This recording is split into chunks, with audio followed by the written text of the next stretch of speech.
Jacques Ranciere is Emeritus Professor of Philosophy at the University of Paris 8.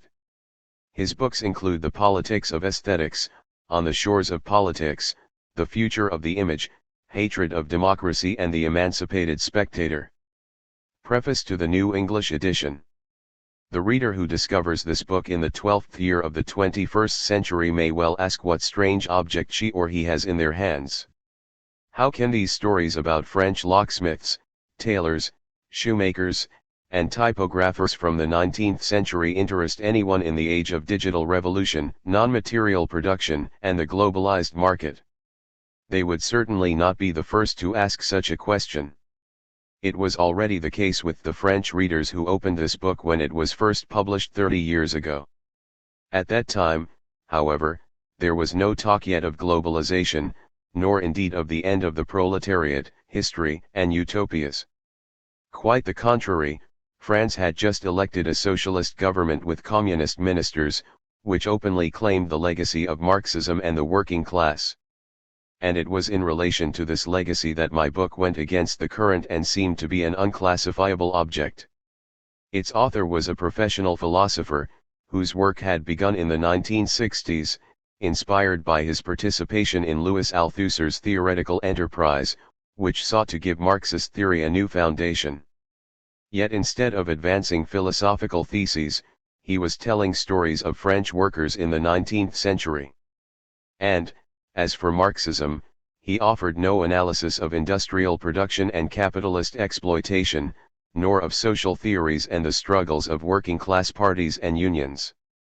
His workers, moreover, were not real workers, they were old-style artisans, dreamers who versified or invented philosophies, who met together in the evenings to set up short-lived magazines, enthused about socialist and communist utopias but generally did not get involved in putting these into practice. And the book seemed to lose its way on their wandering paths, following the reveries of one, the stories that others related in their diaries, the letters they exchanged that spoke of their Sunday walks in the Paris suburbs or the mundane concerns of those who left for the United States to realize their dream of a fraternal community. What could readers in 1980 make of all this? The question, therefore, is not one of distance in time. If this book goes against the current now, in an age that proclaims the disappearance of the proletariat, it should be remembered that it also did so at a time that still upheld the consistency of a working class united by the condition of the factory and the science of capitalist production. We can simply say that it is untimely for a postmodern vision because it was already so for a classic modernist vision. It fails to chime with the belief, shared equally by modernism and postmodernism, in a straight line of history on which ruptures in the course of time are conceived as the work of time itself, of an overall temporal process that generates and suppresses successive forms of life, consciousness, and action. It rejects this idea of time, seeing it as always, beneath its apparent objectivity, a manner of putting things and beings in a hierarchical order, in their proper place. Belief in historical evolution, said Walter Benjamin, is the legitimization of the victors. For me it is the legitimization of the knowledge that dictates what is or is not important, what makes history or does not. This is how the social sciences declared these accounts of workers' excursions lacking in historical importance, since they were far from the solid realities of the factory and organized struggle. By this token, they confirmed the social order that has always been constructed on the simple idea that the vocation of workers is to work good progressive souls and to struggle, and that they have no time to waste playing at flaneurs, writers, or thinkers. This book, in fact, reverses that idea of time. It sees the great modernist narratives, which outline the development of productive forces and class consciousness, as a way of diverting the inner energy of the very struggles to which they appeal, of attributing them once more to this time against which they rebelled. It sees here a way of securing the power of those who arrogate to themselves the view of the master over the historic process in which they declare others to be collectively enclosed. This declaration of enclosure and this position of mastery found their radical form in the Althusserian enterprise in which I participated. This described the agents of capitalist relations of production as necessarily caught in the mesh of the ideology produced by the system that kept them in their place. In other words, this enterprise itself enclosed them in a perfect circle, explaining that the dominated were maintained in their place by ignorance of the laws of domination. But it also explained that the place in which they found themselves prevented them from understanding the laws of this domination. They were dominated because they did not understand, and they did not understand because they were dominated. Which meant that all the efforts they made to struggle against domination were themselves blind, trapped by the dominant ideology, and that only scientists able to perceive the logic of this circle could lead them out of their subjection. In France in 1968, it became forcefully apparent that this circle of domination was in fact the circle of this supposed science. It became apparent that subjection and rebellion had no other cause than themselves, and that the science that claimed to explain subjection and guide revolt was complicit in the dominant order. It was under the impact of this object lesson that I undertook in the 1970s the long research work in working class archives that led to this book. Many surprises awaited me along the way. I set out looking for wild expressions of revolt, but I came across politely written texts requesting that workers be treated as equals, with a reasonable response to their reasoning. I went to consult the archives of a carpenter to find information about working conditions, and I came across letters from the 1830s in which this worker told a friend about a Sunday in May when he set out with two companions to enjoy the sunrise on the river, discuss metaphysics at an inn, and spend the rest of the day converting the diners at the next table to their own humanitarian and social gospel.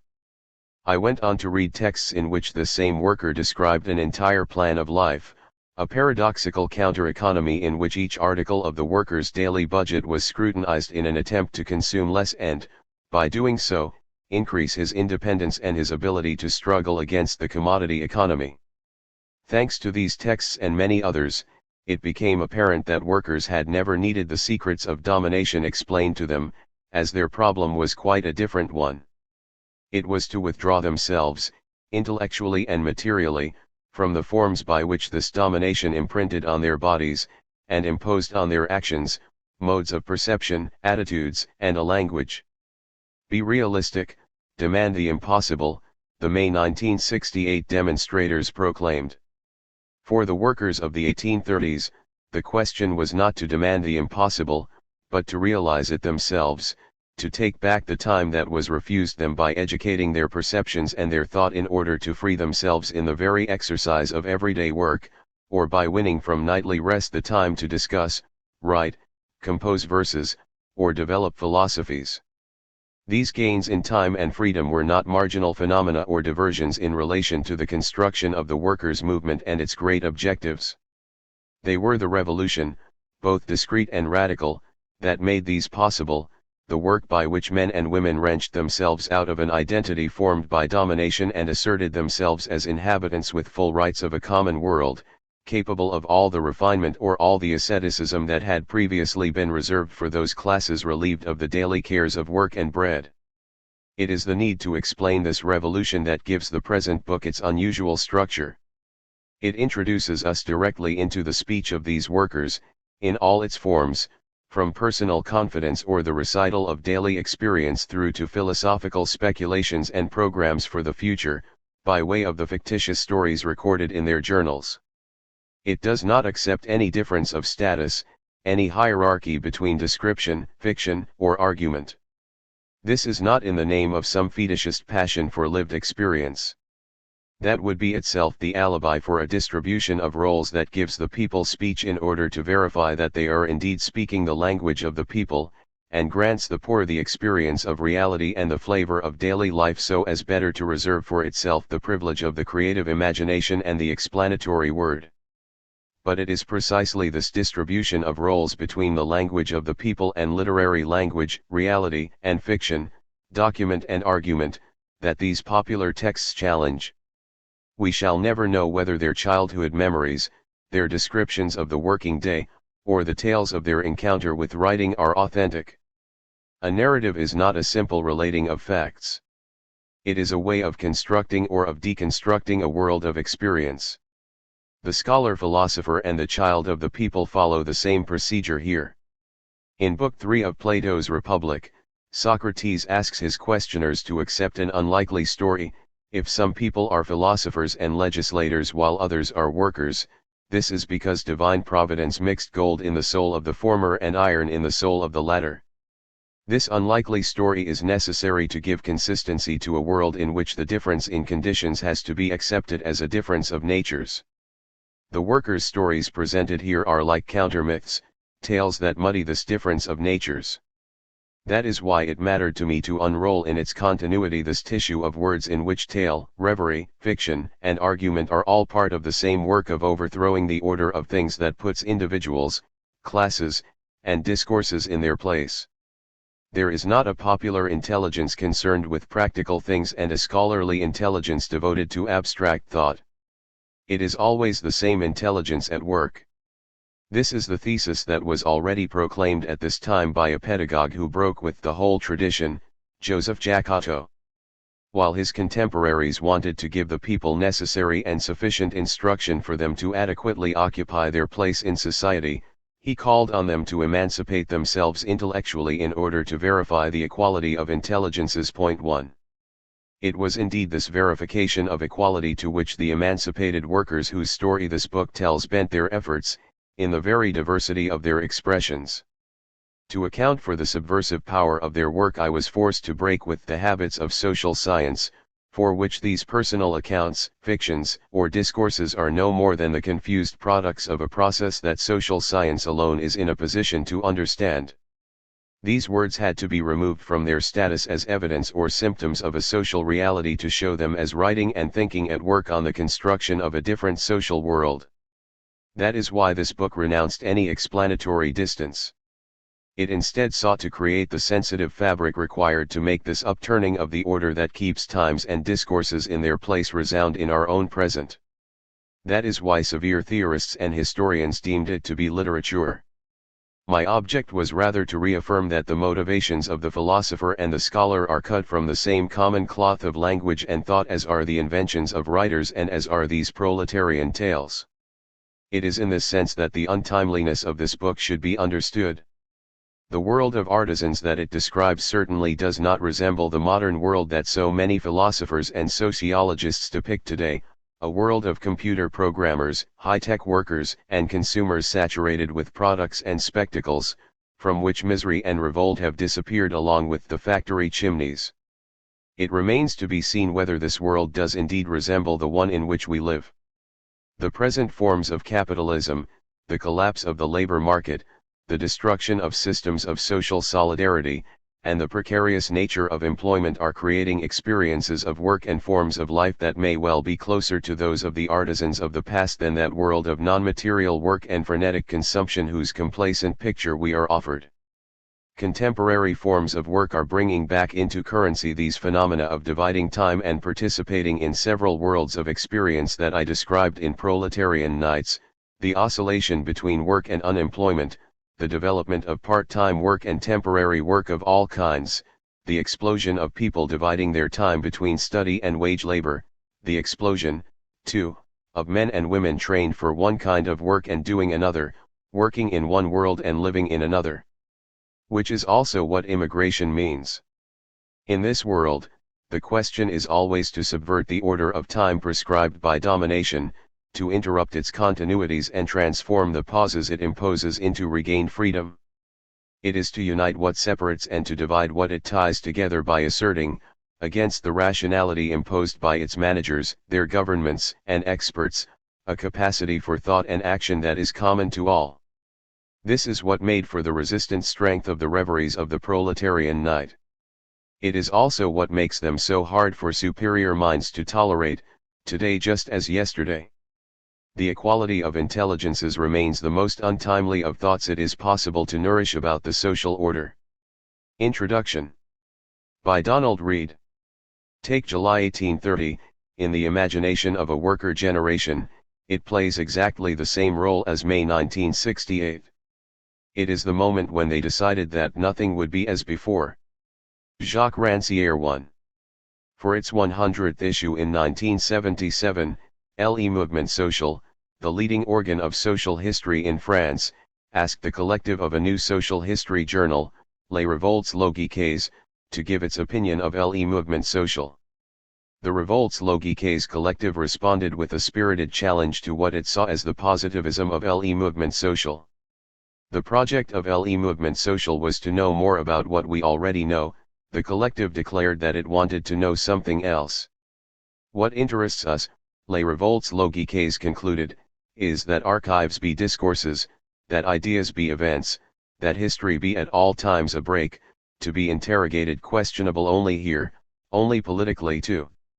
No individual had been more identified with Les Revoltes Logiques since its inception in 1975 than the philosopher Jacques Ranciere. His intellectual and political development since the early 1960s provides the key to understanding the cryptic battle cry of Les Revoltes Logiques and the effort to remain faithful to it in La Nuit des Prolétaires, Archives du Réveil Ouvrier, 1981. The young Althusserian. Ranciere first made his mark on the French intellectual scene while a student at the prestigious École Normale Supérieure on the Rue d'Ulm in Paris in the early to mid-1960s. There he became one of the star pupils of the Marxist philosopher Louis Althusser at just the time when Althusser's attack on Marxist humanism was making him a major intellectual figure. 3 In 1965 Ranciere contributed an essay to Althusser's path-breaking Lire le capital I. 4 Althusser located the break in Marx's writings from a concern with man, ideology, to a focus on modes of production, science, in 1845. Although Marx had never fully thought out the implications of this shift, a task assumed by Althusser and his students.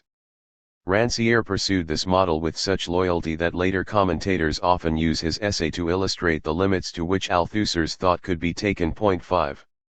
Althusser became a leading intellectual in the Parti Communiste Français, PCF, in the late 1960s by maintaining the distinction between science, the province of intellectuals, and politics, the party's responsibility.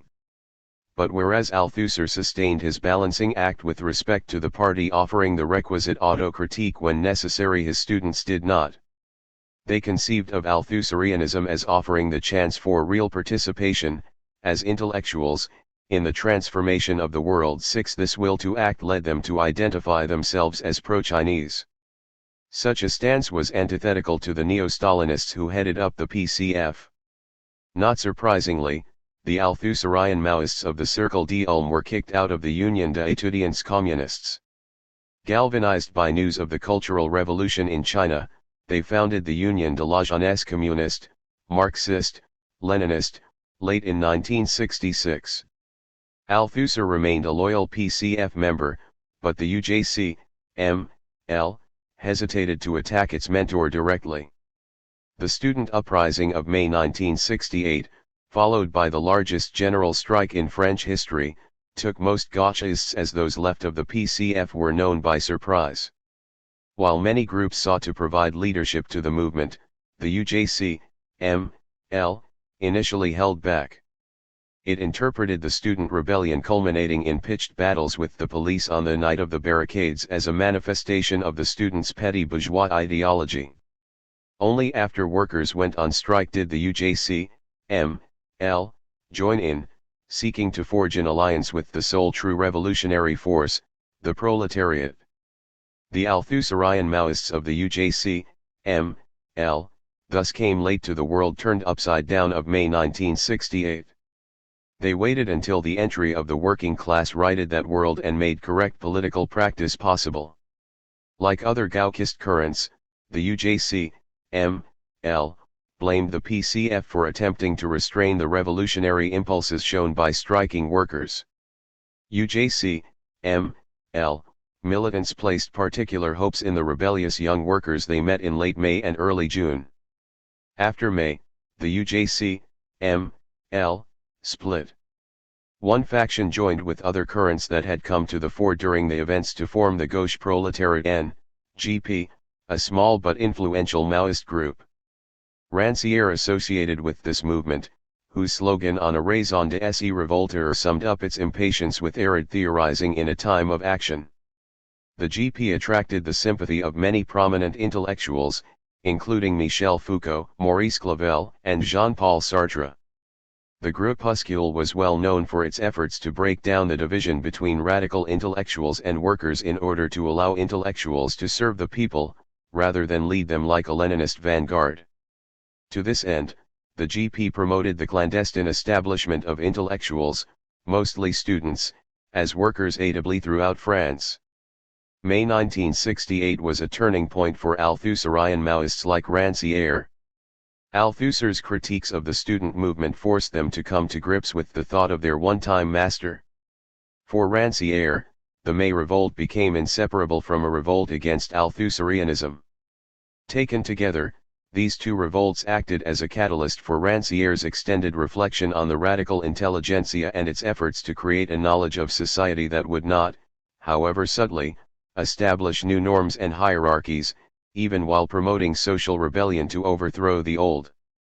Beginning with a trenchant critique of Althusser written in July 1969 and continuing in essays written in 1973–74, Ranciere argued that May 1968 revealed that Althusserian thought was a philosophy of order, all of whose principles separated us from the movement of revolt which shook the bourgeois order. 7. He attacked the UJC, M.L., for having carried within it the uncriticized despotism of the science.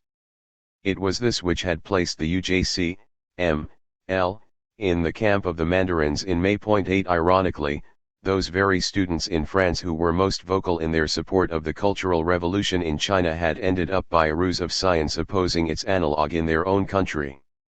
On the way to logical rebellions, state repression and popular indifference to the message of the GP contributed to the group's 1973 decision to disband. Equally important, however, was a realization that the locus of popular conflict had shifted from the GP to groups like the lip watchmakers in Besançon, who had responded to their employer's decision to shut down by occupying their factory and starting up production. It was from this perspective that Ranciere criticized the GP for not having extirpated its roots in the Cercle d'Ulm and Althusserian philosophy. The GP had failed to think out the implications of its centralized structure and in particular the insidious logic of representation, the discourse of the universal held in the name of the masses. 9. Intellectual aidably who took on a proletarian identity represented proletarians to other intellectuals, and used the authority their dual identity conferred on them to re-establish the authority of proletarian ideology, for which they were the interpreters, over the supposed petty bourgeois. Deviations of their non-aidably peers. 10. The new forms of expression emerging in numerous localized struggles threw into question these discours totalisateurs of GP militants. 11. Participants in movements like LIP presented a coherent discourse on their practice, not the words. The cries of indignation or exemplary phrases which Gauchist practice clipped from the discourse of revolt to reinscribe in the discourse of the spokespersons of the Proletarian Universal. 12. Ranciere sketched out this critique of the GP early in 1974. He returned to it a few years later after the sensational emergence onto the French intellectual scene of a group of one-time Gauchists as spokespersons for a new philosophy that condemned all totalizing discourses. The philosophical premises of Marxism led directly to the Soviet concentration camps. Foucault's exposure in the mid-70s of the myriad strategies of power operational throughout society provided the new philosophers with an analytical framework.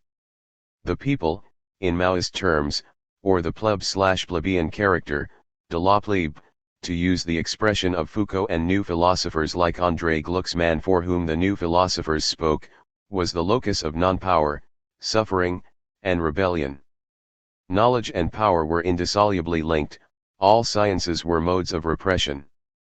The plebs could be known only through its practice. Efforts to explain its sufferings, for example, in terms of capitalism or building socialism, were implicit rationalizations of the plebeian plight. The new philosophers attacked the state while lauding the often hidden plebeian micro-resistances. They opposed these to the revolutionary macro-resistance of the proletariat, whose political struggles destroyed plebeian culture, thereby leading to the ultimate triumph of the state regardless of the apparent outcome of the revolutionary struggle. There was much in the new philosophy with which Ranciere agreed. However, he also saw in it a renewed effort to enthrone a new intelligentsia, which developed out of the theory and practice of the GP.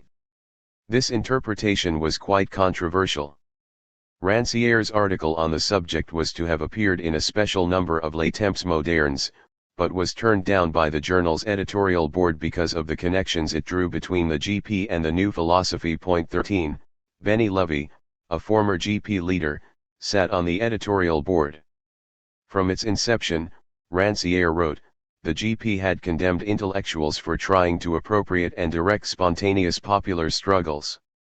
In the early 70s, however, the people's reluctance to reveal its inherent rebelliousness gave credence to the theory of the intellectual militant. Through popular tribunals which tried class enemies, the intellectual militant would create the conditions for the people to express itself. As militants, intellectuals edged back into their accustomed role of spokespersons for the people. The new philosophers inherited the legacy of these militants. Their identification of truth in the plebs subtly reversed the Althusserian/Leninist/Koskian mission of producing a truth, science, and bringing it to the working class, but maintained its conception of the innocence of the missionaries and the truth they conveyed.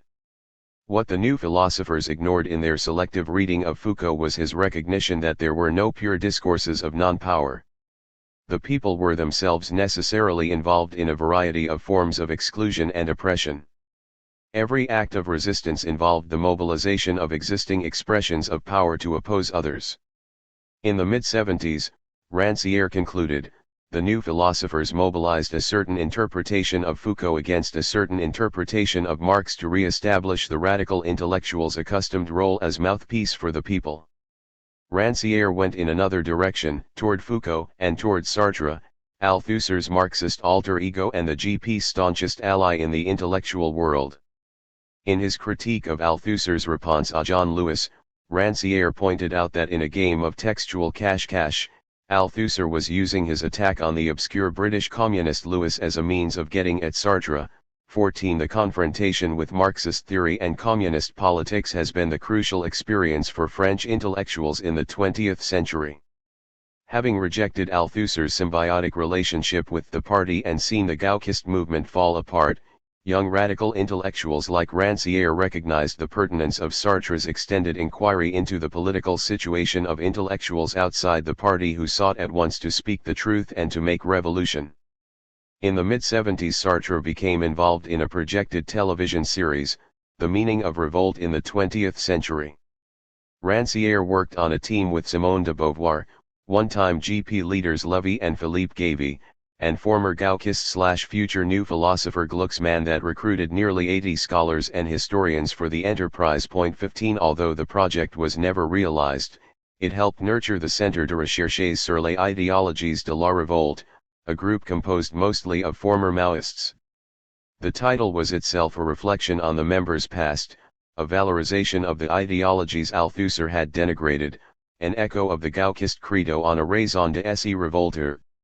Ranciere was the leading figure in the Centre, which began in 1975 to publish Les Révoltes Logiques.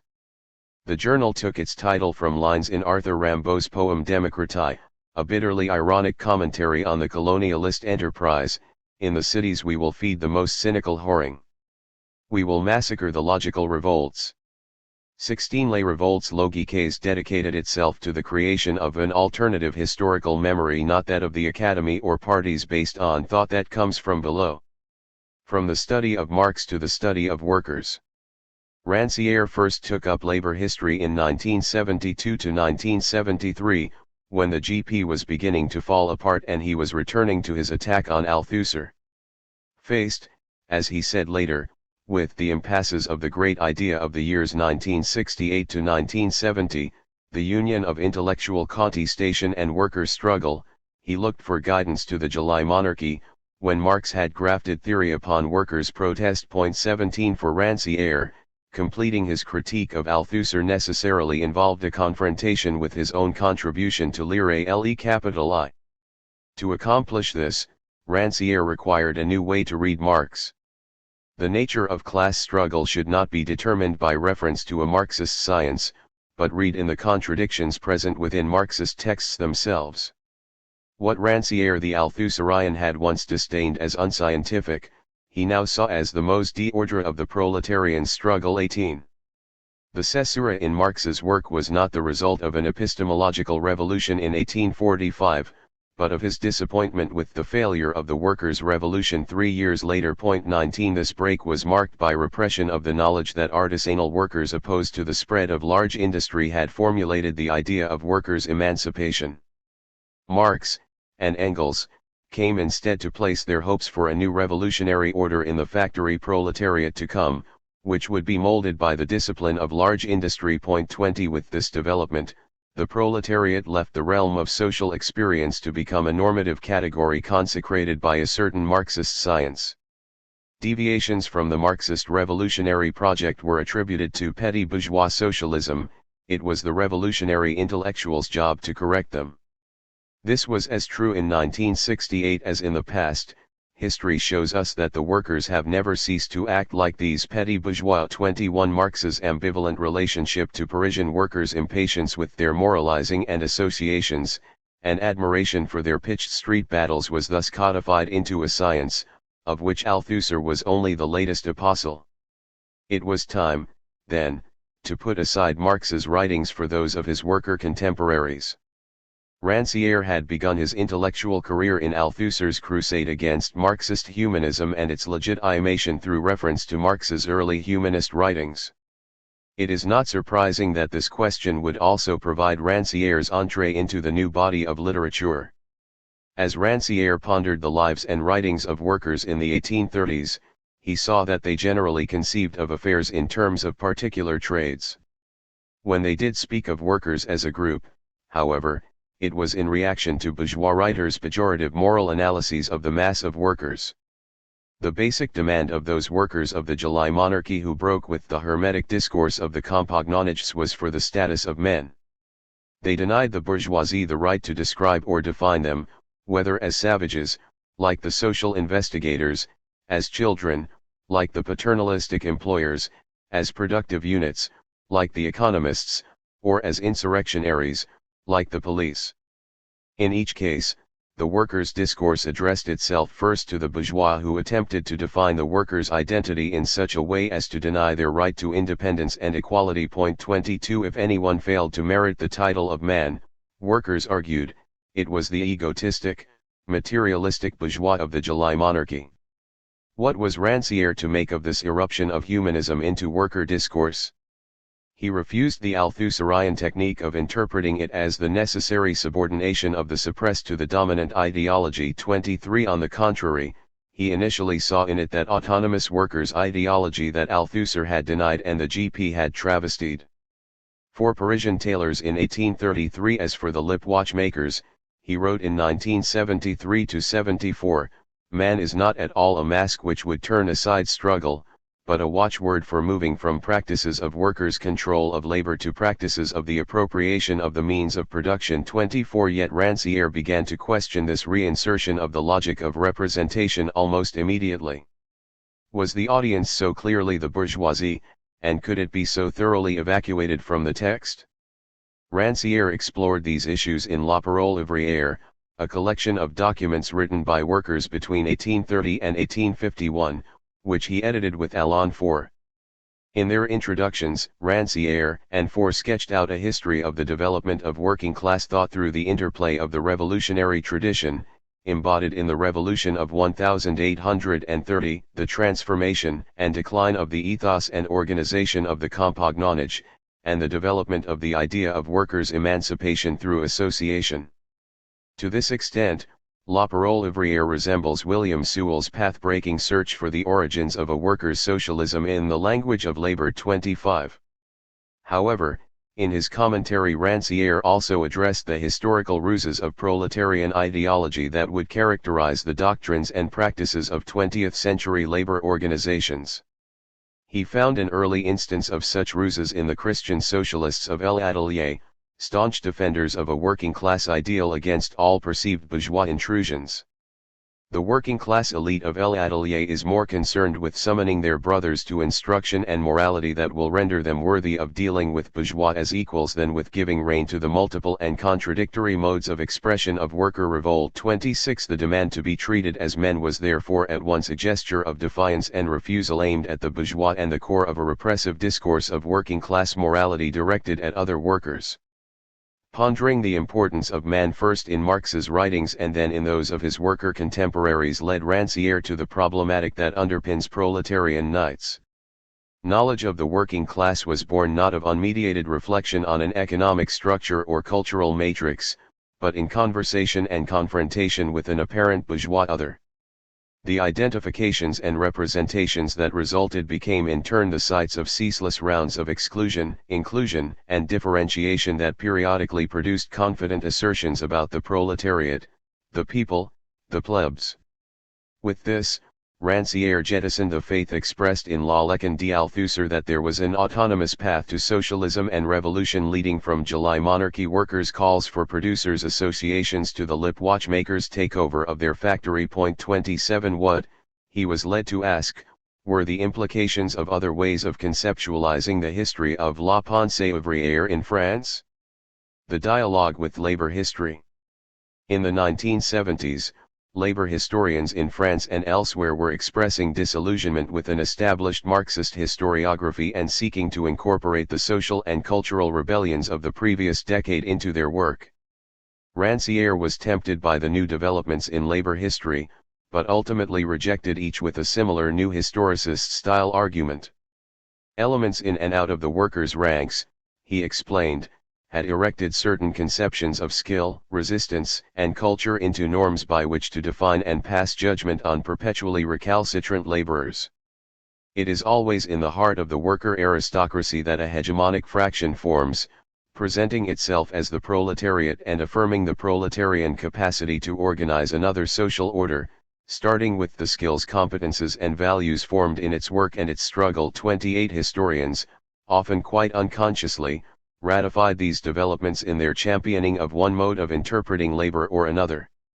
Surveying the field of labor history, Ranciere argued that its practitioners widely accepted a sociological determinism which correlated skill and pride in work to the rise and fall of certain forms of labor activism. Technical ability and pride in work thus created the basis for early labor militancy, and it was the Taylorist revolution that spelled the end of this militancy by imposing massive and bureaucratic forms, which led to the creation of a new working population lacking professional skills, collective traditions, and interest in their work. 29 Ranciere argued that this conception was false. Relatively unskilled workers with little overt pride or intellectual commitment to their work and skilled workers deeply ambivalent about manual labor had played prominent roles in the workers' movement. Militant activity is perhaps inversely proportional to the organic cohesion of the trade, the strength of the organization and the ideology of the group.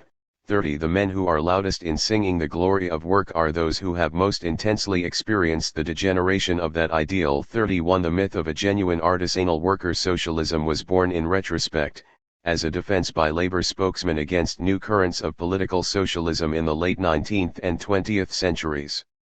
With this in mind, Ranciere explored how pre-1914 syndicalism, and its inversion by the communists, could lead from a vision of workers' self-emancipation to state socialism. Why did once anti-statist syndicalists like Alphonse Mérame and Gaston Monmassio preach acceptance of the state capitalist or communist after World War I? Why did former anarcho-syndicalists like Georges Dumoulin embrace the ideology of the Vichy regime? 32 The answer was to be found not in these committed syndicalists' treachery, but in their loyalty to an ideal of the working class that the mass of workers continually betrayed by putting their immediate egotistical material interests ahead of what should have been their true class interest. Non-communists pointed to labor's abandonment of the corporatist traditions imputed to artisanal skilled workers. Communists lamented the failure of assembly line workers to apply the disciplinary logic said to characterize their workplace to their attitude to the party. Discouraged worker leaders promoted the participation of organized labor in a state apparatus that alone could bring refractory workers to fulfill their class mission. 33 At the root of the syndicalist tradition was the unarticulated premise that an outside moralizing force, whether the neutral republic, the Vichy regime, or the dictatorship of the proletariat was necessary to resolve the contradictions inherent in the syndicalist aspirations for the working class. Ranciere was particularly intrigued by the Vichy syndicalists' conception of themselves as heirs to the tradition of militant workers of the pre-Marxist 1830s and 1840s who had demanded dignity, autonomy, and treatment as equals with masters without having to resort to degrading street demonstrations.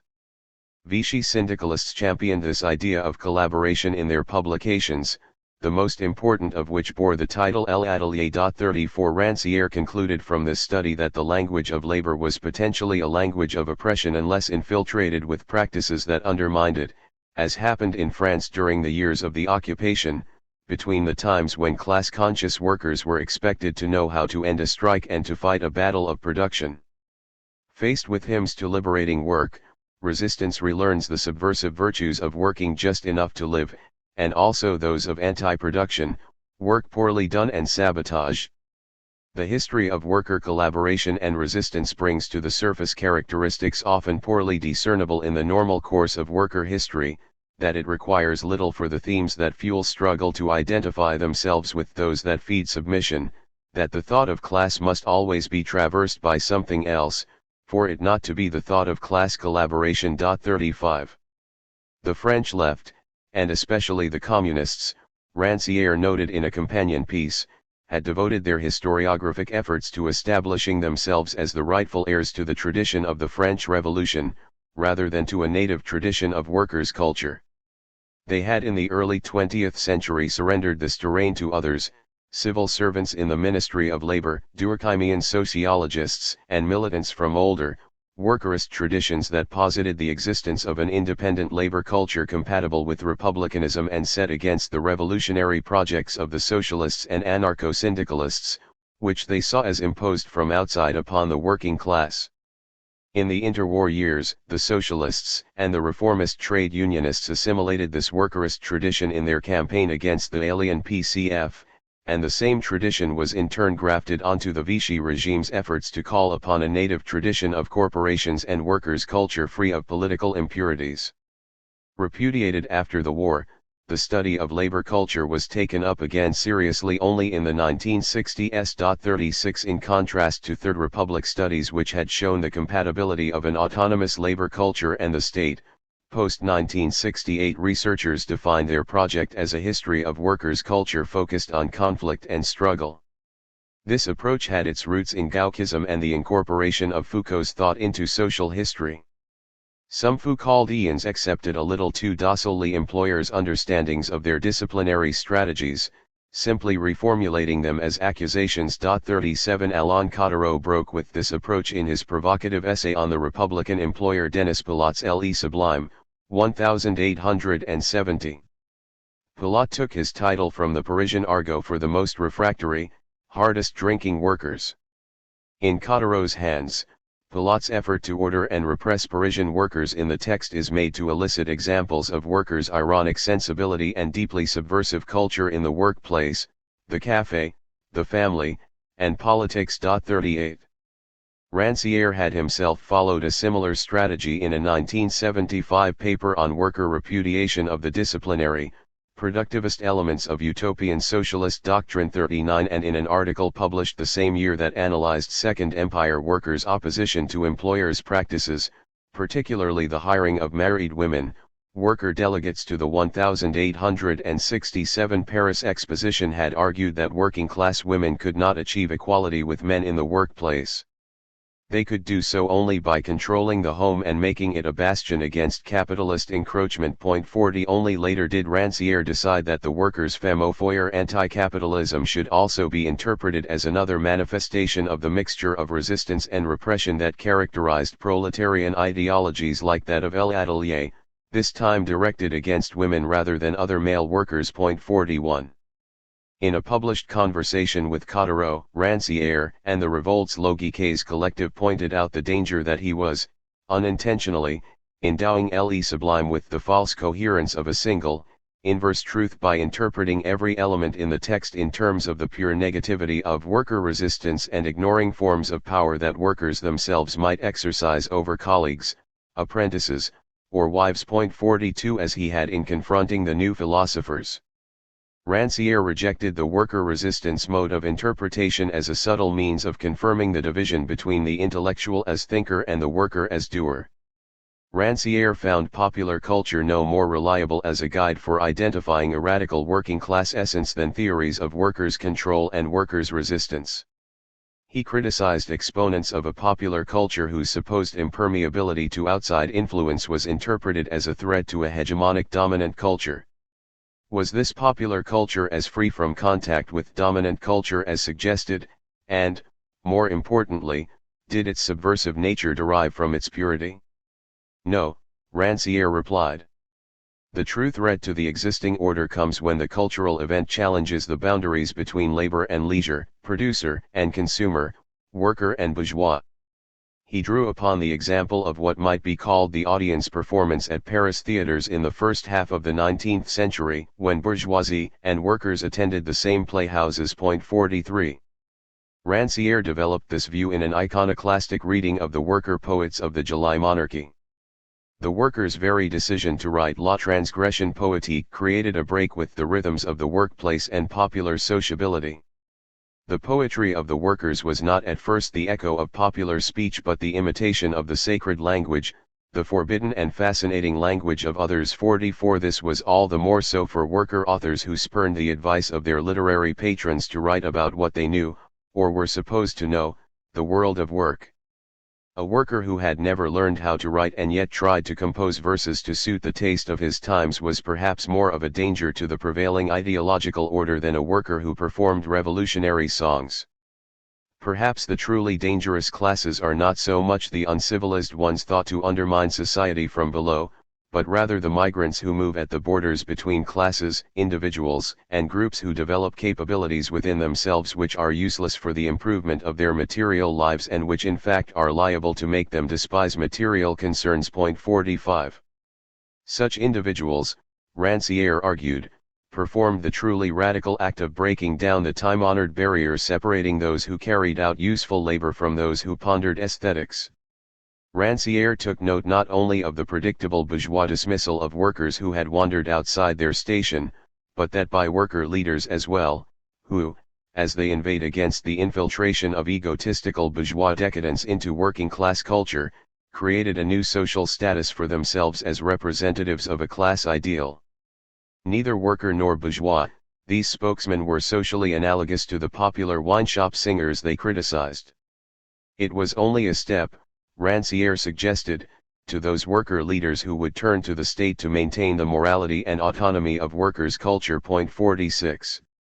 When editing La Parole ouvrière, Ranciere had thought, no matter how far back one goes in worker history, one sees revolt guided by a judgment that is based on a codification of practices and acceptable or intolerable discourses. 47. After critiquing efforts to represent the working class in terms of the workerist tradition of the labor movement, the negativity of workers' counter-strategies, and the positivity of popular culture, Ranciere was no longer so sure. He came to see that his conflict was with the project of social history itself. Although a new generation of social historians might reject the old Marxist delimitations of the working class, they would necessarily seek to find another working class essence reflected in workers' organizations, lifestyles, patterns of sociability, culture, actions, and so on. By the bias of an anthropology or a discriminating sociology, we will always be sent back to a workers' ethos, cancelling out that which is singular in that production of meaning, in that expression which captures the encounter with the impossible. 48. Even the best social historians do not encompass this encounter with the impossible in their work. Ranciere found much to admire, for example, in E. P. Thompson's The Making of the English Working Class. 49. He pointed out to an interviewer that the notion of class is only ever the product of a bundle of identifications. Thompson showed that the formation of the working class in England was the product of a certain number of procedures, démarques, recognitions, discourses. As to the material reality that supports these identifications, it rightly differs from the usual sociological and ethnological objectifications. 50 Yet Ranciere's underlying epistemology differentiates him radically from both traditional Marxist historians of labor and their culturalist successors.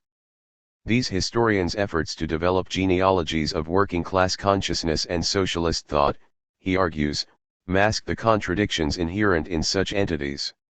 Ranciere's goal is, he frankly admits, impossible, knowledge that can be neither the science finally saying the truth about state and revolution, the proletariat, socialism, and the Gulag, nor the voice in person of the excluded and the voiceless, at the very least a knowledge that is the maintenance of an irony, of a distance of knowledge from itself that echoes that which does not come to be represented, a knowledge that at least prevents the smothering of all that is now insupportable. 51. Proletarian Nights. Proletarian Nights marks an initial summation of Ranciere's intellectual career from his Althusserian youth through his Maoist years and the assertion of his own distinct voice in Les Revoltes Logiques. In settling accounts with Althusser in the early 1970s, Ranciere developed a critique of Marx's understanding of the working class. In the second half of the decade he pursued this project with respect to the images of the working class presented by both the labor movement and labor historians.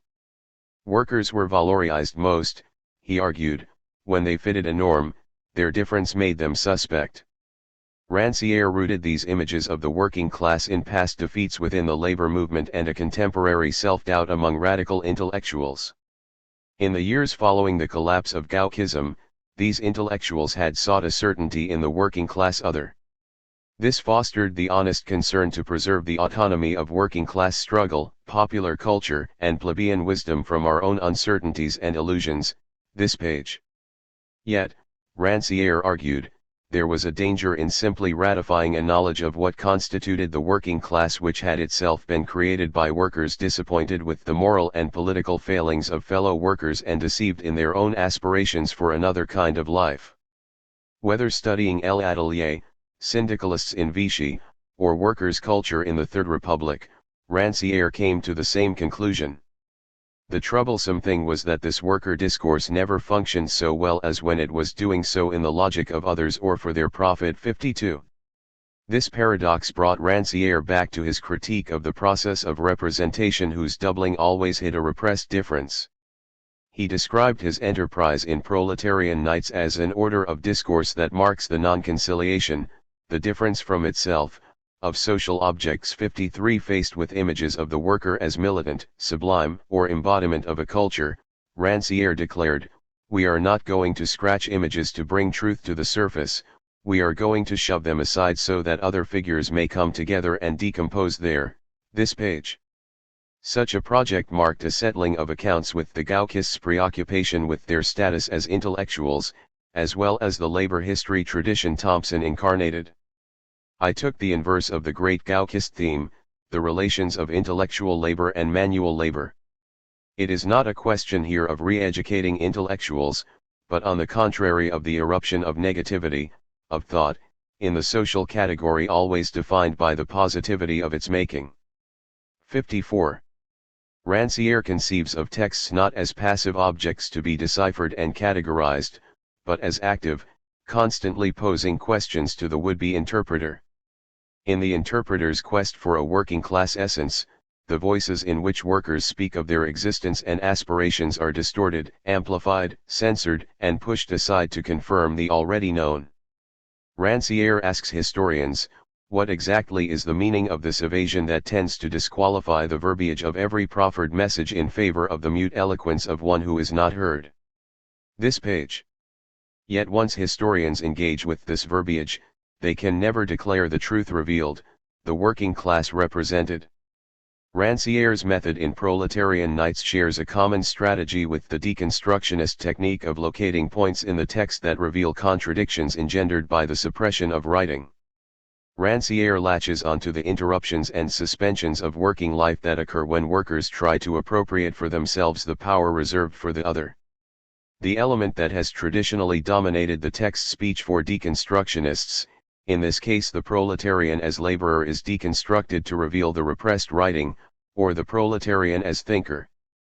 The seeming conformity of workers' lives to sociological constructs gives way under a deconstructionist reading of interruptions in these lives.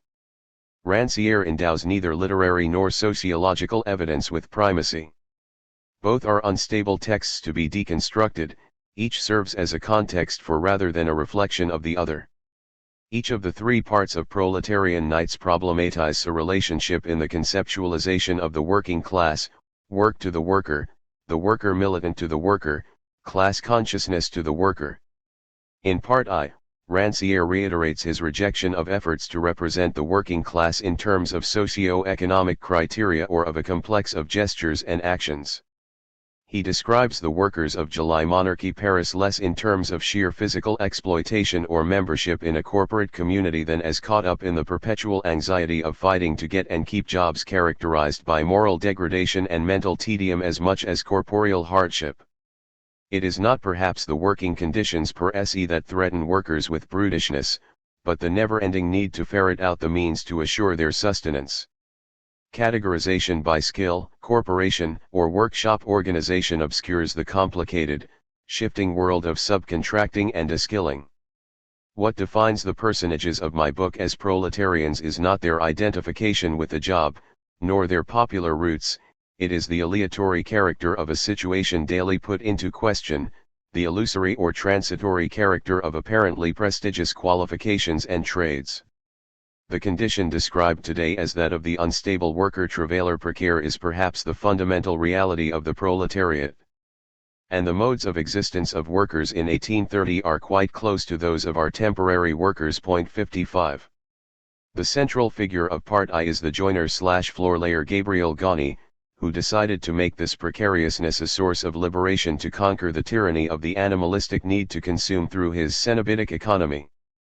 Ghani took from his experience with bourgeois Saint-Simonians not the project of making work the basis of a new moral order, but the desire to live the contradiction of a manual laborer who philosophizes. 56 Yet Ghani is more than the inversion of the GPAW. He is also Ranciere's alter ego, the individual who can visit the prison panopticon and see beyond Foucault's carceral world to the lesson that work well done can lead to tyranny. It is Ghani who is able, in however incoherent, iconoclastic, and unsustainable a fashion, to preach not the rational reordering of this world, but the revelation of a different world and the initiation of a new kind of relationship between beings. This page.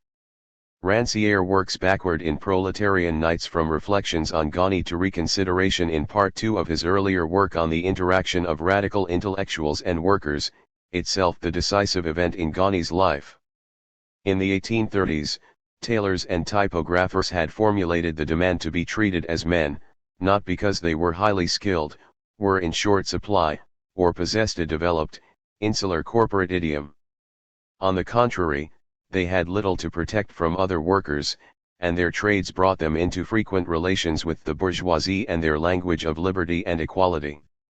In fact, it was not insularity, but contact with elements in the dominant culture that suggested to workers the possibility of a break in their seemingly preordained working lives.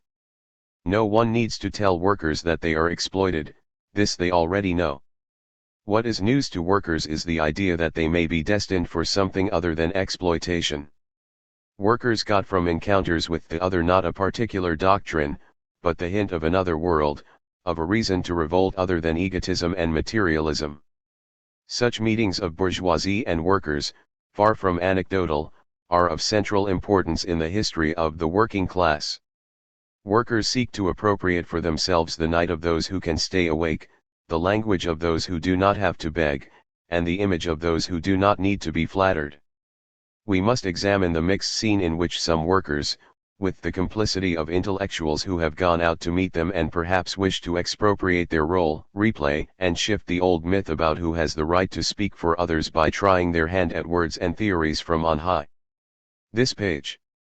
Worker recruits and their new Saint-Simonian friends talked past one another. Each concentrated on possibilities inherent in the other's material situation while ignoring their interlocutor's dreams. Some workers saw the Saint-Simonians as a source of work, the most committed were entranced by the opportunities to philosophize, to do unuseful labor in a community of love that the Saint-Simonian students, freed from the necessity of manual labor, could inspire. They were attracted to Saint-Simonianism by the glimpse of a new world, not the improvement of their own. The privileged Saint Simonian youths created an image of the worker drawn from their own belief in the positive nature of work, and some distant forerunners of GPAW, even set out to live a life of manual labor. They were disappointed by workers' rejection of their efforts to organize them into an army of labor. Equally important for Ranciere are the disappointed worker recruits. For these Saint Simonian missionaries, whom it is convenient to picture as students in service to the people, the Maoist credo, were in fact workers or former workers whose whole tragedy was to be sent by their apostolate toward these egotistical workers they had fled in making themselves Saint Simonians. 57.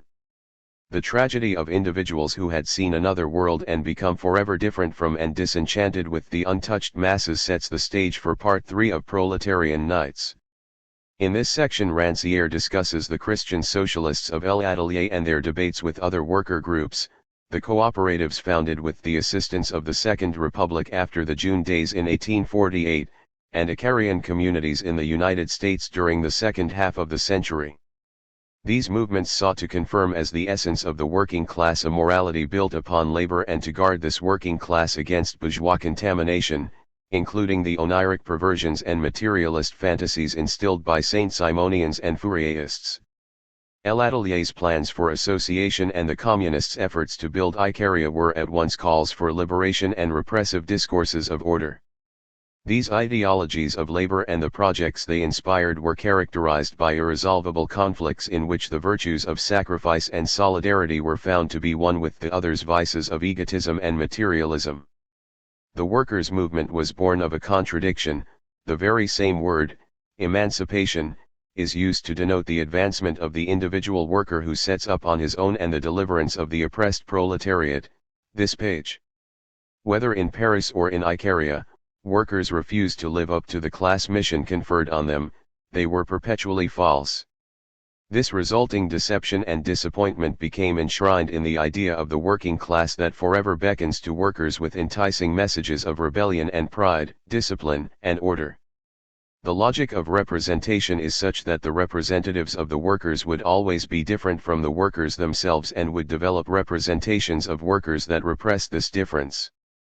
The ruse of reason led dreaming workers on the true paths of the future, those of disciplines and dictatorships of king work. 58.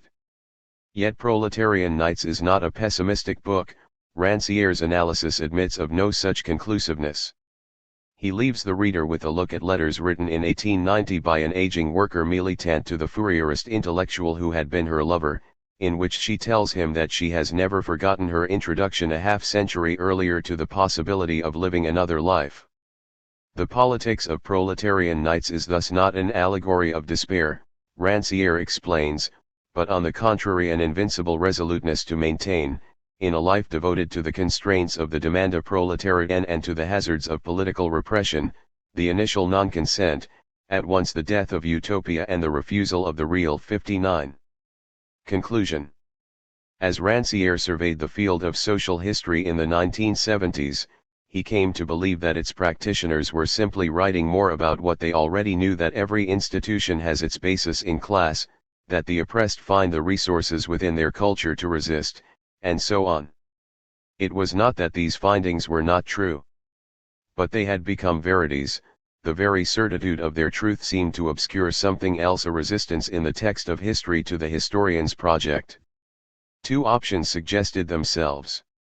The first was to reassert or revivify the old paradigms. The second, Ranciere's choice, was to question these paradigms and ask why social historians found them so appealing.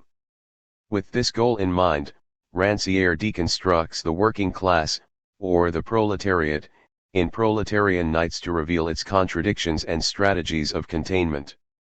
The book presents the genealogy of a concept, but it refuses the historian's standard gambit of identifying once and for all the forerunners or the chronological markers in an evolutionary process. Proletarian Nights exemplifies a diachronic history in which reflection on the past necessarily entails reflection on the discursive production of its own categories, methods, and ambitions. The very effort to identify and explain the working class as other, or unity, ultimately questions the identity of the analyst. Proletarian Nights is an extended plaidoyer for social historians to rethink what they study and how they study it. Ranciere challenges the literary and sociological canons of the best and most innovative recent social history, represented, for instance, by Sewell's work and Revolution in France. He reads worker-run newspapers less for the programmatic statements they contain than for the contradictory and conflictual stories and letters that continually challenge the coherence of such statements. When Ranciere discusses worker poets, it is for the sake of the uncertainties and questionings in their lives and texts, not their celebrations of labor. 60. Marx and Sewell respectively suggest that the essence of the 19th century working class is to be found in the factory labor force and the craft organization. Ranciere reorients this vision, asking us to examine workers outside these groups, the kinds of people attracted to Saint-Simonianism, and to interpret them neither as Marx and Engels reviled lumpen proletarians nor as Foucauldian exclus. This aleatory population, in every sense of the word, represents less the army of the marginal or déclassé than the proletariat in its very essence that is concealed under the wretched or glorious image of the factory damned or the pioneers of mechanics. This page. Whereas Sewell finds the socialist aspirations of mid-19th century Parisian workers rooted in their rethinking of a corporate past, Ranciere remains true to Althusser, or really to Gaston Bachelard, Althusser's teacher in conceiving revolutionary socialist ideology as born of a radical break with the present, and the ideology of the labor movement as the ultimately futile effort to interpret workers in light of that break. As for radical intellectuals, Ranciere neither de-emphasizes their role in the formation of socialist ideology, as does Sewell, nor makes them Leninist guides.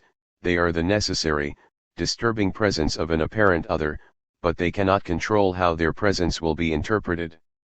Ranciere proposes a social history self-conscious and self-critical of its own categories of analysis. Far from inhibiting historians, such a project should stimulate them, by questioning presentist impulses even as it queries efforts to establish an independent truth in the past or future. The goal is to develop a history that will eschew the patronizing, to use a metaphor shared by historians of gender and class, approach to the past that the authority of interpretation threatens to bestow. 61. Some will worry that the type of post-structuralist interrogation Proletarian Knights exemplifies is yet another variant of Althusser's class struggle in theory, or, to paraphrase Sartre, of making Billancourt despair. This need not be. At a time when intellectuals in France and the West have estranged themselves from labor movements that themselves rest uneasily on a changing workforce itself incompletely grasped in the current repertoire of the images of labor, Ranciere's ironic inquiry suggests ways of meeting the need to think imaginatively about how things are different from what we know them to be. Part I. The Man in the Leather Apron. It seems to me that I have not found my vocation in hammering iron, although there certainly is nothing ignoble about that calling. Far from it. From the anvil come the warrior's sword that defends the liberty of peoples and the plowshare that feeds them. Great artists have caught the ample, manly poetry of our bronzed faces and our robust limbs, sometimes rendering it with great felicity and energy.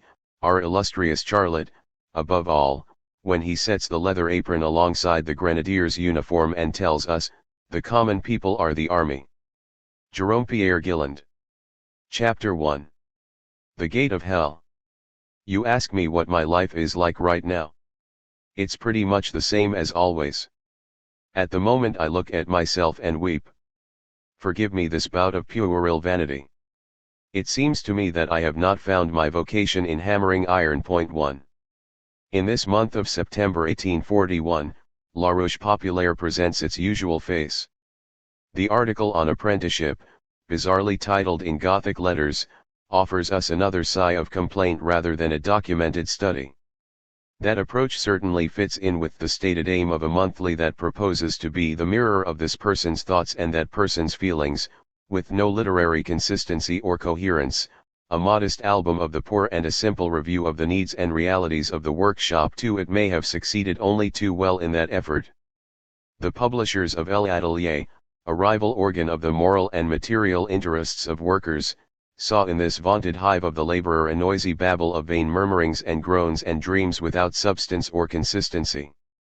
This time around, however, we might well have had reason to expect something different. The article is signed Gilland, worker locksmith, and we are surprised right away to find such a complaint issuing from a member of the privileged corporation that stretches from the ancient nobility of smiths to the modern aristocracy of metal fitters. Moreover, Jerome Pierre Gilland is not one of those occasional writers who bequeathed to posterity only a few pieces of verse or a few summary thoughts, thus testifying to an impotent desire to swap their work tools for the writer's pen. A worker writer for whom George Sand wrote a preface and a deputy in the Second Republic, Gilland symbolizes the entrance of working-class representatives into the realms of politics and culture and their continuing loyalty to their fellow workers. This son-in-law of a weaver poet who spent his whole life at his craft will make it a point of personal honor, after Louis Napoleon's coup d'état of December 2, 1851, to pick up his locksmith's tools again and go back to earning his living as a laborer. Should we attribute much importance to the youthful disclosure of a man who would soon play the role of a worker Cincinnatus? He is not speaking here in his own name, after all, and in such fragments of private correspondence, which we come across in Larouche and even the austere Fraternite, we find a common practice. After the writer has given way to the vagabond thoughts of his double or his demon, the worker moralist takes over to affirm the virtues of work and the dignity of the worker. Our imaginary correspondent in this case is no different. It seems to me that I have not found my vocation in hammering iron, although there certainly is nothing ignoble about that calling. Far from it. From the anvil come the warrior's sword that defends the liberty of peoples and the plowshare that feeds them. Great artists have caught the ample, manly poetry of our bronzed faces and our robust limbs, sometimes rendering it with great felicity and energy. Our illustrious Charlotte, above all, when he sets the leather apron alongside the grenadier's uniform and tells us, the common people are the army. As you can see, I know how to appreciate my craft. 3. So everything is put right again. The depicted virtues of forged metal would quickly return the straying fancies of laborers to their assigned furrows as workers or soldiers in the national ideology. But how certain is the value of the image designed to keep the smith at his anvil if it must unsettle the order of the Platonic Republic, which subordinates the skill of the smith to that of the soldier only by excluding the illusionists who paint bridles, bits, and smiths without knowing anything about either of the two crafts. The risk is not where we might first fear it to be, that is, in the arrogance aroused by such heroic images of the worker's strength. What worker, especially one a bit enamored of engravings, would openly brag of his robust limbs or his bronzed face in an age when delicacy of joint and whiteness of complexion defined the ideal of the beloved maiden or the envied poet? Moreover, the martial image cannot hide from our locksmith the physical misery of workshop people. A few lines later he shows us that these vaunted physical qualities are simply a varnished reflection of the work and its constraints. Parents eager to thrust their children into the hell of the workshop, for example, know exactly what to say. If the work is rough, they say the kid is very strong. If it is delicate, on the other hand, they say he is artful. They make him a Hercules or an artist as the case requires. For and when the vigor of his limbs is not a fake, for the locksmith it is a curse that excludes him from the realm of images in which he acts as model. A few years later, Pierre Vincart will point up, in his Fate, the extreme example of the alienation that causes the worker suffering, less from the loss of his object than from the loss of his image. The severe pose of the metal worker provides for some admirable studies. The Flemish and Dutch schools have shown us how it might be used to good advantage by a Rembrandt or a Van Ostade. But we cannot forget that the workers who served as models for those admirable paintings lost the use of their eyes at a fairly early age, and that fact ruins some of the pleasure we experience when we contemplate the works of those great masters. 5. The painter's lie brings us back from the illusory sovereignty of the hand to the real sovereignty of the eyes. The ample, manly poetry depicted on workers' faces by the painters of tempered steel is not simply the mask of worker misery. It is the price paid for the abandonment of a dream, that is, another place in the world of images. Behind the pictures depicting their glory lies the shadow side, the lost glory of pictures that they themselves have not made, that they are doomed never to make, as they well know. As you can see, I know how to appreciate my craft, and yet I would have liked to have been a painter. 6.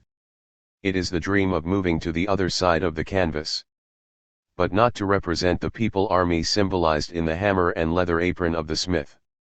Rather, to paint another image of the army of the people, for example, the gold-studded cavalry officer with tricolor plume whose white steed stands out against the oriental bodies, the fallen horses, and the Egyptian backdrop of desert, sky and palm tree.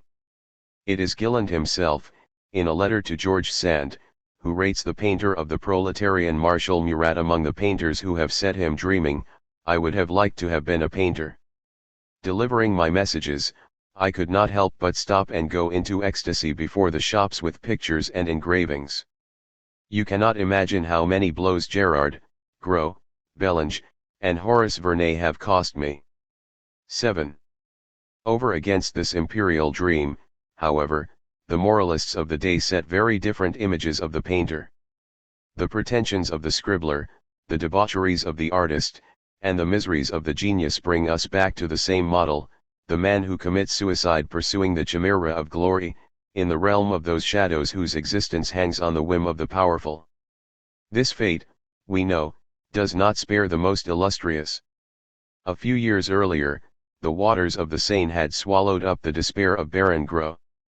Strangely enough, however, this curse on the artist now comes to envelop the modest existence of the common worker painter, the painter of buildings or signboards.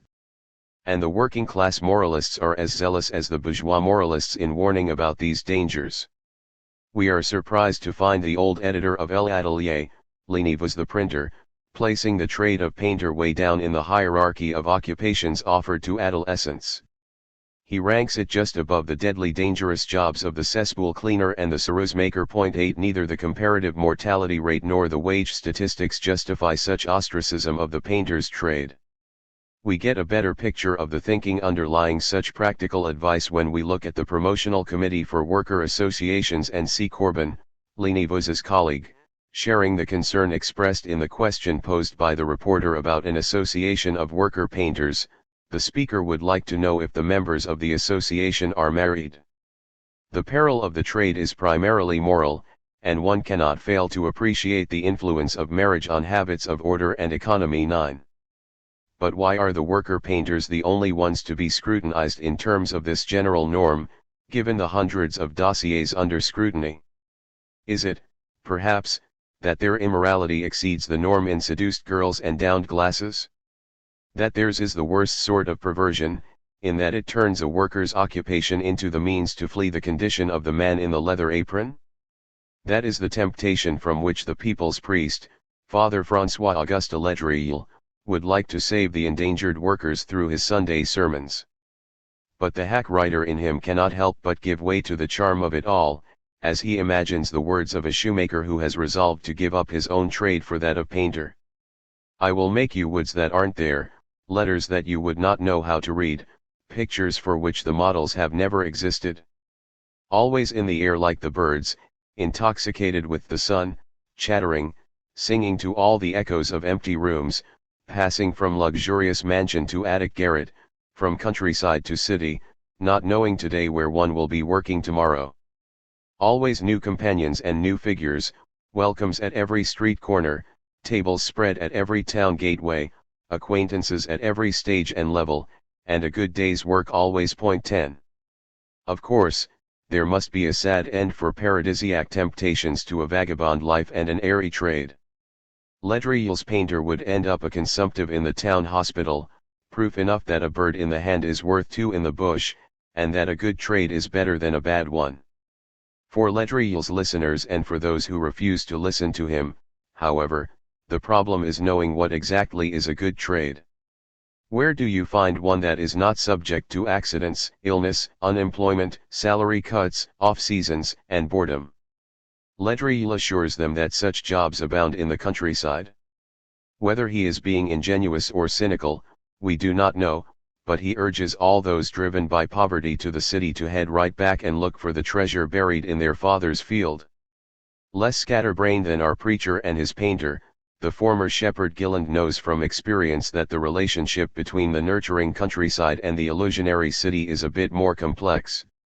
In one of his stories he might well attribute the apprenticeship trials of his double, Little William, to the illusions propagated by a worker boasting about the charms of Parisian life. But he also knows very well that the heavenly contemplations of the little shepherd were not feeding his 5 brothers, that his fall was steep to the bottom of the stone quarry, and that the boy would have to reascend the muddy pathways with his back bent under the weight of his basket. 11 Besides, Gilland himself refused to go back to the pastoral servitude to whose charms he returns his hero. He knows also that the good workers end up in the hospital just as the others do, and that, of his first 2 loves, it was not the woman of ill repute but the respectable seamstress who died of consumption. Poverty is not defined in the relationship of idleness to work but in the impossibility of choosing one's fatigue. I would have liked to have been a painter. But poverty enjoys no privileges, not even that of choosing this or that fatigue for a living. What is at stake here is not the right to idleness but the dream of another kind of work, that is, a gentle movement of the hand, slowly following the eyes, on a polished surface. It is also a matter of producing something other than the wrought objects in which the philosophy of the future sees the essence of man, the producer being realized, at the price of losing some time in the ownership of capital. Our friend of the workers, Ledrille, was on target: woods that aren't there, letters you would not know how to read, pictures for which the models have never existed. They would be so many hieroglyphs of the anti-commodity, products of a worker know-how that retains the creative and destructive dream of those proletarian children who seek to exorcise their inexorable future as useful workers. Writes the biographer of a tailor poet, in his long breaks he took special delight in executing little products of fantasy that were good for nothing. Thousands of pieces of wood endured the whims of his childlike imagination and were turned into essentially hieroglyphic shapes by his hatchet or his plane. 12. For these laborers secretly in love with useless things, the image of the worker soldier could be more dangerous than the evil it sought to cure. For it reconciles the worker to his state only at the cost of giving prime place to the party excluded from the city of workers and soldiers. Behind the depicted glory of the worker lay the falsehood of the image. Behind the falsehood of the image lay the power of the painter, heir to the dream produced by the epic of those proletarian cavaliers whose image he fixed while retaining sovereignty for himself. The reconciling image gets its virtues from the very sources producing the separation between the worker's vocation and his state. To keep the worker in his place, the real-life hierarchy must have its double in an imaginary hierarchy, the latter undermining the former not so much by offering emblems of popular power as by introducing duplicity into the very core of the worker's activity in his place. If the counter-image proposed to the pious workers of the St. Francis Xavier Society is the image of the sign painter, the reason is that the latter image best manifests the lie in the self-satisfaction of the worker who is happy with his work, the flight of production toward the principle of anti-production and disorder in the city, not only imitation, but imitation without a model. As it decomposes, the useful representation of the happy smith reveals the logic of desertion that will be expressed by the poet to come, the one who will be the first to decipher the letters that you would not know how to read, the new hieroglyphics of the duplicity of the illiterate, idiotic paintings, doortop decorations, ornamental paintings, tumbler canvases, billboards, popular prints, voyages of discovery of which one has no accounts, republics without histories, the invented color of vowels, a mosque to finish instead of a factory. Rimbaud's alchimie du verbe in en saison and en fer. Are these sophisticated subtleties played on a little confidence that personalizes a great and modest claim of labor? Looking at the mosaic of fragments of private correspondence, letters of a nephew to his uncle in the countryside, indiscretions, opinions, and invocations that make up La Roche Populaire, we may realize, perhaps, that there is more sophistication here than is ordinarily admitted. Behind the lithography of the illustrious Charlotte, as under those paintings several times overlaid, we may find traces of many sketchy or corrected images, many landscapes glimpsed or dreamed of. It is an age, remember, when the growth of court accounts offers an endless harvest of images of the common people to the imagery of the melodrama, as well as to right-minded people and their rhetoric, an age when the revolutionary technique of stereotyping is being enlisted in the educational aims of the magazine pittoresque and the social typing of physiologies. In such an age there is no worker's claim that does not set the true portrait of the worker over against the commonplace scenes invoked against him by his enemies. But neither is there any true portrait of the worker that does not immediately disappear, by virtue of the power conferred on the identifying image, into the spiral ranging from the meaninglessness of children's hieroglyphics to adult dreams of another life. A question of identity, of image, of the relationship of self and other, both involving and concealing the question of maintaining or transgressing the barrier that separates those who think from those who work with their hands. Here one would like to produce a simple effect, to budge this image of the worker-soldier. One would like first to show off the Parisian sketches, the country watercolors, the oriental charcoals, and the historical tableaus that lie concealed in the portrait of the man in the leather apron, news items gleaned in the daily round of domination, poverty, and crime, trees or birds glimpsed in the patch of sky that slices the high window of the workshop, vast horizons embraced in laying floors, painting walls, or molding the cornices of an affluent home, blossoming girls and vine branches. Laden with the fruits of their romancing, souvenirs of the era when Napoleon, the man-people, paraded the triumphant commoner through all the capitals of the civilized world, 13 cavalcades of conquered Algeria, sands of deserts dreamed of, prairies of promised America, harmonies in the June night coming from the Saint Simonian choirs on the lawn of Menilmontant. One would like to measure the gap between these hidden images or broken dreams and adherence to the emblems of anvil, plowshare, and sword, to grasp the logic of the identification process wherein those scenes can be covered over, effaced, and recombined, even into the hagiographic and threatened image of the man in the leather apron. I am not talking exactly about scratching the images in the accustomed ways. I am not talking about the old political approach that unmasks the painful reality underneath the flattering surface. Nor am I talking about the modesty of the historian and the new-look politics that invites us to look under the varnish of heroic paintings and see the circulating blood of a life that is simultaneously more savage and more tranquil. We are not going to scratch images to bring truth to the surface, we are going to shove them aside so that other figures may come together and decompose there. We do not hold for the affectation of those who denounce the tyranny of truth. Rather, insofar as we scrape and clean and take off the varnish, we are surprised to find again and always the pattern of our illustrious Charlotte.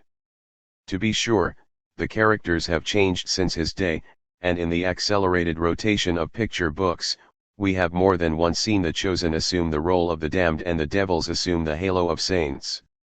So we have watched the parade of images depicting the grandeur and decadence of the worker myth, nostalgic artisans, proud of their fine work and defending a culture of workers' brain and brawn against the big industry that enslaves and frees, militants brought up in the school of the factory, conscious of their rights and obligations as workers, savage breakers of machines or deserters from the industrial order, later planed by the new disciplines into waxen figures on whose natural wrinkles are inscribed the thoughts of their masters about labor, hygiene, and family, sublime workers turning their very adroitness into the instrument of their resistance to factory discipline, and ordinary workers caught in the daily round of their labors, conflicts, and domestic lives?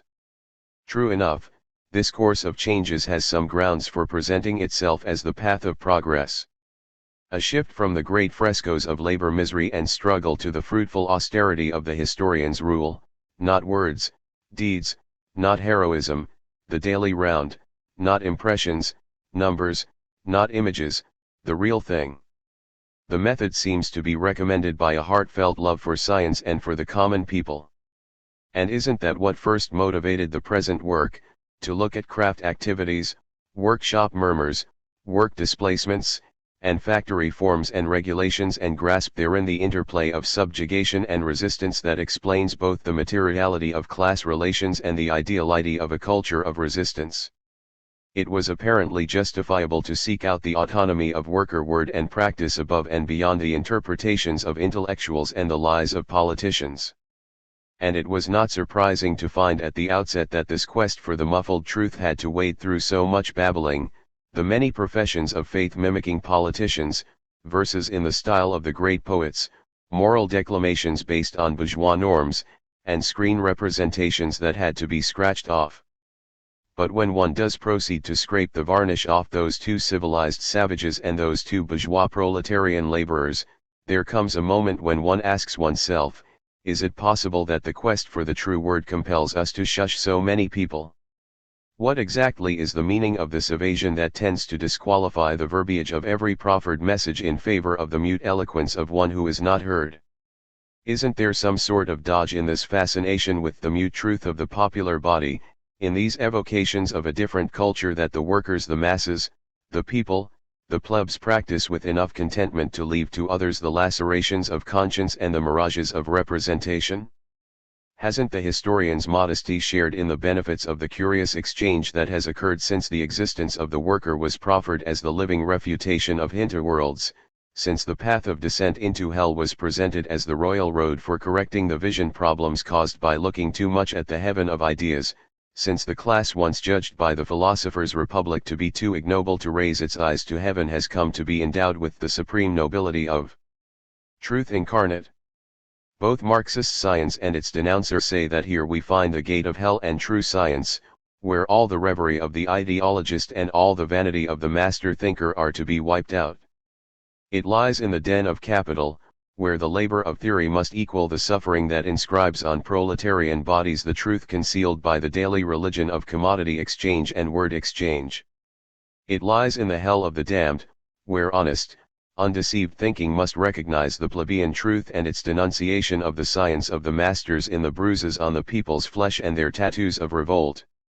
In the modern thinker, then, we find this strange fascination for the truth of the popular body, a long-declared war on all those unclassed intellectuals, petty bourgeois ideologists, master thinkers, who pervert the native truth of it with their rationalizing certitudes, tears of compassion, accusing fingers, and even contrite confessions of having taken part in the work of perversion. But isn't all that just another way of ensuring a share in the division, giving the thinker his dignity by virtue of the bias of his fault-finding? The modern reversal of truth, you see, is really a matter of dividing in two. It has not done away with the old scholarly discourse that excludes the artisan locked in the circle of material needs and labors. It has simply doubled it with a discourse of truth, incarnating the latter in the very same subject who can know neither it nor himself but who cannot help but manifest it in his words and his actions. Thus, mastery ensures a replacement for itself. Sometimes it affirms the inability of the worker to recognize and transform his state without the help of its scholarly science. Sometimes it pays homage to the suffering truth of the popular body and pours shame on the false science that adulterates it, the better to reserve for itself, at the cost of asking forgiveness, the share of semblance that doubles as the lining for science even as ignorance does for the truth. Once upon a time it said, ours is the lightning flash of thought that will fructify the naive popular terrain. Later it said, theirs is the touchstone of palpable truth, the look of undeceived eyes, the naked cry of anger, the rough discipline that will change the world, the true culture, the sense of festivity, or the smile of plebeian derision. Ours, alas, are the pangs of petty bourgeois conscience, the sophistications of empty thinking, and complicity with the science of the masters. It suffices that the division of shares leaves each in his place, you see, and there are two ways to make sure of that. There is the age-old authoritative franchise. Its conservative version says that if the shoemakers meddle in lawmaking, the city will only end up with bad laws and no more shoes. Its revolutionary version says that if the workers choose to elaborate their own philosophy of worker emancipation, they will simply reproduce the thinking that was expressly designed to blind them and block their road to emancipation. The second approach is the tack of modern flattery, which also has two ways of assuring us that the place of the worker is the royal place, that the actions, murmurs, and struggles of the workshop, the cries and festivities of the common people, enact culture and bear witness to the truth far more than does the vain science of ideologists. So we have two ways of repeating the same injunction to the suspect population of deserters who are enticed by the semblances of knowledge and imitations of poetry, artisans seduced by the higher profits of philosophy, Plato would say, worker poets who, in the 1840s, addressed the fruits of their sleepless nights to well-established poets. The gifts were an embarrassment, to judge from the responses of their recipients. Victor Hugo, for example, offers this encouragement to the poetic beginnings of that child given to hieroglyphics who has become a worker tailor: in your fine verse there is something more than fine verse. There is a strong soul, a lofty heart, a noble and robust spirit. Carry on. Always be what you are, poet and worker.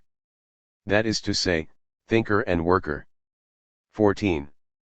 A great poet does not mince words. It is not too much to say that the fine verses are more than fine verses, and to bestow a great future on this robust worker poetry in order to pass along the advice that the worker stay in his present place, on the pretense that his place can be divided in two. Unfortunately, experience clearly teaches those who have not read the Republic that it simply is not possible to be both poet and worker, thinker and common laborer, at the same time.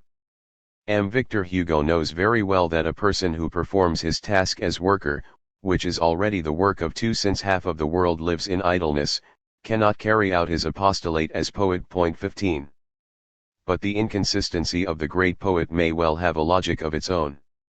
Jesus Christ said to the fishermen, "Leave your nets and I will make you fishers of men."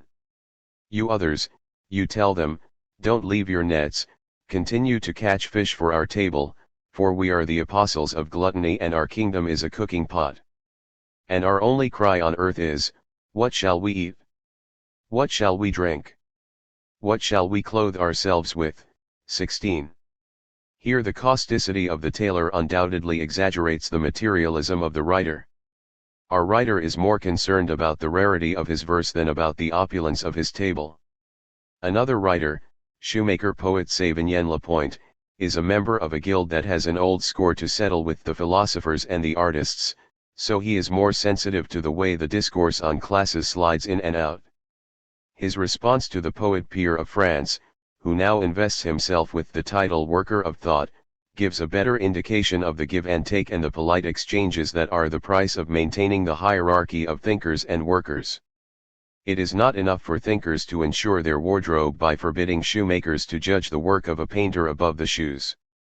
To keep their place and keep the shoemaker in his, they must pay a cautionary visit to the workshop, even if it means giving up a little of their usual comfort. Certain folks go down into workshops in wooden clogs, for fear of seeing the common people go up to their homes, even in pumps. 17. The disguise is surely a bit too worn to revitalize the old representation of the body and the soul.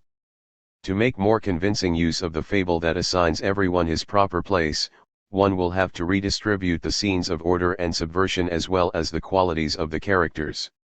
It will then be possible to link it in good faith with the honest concern to preserve the autonomy of working-class struggle, popular culture and plebeian wisdom from our own uncertainties and illusions. Our desire that everyone stay in his place will be more subtle and less riddled with anxiety. And we will voice it more discreetly, insisting, as occasion warrants, that the actions of workers are so much more cultivated than their speeches, their discipline more revolutionary than their outbursts, their smiles more rebellious than their demands, and their festivities more subversive than their riots. In short, the more taciturn their speech, the more eloquent we shall find it, and their subversion will be all the more radical insofar as it barely makes a ripple on the surface of the day-to-day order.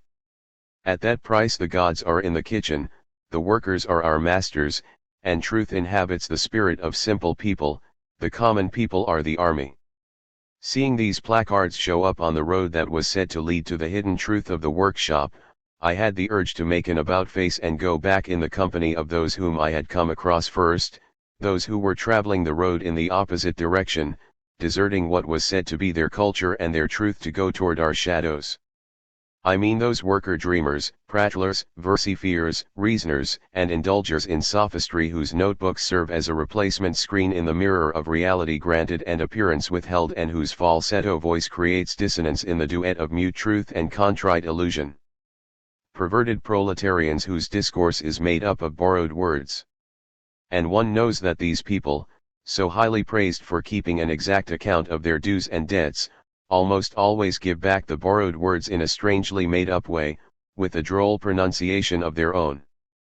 Vincart notices it in a young Saint Simonian engraver, a small young man talking all the time, pretensions to devotion, but far more knowing than all that. He has a surprising daintiness in his pronunciation, so that he is quite boring. 18 The slight young man, too delicate to wear the illustrious Charlotte's apron, will die soon after.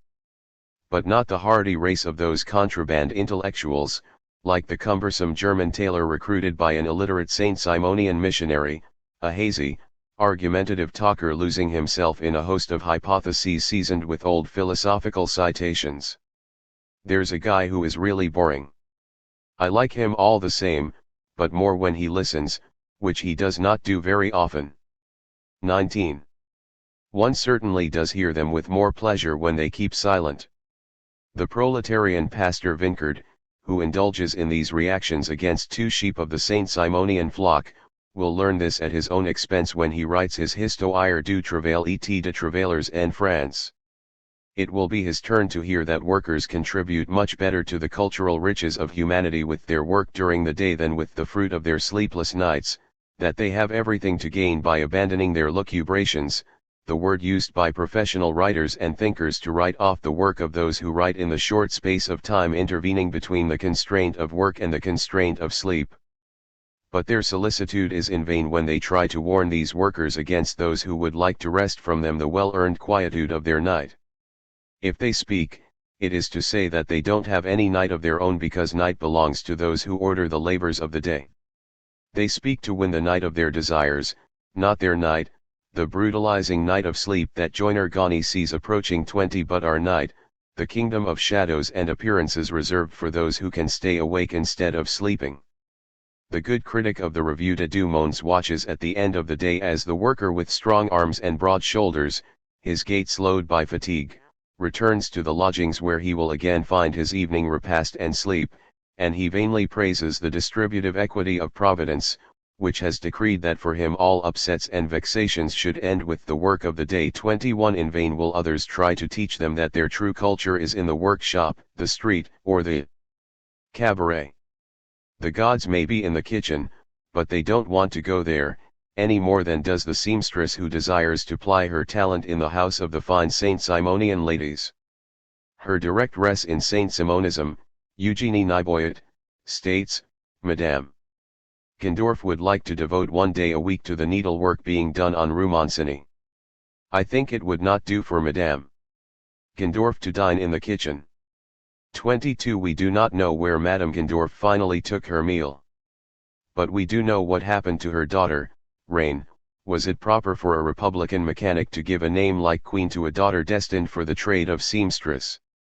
Reine was to die of that vanity, victim of her sinful love for a man of letters.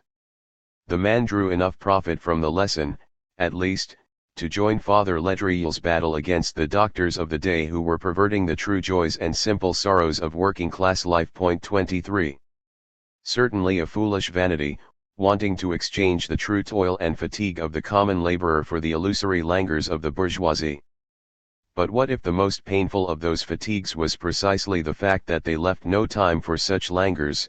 What if the truest sorrow lay in not being able to enjoy the false ones? At the gate of hell, the apportionment of true and false, the calculus of pleasures and pains, may well be a bit more subtle than we generally imagine it to be in the case of simple souls. There are misfortunes so noble and so well sung that they glitter in the sky of the imagination like apocalyptic stars, their glow causing us to forget our mean sorrows, which, lost in the gullies of this world, seem to be no more than deceptive specks. Child Harold, Obermann, René, confess to us the fragrance of your agonies. Answer. Were you not happy in your glorious fits of melancholy? For we know that they crown your souls like halos with the genius of your lamentations and the amplitude of their radiation. Your celebrated pains have their own mysterious recompense, which again corroborates the futility of complaints. Sublime unfortunates! You did not know the sorrow of sorrows, the vulgar sorrow of the lion caught in a trap, of the commoner subjected to horrible sessions in the workshop, the penitentiary expedient gnawing away at spirit and body with boredom and the folly of long labor. Ah, Dante, you old devil, you never traveled to the real hell, the hell without poetry. Adieu. 24. Is that the farewell of a laborer aware of the real sufferings of the workday to poets who know hell only in their imagination, and to sons of good family who suffer only in their heads? But then again, aren't the worst of true sufferings precisely those of thought? Ghani the joiner goes on to say, now our chagrin has reached its peak because it is a reasoned and considered thing. 25. The supreme sorrow of the laborer is to know in truth the misfortune of René, whose parents left him unprotected in life, of Obermann, who could not come to a decision about a career, of Childe Harold, whose passions were too large for the place assigned him by the world. The laborer's hell is not the suffering of the true that leaves all vanity at the door. It is the most radical vanity, of which the other is only the shadow. Those who know only the shadow of hell are actually those who live the true life, and the days of the workshop laborers are merely a dream by comparison. The joiner who bids farewell to old Dante is the same fellow who had been urged not long ago, by a floor tiler friend, to bid farewell to the old world and join him in sharing the true life of the Saint Simonian community. Soon you will leave this world, where I say no more than what you also say with Victor Hugo, my days vanish from dream to dream. Who better than we can understand all the sorrow in that line of verse, we who have so often tried to step out into the day without wherewithal or success, we who know of all the pleasures God has lavished on the earth but have tasted them only in imagination, we who have some feel for our dignity but have always seen it go unappreciated, we, in short, who have hoped and despaired time and again. 26. The untruth of the poet does not lie in being unaware of the laborer's sorrows but in voicing them without realizing it. So it has nothing to do with the dialectical lacerations of thinking and being, of certitude and truth, which are to be reconciled in a thought process aware of plebeian sufferings or in proletarian action equipped with the weapons of theory. If the laborer alone experiences the truth of what the poet says, he recognizes only his own nothingness in that truth. Neither one, in his knowledge or his life, holds the truth of which the other produces the semblance, or the knowledge of what the other suffers. Far from the man in the leather apron, the laborer cannot, in the poet's image, recognize any self-identity. In this exchange of vanities uttered in the manner of Epimenides, which steals away the subject who could attest to the truth about the untruth, the result is not skepticism but a certain kind of knowledge. It is an empty knowledge, if you will, promising no mastery. Something, however, akin to the transgression that prompted a tasting of the fruits of the tree of knowledge, an unknown relish, a bite from which there can be no recovery, an unsettling in which sensible reality itself seems to vacillate and reel. Such was the fever that seized Ghani and his friends one Sunday morning in the country, in May, while they were engaged in their metaphysical chats. The earth was sinking down and out or we were ascending into empty space, because we saw creations unfolding that are not of here. 27. What relationship is there between the Sunday extravagances of these artisans and petty bourgeois men on the one hand, and the solid realities of exploitation and class struggle on the other?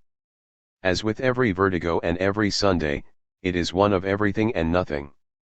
Monday they will begin again the monotony of work or the vagrancy of unemployment. The world remains unchanged when the young seamstress leaves the St. Simonian preaching session, to which she had gone to find a bit of droll amusement and from which she returned filled with admiration and astonishment for the grandeur of the ideas and the unselfishness of the apostles. 28. Nothing has changed, but nothing will ever be the same as before, either.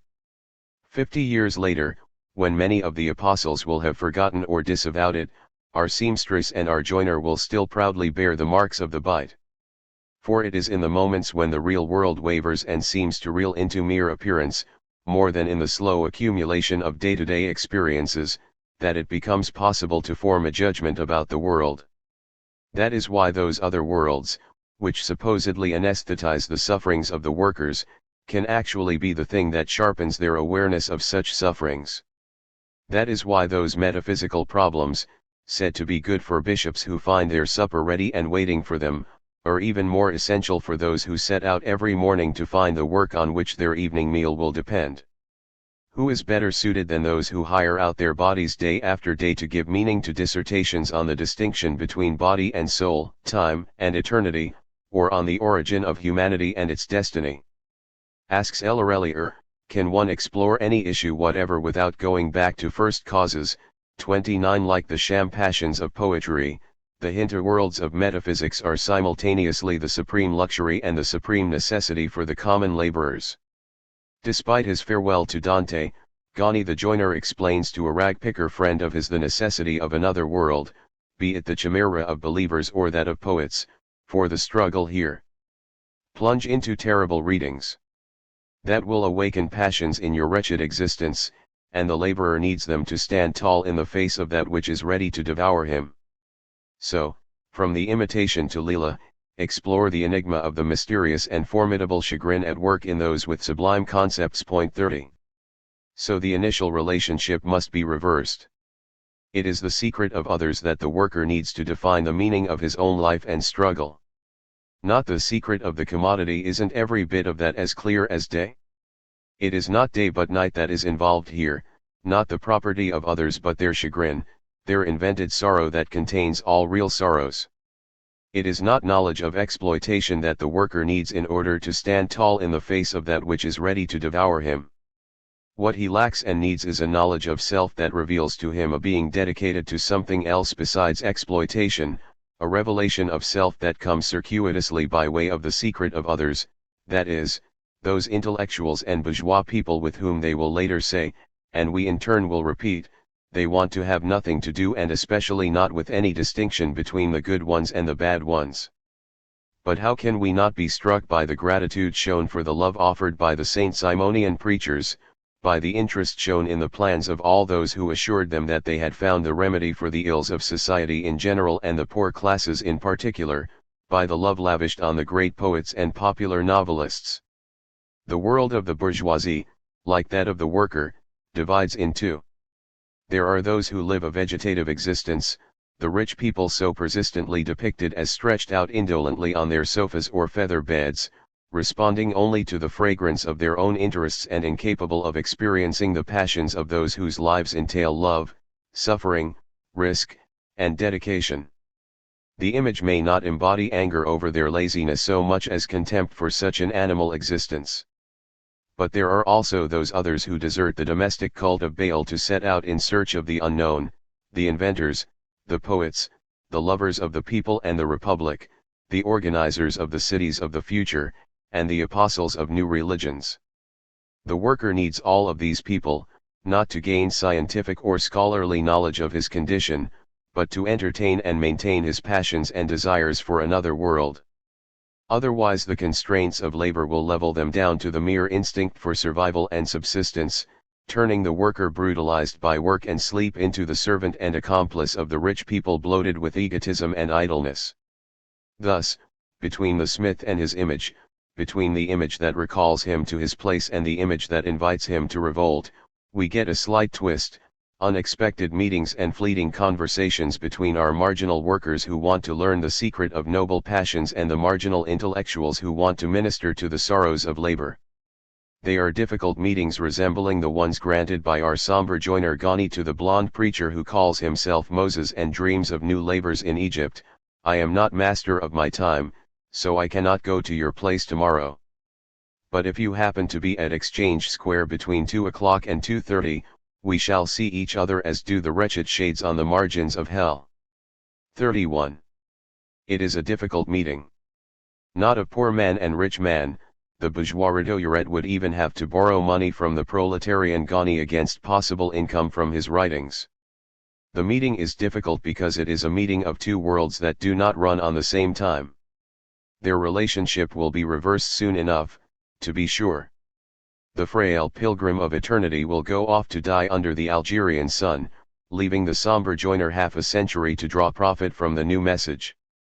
Proclaiming the new order, classification according to capabilities and retribution according to works, but positing love as its origin and basis, This message revives the semblances and contradictions of the old myth in the Republic, which said that the mixture of gold, silver, or iron in their souls determined the place allotted to philosopher kings, warriors, and artisans. 32 The important thing, in any case, is not the content of the doctrines about the new hierarchy of the industrial city but the initial disorder of the picture that marks their enunciation, the meeting of the margins of hell, the mingling of base and precious metals, the visionary alliance or alloy of gold and iron against the dominations and servitudes of the kingdom of silver, the flight established at the heart of the worker's recognition of his image. Is it really worthwhile to tarry over those encounters? Haven't some been long denouncing the delusions of those who want to straddle two worlds? Haven't they dismissed the false images for the inescapable realities of class struggle that rule out deception at a glance? Haven't others followed suit and described the movement of images as the work of a puppeteer, philanthropist, state, or master thinker, transforming the rigors of the new disciplinary order into a beguiling dream? The poor joiner, the former will say, is going to let himself be taken in by talk about love that seeks to make him forget the struggle. Look, say the latter, at the price in mirages he pays for his entry into the disciplinary universe of the pioneers of the modern industrial order. But where did they get the idea that workers cannot simultaneously love bourgeois people and do battle with them, indulge in Saint-Simonian love for the father, the East, or the woman, and flee its railroad empire? Writes one of the faithful, I marveled at their teachings and preachings. But I was a bit disturbed by the outcome of their efforts and what they hoped and expected to see in the way of loftiness and grandeur in the governmental state. 33 What justifies our claim to see the realm of representation neatly divided between manipulators and manipulated, to see the laboring class as necessarily duped by what it believes? What makes this strange domain an illusion, by very definition excusing one from trying to say something about it that is at least likely, even if not necessarily true? Isn't it a fact that all talk about illusion at the cost of some redistributing of knowledge and truth is designed to suppress the prior question expressed in the myth of the three souls and the three metals, a myth that it is impossible to make people believe? That prior question has to do with the unjustifiable and inescapable frontier separating those whom the deity destines for thinking from those whom he destines for shoemaking. Not the partition that fixes the boundary of the reason by separating it from its other, that is, its margins or its unthought-out version, but rather the inner frontier dignifying this thinking that makes the weaver its model and, at the same time, the one excluded from it.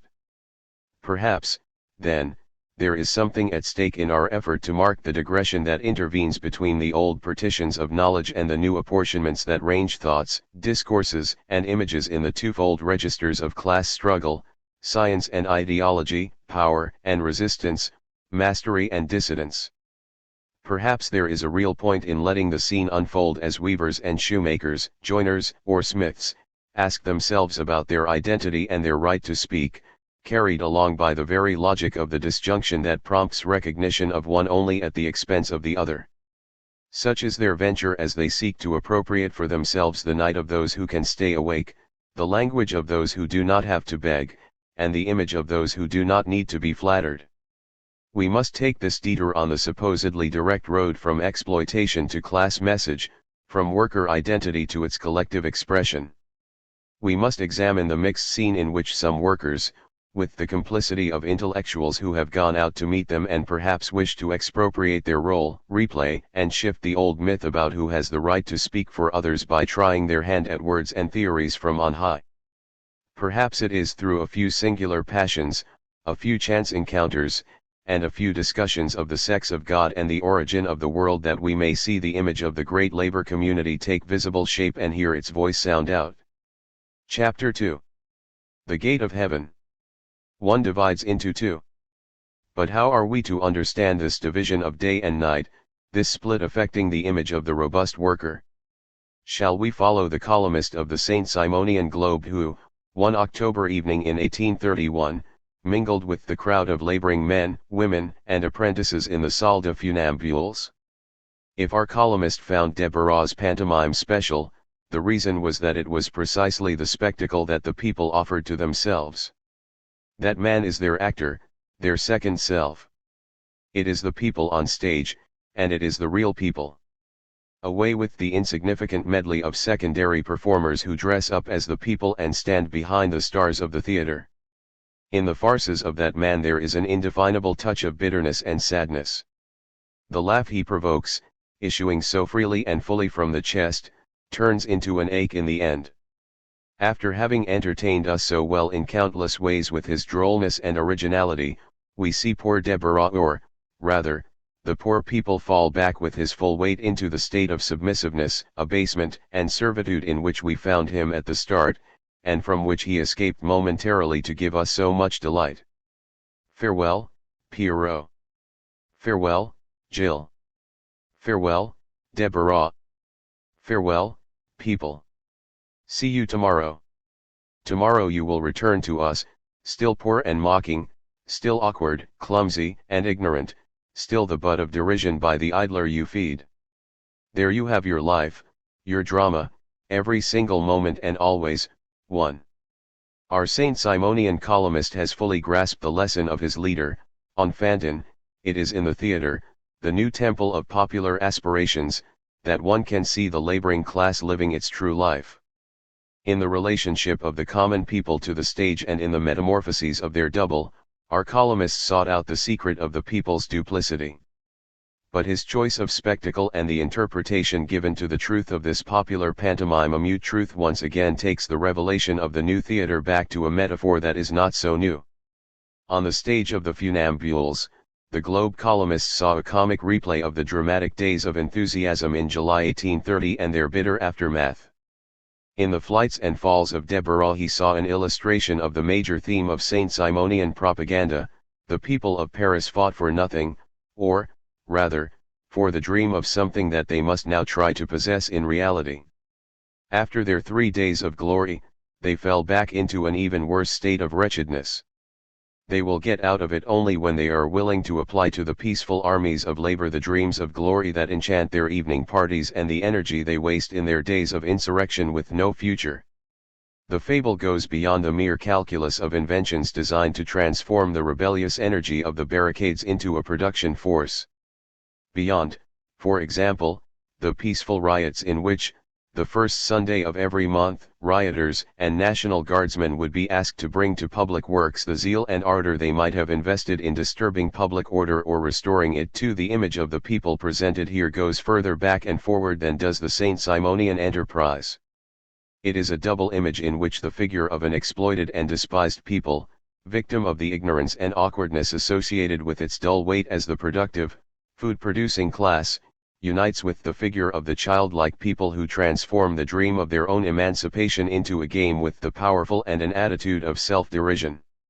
So we have a people who are accomplices in a subordination that allows them the possibility of imaginary denials and symbolic subversions, the evasions of theater scenes and merry evening get-togethers, days of insurrection whose ephemeral victories seem to repeat the function of carnivals and chivalrous to provide the momentary reversal of roles needed to restore equilibrium between rulers and ruled. In the diverse programs designed to make available the energy lost in popular revolts and festivals, and in the images they project of popular ignorance and fickleness, we find a constant.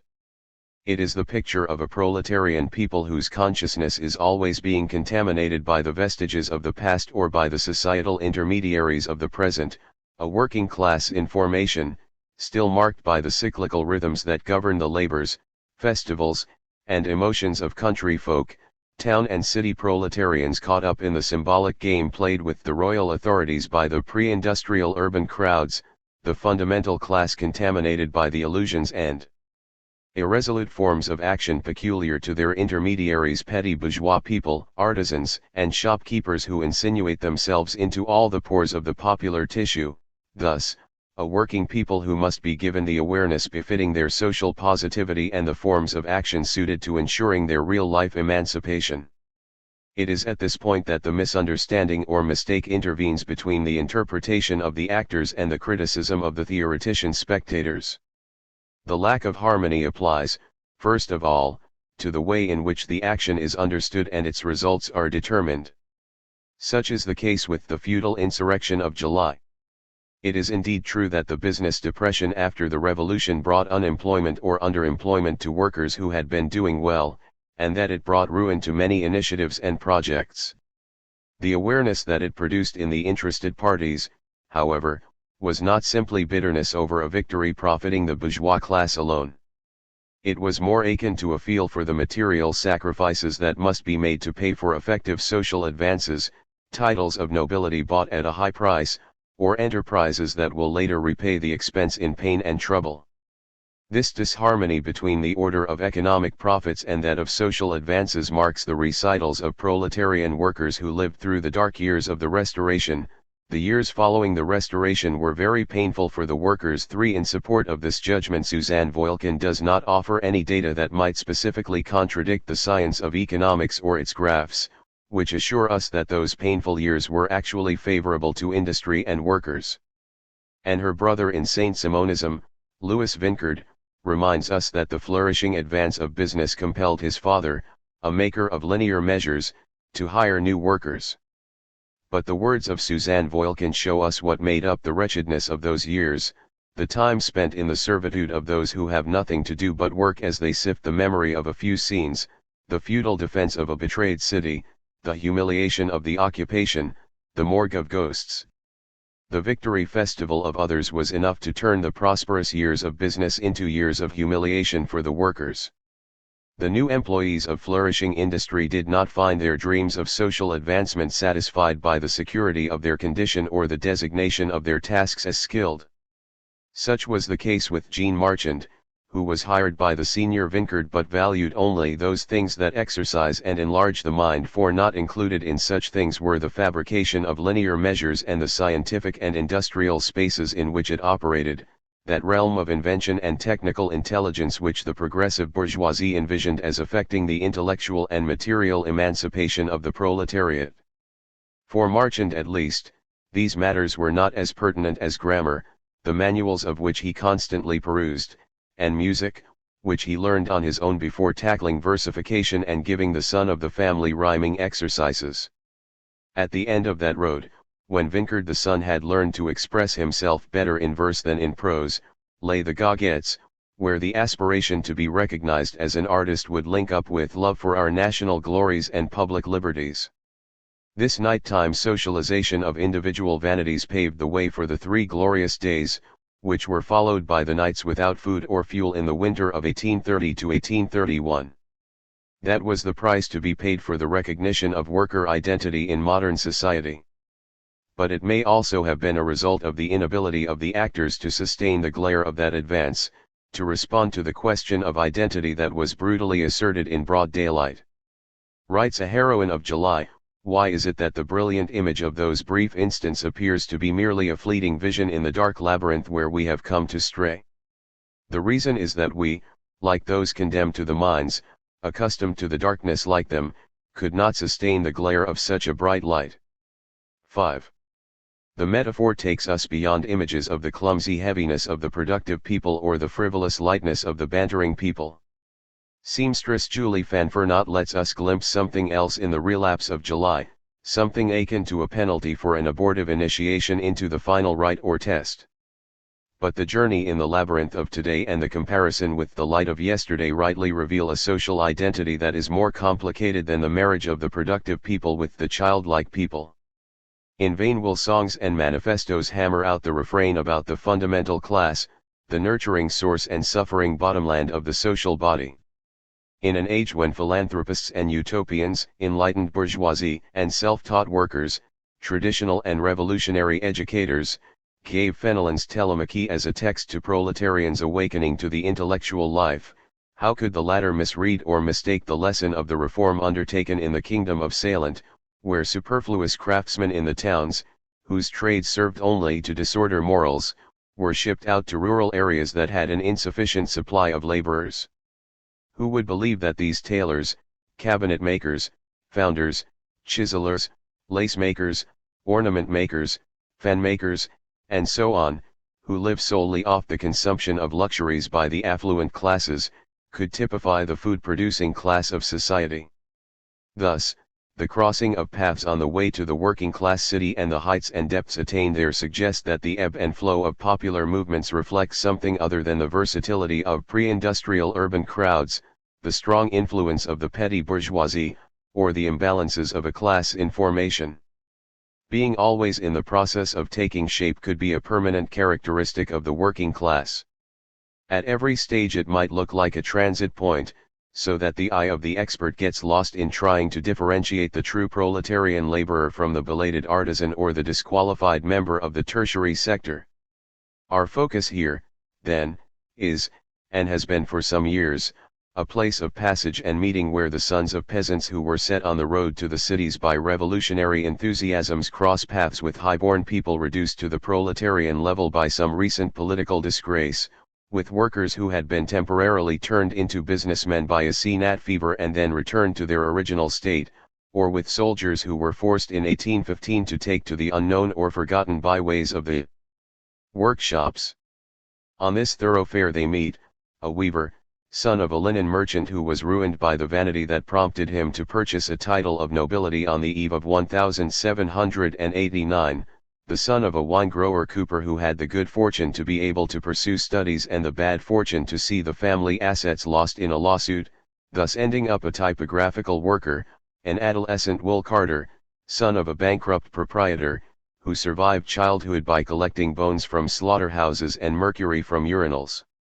And the little country boy who has become a tailor because a turner's apprenticeship was beyond his parents' means. They join the anomalous and provisional assemblage of younger sons who have set out to seek, from the uncertain work of their own hands and the unpredictable vicissitudes of industry, a subsistence, a fortune perhaps, that cannot be guaranteed to all by industry or their paternal soil. Undoubtedly, the revolution abolished the juridical rigors of the law of primogeniture, which had kept the grandfather of silk weaver Sebastian Commissaire and the father of embroiderer Suzanne Voilquin from the education and assets reserved for the firstborn of those large families. But even if the younger sons of families with 20 children now tend to have no more than 10, half of whom die rather quickly, they still do not have the means to pay for the apprenticeship of all in some vocational trade, état. All the more, suggest the children now and then, because their fathers were marked by the age of great upheavals, are more taken up with planning castles in Spain for their offspring than positions with a future, and go rolling around in search of fortune like stones that gather no moss. Along with the reality of economic constraint and the aberrations of fancy, family tradition and emotional caprice combine to subject the younger sons of the last generation to the hazards of a lottery in which one loses at every turn. By opposite roads, then, silk weaver Commissaire and tailor Tronson would suffer the identical effects of a typical situation, the premature death of one parent and the remarriage of the other. The firstborn child of his father's second marriage, Sebastian Commissaire suffered from his role as an intruder. He was soon put to work by his father, weaver, dyer, and peddler, whose gypsy temperament did not stray from principles of authority and who did not want to be reproached for letting the children of his second marriage eat the hard-earned bread of his older children. But when this unstable father, after settling in Lyons for a time, set out again with one of his elder sons on the road marked by dreams of fortune and aberrations of the heart, young Sebastian found himself, at the age of 14, head of the family and fixed in the career of silk weaver. 6 On the other hand, André Tronson, the second son of the first marriage of a fairly comfortable wood merchant in Besançon, had to endure the antipathy of his stepmother.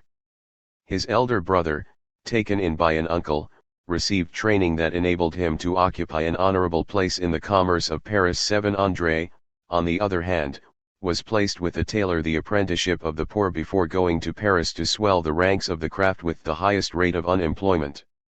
To be sure, the constraints sending one to Paris and abandoning another in Lyons could be complicated by a more or less deliberate choice.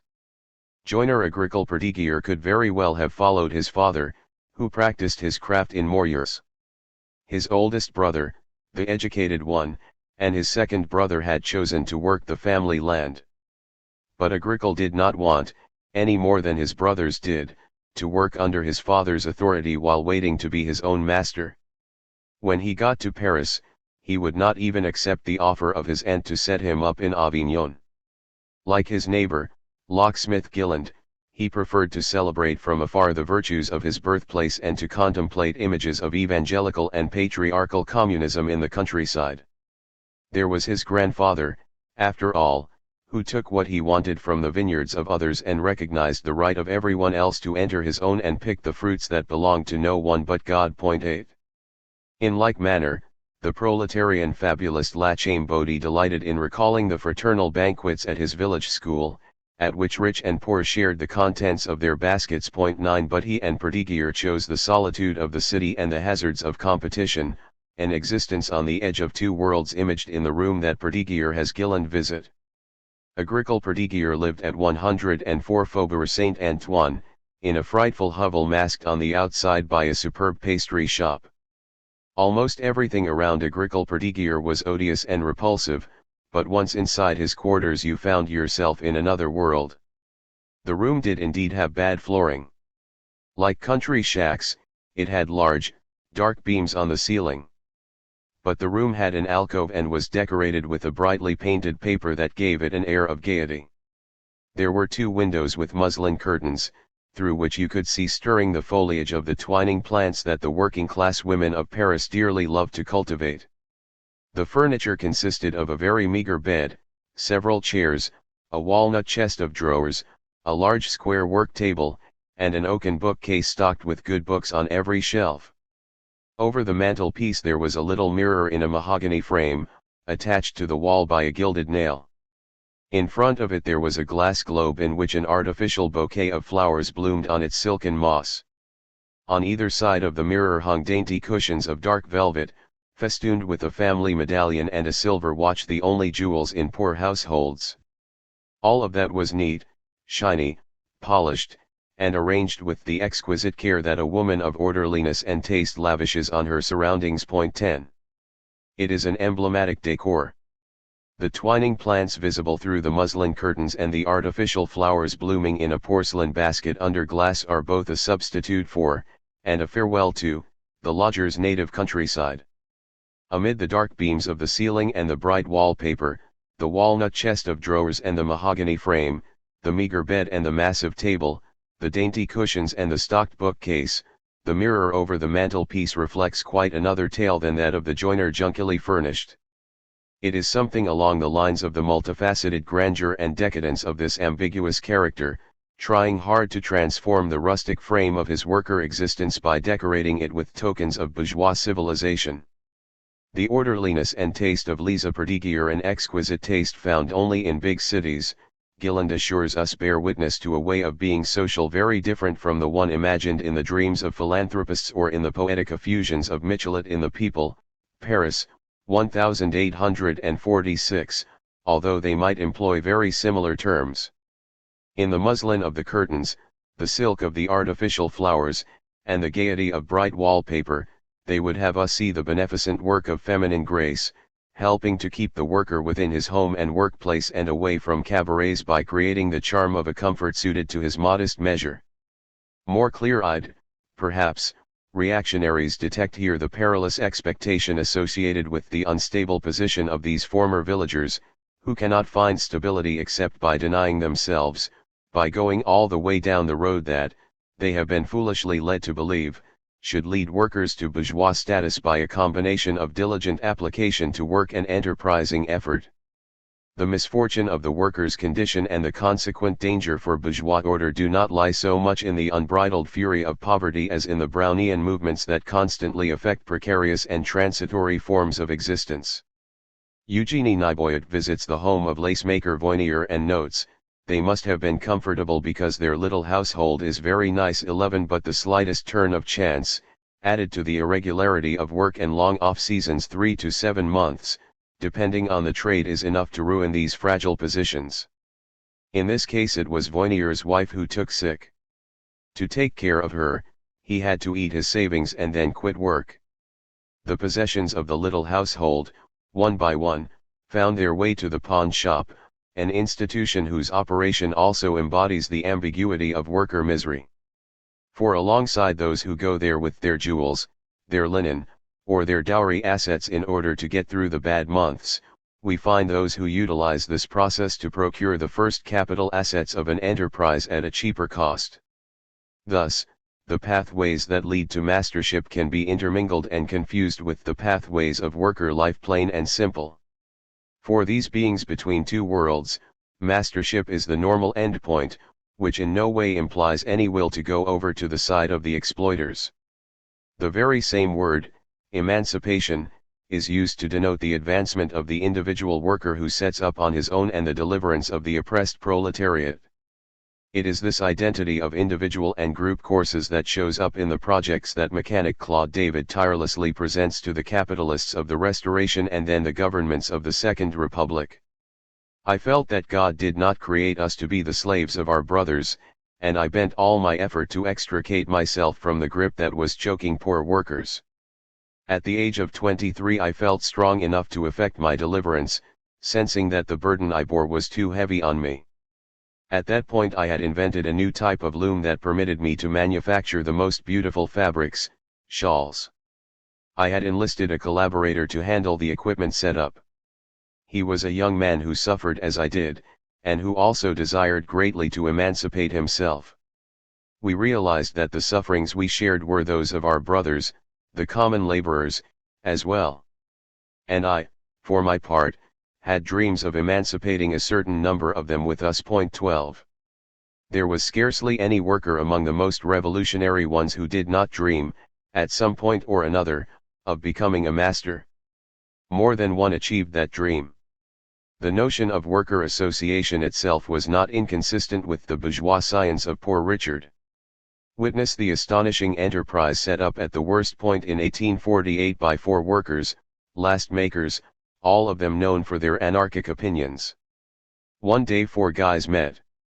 The national workshops, last refuge against hunger, had been dissolved. What to do? The sum total of their combined assets was 2 francs. What can you put together with 2 francs? Asks the millionaire, who spends that amount 100 times a day. Well, what you can do is buy a log. And then? Work up that log, get a few shapes out of it, and sell them. Then what? Buy 2 logs. All this time you eat little or not at all. You work. And then? You create the largest commercial enterprise of its sort, which has 70 associates and does 80,000 francs in transactions per year. 13. To dream of socialism hardly means to forget the virtues of enterprise. But it is precisely that fact that nullifies paternal exhortations to today's good workers, exhortations promising them the happy fate of those modest workers of the 1820s whose efforts now enable them to enjoy the fine fortune of manufacturers. Today's good workers, you see, quickly came to the same sort of idea on their own. On their own as individuals or in conjunction with a few buddies, they too invested their savings in some enterprise designed to liberate them from their condition as mere laborers. But they soon came to see that the class struggle did not exactly follow the line of division between masters and laborers. Those who had urged them yesterday to get rich by their own efforts now were not so happy to see them take the advice seriously and compete with established positions. Undoubtedly, the collapse of many transient masters was due to their presumption. They failed to realize that being an adroit worker was not enough to penetrate the mystery of net cost or to know how to judge the solvency of clients. But the impact of knowledge on success was no less assured than that of hard work and honesty.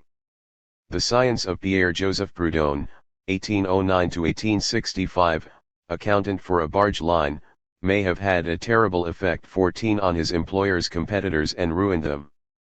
But it was of no positive help to him on the day when he, worn out by the precarious and miserable lot of a worker, set himself up as a printer along with one of his colleagues. The scanty savings of the 2 friends were pooled, and all the assets of their families went into this lottery. The treacherous game of business betrayed our hopes. Order, work, economy, nothing was of any use. 15 Aside from the hazards of the industrial lottery, every trade now faced the added menace of being overrun by the faceless enemy that was prowling for prey everywhere. It was the errant capital, without profession or specific purpose, 16 denounced in 1848 by the cabinet makers, masters, and workers jointly. In these circumstances the positions of master and worker are quite often equalized or reversed, giving worker individuality the uncertain hybrid color noted in a group of workers that one Saint Simonian propagandist is supposed to indoctrinate. In this neighborhood there are a large number of men situated somewhere between master and worker. That is to say, they are something of both because they work for a master and are treated as workers by those men, but they in turn are treated as masters by the workers they employ. And since everyone knows everybody else and this neighborhood is partially made up of these political hybrids, for they are greatly occupied with politics, it would be good if our journal got to them and made them a bit knowledgeable about our politics. 17. This hybrid character typifies the labor population encountered by propagandists of every stripe, not just the worker masters of the Ninth War just described. And it is quite true that it is what necessitates a search in the political arena for an identity that is not adequately provided by the uncertain lines of division between mastership and wage earning. But it does not follow that this identity itself is uncertain. It is quite true, for example, that the master tailors are all former workers. But that is precisely why their workers deem it right to demand that the master-worker relationship be that of one bourgeois person to another. If journeyman tailors must show up for hiring in a frock coat, it is only right that, in return, their masters take off their hats upon entering the workshop. This equality in the realm of appearances and conventions expresses the new and paradoxical dignity of the worker by virtue of his participation in the hazards and risks of mastership. The precariousness of a work menaced not only by the lordly caprices of affluent consumers but also by the speculations of errant capital gives a new cast to the worker dignity arising out of the forced marriage of worker liberty to master liberty. It is no longer the old division of the journeyman guilds, compagnoniches, between the season of the masters and that of the workers. Rather, it is a claim to share rightfully in the reality of the risk taken, as the old hierarchies founded on outlay expenses converge with the new justifications of profit. Still domestic, the relationship between the free journeyman and the bourgeois master who needs him tends now to shatter in favor of an imaginary hierarchy in which risk itself, rather than any competence possessed, is the thing that commands recognition. The place commanding respect in this hierarchy is defined in terms of the abjection of the one occupying the bottom rung, the kid in servant's livery on whom the apprentices of the next-door workshop heap their sarcasms, the adult domestic servant whom striking workers say they would never want to become. The hierarchy certainly has some objective grounds. The domestic is the person for whom parents could not pay any apprenticeship, even that of tailor.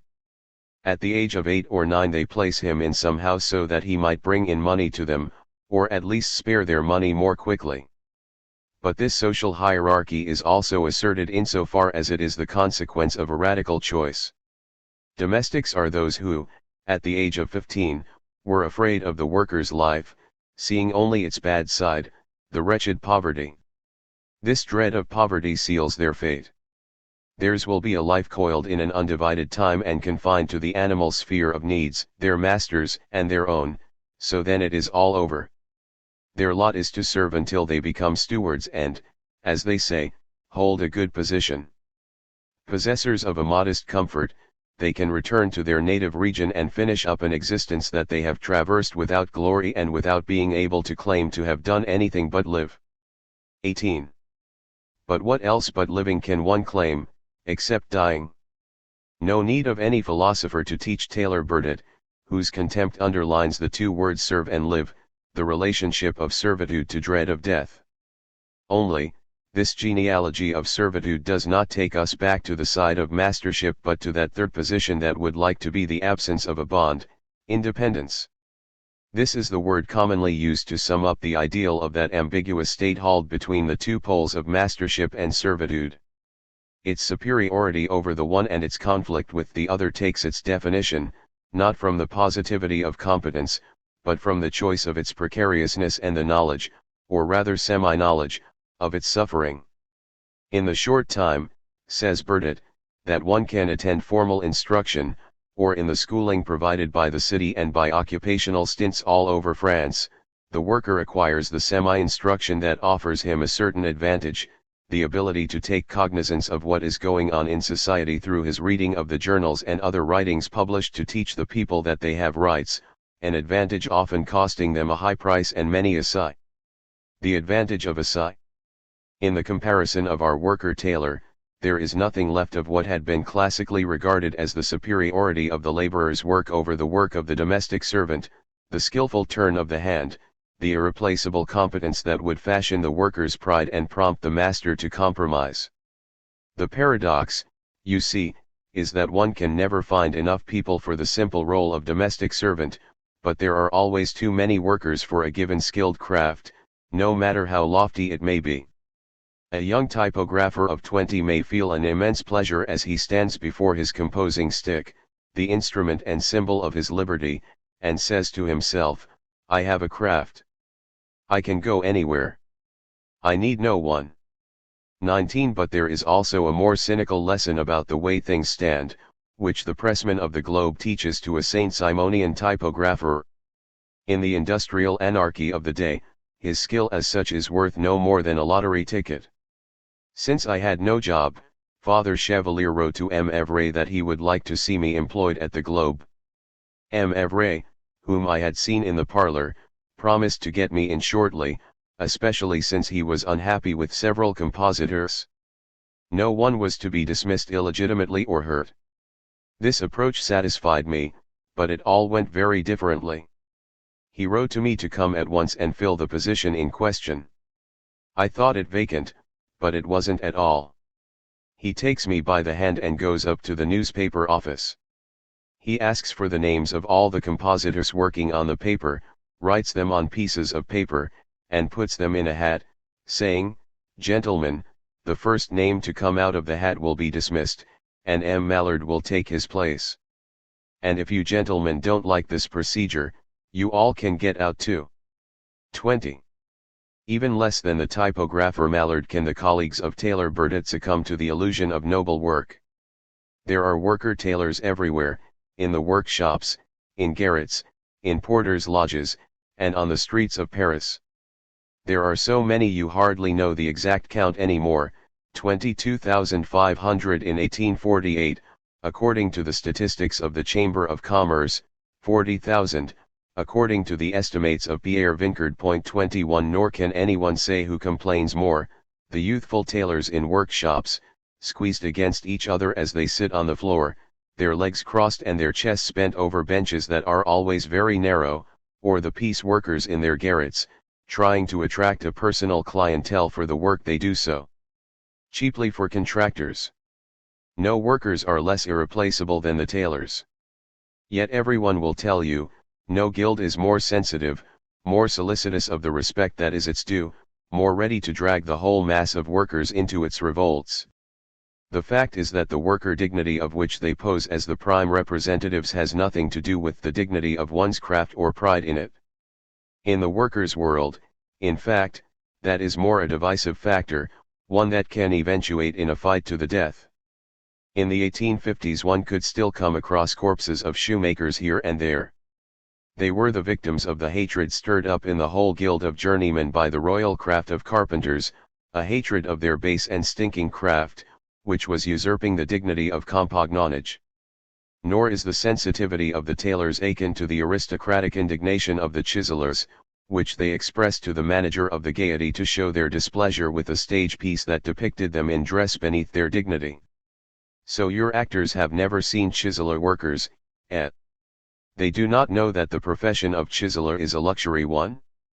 They imagine us in dress that is absolutely ridiculous. Let them be good enough to change their costumes or we will go and hiss them. You should know, gentlemen, that we are neither masons nor roofers. It's fine for those fellows to wear costumes like those of your actors. 22. Reprinted in the workers' press, the letter of the chiselers was roundly condemned. But it was precisely those papers whose tone was set by typographers and tailors that raised a hue and cry against this false conception of worker honor. The masons, for their part, did not respond for three reasons that come down to one, if we can believe the chapter devoted to them by Pierre Vincard. First, the Masons do not read the newspapers. Second, they do not go to the theater. Third, they do not have any vanity in their dress. All those things cost a lot and would distract them from the only path that matters to them, according to Vincard, the path that leads from their craft to its essential goal, the purchase of land in the countryside. The Mason is the man who applies all his intelligence to the perfection of his craft alone, who astonishes the contractor by the ease with which he can decipher the most complicated plans of men of art. But that does not mean the Mason is thereby placed at the peak of the hierarchy. Instead, he is quite low in a certain hierarchy of worker dignity, very close to the borderline separating manual workers from domestic servants. The Masons share with the latter a fixation on land and a taste for savings. Is that why their profession so vividly reproduces within itself the tensions of domesticity, the conflicts of those who know only the two social relations of serving and commanding? It is a sad thing to see men united by work and danger, having no other relationship than that of master to domestic servant. The ambition of the servant boy being to get to be a worker, he views with an envious eye the salary and consideration enjoyed by the journeyman. His mind and his energy concentrate solely on that. So if his master happens to go away for a moment and he himself can leave the mortar mixer, he ascends quickly to grab the trowel and goes to work feverishly. His indolence becomes a feverish activity. The desire to command in his turn and the lure of higher earnings mean that he quickly familiarizes himself with the tools. After some periods of study of this sort, he ordinarily manages to become a worker. But if he succeeds, he, like the freedmen of ancient societies, may well be more pitiless than people were toward him. 23. This look focused on the Masons by the former jewel engraver joins up again with the look cast on domestic servants by the tailor, satirical songwriter of La Roche Populaire. The hierarchy undergirding them does not have to do with competency or dress. It has to do with a sensitivity to spectacles that leave those peasant workers unmoved, the marvels forbidden to their producers that line the shop windows of jewelers, furniture merchants, and bronzers, the beautiful arrangement and rich ornamentation of city monuments, the laughs of vaudeville and the tears of melodrama, the passions of politics and the theater. In short, it has to do with everything that causes these workers to live their lives now, not just in the complementarity of craft and firm or even in a conflict-ridden relationship with their masters, but also in the respiration of that entity so difficult to pinpoint but increasingly pregnant even in its cunning effects, public opinion. Over against the bourgeois vanity of the chiselers and the peasant greediness of the Masons, it is this that grounds the specific worker dignity of these tailors, who have come to seek compensation, in their residence in the capital city, for the misery, bad luck, or injustice that their derisory craft has reserved for them.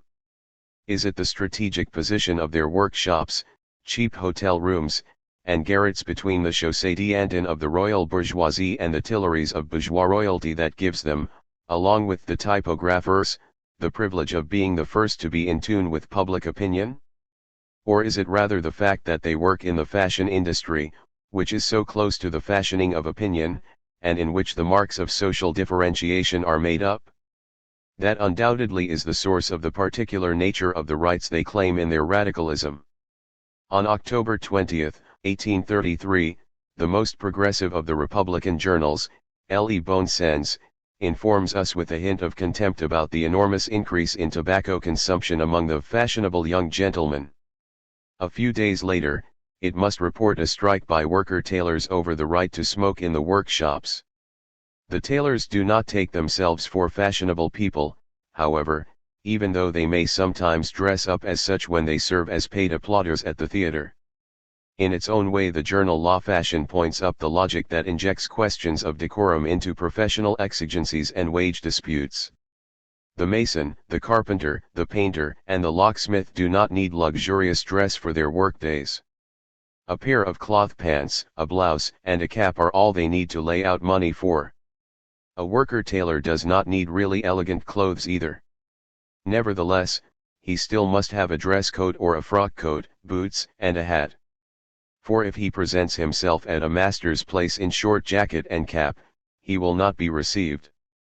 Since he has greater needs, less savings, and less chance for permanent work, he is more unhappy. That is understandable. The simplest way for him to extricate himself from his unfortunate position, in his mind, is to earn more. Hence their coalition against the masters. Point 24. In his first attempt at analysis, Augustin Canova, master tailor and writer of the article, picks up the classic argument of bourgeois people and philanthropists, who see good conduct by the worker as the only solution to the social question. But as he proceeds in further articles on the subject, Canova's analysis shifts its direction. For Augustin Canova is not just a representative of all the worker tailors who have become master tailors by diligent effort. He is one of those deviant new masters who are not content to run a business, who are also trying to introduce the mathematical and social sciences into their craft. The group would include Master Tailor Bard, friend of Saint Simonians and Fourierists, the proletarian Saint Simonian Delus, inventor of a machine for taking measurements, and the fierce Republican Suirio, one of the leaders of the 1840 strike. Like them, Canova is a pioneer promoter of the geometric cut that has evoked sarcasm from real tailors, the latter being incensed at the swagger of these new cutting professors or paper cutters, who have more students than clients. 25. Canova, too, is looking for solutions to a crisis that sets masters and workers in opposition against the backdrop of a common fate they both face, membership in a profession that threatens to be delivered over to the capitalists in 8 or 10 years. 26. In the circle of expenses and demands for rights, he would have us see more than the result of mere misconduct by youthful apprentice tailors. He points to the vicious circle typifying an industry based on fashion and now menaced by the capitalist rationality of ready-made clothes. Canova admits that these young tailors are not reasonable. But isn't that typical of young people? And who but they could adapt to a trade that, by virtue of the rhythm of fashionable life, condemns them to 5 months of inactivity on the one hand and, during the busy season, to a work schedule that is incompatible with any family life at all. Today the craft is not really menaced so much by the young madcaps who want to earn enough in the 7 months of the work season to spend the 5 months of the off-season in a pleasurable way. It is threatened much more by the good spouses and fathers of families who, during the off-season, hire out their hands for a song to the producers of ready-made clothes, whose products will hit the market just as work is starting up again in the regular tailor shops. Canova sees the solution to the crisis in an entente between masters and workers, a united front against their common enemy, which is to be implemented through equal representation on the arbitration boards known as the Conseils de Prud'hommes. In 1848 other proprietors will see owner-worker associations as the only safeguard for a trade in which market pressure has reduced mastership to a mere illusion of power and authority. Asks a Bordeaux proprietor in the preamble to his proposed plan for such an association. What really is a proprietor in an individualized industry? Is he anything more than the sliding slope between producer and consumer, the groove along which the metal rolls day after day? What remains to him except his oppression by the strong and the dependence of the weak upon him? 27. It is precisely on the sharing of this remainder, however, that the battle is joined.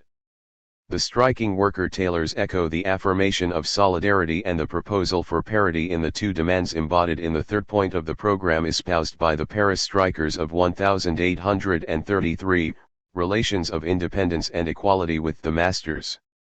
3 specific demands are covered in the general formula: the right to smoke tobacco, some time to read newspapers, and the requirement that masters take off their hats upon entering the workshop.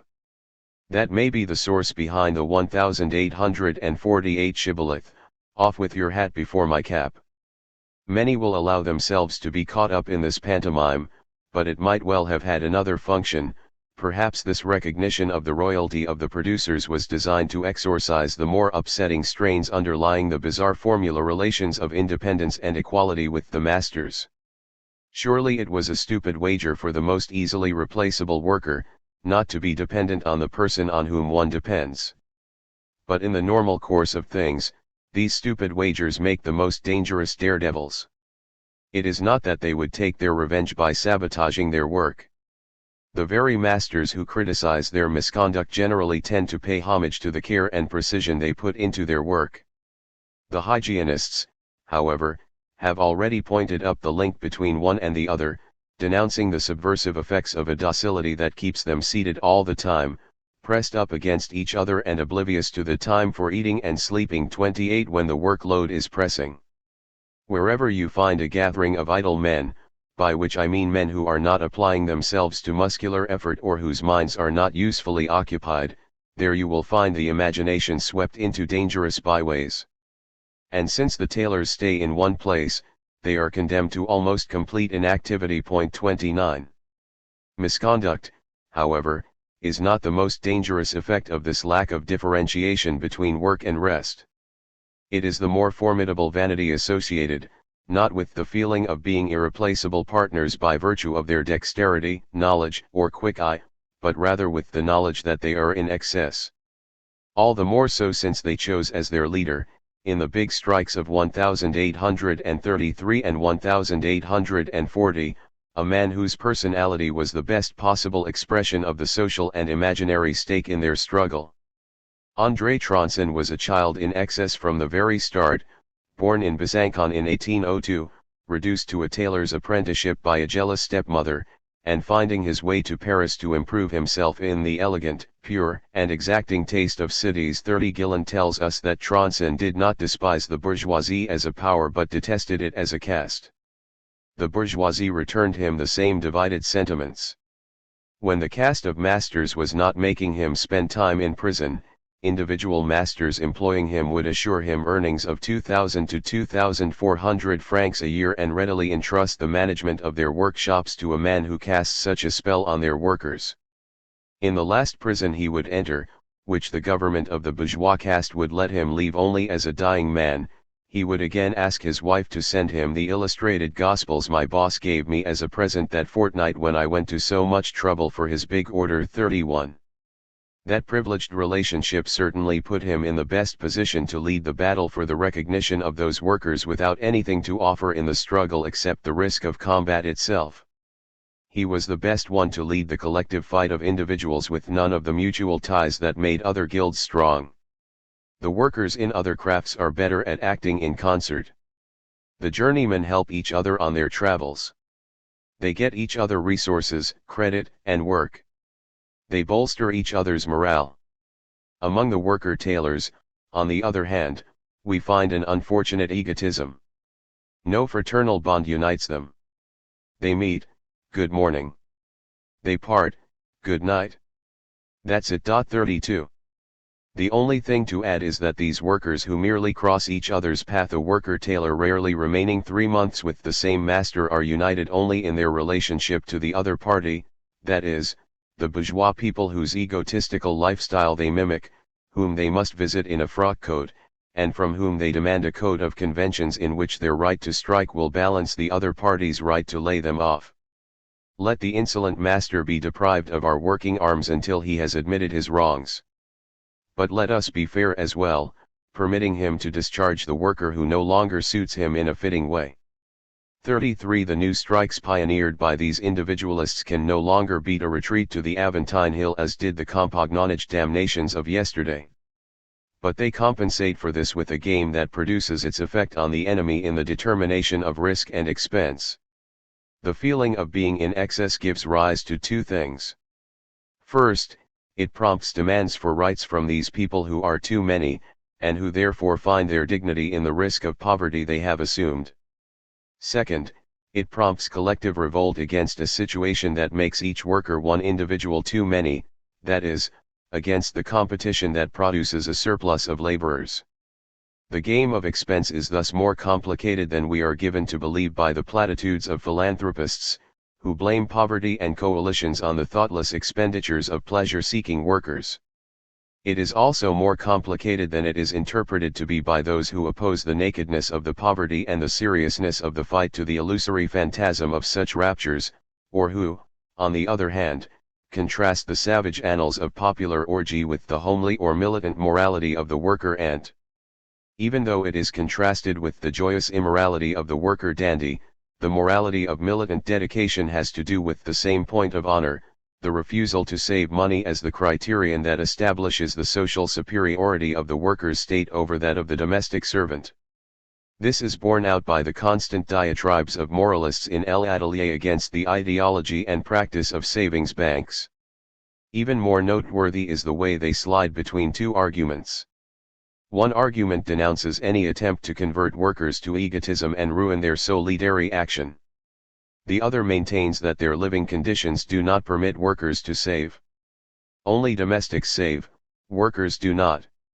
The statement could not possibly be contradicted by statistics showing a constant growth in worker deposits after an initial period of suspicion. It is in the nature of a philosophical a priori and a criterion of social dignity. This refusal to save money does not merely define an abstract unity between the recklessness of the precarious worker and the solicitude of the apostle.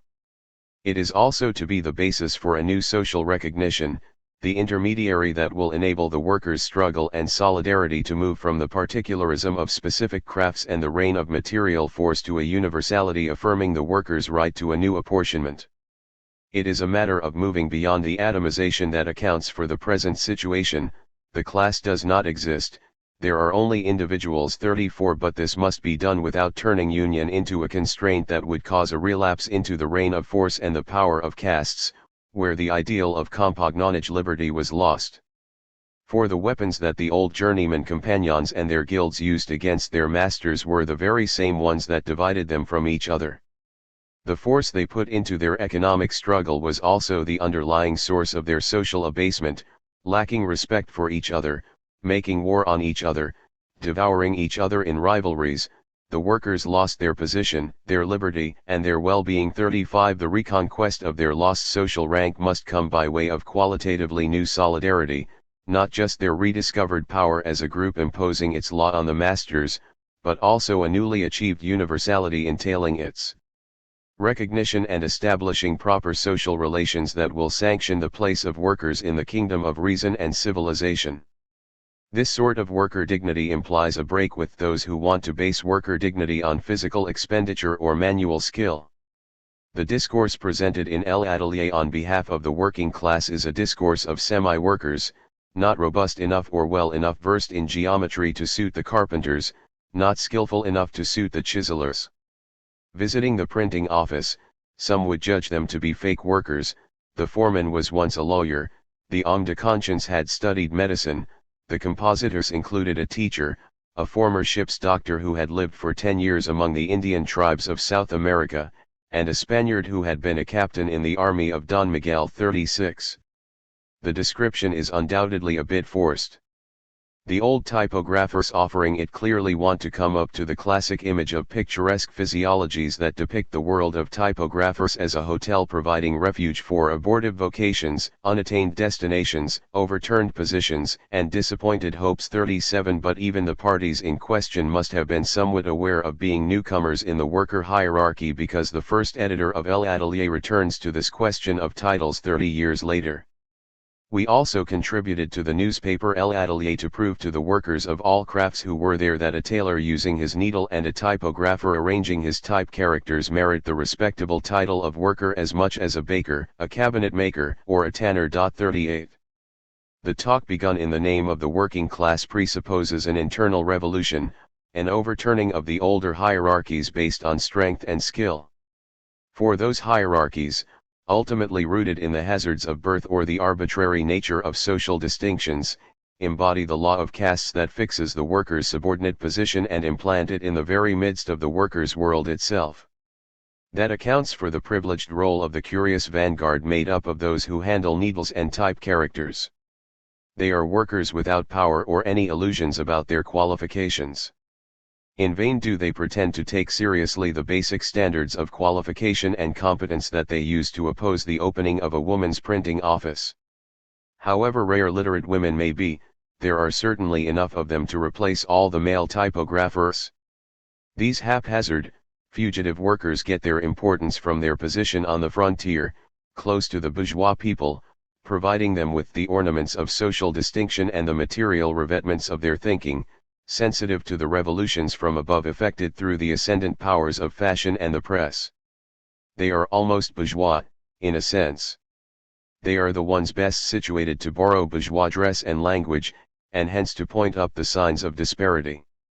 In dress, for example, it might be a trifling touch of eccentricity or slovenliness, the mockery of the artist blending with the bad taste of the parvenu, something amiss, something jarring, something grating, something that breaks the harmony and gives a bad impression, hinting at the worker under the lion's garb. 39.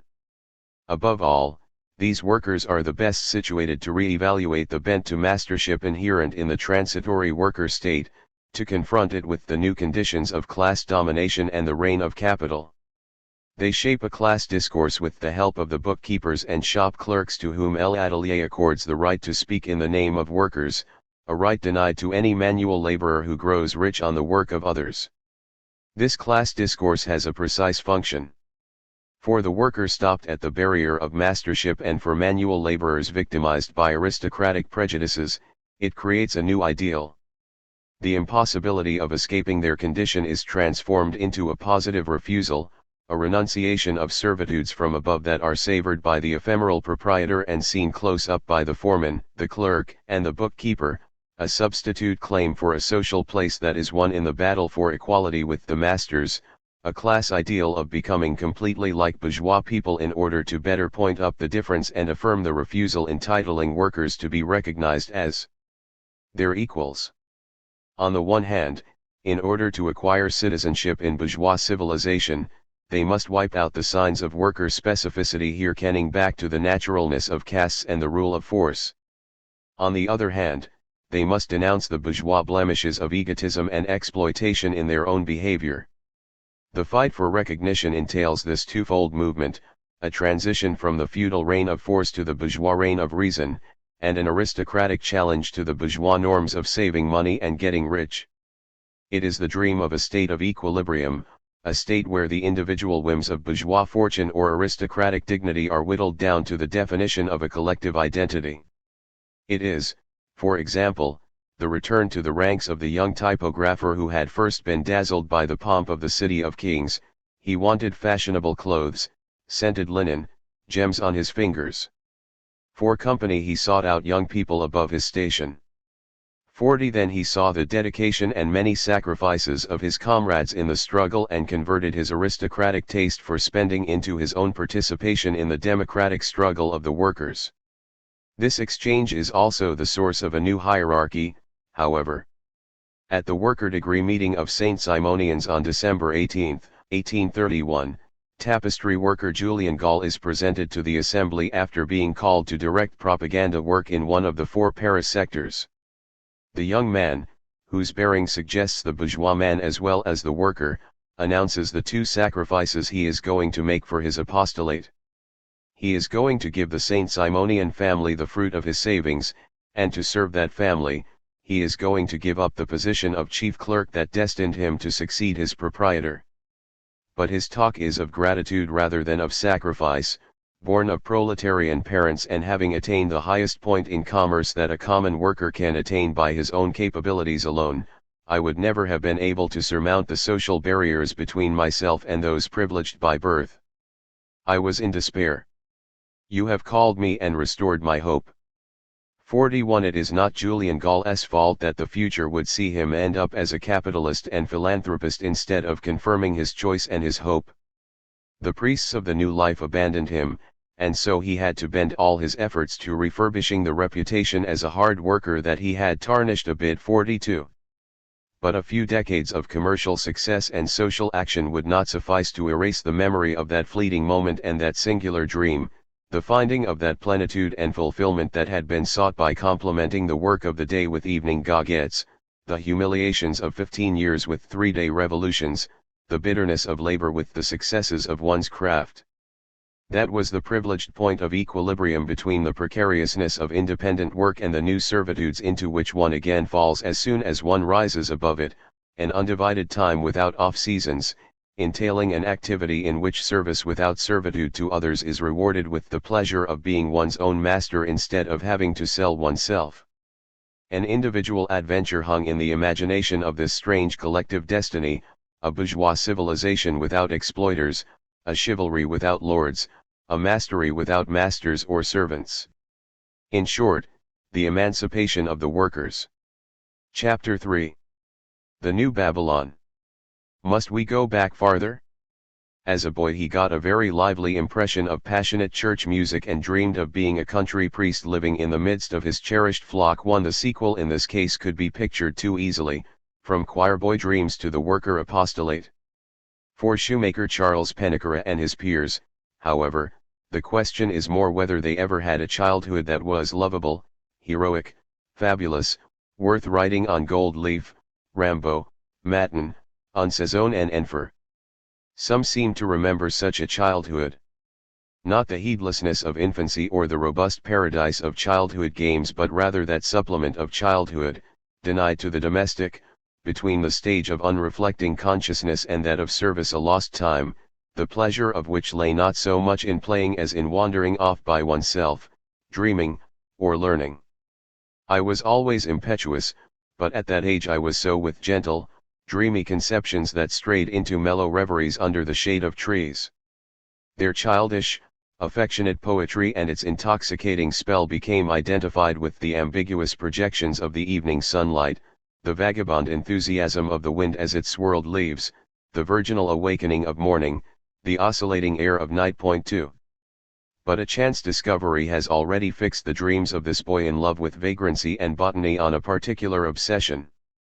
It all began one day when his play with a chance companion was interrupted by the latter's mother, who wanted to ask her son about the pagination of a legend entitled La Chapelle de Saint Leonard.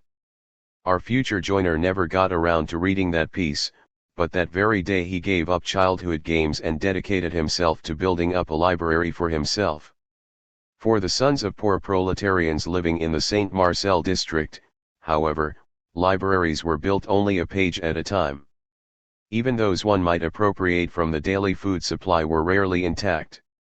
It was agreed that my mother would save for me the sacks holding the nourishing grains that she bought. How great was my enthusiasm that evening back home as I explored those treasures of fragmentary discourse and annal remnants.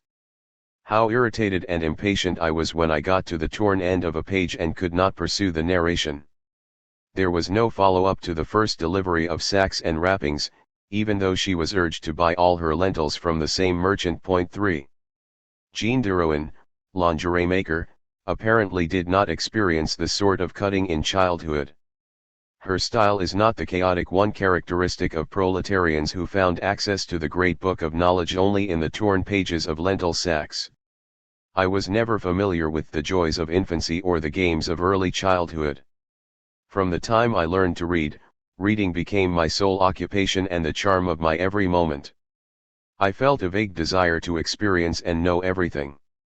God and religion had aroused my attention most of all, but the mobility of my ideas kept me from focusing my attention on one object for a long time. Weary of searching without understanding, I compared and related what was said to me or what was taught me by books to fairy tales. Still too young to appreciate my social position, I was happy. The future seemed bright and gracious. I saw myself rich with the treasures of learning. 4. How exactly did this woman learn her humanities, she whose analysis sifted the philosophical contradictions of Saint Simonism and whose marvelously legible writing contrasts sharply with the scrawl of so much correspondence from the top? We are surprised to learn that for a long time she was refused her teaching certificate, until closer scrutiny evokes suspicion about her legible writing. She undoubtedly learned to read from printed books, and her way of writing reveals an unfinished apprenticeship in adapting printed characters to the proper strokes of school penmanship. Each one found his or her own way to penetrate the secret of those black and white pages. The little chimney sweep and showman, Claude Genu, found a fragment of paper on the ground and had it deciphered by a passing schoolboy. The latter recognized the 2 verses of Atelier that promise food for body and soul to fledgling birds and lost children. It was at the Foundling Hospital that the little Savoyard would soon get the chance to learn to read and write, along with a sure meal and a bed of his own. With these rudiments under his belt, he would head off along the roads to glean haphazardly the elements of geography, Latin, and Roman history that were missing in his classical education. 5. This taste for Latin was not unanimously shared. Durand the joiner fulfilled the dream of his unruly schoolboy days when he plunged his hands and head into the waters of the Tiber, but Dravet the mechanic blamed his village school for having taught him to read only the Latin prayers that were chanted at Vespers. Even the teaching of the Roman Church allowed for straying, however. In her convent school and the learning of a brother, a former seminarian, Suzanne Voilkin found the means to read not only Roman history but also all the romances that set young girls dreaming, affecting the poisonous reading of them to her pious mother. 6. Others got the rudiments at home. Louis Vincard, for example, was taught the art of reading by his mother. There would be nothing extraordinary about that, except that his almost illiterate mother taught her son what she herself really did not know. This maieutique without guile, of a supposedly ignorant teacher, may well have predisposed the child later to hear and understand a religion that based the education of the future on the revelation of the mother. But actually his mother, without realizing it, was merely applying the method of intellectual emancipation pioneered by Joseph Jacques. With the sole addition of a Telemachy, Jacques promised any commoner aware of his place and role in the social order the means of self-instruction without a teacher, hence the means to teach others what you yourself do not know, in accordance with the principle of intellectual equality. 7. For this reason the wife of typographer Orid went straight to Jacques himself with her 7-year-old son, who had learned to read on his own but felt desperate about his inability to write verses. Asked by the father of universal education what he wanted to learn, the boy replied simply, everything. 8 The grand principle of the Jacques method was learn something and relate everything else to it. It obviously clicked with the real-life experience of people who had picked up fragments of peerless learning behind sequestered walls or along the byways, from good monarchist nuns or a regicidal herbalist, detached articles of a strange but precious encyclopedia, one of no use except to offer false notions about real life. 9 Or, perhaps, true notions about the falsity of this life. This contradiction brings us to the second and decisive rupture in the childhood of commoners. The choice to accept the worker's fate and its hazards rather than the quietude of the domestic servant meets up again with the fate undergone and rejected, that is, the fate linking the possibility of cultivating one's soul and the necessity of selling one's body with accidents of birth. Jean Duroin bears witness to it. I saw myself rich with the treasures of learning, the unique object of my prayers. These gratifying dreams soon faded away. The necessity of working made me realize that I, without wealth, would have to give up learning, give up happiness. I resigned myself. 10 While she resigned herself, hoping to find other ways to the realm of learning, Ghani did not. When I became an adolescent, circumstances plunged me into a world turned upside down. Tormented by the convulsion, my heart was seized with regular fits of rage. I came to know vengeance as I underwent the miseries and humiliations of a monotonous novitiate. I was in revolt. My flesh trembled, my eyes were wild. I was ferocious. 11. Even more than the encounter with exploitation, the violence of apprenticeship is an internal affair. Deriving from the old reign of force, it unites workers only in and through the crushing of the weak. It is an initiation rite wherein the adult workers, already biased against these kids who are preparing to take away their own livelihoods, take on the additional task of teaching the kids to renounce the dreams that they themselves have already had to give up. The desire to make others pay for the sorrow of being there and the fear of being dislodged by them come together in words of ridicule and invective that pretend to correct the lazy little scamps. In winter you forbid him to approach the fire on the pretext that he is trying to amuse himself around it. When he picks up the hammer and smashes his fingers with his first blow from a numb and unsure hand, you do not feel sorry for him, you laugh.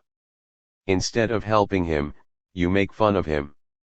You must pick up the hammer with 2 hands, suggests one worker. He was looking in the air, says another. Pay no attention to him, says a third, he did it deliberately so that he wouldn't have to do anything today. 12. Seen from the inside, the relationship between worker life and servitude shifts. The choice between liberty or death takes on new and more radical shapes. I have seen some poor children, feeling completely desperate and accursed, who preferred death to such an existence. They gave themselves to it readily and departed this life without regret at the very age when it should have been so beautiful. Some have perished from all sorts of abusive treatment. Fear of the punishments to which they were subjected every day absorbed their thinking even in the delirium of fever. Others turned into thieves, yes, thieves. Not because of the lure of larceny or the need to survive, as everyone is tempted to believe, but simply to escape the harshness of their plight. And the thing that condemns those who reduce them to that state and allows them no justification is the fact that those children, locked up like vagrants and treated as such, preferred prison to the workshop even when promised pardon and indulgence in the future. 13. The workshop could be worse than prison now. There was an opinion that undoubtedly justified all the discourses and little stories of clerical and lay moralists addressed to lower class youths. They described the almost bourgeois dignity of a person with a good line of work and the wretchedness of the little errand boys, the match vendors, and the employees of the other little businesses of Point Saint Eustache who were destined for destitution and the shame of prison. 14. Perhaps overly sensitive natures tend to exaggerate the suffering involved in the rites of initiation into adult life. The majority of apprentices, after all, did not live in a world of torturers. But what if the evil was even more radical? What if the very entrance into the world of work itself was what defined Ghani's world turned upside down? What if the hazards of selling one's labor power day after day, which elevated the worker above the domestic who had sold it once and for all and thereby alienated his life, was the very source and wellspring of an unremitting anguish associated not with working conditions or pay but with the very necessity of working itself? Writes Ghani, the worst of all my ills as a worker is the brutalizing nature of the work. It suffocates me. 15. Is it just the morbid nature of our worker, poet that prompts him to contradict what we have heard from so many sources, that is, the pleasure of the artisan or skilled worker in seeing or holding the fruit of his creative labor, a pleasure marred only by the sorrow of seeing it escape him to fill the treasury of his exploiters? Must we label as trash all the odes glorifying creative labor, the skilled hand, the familiar tool, and the marvelous product? We certainly understand the detachment of tailor, poet Hilbay toward the shameful craft that provides him with a living. I did not say that I was reduced to sewing children's clothes. I said that I adopted that specialty because it demands less care and intelligence. Let those who want nicely stitched and fashioned clothes make them for themselves, if they like. I, for my part, intend to brutalize myself as little as possible. 16. But we are surprised to find, on the other hand, that the people's priest, Ledriel, must devote so much of his teaching to explaining the necessity of diligent work to the workers in the St. Francis Xavier Society. If they are willing to dedicate a good portion of the only day of rest recognized by their masters to hearing Ledriel's sermons as well as Mass, the reason is that they have nothing to do with those lazy fellows who are at that very moment getting drunk in bars and preparing to celebrate Holy Monday with new libations. Yet it is precisely to the former that Ledriel addresses himself this particular Sunday. He expatiates on work without impetuosity or interruption and regrets to find that there are many Babylonians among us. 17. And it is for them that he leads up to a solemn oath on another Sunday. The whole week belongs to work, brethren. Are we resolved to work with courage and perseverance, each as best he can, the whole week, Monday as well as the other days? This resolution is worthy of men of heart. Will you make that resolution? Will you do it? Applause.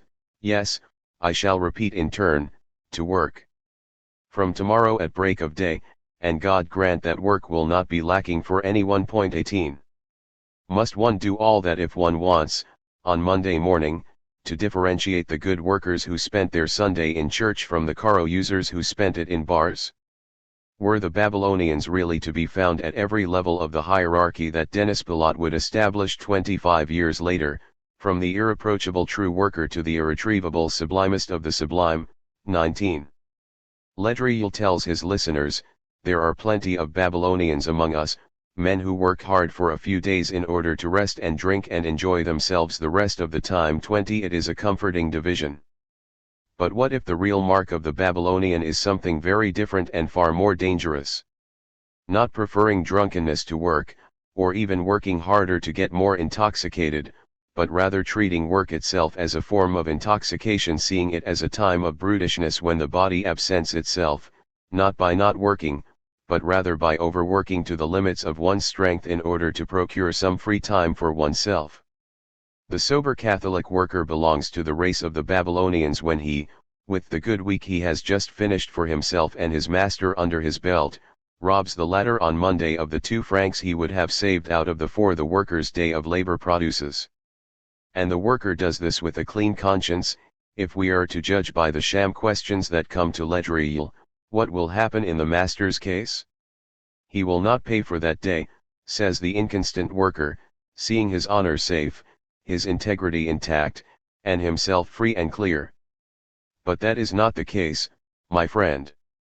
You have lost 10 hours of work and wronged him to the tune of 2 francs, which he will lose for your lack of diligence. 21. This very Christian idea of the fair price which the preacher stumbles onto, and in which one readily recognizes the rightful claim of the producer aware of the value of his work, is just as much a principle of devaluation, fixing a maximum to work as well as a minimum to its price and establishing the finality of production at the level of an exchange, at best fair, between the interests of the master and the needs of the worker. As Dravet points out, when we go to the workshop, it is not to do a whole lot of work, it is for the sum that the proprietor has agreed to give us. 22. The relations of independence and equality with the master come down in this case to a complicity of interests. The disinvestment of worker attention harmonizes with the profitability of owner investment only at the expense of the third party whose rights Ledriel must constantly recall to his listeners, the client, the bourgeois class, the nation's production. We have not yet invested in industry that point of national honor which serves us so well where it does exist. 23. Again we have a transfer of energy that does not take place, from the place where the soul has put its treasure to the place where the body produces riches. This energy deficit is estimated at 80% of worker capacity by Corbin, the great thinker of L'Atelier. It has a very specific character. It is not a refusal to work or any repugnance at the physical expenditure, but a withdrawal of intelligent force. It seems that this is the problem posed, to spend the least possible amount of intelligent force for the best possible wage. 24. And how could the people's priest frontally attack this principle, the impoverishment of one's tasks, which is the very essence of the Babylonian perversion, without himself running into the scoffing remarks of poet Taylor Hilbay? Jesus Christ said to the fishermen, "Leave your nets and I will make you fishers of men." You others, you tell them, don't leave your nets, continue to catch fish for our table. 25. Can one exhort workers to apply all the strength of their intelligence to work without telling them that there is no other world, no life of the soul apart from the body, and that it is in worker toil and combat that the human being realizes, loses, and must recapture its human essence? Posterity will denounce the effects of this doctrine, evidenced in bondage to work and the supposed power of the workers, but people of that day could only picture it as inciting workers to orgy. It is impossible to escape a circle here, the rigorousness of which is best seen by the editors of L'Atelier, good Christians like Ledriel but also workers. The morality that commands work forbids one to give any positive reasons for it. Giving reasons for working, however high-minded they may be, means sooner or later proposing the image of attractive work. And proposing that image means quickly provoking disgust for work as it presently is. So there is no pleasure to be found in the constraint of work except the constraint itself interiorized as duty. There is only one single attraction in work, the moral feeling of satisfaction that a man experiences in carrying out his duty. 26. Now this reduction of the usefulness and pleasure of working to the abstraction of duty may be necessary if the activity of the typographer or tailor is to be recognized as equivalent in social value to that of the tanner or cabinet maker. But there are not just typographers and tailors at L'Atelier, and the typographers are not necessarily typographers only. Consider the man who was the principal inspiration behind the newspaper, Claude Anthem Corbin. The one-time little threader subsequently became a sign painter, appraiser, typographer, wood and marble sculptor, deputy of the Second Republic, and senator of the Third Republic. For some, he was the model of the worker, craftsman, perfectly embodying the union of manual skill and technical intelligence, author of a work on vocational training, and sometimes hailed as the inspiration behind Marxian polytechnic education. And does this archetype of the intelligent worker, artist have nothing to tell us about the labor that gives form and life to wood and marble except the same old story of original sin? Yes, the fact is that the most polyvalent of workers and the most tireless defender of the duty and dignity of work never speaks to us about what he does. There really is only one thing to say about it, you see. Another woodworker, Gani, is exceptional in that he does give us an hour-by-hour description of his workday. And in it we find the use of a single, sustained metaphor. This worker, abandoned to the anti-natural activities of our civilization, gets up at 5 a.m. to be at the workshop door at 6 a.m. As he journeys there, his craft faculties are already functioning. For woodworking, a fatiguing and complicated craft, torments the body and distresses the mind with incessant preoccupations. So our worker feels impatience and chagrin as he contemplates the 10 hours of work that loom ahead to devour his soul and stuff his mouth with their meager gain. 27. The chronicle of our agnostic who curses the calamity of work tells us, first of all, the very same thing that we are told by the normative discourse that extols its necessity. The quality or nature of work is not its crucial feature. The crucial feature is its abstraction, that is, the obligation of the time spent every day in order to procure the means of subsistence for oneself. The double relationship of abstract and concrete, of means and ends, could bring this chronicle of a world turned upside down back to a dialectic concerning the human essence of production, if it were not for one thing that was taken for granted right at the start of the workday: the distinction between body and soul. No one had ever heard it said that the soul could find its full and complete essence in productive work. It is not from that quarter that the original inversion of means and ends can be reversed, and the skilled nature of the labor, the enrichment of the task involving the human spirit as well as the body, cannot compensate for the pain of working for a living. Indeed, it intensifies that pain insofar as it means that the time of necessary servitude will eat into the time for possible liberty. That is why the most hateful thing about the workday and its every hour may well be the anticipation of it all. As he heads for his workplace, this man has a singular mien. Anger hatches in his glance. As he bounds along like a rebel slave, one would think he was hastening to sign a pact to wipe out his oppressor. 28 But our rebel slave is hurrying only to be on time at his place of bondage. The first hour of the workday will see him applying his rebel energy to conscientious work, moving from hatred for the oppressor to the struggle and toil of work. When he arrives at the place, the battle begins. First, his poor musculature, somewhat rested from sleep, is focused relentlessly on the task. Giving way to habit and overflowing with solidarity, the worker conscientiously applies himself to doing the job right. Given over momentarily to the inner satisfaction of useful work, he forgets his surroundings. His arms work, some craft detail is done pleasingly, he keeps going. An hour slips by. 29. In the course of hours marked by the driving rhythm of his arms and pulsations of revolt or reverie, his conscientious forgetfulness of his surroundings takes on the form of an intoxication. He works violently to achieve the intoxication of oblivion. For a moment he manages to distance himself from the resentful feelings of his implacable memory. He works furiously. A living machine, he gains for the profit of his proprietor what he loses at the expense of his own strength. 30.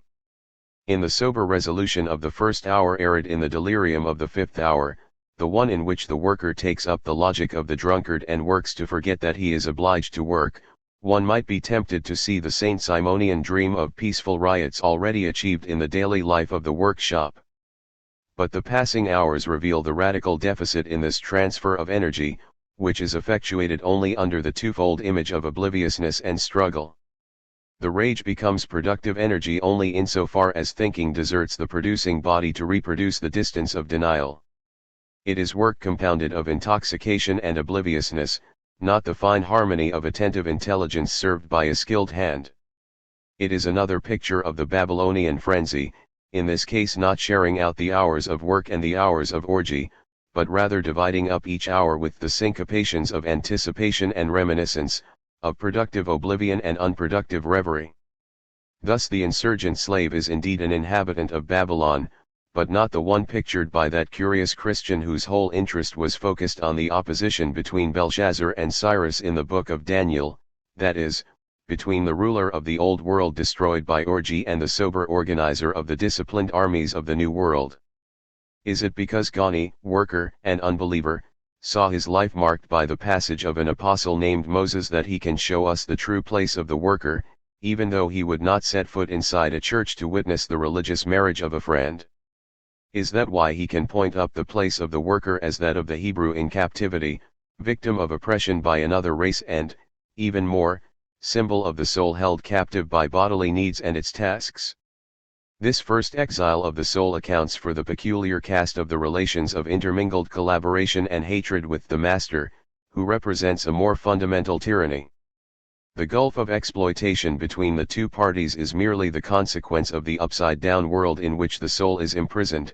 These two human beasts, animalizing the topsy-turvy state of things and ulcerating mistrust and hate, bear their fangs at the unequal parts of their prey. But they do not attack, one held back by his chain, the other by ominous presentiments. 31. Here we have a confrontation between two parties in which hatred is as accidental as love is impossible, and conflict is as inexpiable as it is fortuitous. But it is also a contradiction whose impossible resolution, far from implying the eternity of domination, conjures up a liberation that is to come less from the insurrection of the captives than from the crumbling of the kingdom of captivity. The master of that kingdom, seized with ominous presentiments, would in that case read his many, tickle, Paris, Dan 5:25, 28, in the hateful looks, and even in the docile acts, of his slaves. This is the starting point for the rhythm that punctuates the 10 hours of every workday, each a repetition of the 70 years of Hebrew captivity in Babylon. It is not an accumulation that would cause the awareness of exploitation to explode, or an oscillation between discipline and resistance in their varied forms. Rather, it is the varying tensions of a dialogue, of a play and interplay put on by soul and body. If, in the first hour, it takes the respectable form of recommendations made by a moralist soul to an applied body, it soon becomes involved in the games of forgetfulness and resentment, irritation and reminiscence.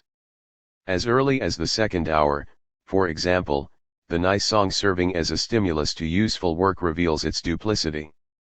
The machinery of the moralized body skids on the sounds punctuating its toil and slips into a very different refrain and lesson. Sometimes, in an untimely fit of gaiety, he hums an old beloved air that his father sang. Gradually going astray in the caprices of the sounds, which pervert his first memory, the measure of his joy undergoes a bizarre change. He is murmuring a song of rebellion that simulates a fusillade. 32. This impromptu murmur of the body is the first sign of straying, the first contretemps or syncopation. Slipping from remembrance of distant childhood to remembrance of July, it will bring the soul back to its pains by way of its pleasures. But an hour remains to be used up before the rest hour arrives. The worker grows irritated. Reveries await him with a display of the riches promised by the wonders of a good organization. Benumbed by the comings and goings of the entrepreneur or his foreman, he is forced to reach an understanding with one of them about plans that weary attention. Dry observations meet with parsimonious responses. And their looks exchange dissatisfactions that drive an even deeper separation between the two men. 33. This first appearance of the master has nothing in common with the distant and reassuring image of the idle exploiter. He does not drag himself from sofa to feather bed, as in the texts. This master moves his head and legs far too much. He comes on the scene less as the enemy than as the intruder. His comings and goings are intolerable. They would remind one of the jailer's round if he were simply content to observe the prisoners. But the master intends to curb the spirit of the worker, forcing him to apply his intelligence to his task. In the upside-down world he takes for his kingdom, the master is first a noisy footstep tearing the soul away from its dream of the promised land and dragging it back to its captivity. He is the spoilsport who rules out peaceful dreaming about the enjoyments of good organization where it has no place. So the third hour goes by. It is time for a meal that could not possibly offer food for the soul. Mealtime merely revives the basic constraint: the body must be nourished so that it can continue an activity that has no purpose but its nourishment.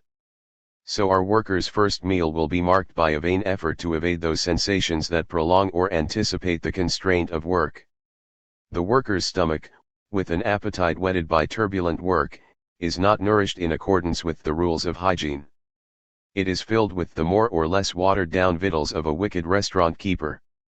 The foul air takes the edge off his senses.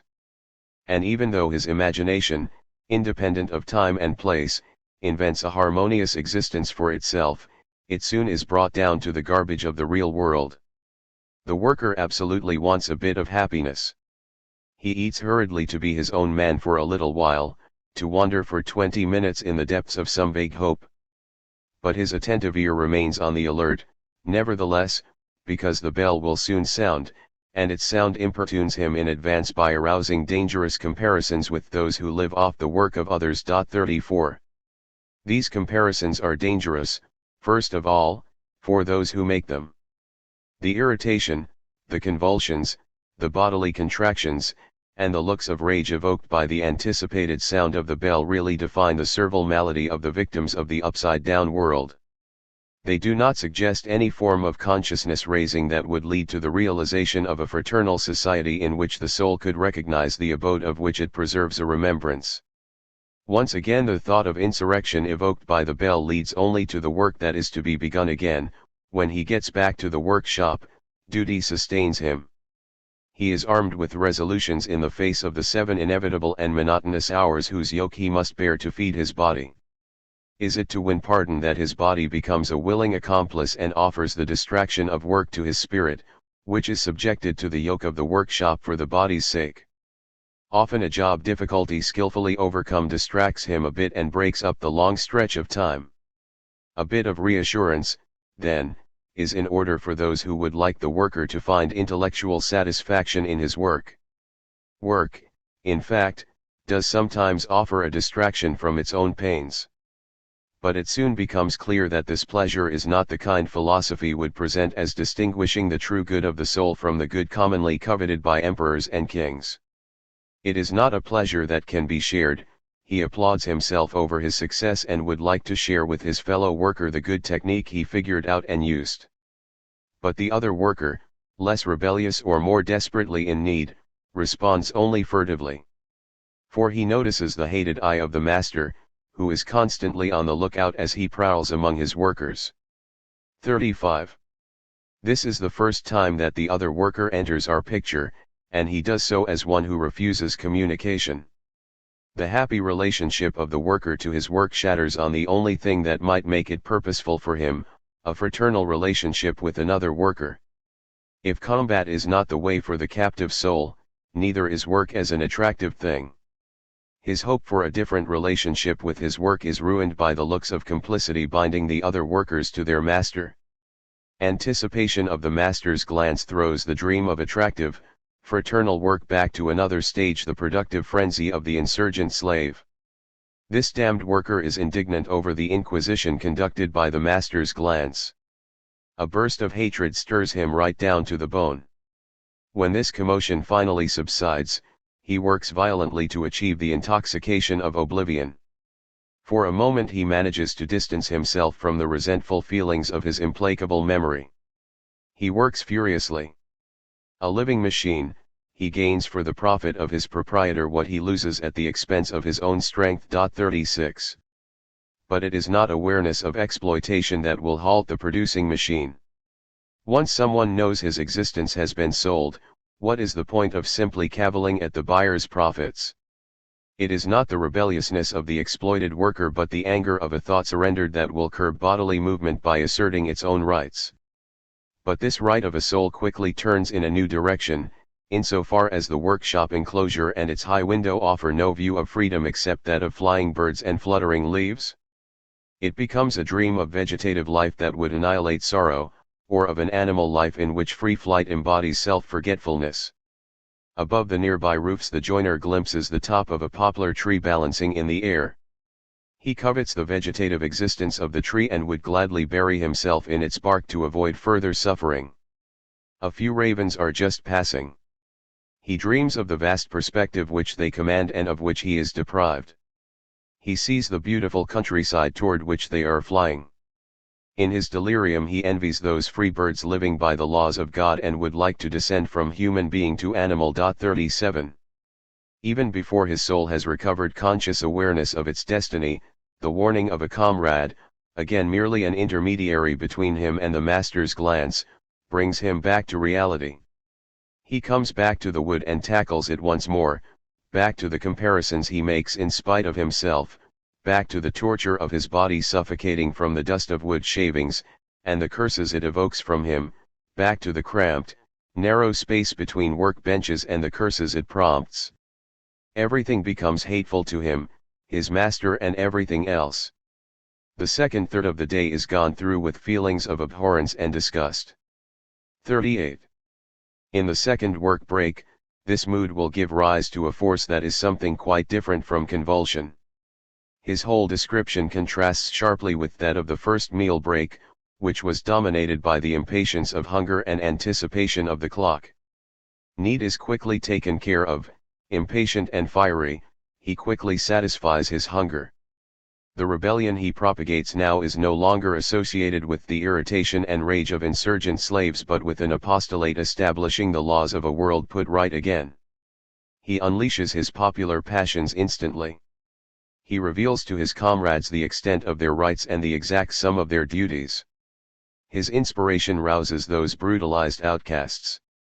Tireless apostle of rebellion, he draws them into a corner and denounces the taxes of body and soul that they must pay to a society that disinherits them. Then the conspirators swear an oath to revolt against the bridle that is choking them. 39. Between the seventh and eighth work hour something happens. It is in the nature of a fragile union of two contradictory images, apostolate and conspiracy.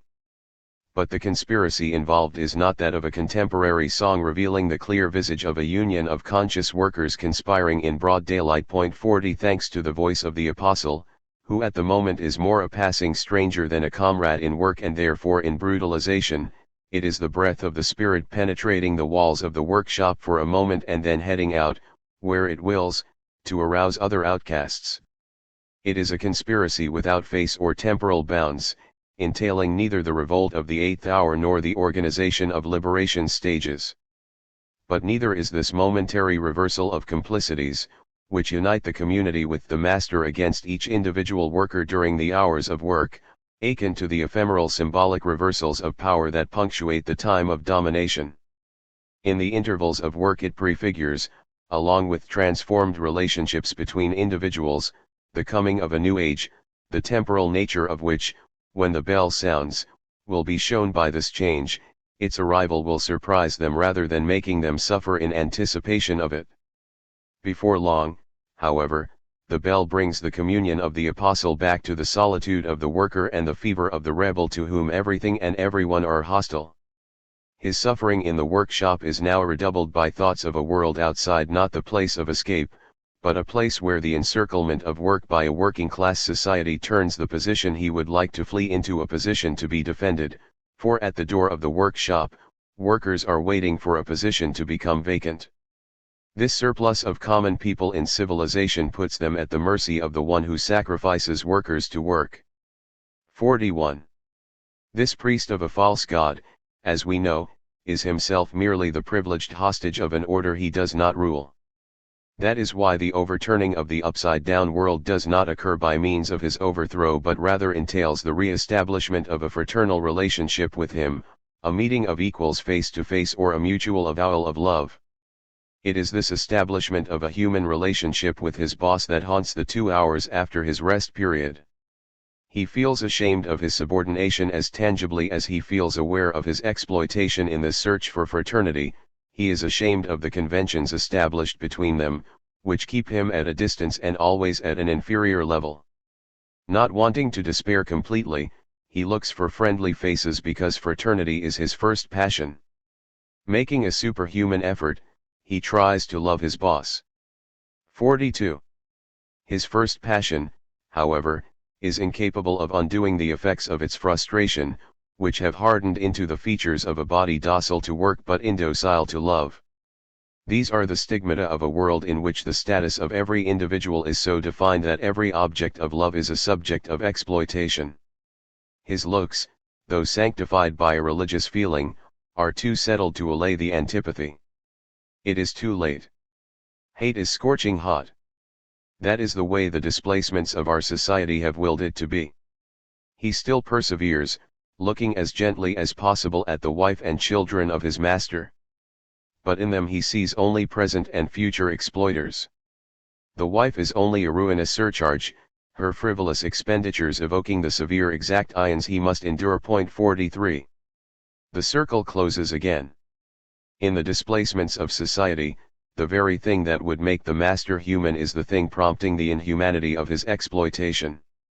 It is what brings the two parties face to face, on the one hand, the one who works to provide a family of workers with food and the possibility of reproduction, and who is compromised by the very excess of that reproduction, on the other hand, the one who exploits to feed his family of exploiters, and who thus consecrates all his capacity for love to the maintenance of exploitation. It is in this circle that the workshop hours orbit until the last hour. That hour drags out unduly, thanks to the same factor that shortened the rest period, expectant waiting. It is the most terrible hour, summing up all the others. Expectant waiting exaggerates its duration tenfold. Weary boredom, the horrible occupation of producers condemned to labors whose long duration evokes disgust, torments the limbs and spirit of the worker. The bodily positions required by his craft irritate him. Everything within him yearns to escape from him and head out for some unknown that is desired as happiness and good fortune. Evening falls, and his soul wears itself out counting the minutes. 44. The bell finally sounds, permitting our captive to abandon his outhouse of servitude. Unfortunately, it does not return him to freedom but to the suffering of a new anticipation. The off-season of winter awaits him. Then, either the hunger of his children or the work found to feed them will deprive him of the only good thing that remains for the common laborer, his night, the lengthening of which is the only advantage of the winter dead season. This coming winter, if he does not work, his children will wake up to ask him for food.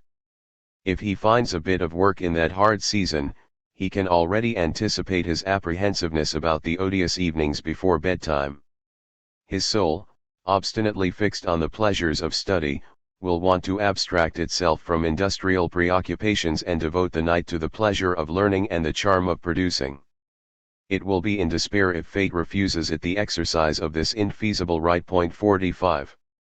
To be sure, our rebel joiner has exaggerated the dilemma a bit in his own case to more closely identify his own workday with that of the countless unfortunates who, like him, live off a work ravaged by the old world. He himself has no children to feed. But this situation puts him in a position to radicalize the problem. How can one establish, in the intervals of servitude, the new time of liberation, not the insurrection of slaves but the advent of a new sociability between individuals who have already, each on his own, thrown off the servile passions that are indefinitely reproduced by the rhythm of work hours, the cycles of activity and rest, and the alternations of employment and unemployment? A society of free workers, you see. Viewed up close, the project might well exceed the already unprecedented demand for relations of equality with the masters. The principle is easy enough to formulate, of course.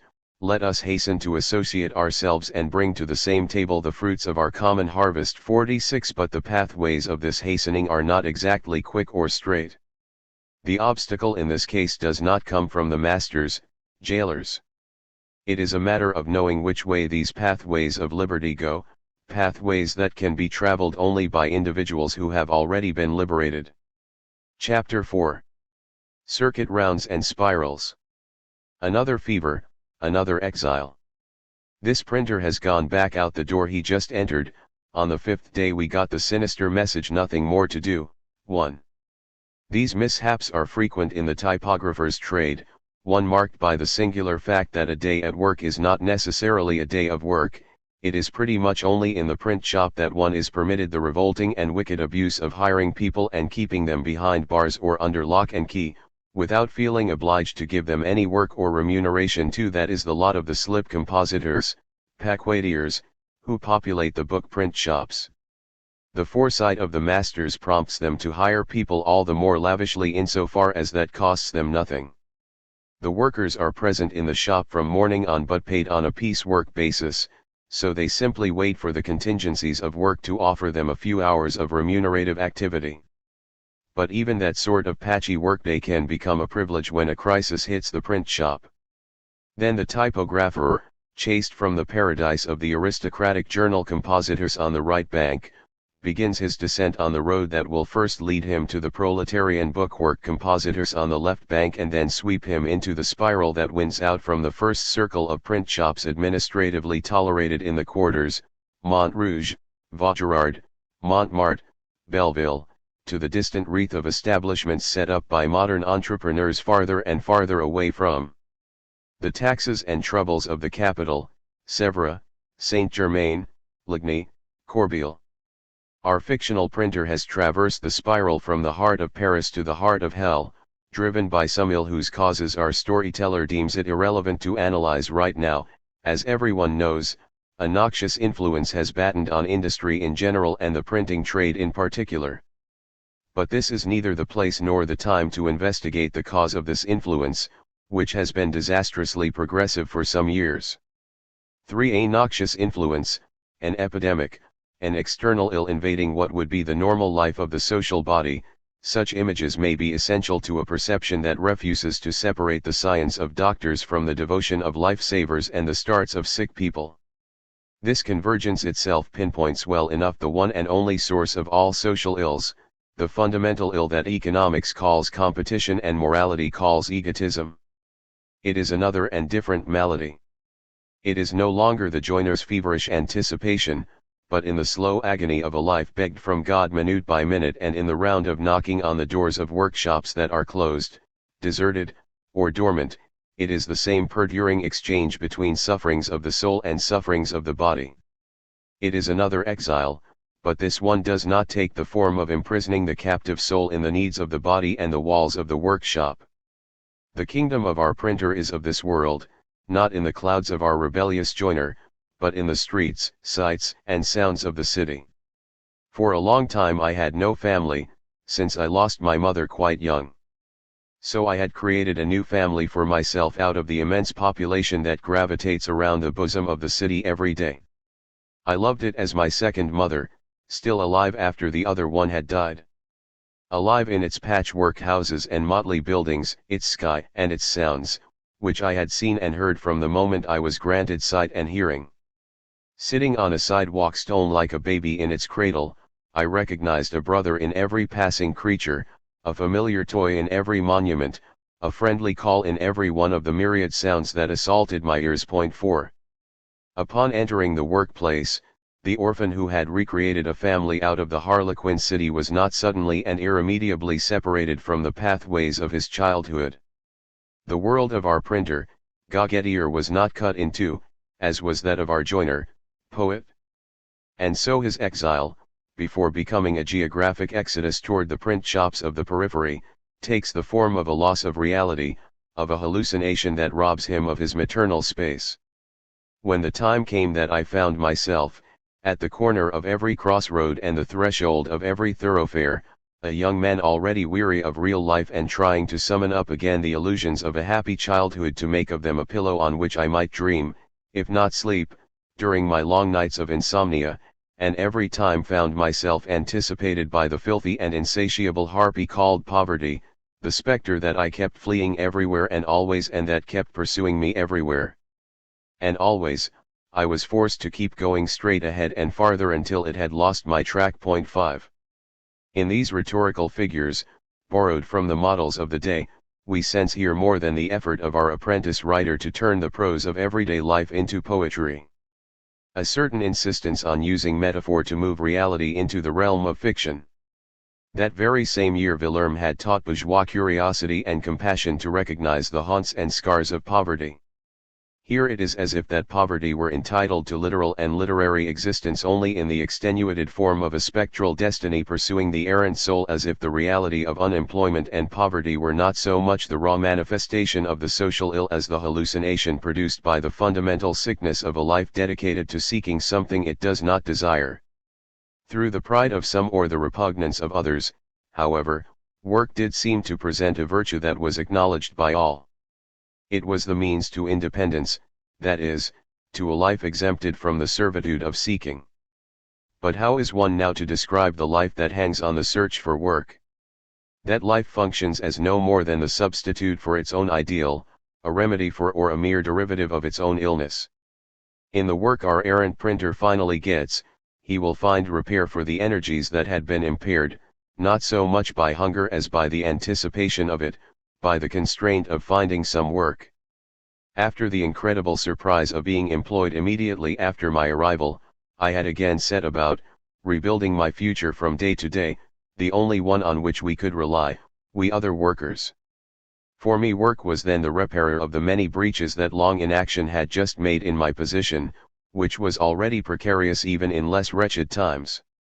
It was a potent topic to set over against the anxious question of how to stay alive, that terrible leprosy that decimates 1/3 of the population. They pose this question in the morning as a system to beat, but find it still unresolved when evening comes. 6. After those 4 days of freedom from the anxiety of the puzzle and the obstacle course came the verdict of the 5th day, nothing more to do, which a voice from somewhere else prompted him to complete with, except die. That is why he is now riveted on the Corbeil Bridge, right where a framework of crossbeams takes the place of the railing that had been destroyed at the time of the foreign invasion. He is not entirely alone, because the storyteller has placed him under the virtual gaze of travelers. They may go by too quickly to pay attention to him, but it is on consideration of them that his gaze at the river hangs. What would they say, those people passing down there in that coach, heading speedily for Paris on the road that hugs the right bank of the Seine, if I were to reveal to them the idea that absorbs me? If they knew why I chose to lean on this barred wooden railing, through which I gaze eagerly at the flowing water, rather than on the stone railing that would prevent me from seeing it, if they recognized the wretched hope that fixes my gaze on the crest of each wave and forces it to follow that wave doggedly until my weary sight loses it in the confusion of all the waves vanishing on the horizon. The hope is this, that giddiness will carry me away, and the waves as well, toward Paris unperturbed, gently lulled to sleep like those people in their coach. 7. A desire to let himself go without asking for anything more, but also a desire to return from his place of exile, by the most direct route, to his childhood home, his maternal city. Rivers are roads that move and take you where you want to go. What we have here is not a decision but an impatience, not any real giddiness but the yearning for it. How could the hasty look of the travelers discern what is at issue here? That night of the laborer by which alone he can match the day of the rich person, a journey without detour or shock, its pomp defining an equality exactly the opposite of that with which the preachers make the rich fear a death as destitute as the life of the poor. Their questions and counsels would necessarily bypass the problem. What would they say? Perhaps this, he's mad, does one die for that? The question is obviously put badly. One does not die for that, one simply dies of it. It is not a final solution whose excess in proportion to its cause could be denounced. Rather, it is the final end of an illness, of a slow divestment of the real, the advance of empty time on full time, expanding the latter's intermissions, the leprosy of how to stay alive, the erosion of being by nothingness, the limit of that relationship of dependence that makes up a life begged from God minute by minute. How could these rich questioners comprehend this complicated identity of ill and deliverance?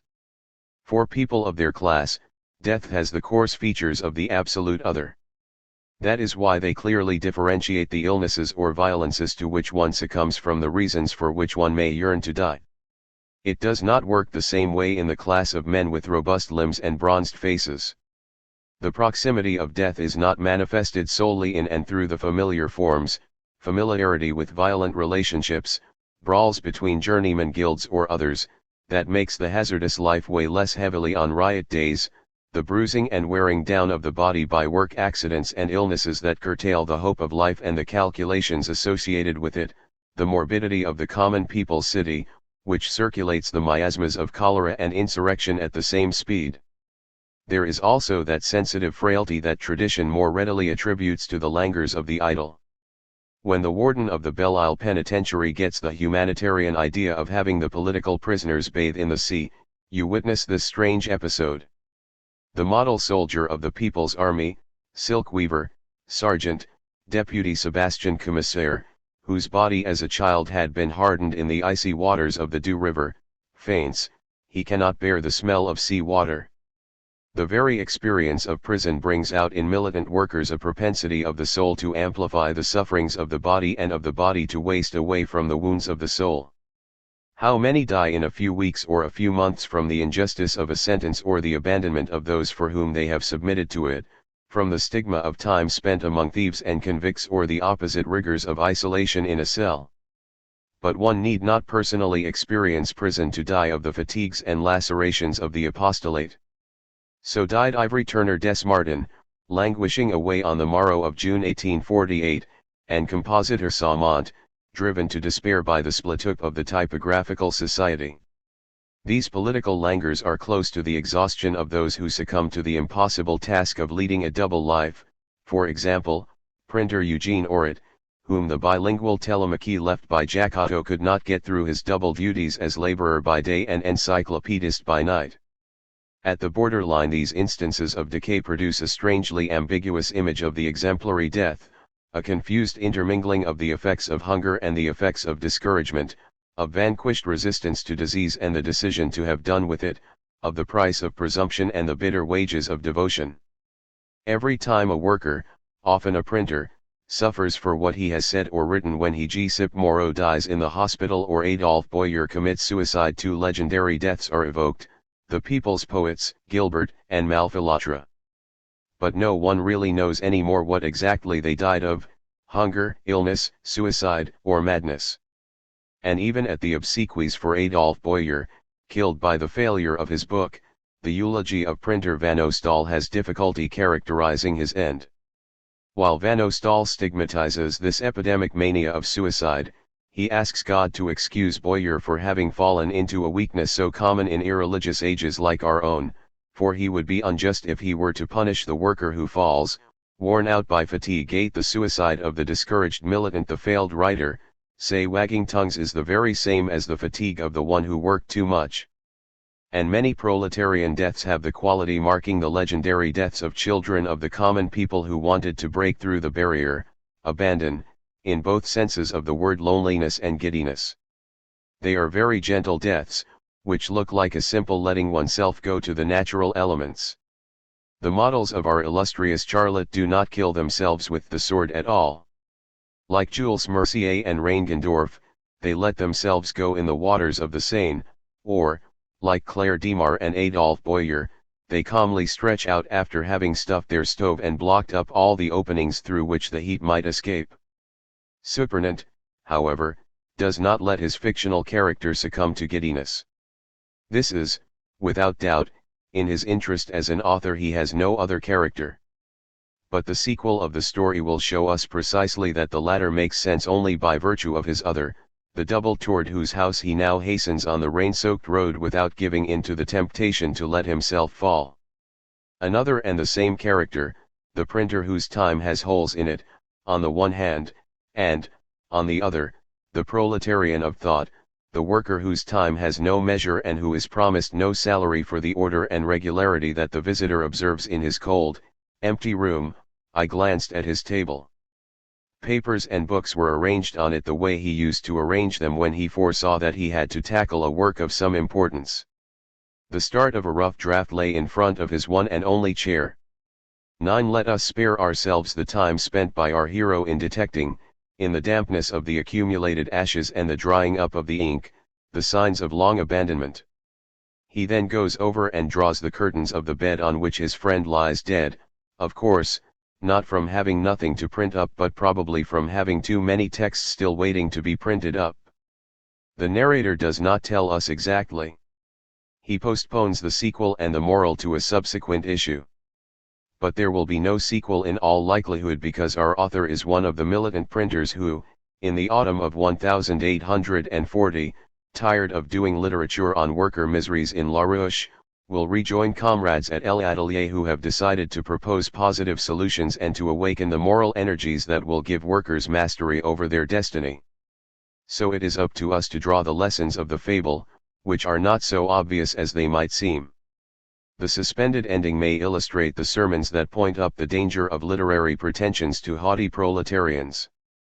But the body of the story has already destroyed the antithetical image of the good trade that offers a living to the honest, industrious laborer. At the common boundary of work and non-work, of handwork and thought work, one and the same malady renders the destinies of laborer and writer equally deadly. And if the printer who cannot sell the use of his hands resists the cold of the off-season better than the writer who cannot sell the fruit of his thinking, the main reason is this: the nobler the function attained, the crueler the malady. The principal danger, which will turn the hierarchy of functions upside down, lies elsewhere, not in dying of one's thought work but in living by it. That is the lesson of another little tale in La Ruche about a lost life. 10. The author, Pierre Vincard, brings us back to the scene of a joinery workshop that seems to know nothing of the print shop's dead periods. There, too, hiring took place at good moments in the dismal decade of the 20s, and it was not always done with discernment. The master sets out to make the rounds of the asylums and lets the orphanage authorities palm off on him young Georges, a boy with neither the taste nor skill for work. In despair that he will make nothing out of him, he entrusts Georges's apprenticeship to Urbain, a worker who is remarkable for his competence and, even more, for the dignity he gets from his mother, a woman of superior intelligence and a loving, sensitive soul. Those kinds of superiority give perilous kinds of pedagogy. Urbain turns Georges into a passable worker, but the main thing is that he lends him books. The books are read so avidly that one day the young man declares to his mentor that he can no longer remain a worker, because he has come to realize that material work was incompatible with serious studies, because if an inspiration comes to you during the workday, you must wait until evening to take advantage of it, and by that very fact it very often escapes you.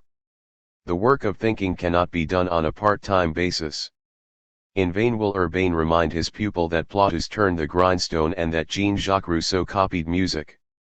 In vain will he try to hold him back from the road to disgrace when Georges, having lived off a young working girl, plans to abandon her when she becomes pregnant because his vocation cannot tolerate any obstacle. Georges will pursue his course to the final scene. Urbain, seeking new lodgings, accidentally comes across the room where Georges is dying, not of hunger but of moral destitution. The key scene of the story is the one where Urbain comes to remind Georges of his duties as lover and father and finds him in the company of the absolute other, the man who lives no more by his own thinking than by his own hands but rather by the thinking of others, the feuilletonist, who in this case has come with cigar and cane to pressure Georges into discrediting the work of an author who displeases his masters. Georges, who had intended to praise the author, would settle for not saying anything good about the author's work. Nothing doing. The feuilletonist is a creature devoid of the reserve that allows the joiner to give himself to his master only for his money, to invest in the same action the zeal that acquits him of his work and the rage that liberates his thinking. The man who lives by the work of his hands can play off his arms against the thinking of his master, or play off his thinking against the materiality of his work. But the man who lives by his thinking can no longer use guile on the account books of work well done/rightly done. He must always do more, unreservedly alienating the most precious possession he has. A proletarian of thought is a contradiction in terms, which can be resolved only in death or servitude. The course from proletarian to apostle is unthinkable in terms of a career. and so La Roche Populaire does not allow as collaborators people whose material existence depends on their way of thinking and writing. 11. It admits only the proletarians who have reached the same conclusion as Urbain. I prefer to plane my boards, it is less humiliating. Less humiliating, undoubtedly, especially since Agricole Perdiguier and George Sand have given the trade its literary dignity. It is again by a trick of literature that the antithesis of the lost worker is to be a joiner, philosopher. The very same chiseler who mocks the mason's trowel is always ready to exalt the music of his plane, but the authentic joiner Gani, who already mistrusted the spiritedness of Saint Simonian choirs, does not find satisfaction or recompense in this industrious music. The man who planes his boards does not sell his thoughts to a master, but it is still necessary that the continual practice of this operation leave him a thought, that the noise of the plane, the mechanical use of his arms, and the fatigue of his brain not turn the independence of the journeyman vis-a-vis the master into a mere alibi for his bondage to work. Now there we have a formidable ordeal every day, hiring out one's body without alienating one's thinking, stealing a few scraps of leisure from time's frenzy of tyrannical activity. 12. The cancer that gnaws the soul of the day laborer. 13. Harnessed to his bench bears the same name as the fatal malady that seizes printer, poet Hegesippe Moreau coming out of the print shop even though he has made the wise resolve to be a worker by trade and a poet by fancy, making his work for a living the daytime drug that he must prolong with opium to escape the agony of nights and Sundays. 14. The malady is called boredom, the mutual numbness of body and soul, from which the latter dies more nobly but no less surely than it does from its fall into venality. In the apportionment of labors of body and labors of thought, of daytime occupations and nighttime occupations, of exigencies of body and exigencies of soul, the balancing point presupposes a more subtle geometry than that which presides over journeyman masterpieces. That geometry could not possibly reside, for example, in the simple reversal effected by Gani's friend and contradictor, Louis Marie Ponty, whose childhood was one of rebellion against school and whose adolescence was one of rebellion against apprenticeship in any and every trade.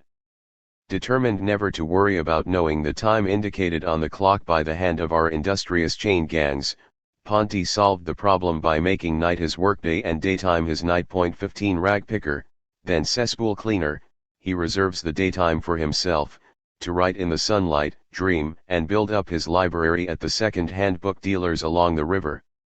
It is an inversion of time, but also of the relations that classically link worker liberty to the nobility of his task and tool. It is choosing crap as the price of liberty, which he justifies in an ode to a colleague. Les dont insulter dans la rue.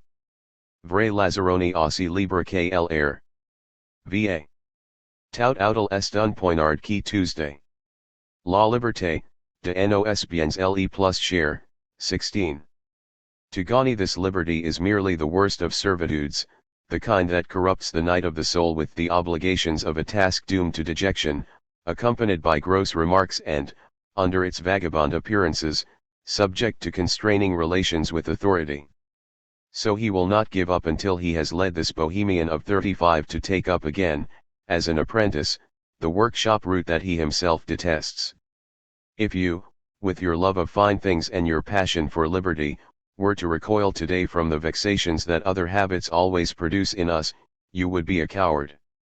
If you were to return to your former occupations degrading by virtue of the illegitimate forced labors demanded by their exploiters and again brutalize yourself in your stupefying and fetid nights, you would destroy in your spirit the developmental part that the great all placed in each of its manifestations so that they might rise, with all their might, above the snares of fate. Have courage, and flee abasement, vile degradation, the shameful subordination that your masters will increasingly demand as the years diminish your physical resources, the only supports, untrustworthy ones, that linger in the worker's old age. 17. So one must go by way of the drastic conditions of a true trade. It is in the workday and one's relationship with a tool, not alongside those things, that liberty has to set up its margins. Though it is an instrument of servitude, the tool is the minimal precondition if the proletarian is to have any independence. Gani, then, will turn himself into a marginal insider, a floor layer on a piecework basis, working his own hours in houses without master, overseer, or colleagues. The freedom of the jobber is earned with difficulty, to be sure, because the competition is rough and the price is high. He is overwhelmed with indifference and unproductive matters. He is the one that the entrepreneur sacrifices to his day laborers. Before anything else, the entrepreneur readies work for them and neglects the jobber, whose lost time in no way hurts the entrepreneur. If some unproductive piece of work crops up, he imposes it on the jobber, and it is always the jobber that he satisfies last, enclosing him in the exigencies of a finished task without any concern for the hours and pains he expends on it. But in work where he breathes at his ease and is at home. 18. Being at home, the ways of realizing this dream have nothing to do with the patriarchal daydreams of those philanthropists who would like to reconstruct the lost unity of work and the family order through the ordered disposition of social palaces, the rural peal of urban factories, or work done at home by little hands/little fairies of the hearth. Being at home means fleeing the workshop of the master, but not for the sake of a place more inhabited by human warmth or humanitarian kindness. Fleeing, on the contrary, to that deserted space that is not yet a residence, a vacant place where the masons have finished their work but the owners have not yet installed their belongings, hence, a place where for this brief interval the constraint is broken that wedges the laborer between the entrepreneur, master of work, and the bourgeois man, master of the proprietary order, so that the floor layer will be able to arrange a staging of his work that will be both the semblance of his ownership and the reality of his liberty.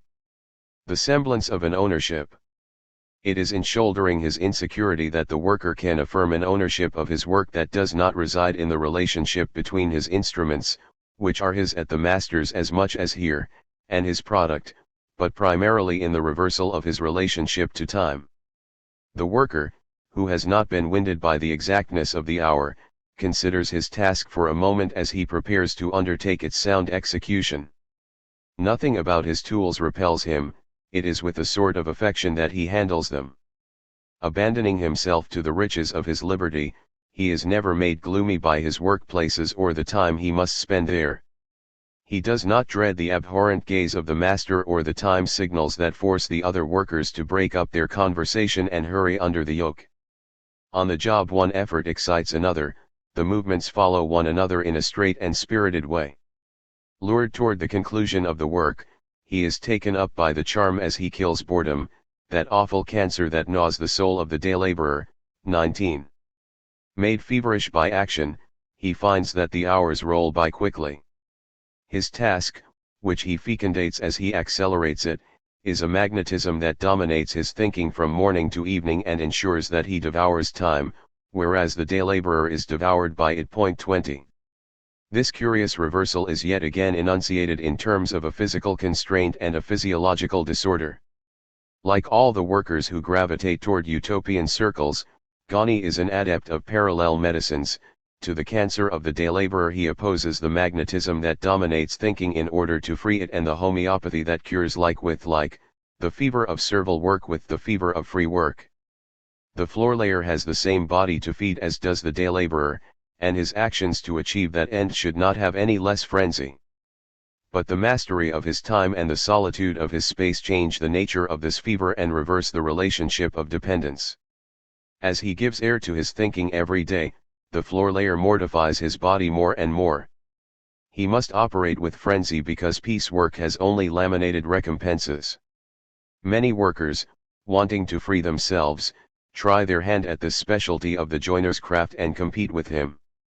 The craft bends this man under violent hardships that must be experienced to be appreciated.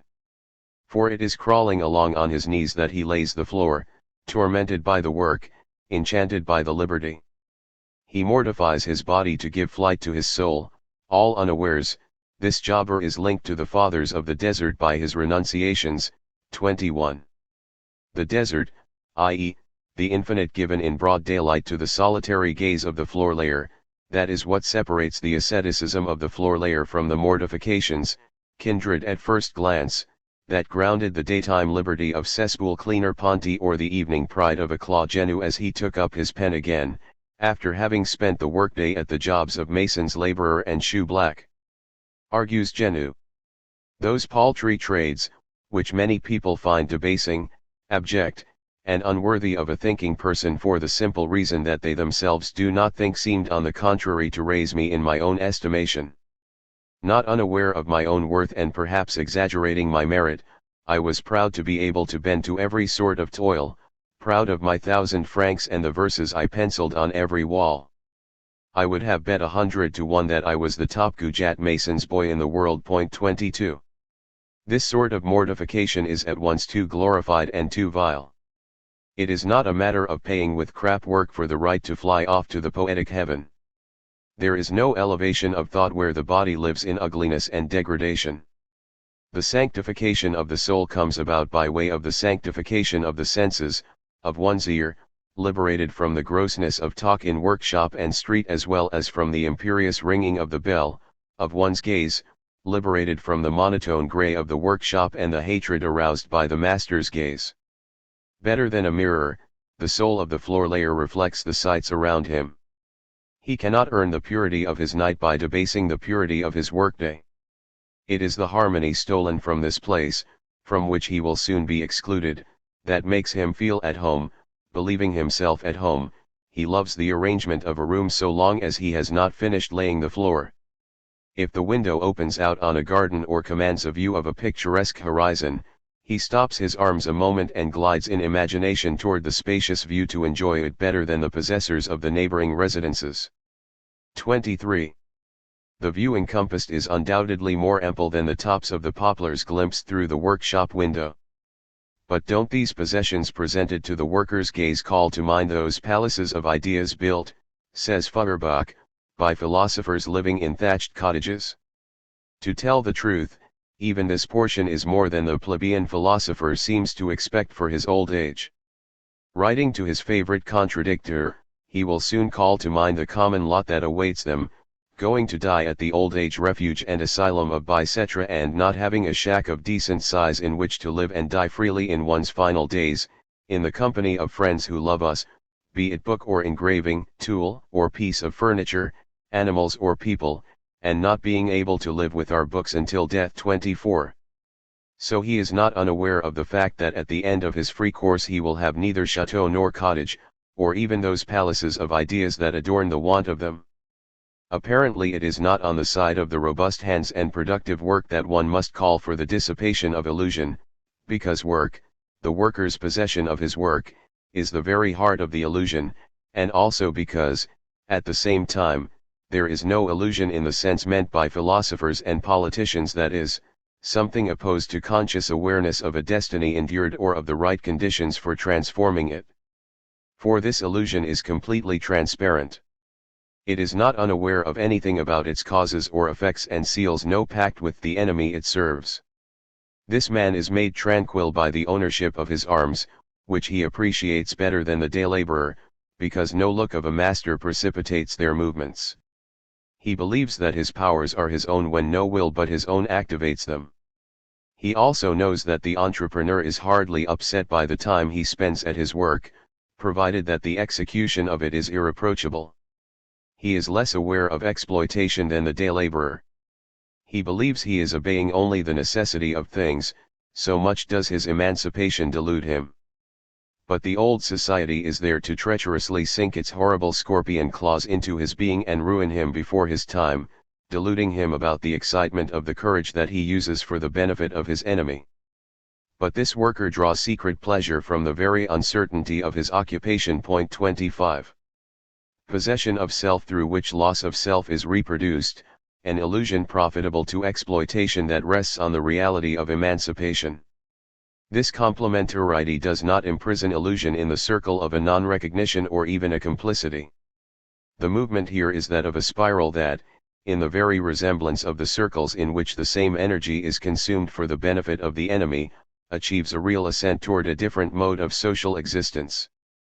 Because a different society presupposes the production of a different humanity, not a destructive confrontation with the master or the bourgeois class, because the healing of the ill entails the singular asceticism of rebellion and its apostolic propagation, the illusion of emancipation is not a non-recognition reproducing domination but the twisted path whose circle comes as close as possible to this reproduction, but with an already crucial swerve or digression.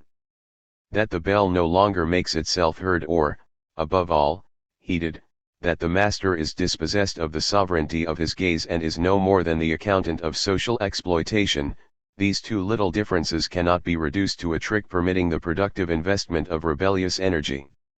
The absence of the master from the time and space of productive work turns this exploited work into something more, not just a bargain promising the master a better return in exchange for the freedom of the workers' movements, but the formation of a type of worker belonging to a different history than that of mastery. So there is no paradox in the fact that the path of emancipation is first the path whereon one is liberated from that hatred of the master experienced by the rebel slave. Servility and hatred are two characteristics of the very same world, two manifestations of the very same malady. The fact that the freedman no longer deals with the master but with the old society defines not only a forward step in the awareness of exploitation but also an ascent in the hierarchy of beings and social forms. The rebel is still another worker, the emancipated worker cannot not be a rebel. The voluptuousness of emancipation is a fever from which one cannot be cured and which one cannot help but communicate. Attachment to the doctrine of palingenesis and the philosophy of the ordeal, l'épreuve, propagated by Pierre-Simon Ballanque may be peculiar to Ghani, but not this vision that inscribes militant teaching and example in a spiral of the hierarchy of the forms of being. This initiation establishes a division of time that is the antithesis of the one describing the descent of the printer into hell, a positive presence of non-being absence, illusion, future in being, where it is no longer death but rebirth that is anticipated. And so the dead time of unemployment is no longer the slow erosion of life, dispossession of the environment, flight pursued by fate. On the contrary, it is the march of a conqueror through the streets of the city, intoxicated with his liberty and receiving from the multitude of slaves the respects due to a superior type of humanity. This worker draws secret pleasure from the very uncertainty of his occupation, subject more than any other to unemployment. If he is without a bit of work, he looks for it without fearing the torment of diligence. He sets out on the track of work with consciousness of his liberty, sure of encountering among the poor day laborers, whom he sometimes questions in his explorations, the look of covetousness they send to this worker, whose vigorous retort is a revolt against their existence in chains and whose flame is a probe passed over their slavish miseries. For this man of rebellion is a passionate advocate of propaganda. If his inquiring efforts are fruitless, he puts off his pursuit of work to the next day and walks for a long time to satisfy his need for action and to enjoy, as a plebeian philosopher, the ravishing nonchalance of liberty, which is filled to overflowing with serenity and energy by the pomp of the sun, the breath of the wind, and his own thoughts in line with the impetuosities of nature. 26. Our floor layer's account, dream, of this suspended time of unemployment, then, will be a point-by-point contradiction of the story of the printer. The latter described a slow, anguished, intolerable agony of progressive reductions in well-being or in habits that have reached the point of privation of the most absolute necessities. 27. The floor layer, by contrast, batters in his savings and, ready to exhaust his last resources, surpasses himself in expedients to husband the little he has, macerating himself to hire himself out. 28. To the destiny of privations endured is opposed the maceration that also has the playful aspect of a calculation designed to prevent the joiner from falling back into the circle of need and day work. Such an important stake could not possibly be handled solely by the expedients indicated by necessity.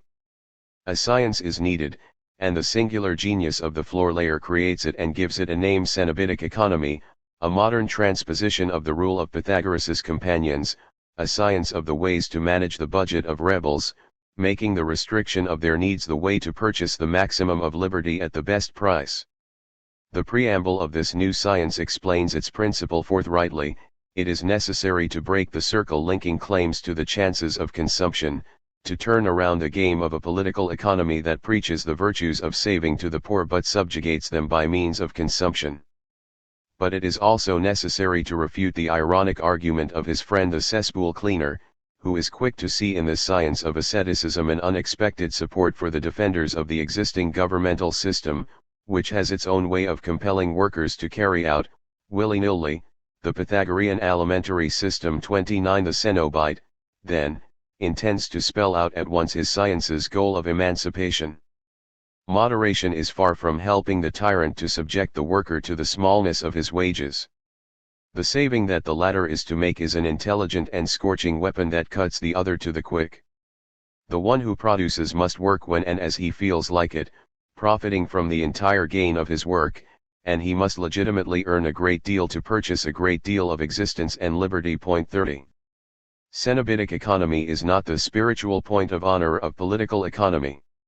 In the order of consumption as in the order of production, the problem is not to possess one's own object but to possess oneself, to develop strengths that can no longer be satisfied by any of the bribes that exploitation offers to servility. There again the marvels of illusory possession are not allowed to stand in the way of the objective transformation of the conditions of exploitation. The kingdom of Baal will be toppled only by the army of deserters who have learned to put their hearts where their treasure is, elsewhere, nowhere, everywhere. It is not just the search for work that sets the Cenobite walking. It is a law of Cenobitic economy that links the development of his liberty to this exercise. When one disposes of oneself in absolute independence, one must walk from morning to night. 31. That law also increases the expenditures for this practice. In the Cenobite's budget, footwear represents 7% of the total expenditures. And so the necessary and useless meanderings from workshop to workshop that tortured the printer here take on the form of a tracking game or a hunting party, no longer punctuated by the anxiety of seeking work but pointed toward everything in the stage decor of the city or the physiognomy of its actors that suggests to the hunter a prey to be captured, to the marginal person a place for his liberty to be lodged. He imagines, plans, makes suggestions to himself. He pries into every possible corner, traverses the streets, the alleys, and the crossroads. As he scrutinizes the structures of the most sumptuous neighborhoods or strays off on the loneliest circuit rounds, his gaze has the keenness of a bird of prey without food. Finally, he runs into a comrade, a kind of strange cynic made up in sarcasms and a great wine taster. 32. A genre scene in the form of animal comedy. The meeting of the bird of prey and the made-up cynic is not accidental. The travels of the rebel necessarily cross, or instinctively follow, the paths of the societally enfranchised intermediaries and parasites who make up the mixed, interloping population of freedmen let loose on the shifting frontier between the world of slaves and the world of masters, petty contractors and subcontractors, journeymen who try to undertake jobs on their own, worker, innkeepers or wine merchants, foremen who engage in hiring. It is with one of these rakish characters, whose powers are seated and negotiated in a cabaret, that the ascetic will have to reach an agreement in an exchange of libations where virtue, in order to seduce vice, pays it the opposite homage of its hypocrisy.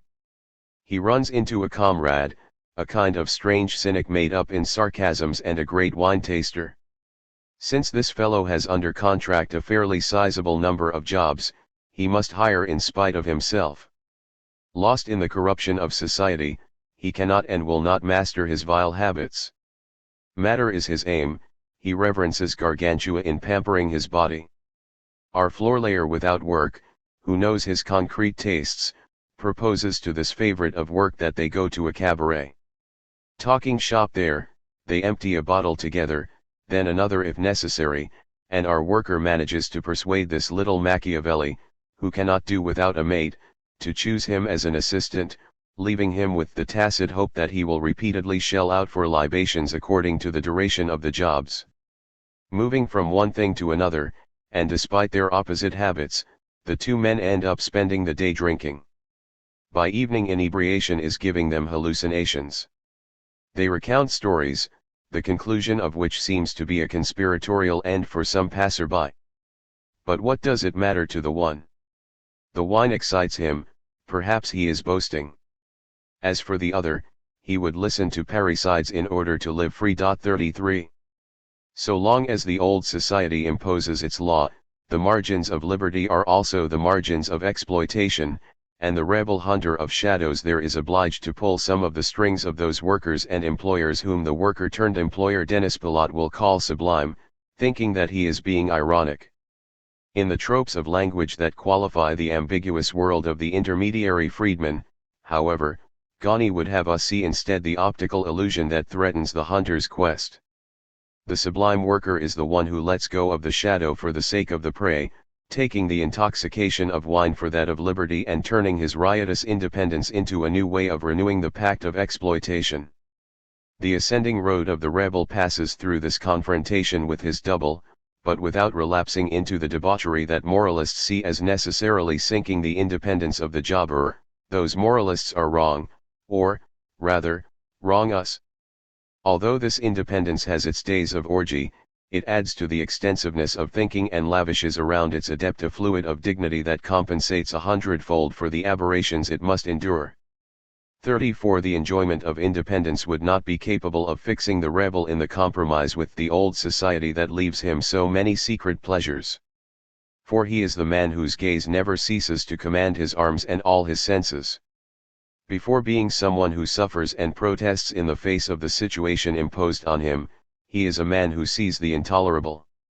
When he reascends to his realm of attractive work, it is always the window that attracts him and those vast perspectives where two blots of shadow suddenly appear.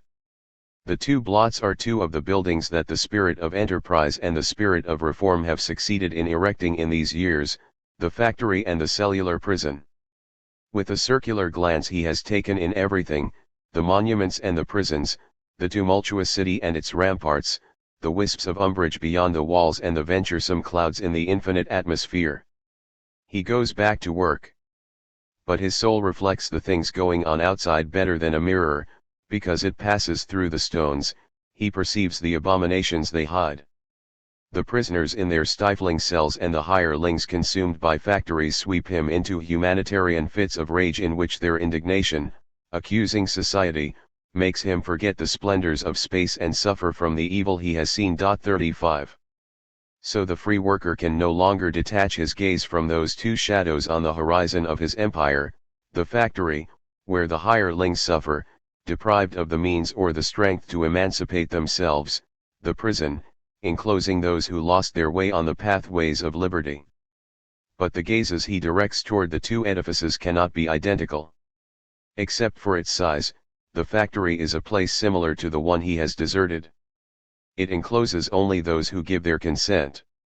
So it is natural that the rebellious worker would be more interested in the place that has the privation of liberty for its rationale and that encloses, out of principle, those who chose to shake themselves free of the common discipline. And the worker in the building trade quite naturally asks himself questions about this architectural novelty of the late 1830s, the cellular prison. Quite naturally is perhaps saying too much. His colleagues do not seem to ask themselves any questions about these new buildings and these new works. That certainly won't hobble the curiosity of the rebel. He wants to know what is on the other side of the walls that blacken his horizon. His curiosity reaching the pitch of a fixed idea or obsession, he has come to prowl around one of these model prisons La Roquette, undoubtedly, and has settled down in his customary place for dealing with the agents of the old world, the cabaret, at the hour when they are most easily snared in their own corruption. Dinner time, when the hour arrived, he caught sight of a master journeyman mason with a narrow forehead, concupiscent nose, flabby cheeks, and gluttonous mouth, the typical animal glutton yielding to seduction. 36 Lavater's science of physiognomy rarely fails the hunter of liberty, an inquiry made about an imaginary comrade, a glass of wine offered, and the work boss of the model prison is in the power of his curiosity. The one expresses his desire to get to know the new system of detention. The other, ensconcing himself in the vanity of his authority, anticipates him and offers to escort him inside the prison as a new employee. The latter wanted to make his kindness profitable for his stomach but did not know how to state his speculation in an acceptable way. The former, guessing this, spared the materialist embarrassment by inviting him to dine after the painful exploration. This offer was accepted. Then they entered the compartments of the immense tomb. 37 And so the visitor got to see the mirage of torments displayed at the panoptic center of the abyss, where one can turn completely around and see all the spokes of this wheel of torture, means of torture with which he was already familiar, but with which one could play tricks in the master's workshop. First, there is the impossibility of a spoken word that might find a response, or even an echo. No break in the walls, nothing filters through, everything gets lost. One senses there that tidiness and regularity are deadly. The air, circulating comfortably there, reeks of the base tyranny in the divisibility of its powers. One walks without calling up any echoes. Before the jailers, the objects make signs to keep silent and give the order to suffer. 38. The outside oxygen is sanctimoniously replaced by an air intake setup that, through the arrangement of its flow, loses the voice of the prisoner if he attempts to communicate into his aperture. The latrine area in each cell is also built according to this method of deafness, which buries voice and life without killing them. 39. Above all, there is the irremediable subjection of the prisoner to the eye of the jailer, the permanent anticipation of a gaze that is not seen, the absence of night. The doors of the cell are pierced with a 5-centimeter hole furnished with glass and covered with an opaque disc, which disappears into the thickness of the wood at the discretion of the watcher in order to spy furtively into the inside of the cell. This eye of the door, blind and seeing at the same time, pries unawares into the actions of the prisoner who, convulsed by boredom and restlessness, feels entangled in the chain of this hated gaze. 40. At night a gas jet lights up the damned. Troubled in his sleep by this torturous flame, he curses his fate even more and, unable to acclimate himself to his hell, peruses his peephole box, fearing to find there the treacherous eye of the jailer moving in the hole of the door. 41. The panoptic setup is designed not so much to ensure that the penitentiary apparatus can keep tabs on the prisoner's deeds and gestures as it is to strip them of anything that escapes knowing, anything that allows them to exist elsewhere or otherwise than in the gaze of the master. To modern theories, example those of Foucault, that oppose penitentiary knowledge of the individual and rehabilitation of the delinquent soul to the ancient shiver of torture, the gaze of the building trade worker throws back another image in which surveillance has no function but that of torture. The person under surveillance is not a man you observe and correct, he is a hostage you wall in. The cellular architecture affects this new torture, a prison where the nooks and crannies offer no shadows, where no obscurity permits meditation to escape, where no complicity is exchanged or purchased, where no chance allows for the enjoyment, even the futile enjoyment, of hope, a world without fissures or interstices through which liberty, or merely the dream of it, could pass. The stones are of the best quality and meticulously installed. Their joints fit together as tightly as possible. 42. Astonishing precautions are taken to prevent escape. The coping of the circuit round and the exterior angle of the walls are rounded off so that even the wiriest hand could not clamp onto it. Iron bars, doors, lights, Judas holes, guards, and radiating perspectives threaten, spy, line up, and keep a lookout on the prisoners. 43. A prison from which one cannot escape. It seems to be the most natural thing in the world. But at this point in time it is a novelty that gives reason for shock and indignation. It so happens that people do escape from the ancient prisons that chance has adapted to modern forms of detention, Saint-Pelagie, Madeleinettes, La Force. That is in the nature of things. The criminal or insurgent has chosen the way of chance and luck. He is entitled to a prison where escape is chancy but not completely impossible. How is it that those who build these flawless structures are not conscious of the fact that they are building a tomb for their brothers? Every layer of stone they lay is an outrage against humanity, one more weight thrown on the deafness of their conscience. They build these hideous cells against themselves, for it is their race that feeds the monster. The inequality of conditions, long-term unemployment, the repugnance aroused by a job that is too exploitative or against our tastes, the absence of education, an extortion, a comparison, a vertigo, Sometimes these things make the weakest and the strongest of the common people wage war against the society that disinherits them in their mother's womb and forbids them to live in the full employment of their faculties. 44. The weakest and the strongest, those who do not have the resources to resist fatality and those who have too much energy not to defy it. The detailed catalogue of the factors that sweep the proletarian into the path leading to prison is immediately denied by this division, which refers the etiology of common crime back to the two extremes of decadence and transgression. The privileged relationship of the proletarian to the criminal passes through this twofold rejection. The disgust and revolt regularly expressed by strikers condemned to endure the abject promiscuity of the degenerate population in the central prisons leave no room for recognition of the convict as an unfortunate proletarian. And, on the opposite end, the mythical relationship of the people to the criminal they see mounting the scaffold exceeds any justification or compassion for the victim of poverty. The overall relationship of the condemned criminal, revealer, mirror, hostage, challenge, to the society that judges and executes him counts more than the etiology of crime or the pathology of decadence. Although worker chronicles quite frequently evoke the spectacle of the guillotine and the figure of the criminal, only rarely do they offer us either real or fictional genealogies of the crime. The criminal represents not so much a particular victim of the lack of social foresight as the singular agent of an overall protest against that lack. He represents the people less in his suffering than in his hatred, in the excess that denounces a society in which destinies are not in proportion to vocations. The poor person is born with an ardent soul that he needs to exalt, to lavish on all that surrounds him. But no, he is not born for that. And in the midst of all that, you want hatred not to spring up in his heart, you want him not to envy the lot of his rich neighbor when he is surrounded by all the hideous trappings of poverty. 45. The genealogy of crime provided by Marie Reingendorf in these sentences is exemplary. What matters first and foremost is not the neediness caused by poverty or even the covetousness aroused by the spectacle of wealth.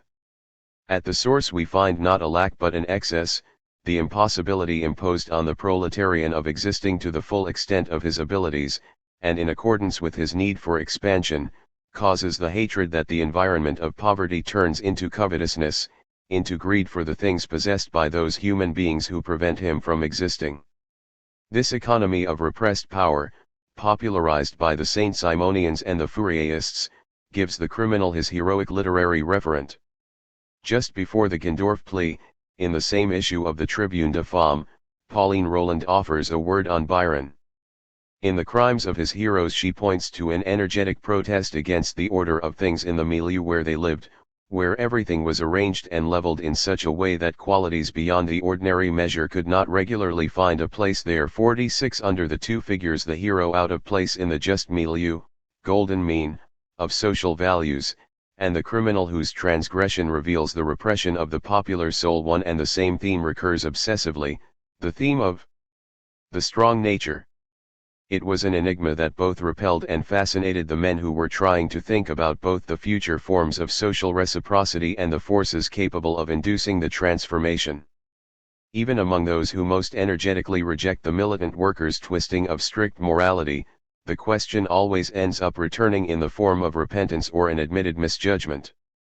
Even the most intractable of the critics putting out L'Atelier, Corbin, will himself end up making a full apology in Le Secret du Peuple de Paris, 1863. His rival at La Roche Populaire, Vincard, had been invited 30 years earlier to this sort of reconsideration. Through others, Enfantin had approached him in 1832 on behalf of his companion in prison, the painter Bouzelin, who had been condemned to death for the St. Mary insurrection. Vincard was asked to help get his sentence commuted by providing him with testimonials of good citizenship. And indeed, when Bouzelin was not drinking, beating his wife, or quarreling with his neighbors, he was distinguished by his zeal in fighting fires and pursuing robbers. So Vincard will provide testimonials for this naughty rogue, drunkard, debauchee, duelist, brawler, 47, but all the more grudgingly because the last robber stopped and savored by the heroic Bouzelin was merely a lover fleeing the noisy wrath of his mistress.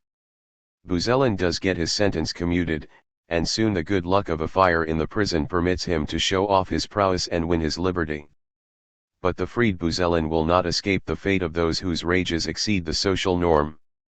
Getting into an argument with his wife, who is reproaching him for his ingratitude toward a benefactor, in a paroxysm of rage Buzelin will grab a knife and plunge it into his own body, the savage end of a strong nature in the image of a working-class generation that is still poorly civilized. In the next generation, the alliance of militant devotion and crime will take up more refined figures. The most singular will be Emmanuel Barthélemy, the young mechanic condemned to hard labor for the murder of a policeman, black-gloved commandant of the formidable barricade of Faubourg du Temple during the June days of revolt, escaped prisoner and then exile in London, cultivated member of Louis Blanc's London Salon, a man with seductively good manners. He will drop his reserve to kill one of his June comrades in arms in a duel before committing another murder crime of passion or political provocation, and ending up on the London scaffold. 48. For the moment, however, the strong natures are still of a cruder stuff, and recognition of this enigma leads Vincart to a fairly clear conclusion. After the incidents I have just related, I had to fight with all my strength against my habitual tendency to reject everything that seemed to me to deviate from the norm of strict obligations laid down by society. These facts relating to the unfortunate Buzelin, whose life was compounded of so many vices and acts of generous dedication, forced me to reflect deeply on the readiness with which we anathematize these exceptional natures, sometimes the most interesting ones from a general point of view. 49. Adhering to sound Saint-Simonian orthodoxy, Vincart suggests that the solution is a matter of opening careers to these energetic and passionate human beings whose sentimental disposition triggers great dedication and great crimes. On this subject, too, his friend and junior Gani cannot hold to the single principle of optimizing energies. He may share the common ideal of re-education involving the passions if need be for a convict who is more ill than culpable, but the look he gives the atalas of private property cannot be satisfied with anticipating outlets for people with overflowing energies. The convict is not simply a savage rebelling against the norms of the honest artisan, he also represents the perversion of rebel energy that could destroy the proprietary order. The convict belongs to the family of the rebel, and the latter admits to having in him the irons of an assassin. But the assassin belongs to the rebel's family as his negative image, a recovery of the rebel impulse, the devastations of which do not stir up the flames of revolt but rather represent a relapse into the fever of consumption through which capital keeps its victims in chains and prevents them from intensifying their powers of independence, which would spell its ruin if they were to develop. The banalized vandalism of these atalas, then, is caught in the trap that offers the shadow of the prey in place of the prey of the shadow. By contrast, the Tantalus/Spartacus of rebellion withdraws the infiniteness of his desire from the normal mechanisms of need and gratification. With his power of refusal, he uses sublimation to intensify his radical non-adaptation to the existing economic order, the lure of rebel virtue that liberates surplus energy from the vices consistent with the lure of mercantile attraction. Before he has the capital that is to pay for his gratification, he contemplates the object of his legitimate covetousness, sniffs it as his prey, admires it with shivers of desire, carries away its shadow. This Tantalus becomes virtuous in his austerity, ingenious in his cleverness. His spirit entertains new studies, extraordinary emotions and passions that enliven him 100 times. If he has had only 400 francs a year of income or salary, he prolongs the service of his footwear by mortifying himself a little, or, rather, by familiarizing himself with the rigidity of the ground. He does the same with other needs and manages to overcome the thing desired by having emancipated his reason and his independence. 50. The moral lesson given to the hoarder points to a different economy in which it is no longer a matter simply of transferring energies and goods but of changing their nature. The thief remains the side of it, a would-be rebel who failed, a hostage of the old world. So there is nothing shocking in the fact that he is caught in the shabbiness of his desire. But the new torture of the cellular prison changes the very import of his punishment, transforming the degenerate accomplice of proprietary passion into the exemplary victim of despotism. For it is only liberty that it represses in his case. So one is not absolving the thief or the criminal when one sees in the cellular prison the absolute crime, the crime with one sole aim, that of killing liberty. And below these criminals who have gotten lost in the realms of liberty one must place those who renounced beforehand any and all exploration outside the pathways marked out by the ruse of wages, the beast men, machine men, who build cellular prisons. In their dazed and liberty-killing stupidity, these subordinate members lend themselves to the shameful cruelties of the inventors, following their plan and all its horrors line by line. These human machines are neither for nor against what they are building. They work like beasts to earn their measure of pay without critically examining their task, ready to demolish what they have so solidly built, ready to forge iron collars for all at the risk of injuring themselves, and amenable to any odious work that ensures them a wage. They pile stone on stone, pump air into the lungs of the prisoners, repudiate justice by perfecting the impossibilities of escape, cut off outside space from view, and complicate the inquisition that comes to life in the stone, the iron, and the wood that conceal and watch over the torments of the prisoners. They complete this prison and its blind cavities of a burning court without singeing their souls in this work of the damned. 51. The fact is that it is not customary for a mason to wonder about what he is building, a locksmith to wonder about what he is forging, or a joiner to wonder about what he is assembling. At the height of anarcho-syndicalism, a meeting of the Building Trade Federation will reject the question by turning it around. In capitalist society, what building is not conceived by the enemies of the workers and used in the service of the ruling class? Perhaps, to take the question seriously, one must start with the hierarchy of the forms of existence rather than with class divisions. The cellular prison lays hold of the normal order of wage work at the point where its hirelings are constructing the last circle of hell for their brothers. But it is at this point, nevertheless, that they could best register their power to say no. If an inspiring orator could persuade them to stop their work, you would see this curious spectacle, the architects and all the organizers of the cell system trying by themselves to put their hellish dream on its feet. The important thing is not so much that they would be clumsy at it.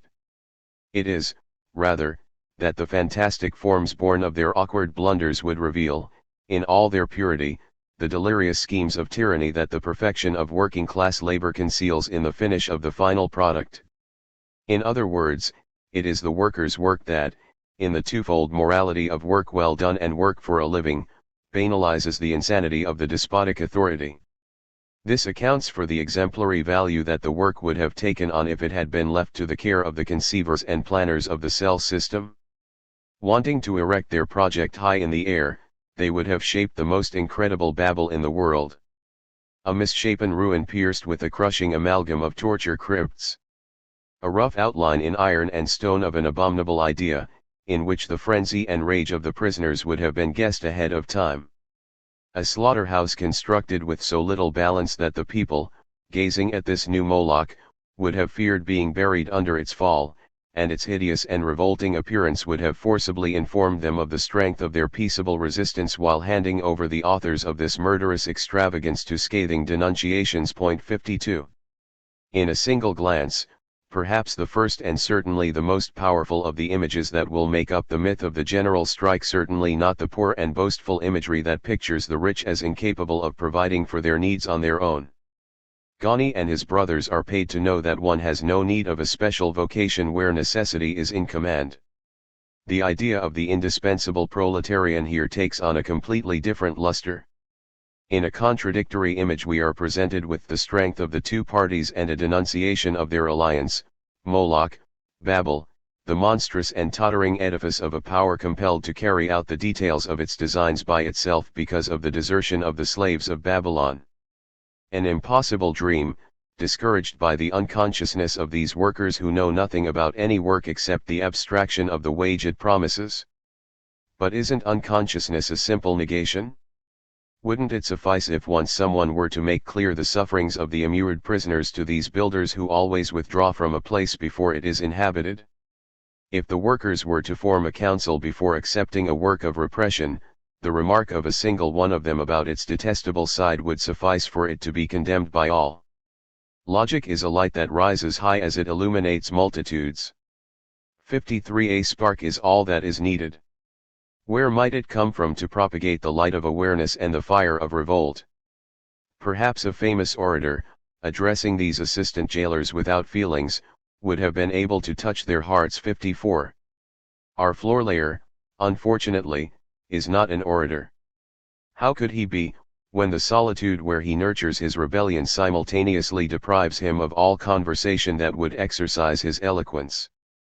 The more he exercises his reflection inside himself to seek out the joint of our sorrows, the more his desire imagines common domains for future populations, the less his spoken word feels capable of expressing his utopias. 55. But, as a matter of fact, it isn't necessary for him to go and speak to the crowds. It is enough that he traverses the city at his usual pace, talking to himself, only a little louder than usual. For he knows very well the flaw that is dreaded by the masters: the Paris worker is a gawking boob. Making a spectacle of oneself is setting the trap in which to catch his good conscience as a worker. The Democrat traverses the city, talking to himself. The sentences of his monologue capture the curiosity of passers-by. Each one grasps some truth in it. Without stopping, he touches the wound of their existence that impoverishes the master's interest. At these remarks tossed into the air, the crowd surrounds the revolutionary, who, without addressing himself to anyone, seems to be haranguing a multitude. 56. The wind blows where it wills, and surely some building trade workers will be found who will hear and understand the description of the cellular hell. There is little chance of success with the masons. Of course, they do not permit themselves to be distracted from their work, and they often return home to their lodgings in gangs. But a joiner, a locksmith, perhaps, and the flame will be lit. The workshops are going to close, the yards are going to come to a standstill. The cenobite begins his evening walk. He now calls himself by a different name, the Philadelphian. Chapter 5. The Morning Star. When we consider the depravities of the world, a misanthropy often takes hold of our hearts. A need for solitude makes us long for desert places, but there is no one to save in the deserts. Let us leave it to the platitude of the time to ask why one must save others, and to suspect that the will to power lies concealed behind this self-sacrificing devotion. After all, the same air had already reached the ears of the ill-fated Boyer. People treated him as a fool, as an ambitious man who wanted to become famous and popular by upsetting society because he yearned for domination. Too, the conjecture is frivolous, first of all, quite aside from being spiteful and, in Boyer's case, lethal. One who has gone into the desert enters a relationship with salvation and the law, old or new, in which the caprice of his desires plays little part. One who has had the revelation of another world finds himself in a strange relationship of obligation vis-a-vis his brothers, a persecuted people, but also a rabble that worships the golden calf and the fat ox. To grasp it, we do better to give up the old evident certainties that contrast the condescension of the philanthropist or the intellectual toward ills they themselves do not suffer with the militant worker's realization of the need to transform a situation whose daily suffering he shares with his comrades. Classic images confront solidarities from below with calculated liberalities from above, the scales of justice with the arbitrariness of charity, the gains of combat with the small profits of petition. But perhaps the passwords of the battle have blurred the visage and motives of the combatants. Before judges on the lookout for the beast lusting to seize and possess the enjoyments of the rich, to our eyes seeking the tangled network of solidarity in all its forms, the egalitarian militant presents himself instead in the classic posture of the person who does right by others. He opens his purse to the needy and dedicates his waking hours to trying to alleviate the physical and moral miseries of the people. So appeared the jeweler Page, one of the founders of El Humanitaire. When he came before the magistrates entrusted with the task of condemning the most scandalous of the communist journals, he often took into his place workers who were completely destitute. Although he earned his money from the sweat of his brow, he never hesitated to offer them advances and even gave them clothes. And although he had often been badly recompensed, that did not stop him from doing it all over again. 3. What makes the dedication of the communist apostle singular is not his preferring the clenched fists and locked arms of combat to the open hand of charity. It is a peculiar course, a certain detour winding between the offerings of individual generosity and the rules of social justice, and readily passing through the pathways of metaphysics. I always found him very curious to learn about the points of transcendental philosophy, notes the same witness cited above, a doctor engaged by the patient's peculiar questions for the man of science. He often asked me about social questions, but only from the scientific standpoint. For example, one day he asked me if social equality could be established as an absolute proposition. I told him that, scientifically, social inequality necessarily followed from the inequality of our organs. For a disappointing response. But precisely these disappointments are the lot of the egalitarian militant, ever shuttling him from the ingratitude of dedication to the lost illusions of science. If the philosophy of community has the role of a compensation, it is not one in the trivial sense of cupidity, of greed for the wealth of the well-to-do. Nor is it meant to serve as an illusion that goes beyond the quickly reached limits of proletarian philanthropy or makes up for the neglected weapons of worker organization and combat. What first sets a limit to the proletarian apostolate is not so much the feebleness of its resources as the ingratitude with which it is paid. But that very thing gives it a new impetus. Although he had often been badly recompensed, that did not stop him from doing it all over again. Because the egalitarian apostolate is different from philanthropic offerings in this respect. Above all, it all goes on as if it were precisely the ingratitude that gave it its motion. Undoubtedly philanthropic practice itself often shows a deficit on the books of accountants, who would like to see a return in added or surplus values of morality for the advances in provisions, wood, and clothing given to the poor. In any case, it is rare that their debtors do not pay the philanthropists with thanks, which has the threefold advantage of costing the giver nothing, giving pleasure to the receiver no matter what, and already indicating some progress in popular morality. Moreover, how could these respectable people blame the parsimony organizing these semblances when they themselves want to teach the poor precisely the virtues of saving and properly understood individual interest? Where the narrow circle of philanthropic exchange closes somehow or other, the lack of gratitude sweeps the charitable proletarian into the endless spiral of the egalitarian militant's disappointments and hopes. Before excluding the charitable exchange of favors and their payment in gratitude and moralization, he himself is excluded, deprived of return like Page, having his fraternal zeal viewed with suspicion like Boyer, or, like Gilland, prevented from meeting men who would set in motion the association for which he dreams and sacrifices his own possible well-being. Shouldn't these disillusionments bring these concoctors of social recipes back to the reality of the struggle and the patience of organization where the solid bonds of worker fraternity are woven? But what if things usually went just the opposite? Let us listen to the story of hosiery worker Zachary Seigneur Gens, who was brought up for trial shortly before the founders of El Humanitaire, in that same October of 1841 when Adolphe Boyer put an end to his life. Like many others, this story begins with the July barricades and the disappointment that, in mid-August 1830, took hold of the working-class combatants as they became quickly aware of the ingratitude of their rich allies of 3 days. When his fellow hosiery workers were about to follow the example of the farriers, the locksmiths, and the spinners in expressing their disillusionment and mustering their claims by means of coalition, Seigneur Gens wanted them to avoid the risks of a fight out in the open and without unity. To harmonize individual wills and provide them with some degree of effectiveness, he organized an operations center to maintain and direct this harmony, the Society of Paris Hosiery Workers.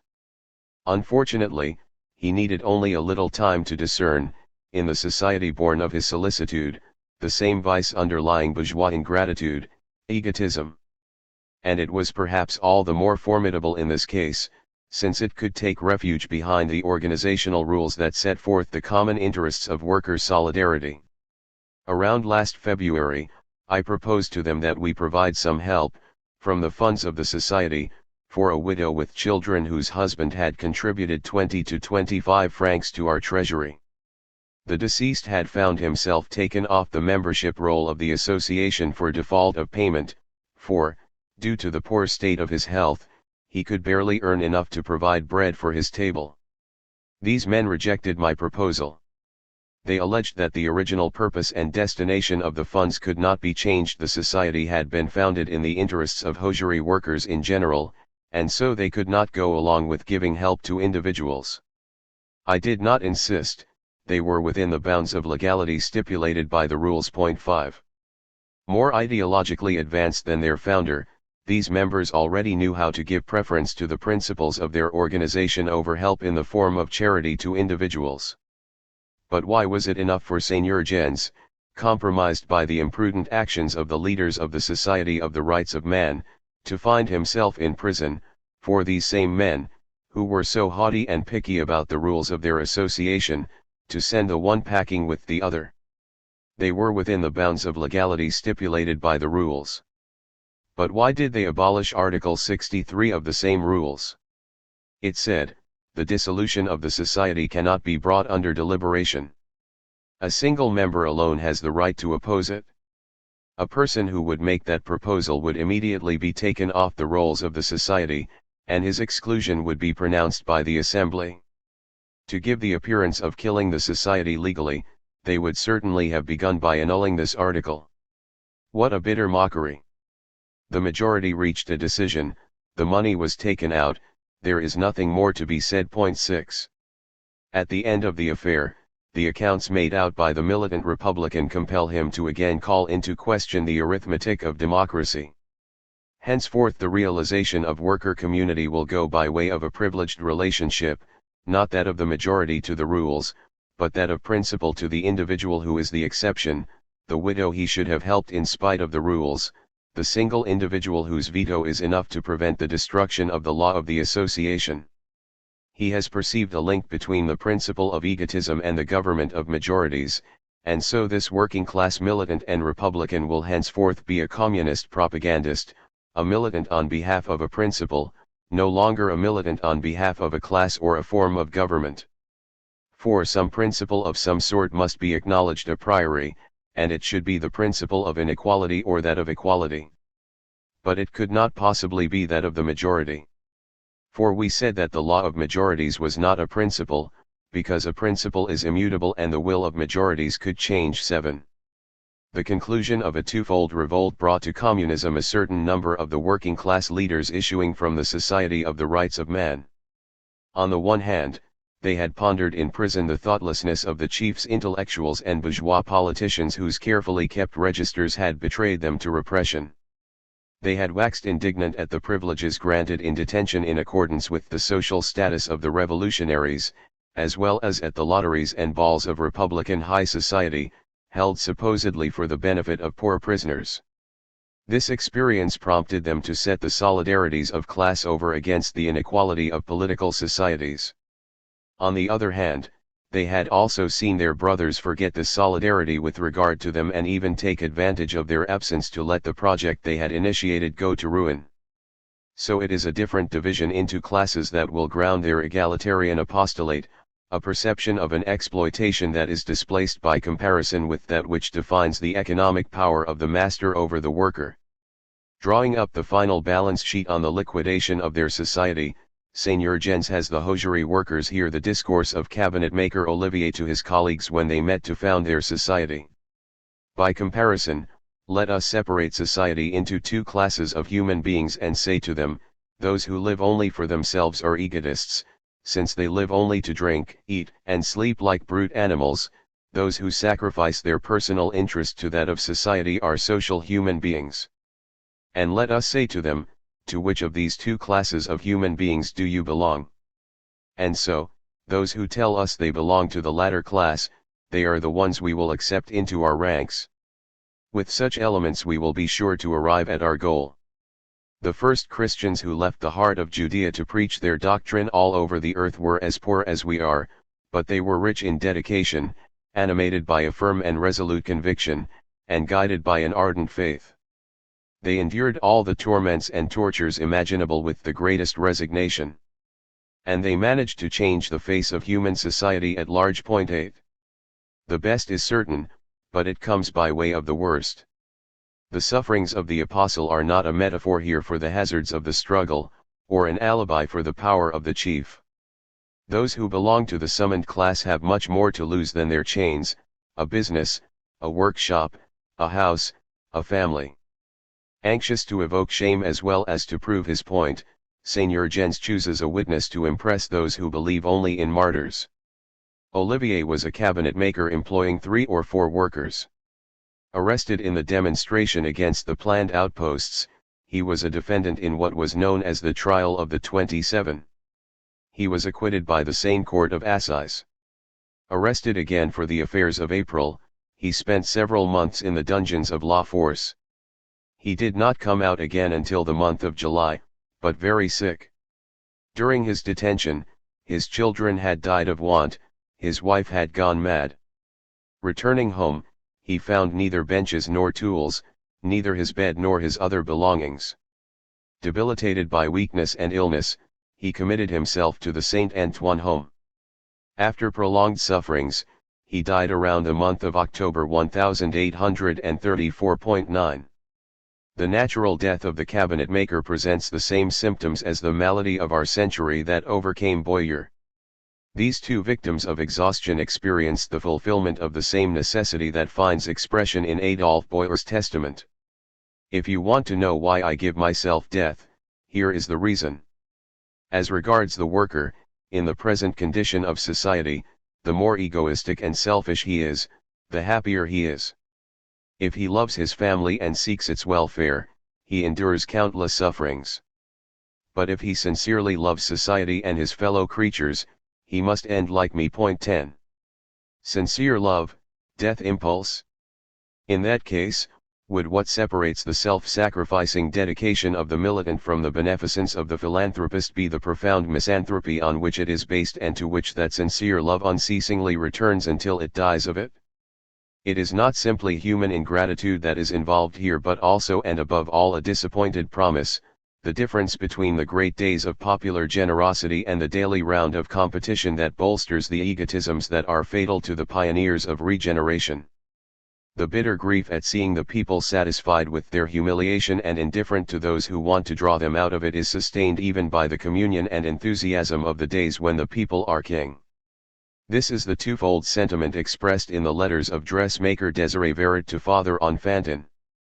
Explaining the state that she was brought out of by the revelation of the doctrine, she writes, "I was highly contemptuous of the human species, tranquil in my indifference and self-sufficient. I was not linked to individuals at all but, to the infinite." 11. But when Enfantin was acquitted of the charge of fraud and applauded by the crowd, the complicity of one day revived the feeling of a more fundamental communion with the people of July. "I was happy to see those noble workers crowd around you. I am truly of the people because I always commune with them when I see them gathered together in the public square, whether they have come there sullen and fierce to energetically demand freedom and bread or have come to see up close the man that I love among all men. My love for them always rises to the point of rapture. My tear-filled eyes rest on those masses. They are truly the heart of God. Happy the man, happy the woman, who will know how to make themselves loved by them. 12. It is this vision divided in two that grounds the dream of association, a word that always exceeds the modest appearances under which the initiators present it to their colleagues. Let us unite to stop the depreciation of our wages, to offer ourselves mutual aid, to take care of our sick and aged. Better yet, let us pool our savings, our arms, and our tools so that we ourselves can exploit our industry. Even this better is ridiculous in comparison with the dream of a different humanity that it mints, little republics of chair turners, box makers and packers, file makers, jewelry gilders. The apostles soon noticed what was lacking in these soberly ruled meetings based on self-interest. There is no quarreling. The proceedings are orderly and serious. But it is a communion of interests only, not of sympathy. For the most part, the members are strangers to each other, their action does not extend beyond the outskirts, their association is not long-lasting. In a word, there is no love there. 13. Association is what is missing in the associations, the thing that would make them the realization of a principle rather than a combination of interests, even of collectivized interests. The communists who criticize the associations and the other schools that promote their realization agree on the distinction as a principle. Some simply regard the paradox as insoluble, whereas others accept the challenge to promote the sympathetic association of human beings who have been regenerated by the egotistical association of needs and interests. I have always thought that association would emancipate the workers, and that it alone should be upheld and extolled. I made great sacrifices for it, engaging in concrete experimentation after preaching about it. I lost a great deal with no results, but I persist nonetheless in dreaming of association and calling for it. 14. It is not only the outrages endured by the apostle that confirm the necessity of the regenerative apostolate.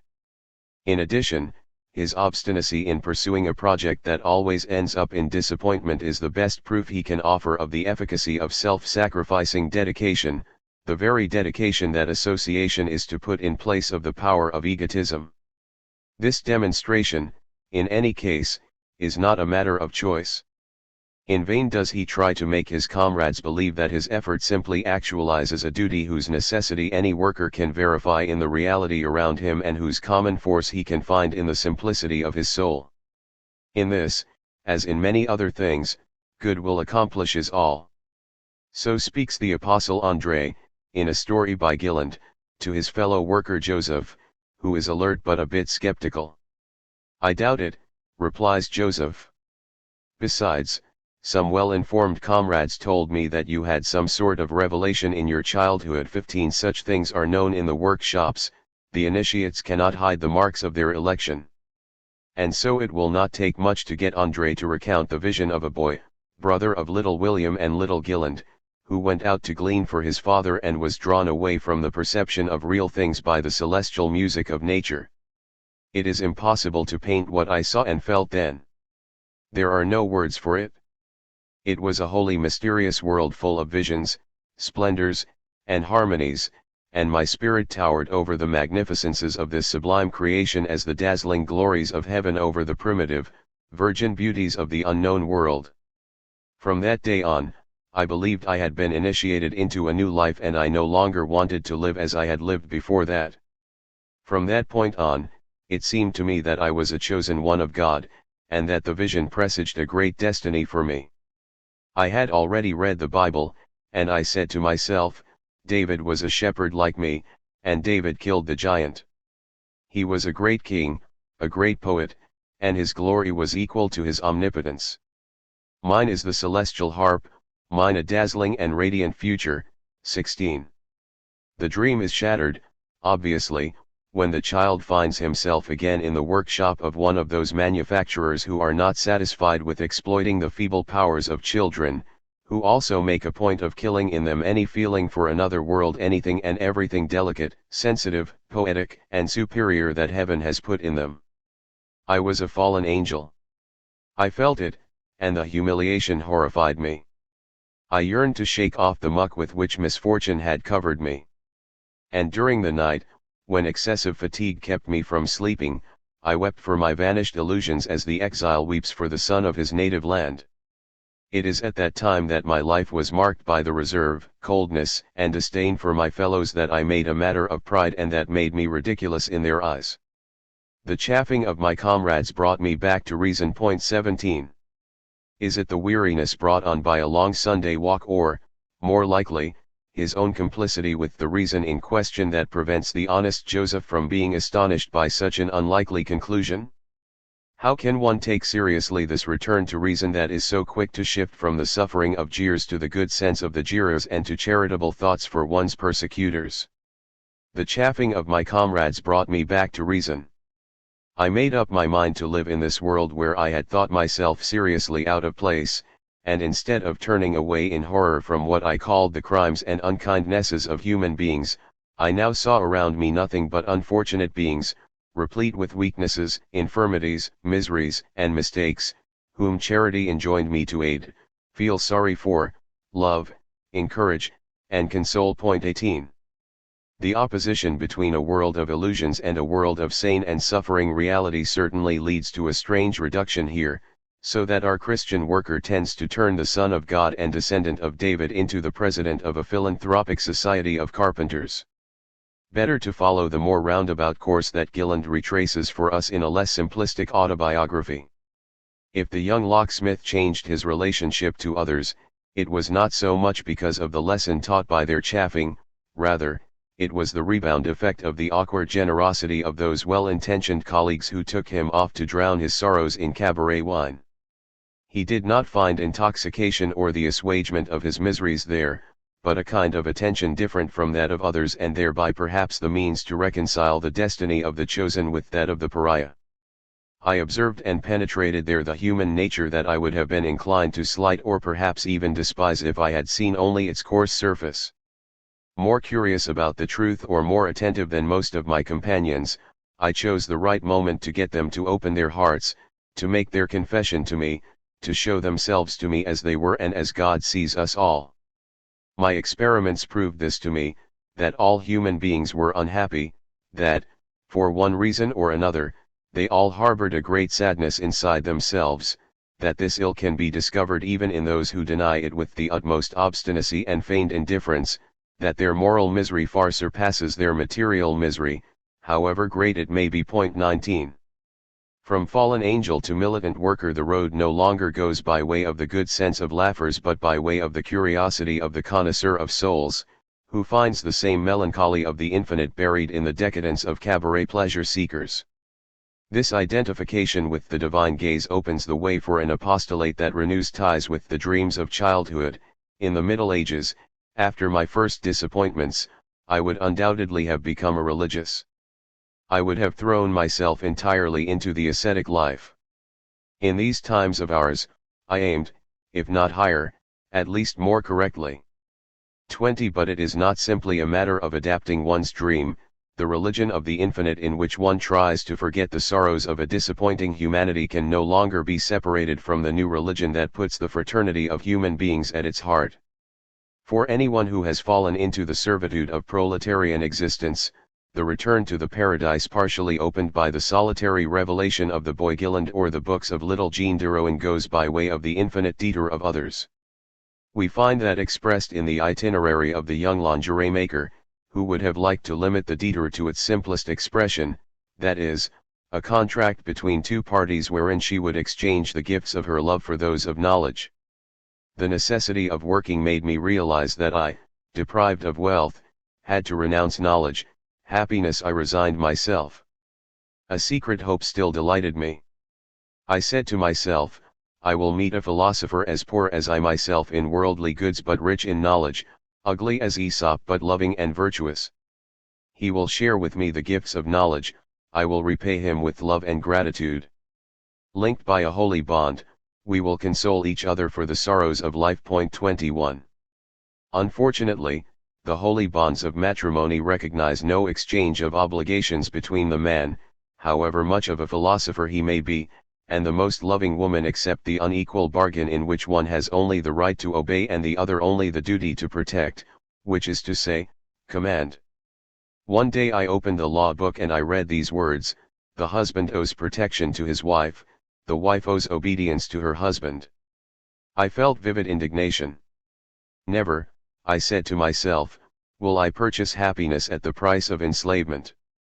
I choose to live and suffer alone, ignorant, useless, forgotten, but free. No contract of the kind offered by ancient religions or new books of legislation can satisfy the desire for the infinite awakened by the first books of knowledge. For both religion and legislation are there solely to maintain the barriers that keep the proletariat from pursuing their dreams. That, at least, is the conclusion to which our solitary woman is led as she devotes herself to examining the world around her. The result of my meditations was that all religions were a tissue of absurdities invented to enslave the human race, that laws were a weapon in the hands of the powerful on earth to oppress the weak, and that they served only to legitimize the injustices of the great. 22. But alongside the enslaving chains forged by the books of civil and religious law there are other ties woven by other books, chronicles of heroic actions, collections of poignant sorrows, albums of delightful emotions. If the bruised soul cannot remain in the solitude of the deserts where it has taken refuge, the reason is not primarily that its ambition lacks souls to save, the reason is that the desert, since the time the footprints of a few solitary walkers left their mark there, is populated with the echo of great civic actions and nostalgia for friendships. I felt the need to isolate myself, to breathe a purer air. The most lowly shanty, the hollow of a tree or rock, would have fulfilled all my desires. But I tried in vain to break the ties that bound me to the world. I always felt the most lively enthusiasm at the recital of a noble action. I felt tender compassion at the sight of the sufferings of my fellow creatures. My heart was broken with regret at not being able to assuage them, and the interest I took in political events showed me that love of country was still all-powerful over my soul. So I was not at one with myself, and I suffered from this painful situation. I lacked a belief, a goal, an active life. I resolved to review the judgments I had entertained and to seek the truth with ardent zeal. 23. A new search for truth by a self-examination that wipes out all the opinions accepted up to then. Like her proletarian brothers who are learning the secrets of versification in Racine's atelier, this dreamy woman with a practical spirit has managed to find in the national classics a method that will permit her to do without the excessively high price of philosophy professors. But it is also natural that proximity of circumstance should lead her to proceed in the manner of the autodidact apprentice of Geneva rather than that of the student of La Flèche. She will proceed more like Rousseau than Descartes, for she, too, seeks less a body of knowledge than a belief, less the foundations of a new science of the world or society than the first link of a new chain of relations between beings. And so she takes a short-cut between the hypothesis of the malicious genius and the proof from effects, in line with a quest that is more concerned with the origin of good and evil than with the foundations of truth and error. Once assured that there is no effect without a cause, that therefore there is a first cause of the universe, and that this just and intelligent God made the earth rich in what can make man happy, she concluded, evil came from the fact that a certain number had arrogated to themselves exclusively what belongs to all. But I realized that these egotistical people had misconstrued their true interests, for they do not possess happiness, which really consists more in moral perfection, in interior joys and possessions, than in the possession of earthly goods. 24. An intelligent God who assures the universe its rationality, a purely human origin of evil, which is at bottom a misjudgment rather than ill will, a conscience, the voice of God himself, which grounds the obligation to do good and promises in its own satisfaction the only reward worthy of the effort. These are the necessary and sufficient principles of a militant action that is perhaps less mindful of its effects on the future government of human beings and affairs than of the indefinitely renewed links between the progress of self and the transformation of others. This shift from the representation of the goal toward the infinity of the course is here expressed in terms of virtue that is prepared for sacrifice. The active human being, the virtuous human being, is supposed to carry out a sublime mission. His whole life should be a continual battle against the errors and prejudices of his age. 25. But the representation of sacrifice still speaks the language of the old world, reckoning profits and losses according to the logic of contracts that tie the worker to the master or the wife to the husband. In this reckoning, self-satisfaction as recompense for the pains of the apostle is a mere trifle. But what satisfaction, except that of her masters, can serve as recompense for the surplus labor of the lingerie maker and the wife? And, again, to be understood by a few people means a great deal to these overly informed dressmakers who have been reduced to the pleasures of solitude by the egotism of the world. I had always been envious of the happiness of devotees. At least, I said to myself, they are understood by a few people and are not, like me, thrown into a chaos of contrary opinions akin to that of the Tower of Babel, where each individual seems to have forgotten his natural language in order to speak a private dialect. 26. To speak one's natural language, the language of tomorrow, the language of all, this gift outweighs the pleasures of solitude. The happiness of devotees is not contemplation but conversion. Solitude may well bring with it the desires for the infinite that jostle each other at all the barriers of the physical and moral misery of the workers. But the infinite is no longer something given in the course of contemplation. It must be realized in a certain grouping of sensitive beings. No matter how grievous the vicissitudes of propagation may be, no matter how restricted the circle of the initiates, their realized anticipation of future humanity is henceforth their sole enjoyment, and it makes all others insipid. This is also the lesson that Pierre Vincart means to get across when he publishes new fragments of a private correspondence in La Fraternité 1845. Once again we meet Urbain the initiator and Georges the unfortunate initiate.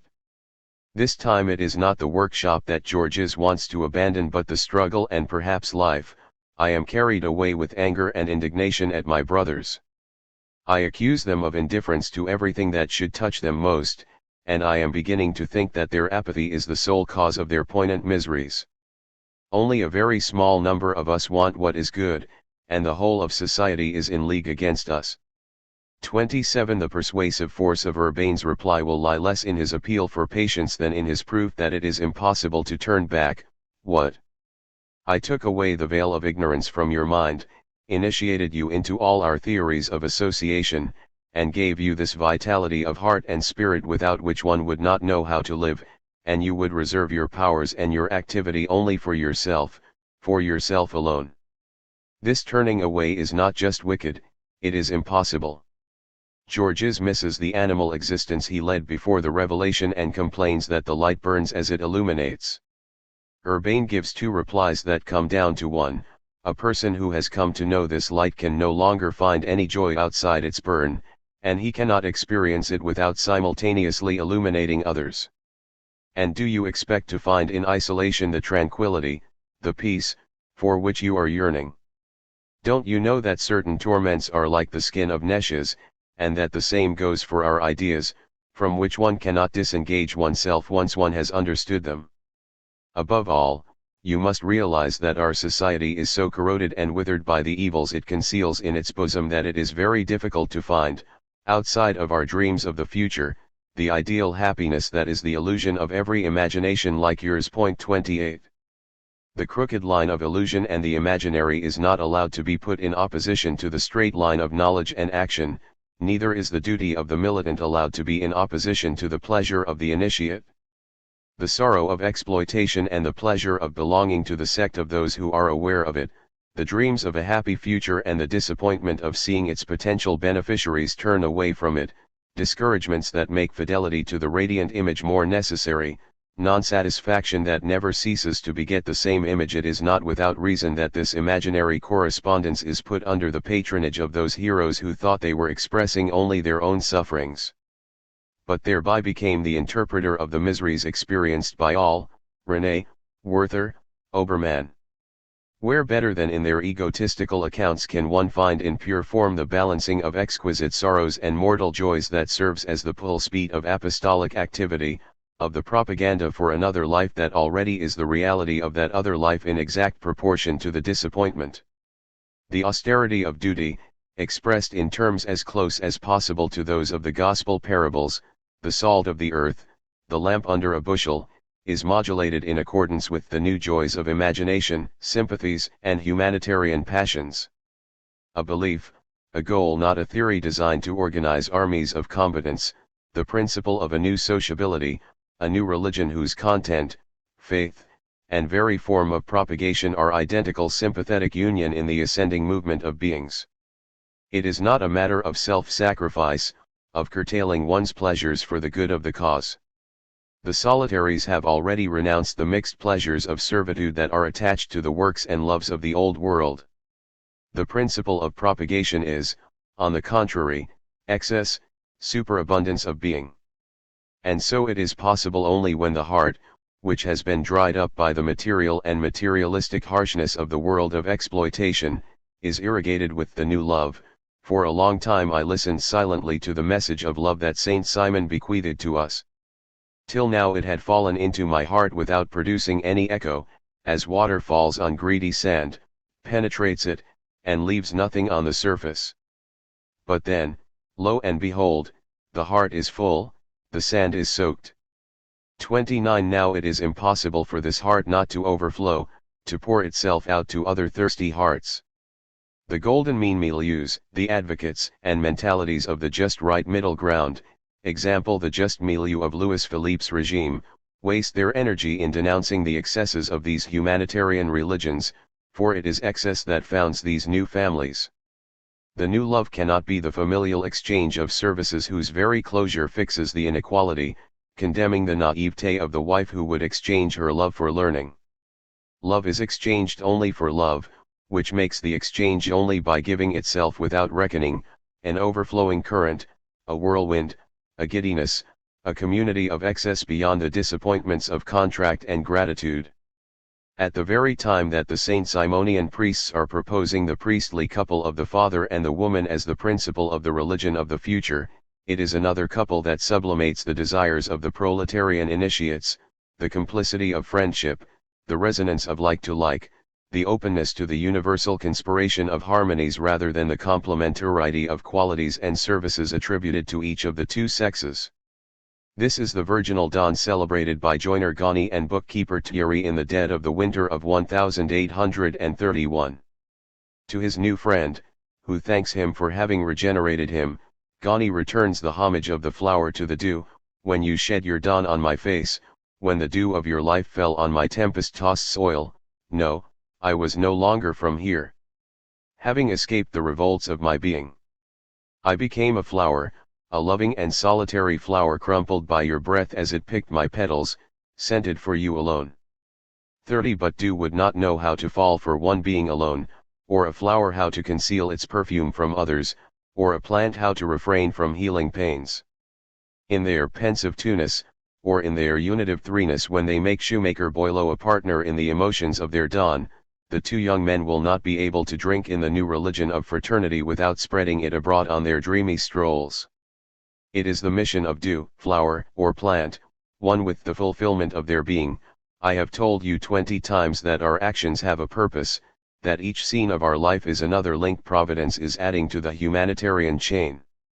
Nothing is sterile, everything from the atom to the human being bears its fruit, each has its mission in time and space to reach the kingdom of truth. 31.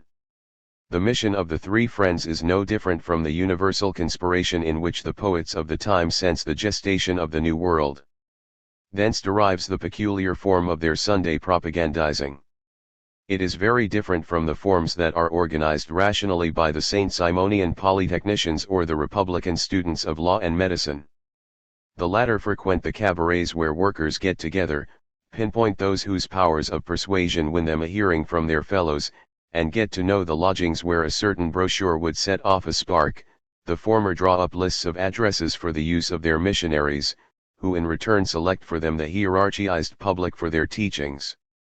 But on this particular Sunday in May 1832, our three proletarians, Gani, Thierry, and Boileau, did not undertake a mission to recruit workers. They set off to unfurl their own liberty, a liberty that is degraded every wage-earning day. They have no addresses, just a completely natural direction, to follow the bend of the rivers back toward their source. They set out incomplete in causality, rich in memories, happy with the future, taking joy in one and the same thought but plunged into solitude. From the banks of the Seine to the banks of the Marne, submissive to the echoes of nature and their own emotions and enjoying the shades where the wind slips its youthful delirium, they have been able to expand their souls, saturate their hearts with love, and put their ideas at ease. And so they now can exchange them at a village inn. Then, in a room with visible joists and thick walls without papering, we opened up to each other in all our intensity. Our countless apprehensions could find expression only in sighs, many ardent emotions, hypotheses raised and shot down, poetry, metaphysical obscurity, vehemence, reticence, vestiges of the ideal, Byronism. The earth was sinking down and out or we were ascending into empty space, because we saw creations unfolding that are not of here. 32. These closet deliriums are also preparations for hunting. Our strollers of the faith can now tackle the other clients of the inn, but their chance propagandizing is also selective. Whereas the orator addresses himself to everyone present, the expansive soul seeks its peers and finds them, in line with the science of physiognomy so dear to our joiner, in the faces of fellow diners. Since we were not the only guests in the place, we scrutinized them closely to judge their character in Lavater's way. About a dozen of them were at a table close to ours. We liked 4 of them, but we invited all to fraternize. 4 for 3 the progression is reasonable. For the reckoning is also a choice in which each soul senses a potential sympathy close to his own. The delicate shoemaker Boileau takes a young blonde gardener, well-built and candid as a smile of innocence. The dialectician Thierry takes charge of a vine-dresser who was an artilleryman not long ago, and a clearly reflective cooper who seeks only the chance to love. Gani fastens onto a butcher. Then Boileau, Thierry, and myself were a tempest of thinking, whirling up into our holy transports, the transports of those around us. We made these men, still fierce or restricted, understand God, immortality, what we mean by a soul, by virtue. We excised more than one corrosion, put out more than one fire, got down to talking as familiar friends, banished license, and made them almost Saint Simonians. 33. Undoubtedly these almost Saint Simonians did not learn much about classification according to capacities, remuneration according to works, and other principles of the doctrine. But the essence is certainly there, corrosions excised, fires put out, bomb poured on the ulcerations of the old world to revive the capacity for loving, the revelation of a different world and the initiation of a new kind of relationship between beings. It is less a matter of proving to this butcher, for example, the superiority of the Saint Simonian way of organizing work than of changing right now and henceforth his way of living, of extirpating the brutality of feeling produced by the brutal acts of his daily office. This sympathetic persuasion logically goes by way of homeopathy. And chained to the carnivore with a terrible face, I immediately raised my voice to the pitch of his anger. Rummaging his lost soul, I found a strong will, a frenzy that is only the lunacy of virtuality. I believe I staunched the venom coating it a bit, because he was at ease with me. I made myself almost him to understand him better. He admitted his furies to me, tasted several of our opinions, and promised me that when he disemboweled his sheep, he would no longer be hellish in this necessary atrocity. 34. The new love knows how to choose its prey. On this Sunday, when the old believers are gathered around their pastor to consume the flesh and blood of the divine Lamb, these strollers are teaching a cooper, a vine dresser, and a butcher to soften the furies of wine, blood, and flesh, to divest the act that kills the sheep of its sacrificial fury. The new love is, by rights, a religion without sacrifice, devotion to a virgin who, like Angelique in a story by Gilland, initiates the children of the people into celestial loves only to die of weakness before the age of marriage, a religion without a Golgotha, whose propagation from the banks of the Jordan and the Sermon on the Mount needs no Redeemer's blood to spread to the streets of Jerusalem and the roadways of the world. For there is no redemption or message other than the transformation of the deeds and thoughts of those who follow the little band, a religion of friendship, a society of wayfarers on the road to perfection who reject models based on murder and fraternities based on consumption. It is not at the inn table but on the road back that the little band will see their work of seduction triumph and the communion of souls turn into a reality. In the soft pallors of evening, the men were more tender. We were about to part company. Boileau was eloquent, Thierry captivating, all religiously moved when the 4 proposed to accompany us for a distance. We rushed out, one with the other, walking along together. An indefinable, intoxicating air swept us along. We parted from each other with an embrace, hoping to see each other soon again and more perfect. 35. The stroll of the little band offers the most natural image of progress from the twilight of a Sunday in May to the mornings of the new humanity. But how could these Sunday dreams of love withstand the weekday law, the order of work and family? Harassed by his wife and victimized by a father-in-law who sees the Saint Simonian family mainly as a clientele for his house-painting work, the apostle Bergier will soon take off the habit and again pick up his trade as a floor tiler. Shoemaker Boileau will return to proletarian anonymity, later to dream of a departure for Icaria that will never be made. Finally, the celestial friendship of Gani and Thierry will end up a victim of Thierry's conjugal tribulations. The latter had given evidence of his fidelity by giving the names of the dead apostle Moses and his angel friend Gabriel to the child of a wife incestuously named Amelie.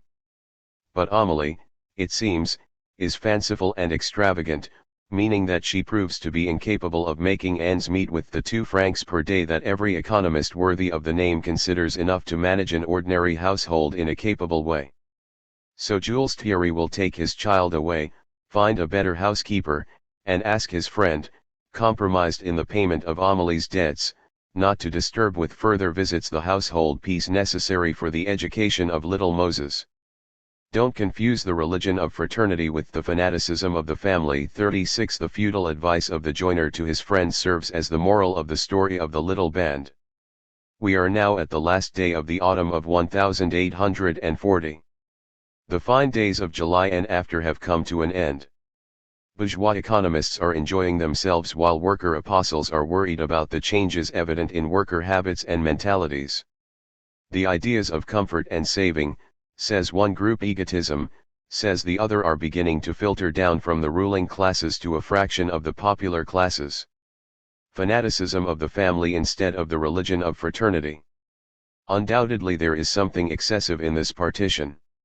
It is not true that the religiosity of apostolic hearts is giving way purely and simply to material interests. Jules Thierry is enriching his correspondence with citations from the Imitation of Christ, and more than one Republican is letting himself be convinced by Lamennais or Butches to identify the cause of the people with that of the Redeemer. But this religion of the Redeemer certainly can no longer be equated with the pleasures of Sunday strolls and propagandizing.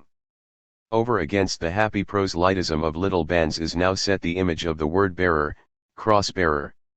It is a religion of sacrifice whose form, self-sacrificing dedication, is dissociated from the goal pursued, the moral and material interests of the working classes. Nor is it the case that the progress of humanitarian doctrines is slowing down or yielding. On the contrary, its pace is very fast, too fast for the Sunday strollers who linger to follow the meanderings of the Marne. It no longer maintains the rhythm of friendly walks, of the songs and balls organized by Louis Vincard for the Saint Simonian family. Vincard, for one, bitterly resents the lesson inflicted by his old friend Lenoir the cabinet maker, who has moved on to the scientific socialism of the day, Fourierism. From the top of your scientific pulpit you disdain and look down on goguettes, sing-along walks, worker balls. All that is rococo. You just keep walking and, as this other fellow says who forgets to sign his letter, let those who have corns on their feet look out.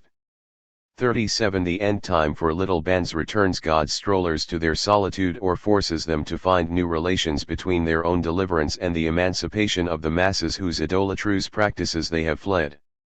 They must again shoulder their own marginality or find some point of support in the order of work and family.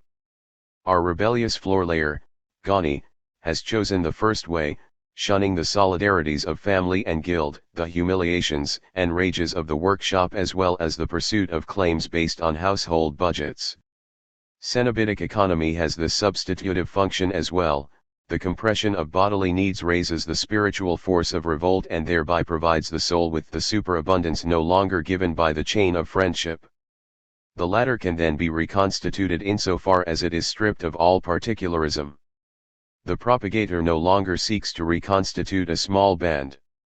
As an anonymous and isolated individual, he sets off to share the spark of the spirit of revolt of the spirit, with a crowd capable of catching fire precisely insofar as it is not a gathering of families, societies, classes, or corporations but a pure collection of sensitive individuals, that is, a mass fusing through the energy of its molecules, with which the rebel makes contact at one point in a relationship without reciprocity.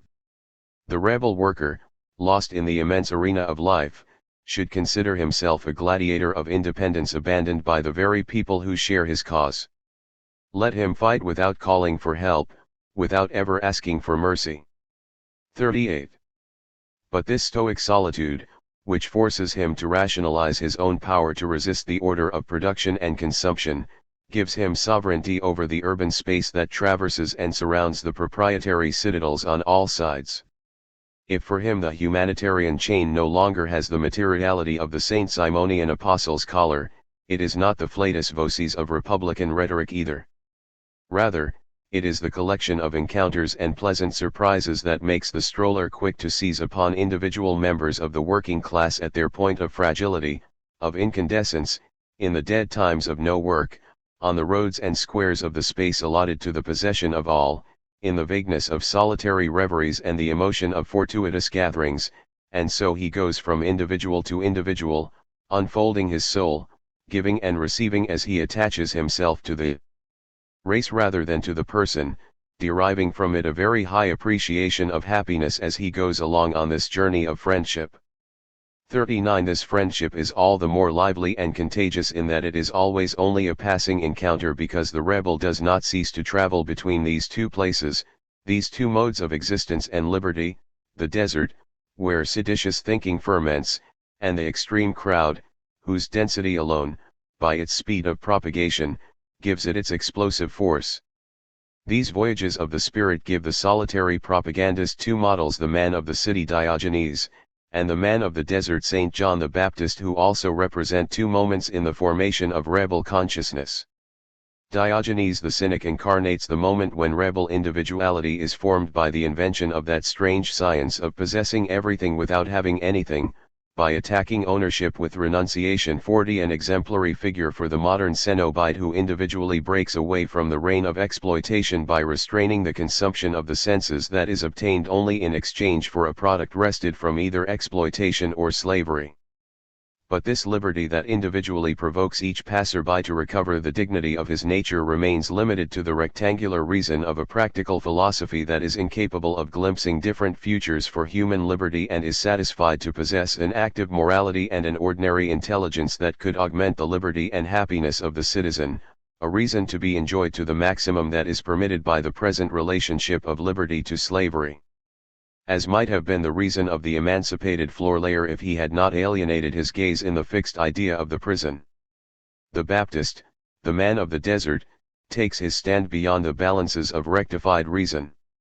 He is a spirit in revolt, in the most immediate sense of the term, his imagination immersed in those unions with God, nature, and beings in which the heavenly floor layer gets lost a bit too often, according to the philosophical cesspool cleaner Ponti, but also given over to suffering, his solitary meditation gathering together the sorrows and hopes of humanity. And so, with the vision of future deliverance, he finds the strength to make his word heard from the recesses of desert places, thanks first of all to passers-by, who are already discontented with the laws ruling the city and who instruct other passers-by, the latter leading an ever-growing crowd to the monologue become sermon of the Ancho rite. And, in truth, he teaches them a strange Christianity. Announcing the Redeemer to them, he commanded them to unite against the wicked and march into battle. Then, in one bound, he left the earth and showed them the eternity each one of them possesses in successive existences, under the laws of motion and reproduction. Returning here, he lost them in history by putting before them so many miseries and terrors, so many infamies and carnages, that the multitude, its spirit in revolt, was straining toward an unknown time for getting its revenge. Showing them the horizon, he symbolized the uncertainties of it. And the rays of evening over the red clouds in the wind gave them indomitable desires of ascending and being. 41. This revenge is no longer the wrath of the restive slave but a divine insurrection, linking the revolution of cities to the endless march to the horizon through the deserts, to the ceaseless discovery of new lands. Diogenes represented the right of the individual. St. John embodied the unchanged deigning of humanity. The one was the expression of the citizen making himself his own master, the other was the torch of revolutions. Together they summed up the universal emancipation being engendered in the world and perpetuated by the disciple and the apostle. 42. A happy image of an army of humanitarian liberation taking shape in the empty spaces of the old despotisms. But the new despotisms know the roads that lead from the desert to the city. Lying in wait in all the corners of the soul, they pursue apostles who deliver their thoughts to crowds. The army of propagandists must henceforth be a secret army, not in the sense of those conspiratorial societies ruled by hierarchical discipline but, rather, close to certain anarchistic dreams, an army of combatants whose unforeseeable strength comes from the fact that they do not implement the directive of any center and that each is unaware of what the other is doing. Diogenes and the precursor exist forever. Leaving their age, the essence of their life is transfused from rebel to rebel, so that an army of propagandists, bearing within the sacred flame of these two gladiators of thought, patiently brings popular resistance to the point of combustion. Not knowing one another, they are neither the fanatics of the corporate body nor the victims of felony. Rekindling their souls in the phlogiston of their hearts, they multiply mysteriously by means of the vitality of the apostolic message, which radicalizes individual morality and rationalizes the unity of rights. 43. Neither the victims of felony nor the fanatics of the corporate body, neither the army of the outcasts of exploitation nor the army of producers anticipating the republic of workers by their organization. Properly speaking, the non-existent army of men who have already renounced all the benefits and interiorized all the negations of the world of exploitation, who already live the non-being of this world. This cobbler whose coarse shirt is not the product of the exploitation of any wage earner, and whose spirit spares no pains to find the incommensurable in the infinitely small. This wheelwright who has built his cottage himself, its badly built walls nurturing diverse vegetation outside and covered inside with plans and geometric figures whose lines seem to stretch toward the impossible, and who, while dreaming of sounding the depths of the earth and finding the way to realize perpetual motion, invents traction systems to alleviate the pain of horses and curb the excessive speed of the carriages of the rich. This peddler, ever ready to fight and ever ready to settle quarrels, whose movement is agitated by a feel for all the tortures and all the suicides perpetrated at the same moment. This knife grinder on the city's outskirts who has rationalized his non-possession to make it an ownership of all that he does not have. 44 All these independents producing the force of revolution amid the crowd of slaves and operators, insofar as they have already lost their own chains and carry only those of others, messengers of a revolutionary time that will be a time of lightning, of meeting, of the instantaneous and uninterrupted propagation of the light. What will fascinate Ghani in the spring of 1848 will be the multiplication of the open-air discussions where dreams of the future society are interchanged.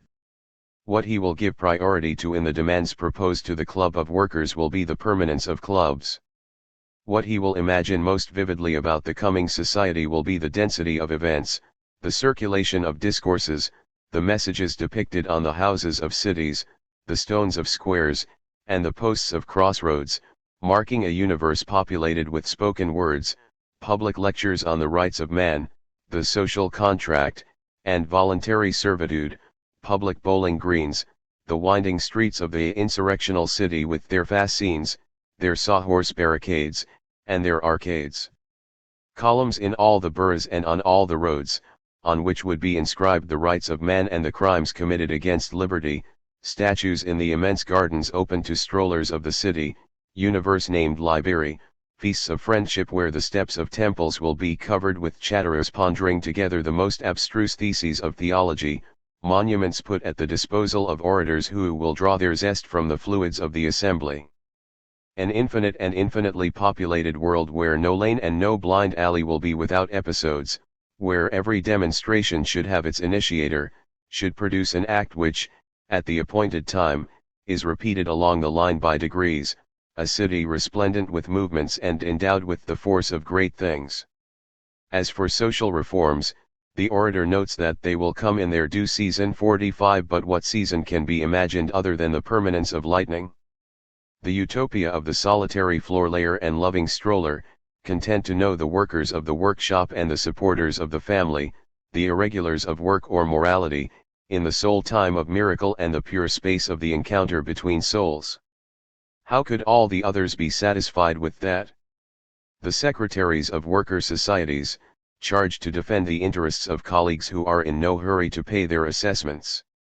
The big-hearted workers who are constantly solicited by the distress of fathers who are unemployed or mothers whose husbands spend the household money in cabarets. The pioneers of association, weighed down by members who are more interested in future benefits than in the extra effort needed to get the enterprise off and running. the worker journalists who must represent to others bourgeois people, writers, politicians, a working class whose coarseness they themselves despise. All those who are forced, by their place in workshop, guild, neighborhood, organization, or journal, to daily compare their dreams of the absolute with the countless shabby things in the order of work and family. The problem is only now and then a matter of what self-image to project, for example, when the militant must offer to public view a private life that belies the accusations of an opponent who is quick to impute subversive opinions to disordered morals.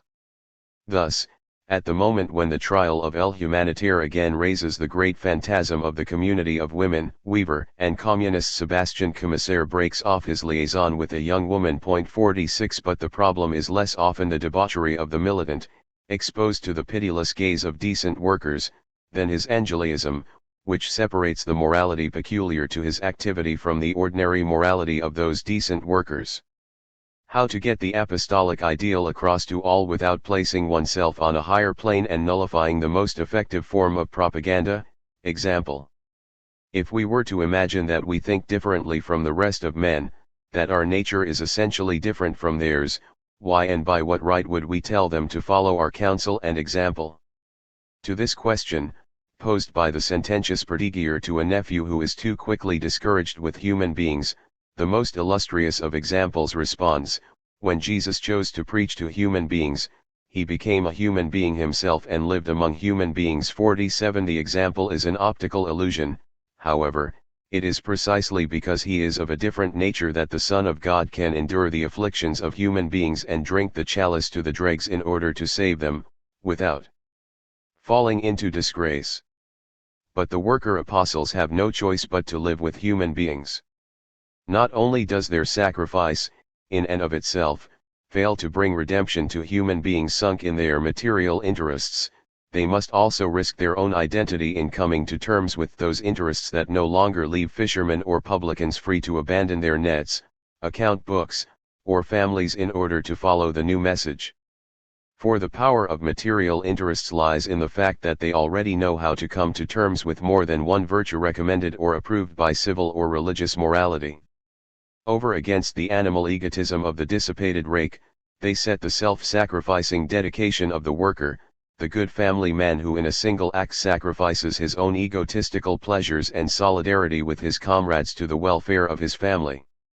Didn't Perdiguier himself get the benefit of this moral lesson from a comrade he had come to solicit? His comrade said, "When I get my pay, I set some aside to get through the week. The surplus I put in the savings bank. So I never have anything left for anyone." 48. And so the apostle must now become a strategist. In his turn he must now define standards of material interests and moral interests and find a measure common to both the extravagant dedication of the militant and the thrifty dedication of the true worker. To go for the goal with the help of the means, this is the problem formulated by typographer Fassbender when confronted with Flora Tristan's projected universal union of workers. We must take the elements on which we want to work as they are. 49 It is useless to summon the workers of the bourgeois monarchy to the morality of devotees. The public arena is entirely taken up with egotism and shabby tribulations. You hear only a voice speaking to you on behalf of material interests, of well-proven material interests at that. Okay, we must appeal to material interests. So let us make no appeals for dedication, all ears would remain deaf to them. Let us appeal to egotism, and you will see this inert mass stir and start with a thrill. I do not mean to imply that we should renounce regeneration, quite the contrary, but we must conceal the goal so as not to scare away the weak, the strong, or the tremblers. We must do as Epicurus did. When all the philosophical sects of Greece were questing for happiness and inveighing against pleasure, he appealed to the younger generation and said that happiness lay in pleasure. They ran to his gardens because he promised pleasure. But they were greatly surprised. Epicurus placed pleasure in the sweet enjoyments of the soul. 50. Let us not make any mistake about this. The garden of Epicurus that serves as a trap for the pleasure seekers of the industrial era has nothing to beguile the votaries of fates galantes. It is a serious organization, a mutual aid association with headquarters in Paris and committees in all the cities. investing its funds at 4% the better to help the sick, the infirm, and workers without work, offering transient workers bed and board at a cheap price, but also allowing fathers of families to go out and buy the food their families need at the going price. Finally, maintaining a correspondence between the cities that informs people where the labor is in short supply and where it is overabundant. So much for the promised pleasures. And for the true enjoyments of the soul. When one managed to win over a large number of workers, with the pecuniary resources of the association, it would be easy to establish libraries and schools where workers would come to refresh themselves and relax from their rugged labors. I think that with such an organization one would have found the means to moralize and instruct workers. Gathered together, knowing themselves, and feeling their strength, these men would change course. The propaganda could be active and captivating. Men of intelligence and heart would find a new means of self-development. Those given over to their own inspirations would get from it things new and unknown to them. In a short time you would see emerging from the ranks of the working class men capable of understanding and guiding the interests of this huge number of pariahs. 51. A mass of pariahs and a few men capable of understanding and guiding their interests, would so much effort be needed to find oneself back at the initial situation, for all practical purposes. Isn't it a short-sighted strategy to seek to pass along the breath of the Spirit only in diversions from work, to appeal by way of material interests to this change of course that opens out on unknown inspirations?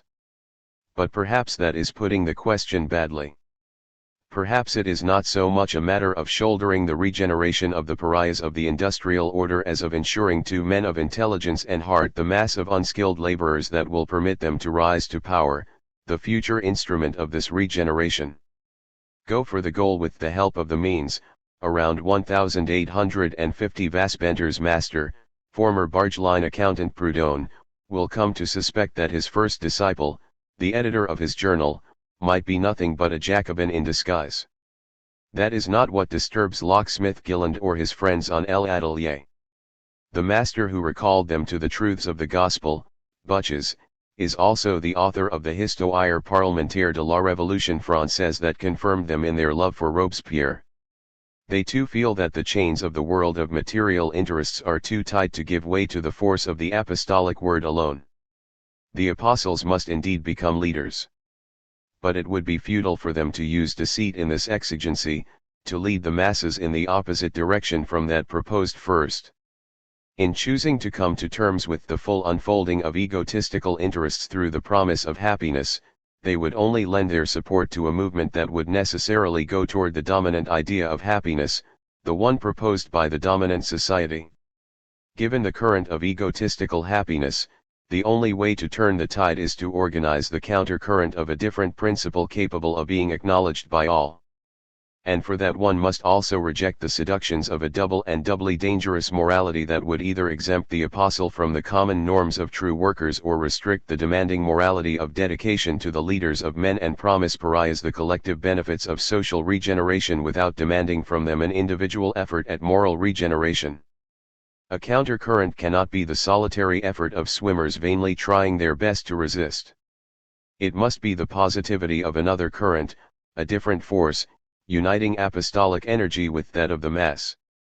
This presupposes that each party would be able to recognize itself in the other party, that the apostle could teach the masses to regard as their duty the devotion he practices out of the expansive necessity of his nature.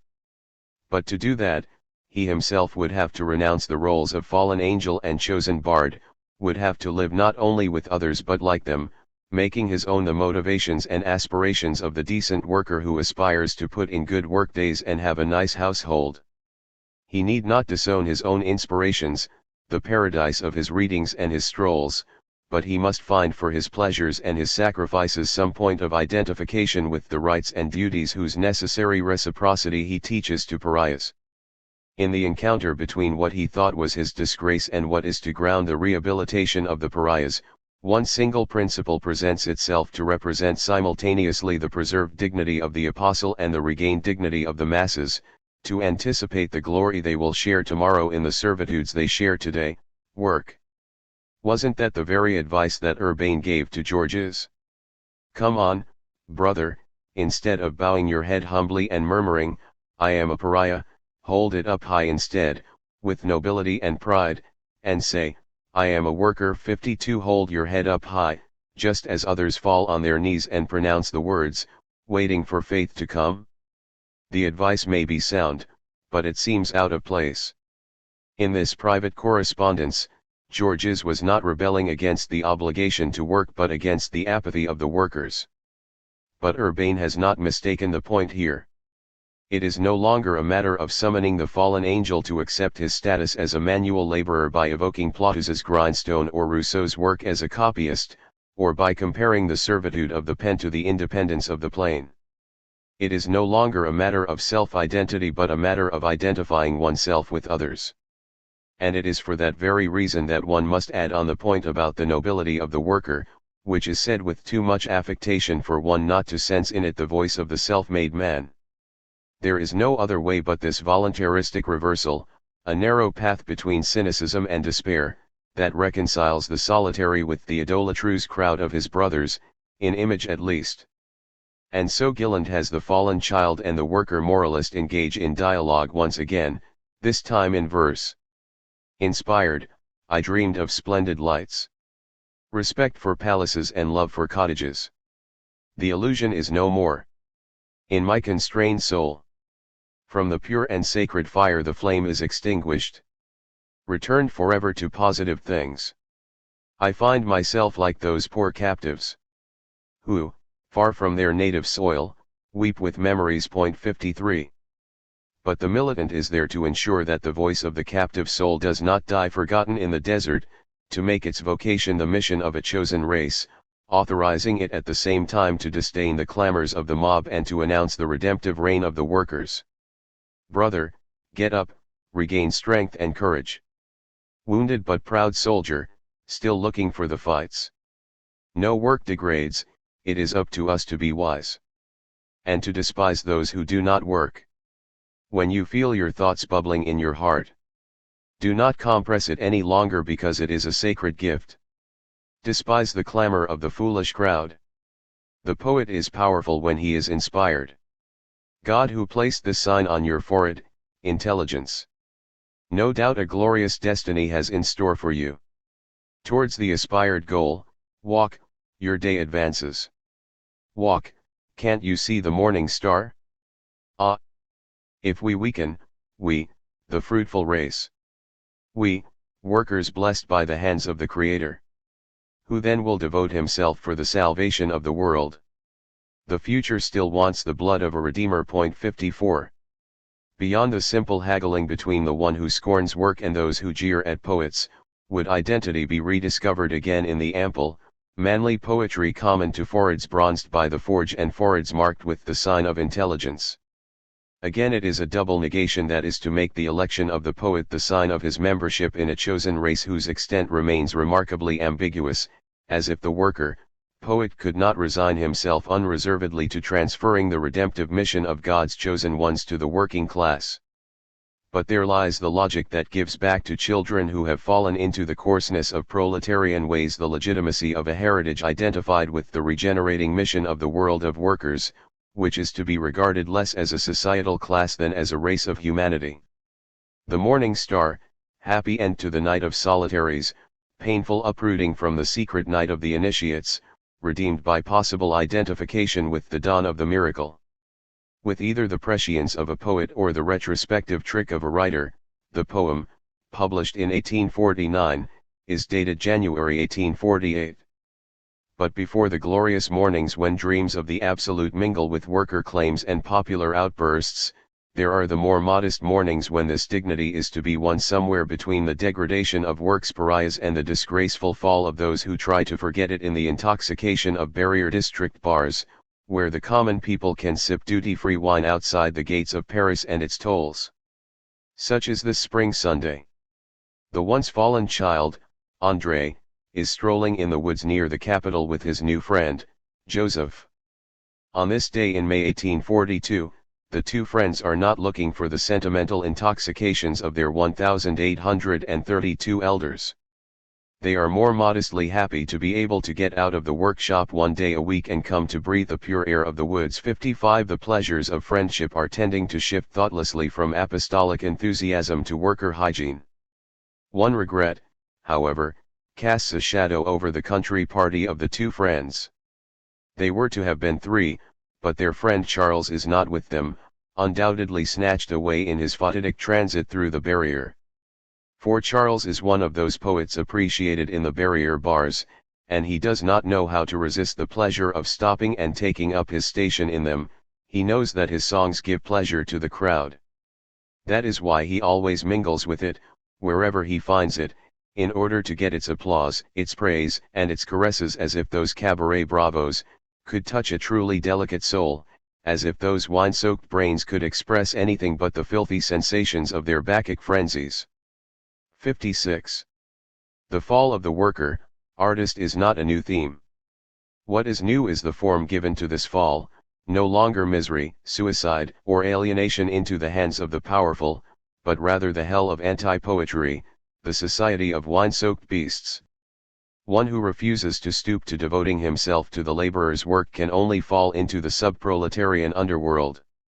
And once again it is this fall that will serve to prove a contrario the nobility and sanctity of the laborer's work. It is time to have done with the image of the fallen angel. What is at stake is the education of the man of the new generation, the worker Joseph, undoubtedly entering the active life after the great years 1830 to 1834, more sensible than enthusiastic, more decent than devout, ready to condemn angelic pretensions but also to replace them with the decent Epicureanism of workers concerned about their duties and open to the delicacies of the soul but also moderately eager and earnest about the future that is to be fashioned.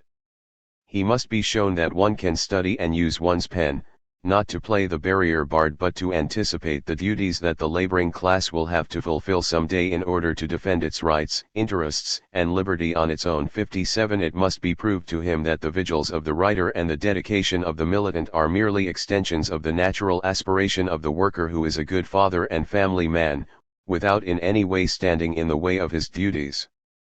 This explains the current reaction to polemics that disparage the literature of workers. With their bitter irony and cruel sarcasms, they go after those of us who are conscious of our dignity and raise our voices to reclaim our place in the sun, a bit of bread for our large families, a bit of happiness in this world for our poor little children. But I really believe I am one of those who should be forgiven for this eccentricity, as they say, for it does no harm to my everyday work, or to the many duties that my condition imposes on me. 58. It is the natural solicitude of the father and family man that should credit the disinterested dedication of the militant and the audacity of the worker writer. The paternal tenderness of the sensitive Gilland is certainly known to us. But can it make us forget the apostolic extravagances that preceded his status as a decent father and family man? Hadn't his first love been for a girl of ill repute whom he wanted to redeem by marrying her? Gilland, it is true, had thought up a way to test the sincerity of his intended wife's repentance. The couple were to adopt an orphan, a child left by an ex-soldier to a poor working girl who had just died. But the young apostle's mother was wise enough to forewarn him against this strange proof of love. She told me that the woman I wanted to make my companion would not love me, that she would not comprehend my sacrifice at all, that she would abandon me for the first debauched man with money, that the world was wicked, and that the child would be used against me as a reproach, as the fruit of my own misconduct. Mothers are always a bit egotistical in their tender foresight. Mine spoke the language of reason. 59. A little egotism brings us back to a conception of dedication that can actually be exemplary. The reason of families, which dreads gossip and Harry's acts of generosity bringing no return, denounces the paradoxical links between angelism and base acts of venality. In their private life, proletarians of goodwill are not obligated to assume responsibility for lost women and foundlings, the very act whereby bourgeois philanthropy maintains and supports the evil it wants to cure. The marriage of apostles should not be seen as an act of redemption but rather as the exemplary establishment of a household. The matter seems simple, marriage of the decent working man with the pure working woman. But Gilland's second love, less equivocal but no less disastrous, proves that it is not simple at all. This time he met his fiancée in the very heart of the laboring and domestic order. She is a seamstress in the next shop, which is kept by the wife of his boss. The young working man redoubles his efforts to buy himself a household, without sacrificing his nighttime studies to that goal. The young woman also works to get herself a household, works too hard. Unfortunately, she got sick, grew weaker, and died 60. The working woman, an ungodly word for Michelet, the author of Le Peuple, a deadly thing for the worker, poet, to be betrothed to death by toils too difficult for a woman. But this feminine frailty is not determined in those calculations for which Proudhon will be ridiculed. Here it clearly represents a certain impossibility of being. The young working woman, who was named Angelique, reappears in several of Gillen's poems or stories under different figures, the virgin too pure for existence tending to overlay and conceal the working woman too fragile for work. In The White Rose, for example, Angelique becomes the daughter of a factory master, a girl who dies of a fatigue that has nothing to do with physical labor, consumption according to the doctors, homesickness according to the child to whom she tells her visions and recites the verses of Higi Sip Moro. Continuing the chain of transformations, we would undoubtedly meet the daughter of Councillor Crispel, Antonia in the Tales of Hoffmann, who died from not being able to stop singing. More fortunate than the poet, the locksmith will find happiness in his third love, with a woman named Felicia. Though the daughter of a weaver, poet, she nevertheless is above all what a working man needs, not a poetess or even a working woman, but a housekeeper. The acquaintance I had struck up with the old poet of our village brought me the happiness of possessing an intelligent and sweet companion, the sort that I needed and that few people can boast of having. You know our friends, our home. Our household is the sort one might well wish for many people in our wretched society. 61. This is the ambiguous happiness that must be presented to the worker Joseph so that he may be led to realize that the apostle's study and activity are accessible to every worker of good will. The conceded normality is to permit the maintenance of the slight deviation, the different aspiration that calls for the working class army to start moving toward the new heaven. This difference, this other pulse in the shared destiny of work's struggles, is ever threatened. The prosaic Joseph is all too ready to heartily congratulate the man who has renounced the illusions and enthusiasms of poetry. Of what use could that fever be today? It is more sensible and consoling for him to renounce this alien malady that causes some to be treated as madmen and others to die of misery, and is cured in the case of some only by prostituting themselves for the powerful. In the face of this prosaic banality, it is necessary to defend the priesthood that denounces the tyrannies of the old world and brings enthusiasm to the heart of the people. And that is why it is necessary to liquidate for good the fallen poet Charles, the man who has fallen to the lowest depths for having wanted to ascend too high. Returning toward the barrier to get back to their too hard bed, where they always find a peaceful sleep and sometimes dreams of happiness. 62 Joseph and André will see a man being led away, drunk and disfigured, covered with blood and dirt, his clothes in tatters. It is Charles, of course, who had been caught in the mists of wine and a brutish brawl. He is led away to the station house and the company of thieves, drunks, and prostitutes, leaving there only to go to the hospital and die of the blows he had received. The definitive liquidation of a man who wanted to use poetry to flee the worker's condition, this time not in the solitude of a room where the vitality of the angel is worn out but in the sewer of a population that has gone back to animality. It is no longer simply a death or a suicide, it is a degradation in the military sense of the word. It is the announcement of a different hierarchy, a different honor, that of work. The Morning Star.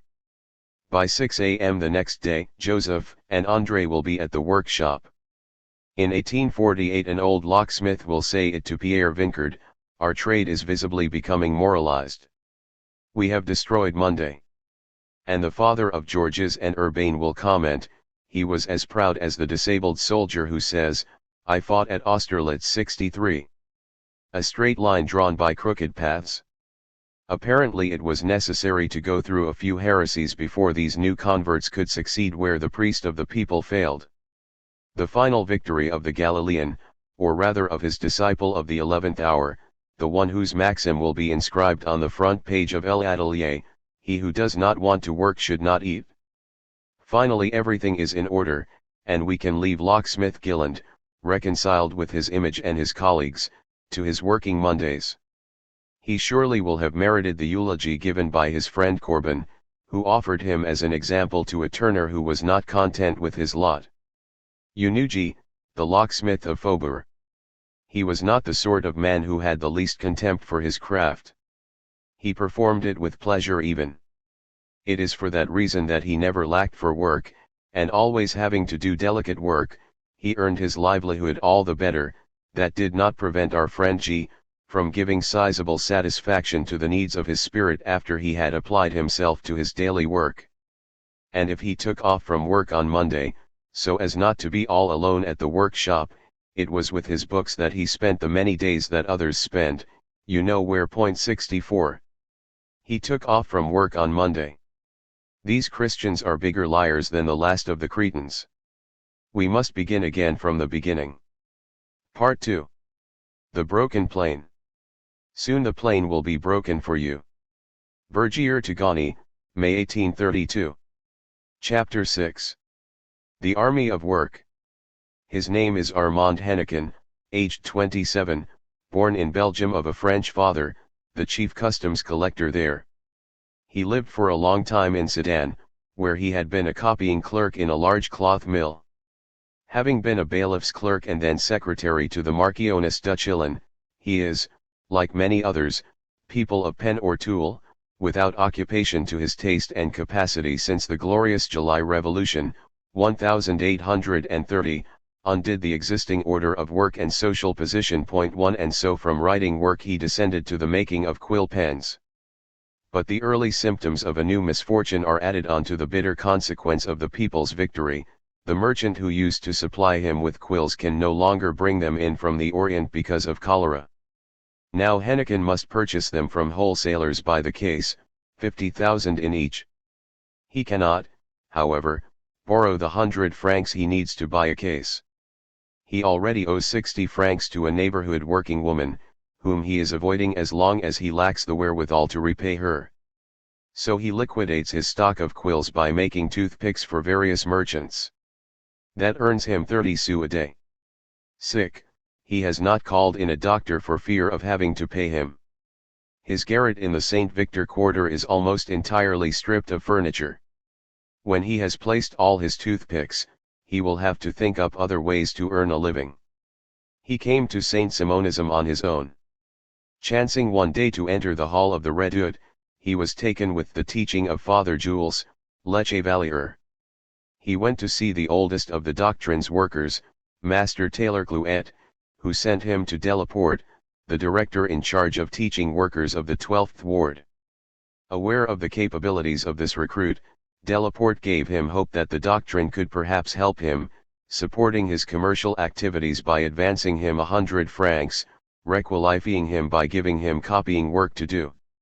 In the meantime Henneken, whose faith is disinterested, uses his free time to propagate the new religion.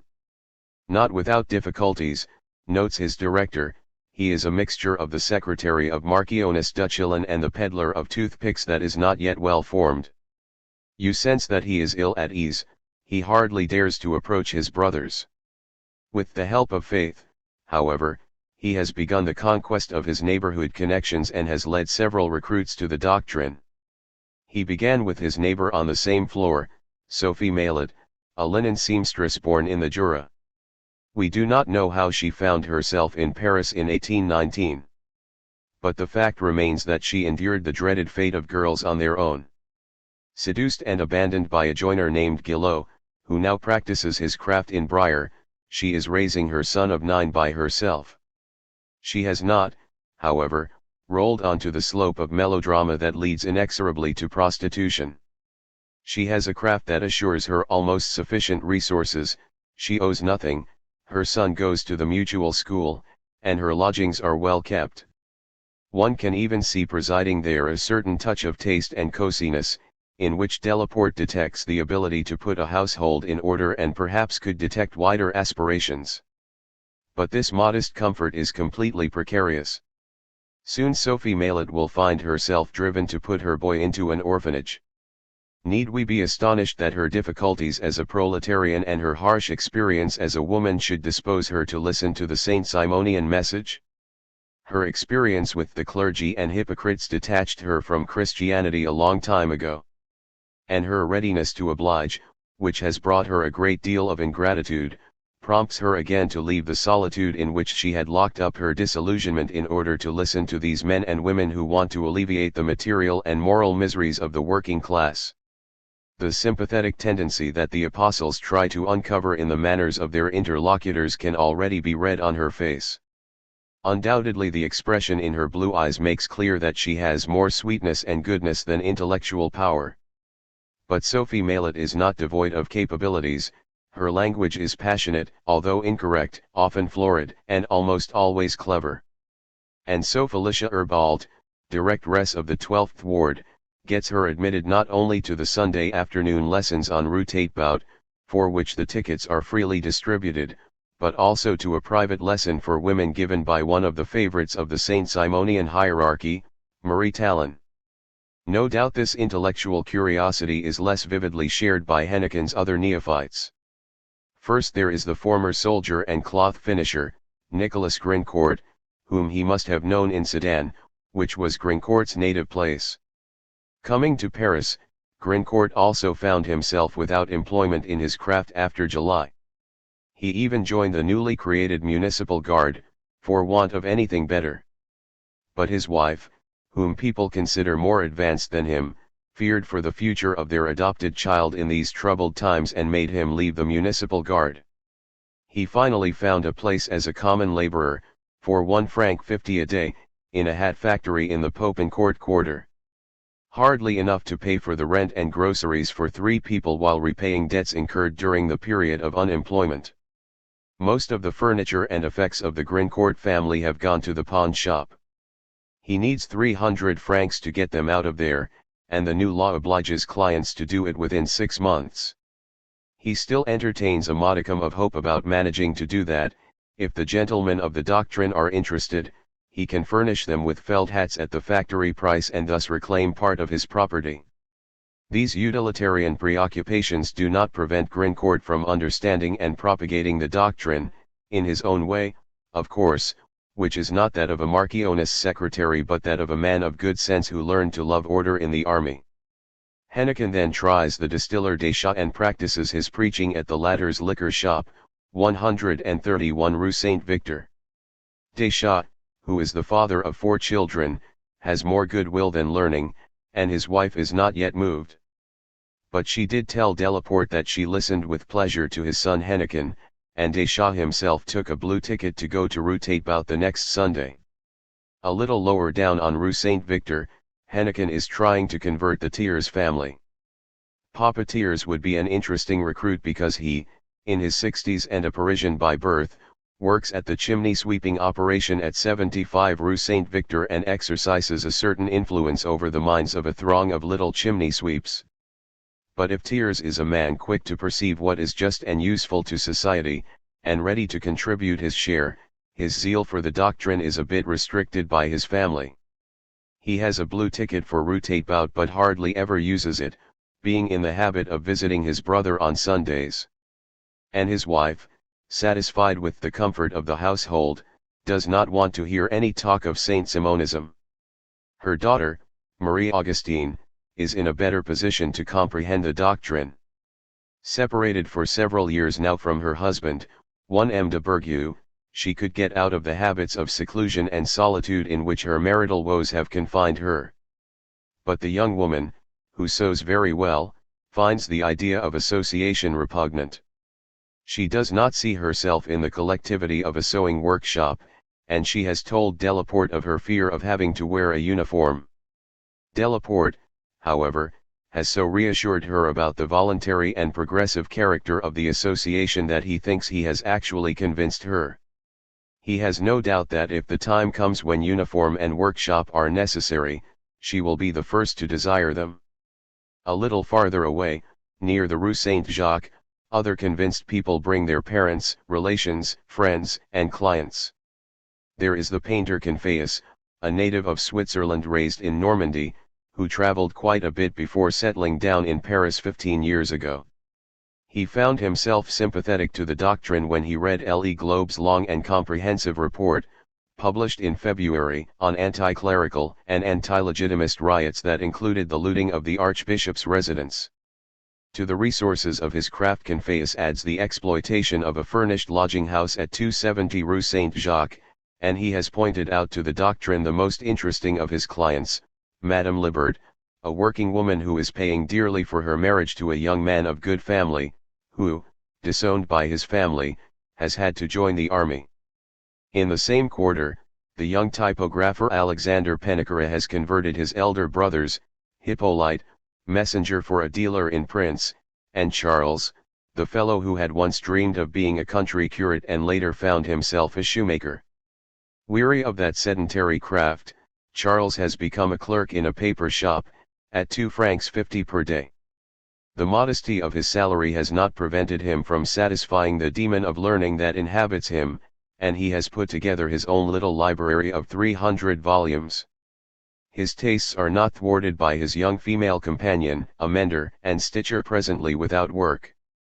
The good little woman, who has just had a little girl given the first name July, is not disturbed by the demon of learning, but she does not mean to remain unacquainted with the sentiments and benevolent acts of her spouse.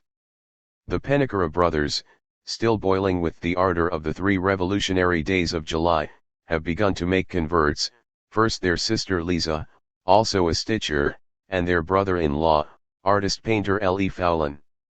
Lisa by her tone and manners can bear close comparison with most of the ladies of the bourgeoisie, and her husband is to be presented to the Rue Moncenis salon by Monsieur de Laporte, ennobled for the occasion by Felicia Herbalt.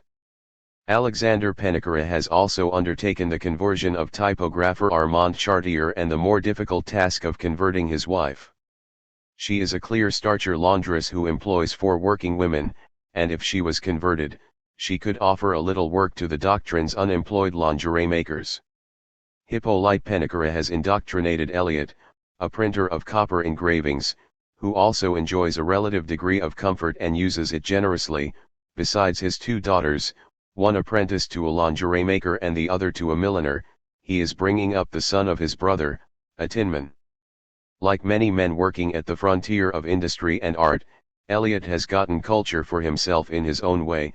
He has read a good bit, but his readings are disconnected. This is characteristic of the age in which this man, born in 1786, must have learned to read. It was mainly in the philosophes of the Enlightenment that he found his confused bits of learning and the ideas he would not put together very well. We find the same sort of confusion in the bookbinder Boulaz, who stopped his studies in the 4th year at the Morton High School and gives evidence of a metaphysical tendency that, left undeveloped, gives little clarity to his ideas and, above all, his style. There ends the comparison between the modest prosperity of the printer and the ill-starred career of the binder. A supernumerary in the tax department in 1812, then a conscript, in 1814 Boulaz saw his administrative career shattered by his political opinions. He then learned the craft of binding and tried to set up on his own, but success did not follow. Boulaz had to sell his workshop and go out looking for work. Without work for 8 months, he owes 300 francs to friends and has left some of his effects at the pawn shop. In the Saint Marcel quarter, it is the former drum major Bergier who presides over recruitment. He now practices the craft of floor tiler, which yields good days on which he earns 4 francs but also offers almost 6 off-season months a year. With the 2 francs a day earned by his wife as a lingerie maker, however, he seems to be in a position to pretty nearly meet the needs of his household and his 2 young children. Delaporte ascertains that the furniture is good enough, the household properly kept up, and the little library very well put together. For Bergier's taste for letters developed during his days as a soldier, and if he earns his living as a floor tiler, letters alone have his love, and he dreams of devoting himself exclusively to them. He has written without success for the theatre, and what drew his attention to the doctrine is his bruised ability. And so Bergier, little predisposed to the role of preacher by his unsociable character and a slight stutter, has mainly converted men with whom he already shared the fraternity of the same interests. Cabinet maker Delvincourt, intellectually developed enough to read directly the Exposition de la Doctrine Saint-Simonine, Marcel Fosse, a mature, whose work is to make up clods of peat for burning, a man of great intellectual capacity but victim of a terrible disease that rivets him to a hospital bed and makes him the prey of sufferings that have at times led him to the limits of derangement.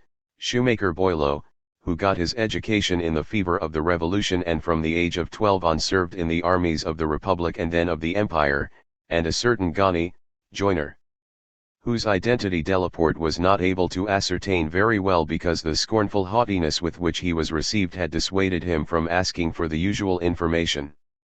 These elective affinities do not prompt Bergier to neglect the propagandizing of his family. And while his wife is putting up some resistance, in the trifling fear of giving up a religion for which she no longer has any devotion, his father-in-law, Painter Dubuc, is ready to enter the Saint-Simonian Association. In other quarters propagation follows similar paths, affinities, neighbors, families. Talk of the new religion reached the widow Perquinet on Rue de Caron. She had raised by herself her son, who died from grief over an unhappy marriage, and then her 3 grandchildren, and now, at the age of 76, must still work to take care of their needs. Wanting to see for herself, as she put it, she came last Sunday to the lesson. Returning home, she gathered around her several neighbors who were used to paying attention to her and curious to know what she was going to tell them. She told them, "My children, I am 76 years old. I have lived an honorable and irreproachable life, but I must tell you today that I shall die a Saint-Simonian." These words, according to Raymond Bonheur, had an immense impact on several people. The young folk, for their part, do more organized propagandizing. Engraver Rossignol, whose parents are the caretakers of a house inhabited by a large number of domestics, often gathers them together in the evening at the lodge to expound the doctrine to them. Typographer Lean was converted by his aunt, Madame Vincent, an embroiderer whose lean weeks are fed by the hope that the coming winter will bring embroidered cloaks back into fashion. On Fridays he has his fellow workers at the Royal Printing Office come together in her lodgings. The director himself has not missed one of her lessons. Joiner Concon gives lessons at his place, passes out Le Globe to 20 or 30 people, and has converted his whole tenement. Capmaker Dantard and cabinetmaker Lenore, too, seem to have turned their tenement into a little Saint-Simonian island. On Rue de Bourgogne Ferrier Boutelet converted his whole workshop by himself.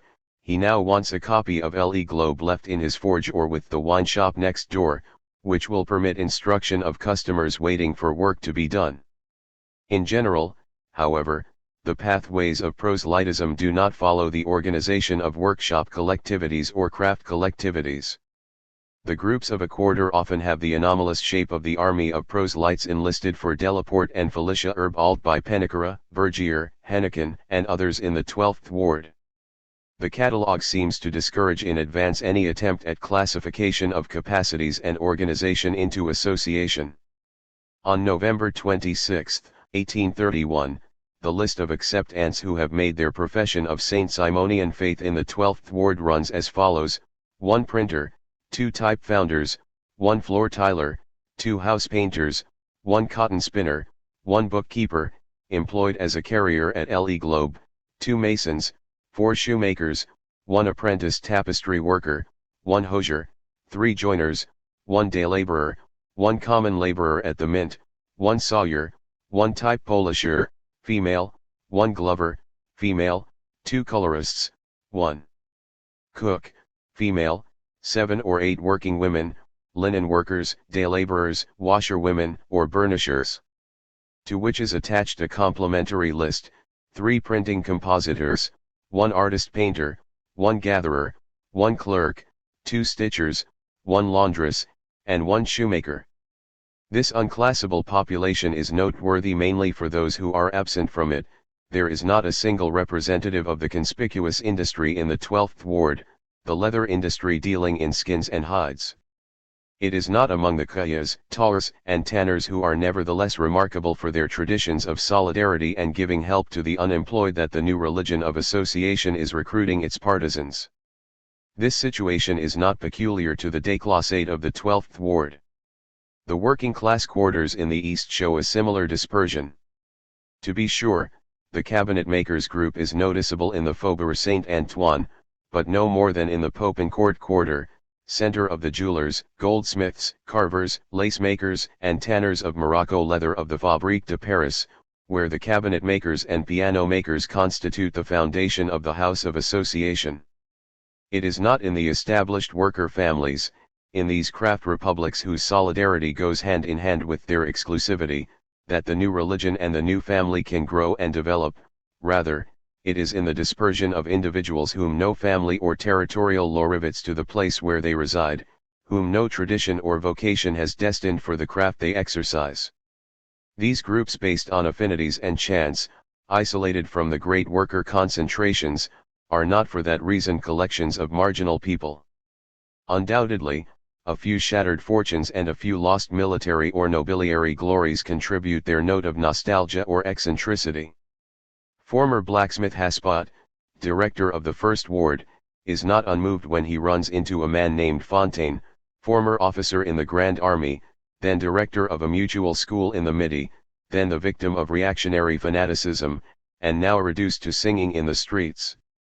For her part, Adelaide Baudelet, a hair-braider whom 15 years of poverty have reduced almost to a skeleton, evokes memories of a grandfather who had been an advisor to the Parliament. Masson de Coligny, placed in the print shop of the Doctrine, dreams nonetheless of the glory of his family and his past as a guard of Joseph Napoleon. Elsewhere there are old dreams that never manage to resign themselves to labors that, in fact, are not even among the most repugnant. Cabinet maker Dieudonné was born for less material works. Mauhin the tailor, who prides himself on having done work for Turnau's, manufacturer and member of Parliament, has composed a work on the heredity of the peerage in his spare moments, of which he unfortunately has no lack. On the morrow of the July days, he also addressed a profession of political faith in verse to Casimir Delavigne. The illustrious author has made him some promises, but he is content to send him some places for his pieces. Elsewhere again one encounters an unappreciated inventor, Chonin the tapestry worker. He is taken up with perfecting the trade he practices. The discoveries he has made in this direction occupy him exclusively. They are his life, his happiness, his whole existence. He wants to have the certainty that the fruit of his labors, of his late-night work, will not be buried in oblivion, that his name will be attached to it. That is his ambition, and present-day society, in which he has found only jealousy, inspires contempt in him. That is why he presents himself to the Saint Simonian religion. Chonin does not come with empty hands. He has just invented a window sash system that allows one to open windows without disturbing the closed curtains. He is ready to give the results of all his labors to our religion, provided that his name does not perish. Cabinet maker Thuillier, also a capable man, did not invent anything, but he had a going enterprise. Unfortunately his desire to go too far, too fast, brought on his fall from that flourishing state. Alongside these two enterprising men, the missionaries sometimes come across a cenobite who has isolated himself from the fashions and consumptions, if not the ideas, of his time. Thus, Hatter Gallet, without work for some months, has sold a piece of property for 3,000 francs, using half to give his children a start in life and ready to give the other half to the Doctrine, since he personally has hardly any needs. He showed Raymond Bonheur, director of the 8th Ward, a closet filled with completely outmoded clothes that he makes himself from very thick cloth. This attire does not seem to trouble him, any more than does his inseparable umbrella with its circumference of 6 paces. Overall, however, this gallery of picturesque portraits makes up a normal population. If one were to make use of very incomplete data to compare the Saint-Simonian rank and file with what the statistics rough estimates, after all tell us of the general population, one would find that the former were regular enough. The age of the members is around the average 33. That will be the average age of those arrested in June 1848, who are more representative of the working class population in general than of a militant avant-garde, thanks to the arbitrariness of the repression. It is the typical age of the most visible Saint-Simonian workers, for example, those who don the apostolic habit at Menilmontant, Bergier, 34, Charles Pennicara, 35, and the butcher de Loges, 33. This population of average age also reflects the demographic movements of the epoch. Like the overall working class population of Paris, it is made up for the most part of immigrants, who generally have come to Paris in the course of the last 15 years. Of 60 workers whose origins are precisely known to us, 18 were born in Paris, 38 in the provinces, and 4 abroad. To be sure, the proportion of immigrants in this very limited sample is noticeably higher than that established by Bertillon's statistics for 1833. His figures give an equal division between the indigenous and immigrant populations. But since they are based on the death tables, they inevitably deal with an older population, one essentially prior to the new tide of immigration in the 1820s and 1830s. On the other hand, the extrapolations we can make here correspond almost exactly to the native, immigrant breakdown, 27% to 73%, of the population arrested in June 1848. If, with all corrections made, the immigrant population remains slightly overrepresented in both cases, we should undoubtedly view this less as the expression of a militant ardor that retained the savage energy of the soil than as the sign of a precarious state of existence, of the absence of the protective milieu, familial, vocational, territorial, sometimes political, that more readily puts these individuals on the roads commonly used by agents of repression, visitors of the poor, and propagandists of whatever doctrine. The regularity of the Saint-Simonian people is also confirmed by their geographical distribution. The New Parisians who constitute the majority were almost all born north of the line from La Manche to and that marks the boundaries of immigration in the first part of the century. This geographical frontier, people know, doubles with an imaginary frontier. South of the line, which Baron de Pan's maps trace from Saint Malo to Geneva, begins a different territory, France obscure, where, except for a few enclaves, the highest concentrations of illiteracy are to be found, the other France, where people commit suicide less but murder more, where they respect human beings less but propertied estates more, the land of temporary migrants, natives of the Auvergne or masons from the Creuse, who invest in land the proceeds of their Parisian labors and occasional swindling, the territory of journeyman compagnonnages and fanaticisms, where Saint-Simonian missionaries will meet with more than one stone point to. Normal, in sum, is the word for these men in their 30s who come from the Eure, Ardennes, Yonne, or Somme, marry women who came to Paris by similar trajectories, and have an average of 2 children by them. Alongside the guild families of compagnons and the old endogamous crafts, this aleatory population, in every sense of the word, represents less the army of the marginal or déclassé than the proletariat in its very essence that is concealed under the wretched or glorious images of the factory damned or the pioneers of mechanics. They represent very accurately the aleatory history and geography that bring together those individuals who live, each and every one, in the absolute precariousness of having no trump to play but the availability of their arms and suffering from the day-to-day uncertainty of their employment more than from the exploitation of their product. Of course, this aleatory population of precarious workers presents a certain hierarchy of positions. At the top we find a few masters who are fairly comfortable, bootmaker Moreau, capmaker Dantard, tailors de la Commune, and Martin Rose. The wives of the latter two men, it seems, have the manners of bourgeois ladies. But the most glittering successes in the Saint-Simonian family remain modest. None of the master tailors or bootmakers of the doctrine are entitled to the honors of the Almanach du Commerce. And the successes are often fragile. Comb-maker Dupont, besides his 6 francs a day and the salary of his embroiderer wife, has at his disposal his mother's life annuity and personal property of 1,000 francs, but he has had to go heavily into debt to buy his tools and take care of a sick child.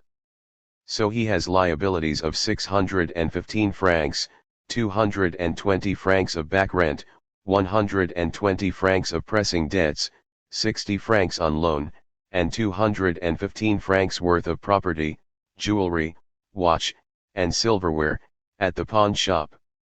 Unfortunately, positions seem more stable at the bottom of the ladder, where more than one character would figure to advantage in Les Mystères de Paris, for example, the typographer Raimbault, who goes 2 or 3 days a week without eating and whose mother is dying in the hospital. Another such case would be joiner Caillou, who has been overwhelmed with misfortunes since birth and incapacitated for his craft by an accident on the job. Lying on his straw, often without sheets or food, he has vainly sought any sort of employment within his capacity, and he now sells in the marketplace knickknacks that bring him 15 to 20 sous per day. Stripped of everything, no longer able to borrow without hope of paying back, Caillou spends most of his days without nourishment, except perhaps a pound or a half-pound of bread for himself and his wife, who must watch over the display and is thus prevented from going out to look for work. Sophie Bonheur, joint director of the 8th Ward with her husband, arrives at the home of Crystal Cutter Corche at the same time as the tax clerks who have come to seize property unless payment is made immediately. Fortunately, they have not swooped down on the feeble defenses of Madame Corche and her daughter Julie, who have gone out looking for work. They have fallen upon the master of the house, who has had a year to exhaust all the places he might find employment, and his son, who is also without work. So the clerks decide to put off the seizure until the next time. But the next time there will undoubtedly no longer be anything to seize. The Corche family, who pay or are supposed to pay 250 francs for the yearly rent of 2 small and ugly rooms, have been reduced to selling or pawning the contents of their domicile.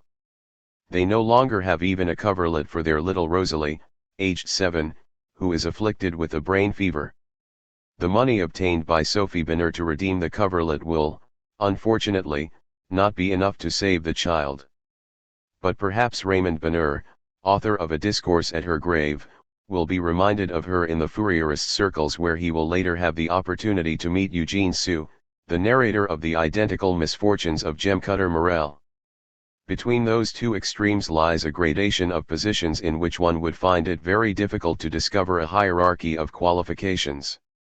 Undoubtedly, the unfortunate Caillou was never a member of the joiner elite. He tells us himself that he derived little profit from his years of apprenticeship. I never took a liking to the work for the simple reason that I had been overwhelmed by it and never had the least enjoyment of my age. Former soldier Oriaver had been successively a bookkeeper, a porcelain worker, and a day laborer, and now seeks to be a carrier at Le Globe. According to the classification of his director, L'Espézias, he ranks among the completely worthless. Even more devoid of capabilities is the common laborer Baron, who at the age of 52 earns a few sous a day by running errands. All the directors have the same complaint about the sort of people coming to them: too many unfortunates, clouettes, men entirely devoid of any ability, Raymond Bonheur, invalids or incompetents, parent. But once these have been pushed aside, there remains a population of workers, often the majority, whose capabilities have no means of expressing themselves and of redressing a situation marked by the accumulation of debts. Caillou undoubtedly never had a calling to joinery work. Achille Leroux, director of the 9th Ward, nonetheless recognizes in him a man who stands out in the class where he is by the facility with which he does certain things. Caillou had shown him, for example, a book of songs, a novel, and architectural wash sketches that struck Leroux as very well done. The dancing teacher Henry, who once managed a ballroom, could still give lessons, but he would need the proper clothes to present himself to the clientele. Bootmaker Vidren had been a cutter in the foremost shops of Paris and could very well direct an association of workers in his craft. In the meantime, he is without work. His wife is an unemployed doorkeeper and hemmer. She assists her husband when he has work. They live with their 4 children in a small, unwholesome room that contains only a bed and a table. Turner mechanic Chazaret excels in the art of turning and does some cabinet making. He possesses a working stock that could occupy 10 persons of his craft. But at the moment he owes 300 francs to his landlord and 200 to various creditors. To begin paying them, he is waiting for the hypothetical returns of little pieces that he has laid out, for a value of 174 francs, at the Bazaar Saint-Honor. Typographer Delaunay, who owes 128 francs and 75 centimes to his baker alone, has no work in his craft and earns a bit of money by making silk hats. Mink the courier, like his one-time soldier colleagues Grincourt and Oriaver, has been reduced to the status of a day laborer. But the paradox is that these disqualified states are no more precarious, and sometimes just as remunerative, as those of qualified or skilled workers paid on a piecework basis or working on their own. Grincourt earns 1 franc 50 a day as a common laborer in a hat factory. That is as much as lacemaker Mayer gets, and he is on the job from 5 a.m. to 9 p.m., more than copper-mounter welder, whose day's wages sometimes do not exceed 50 centimes, or self-employed bootmaker d'Allongeville, who for the moment is making 5 francs a week, almost as much as cabinet makers Care, Lenoir, and Platel, whose monthly earnings are between 35 and 45 francs.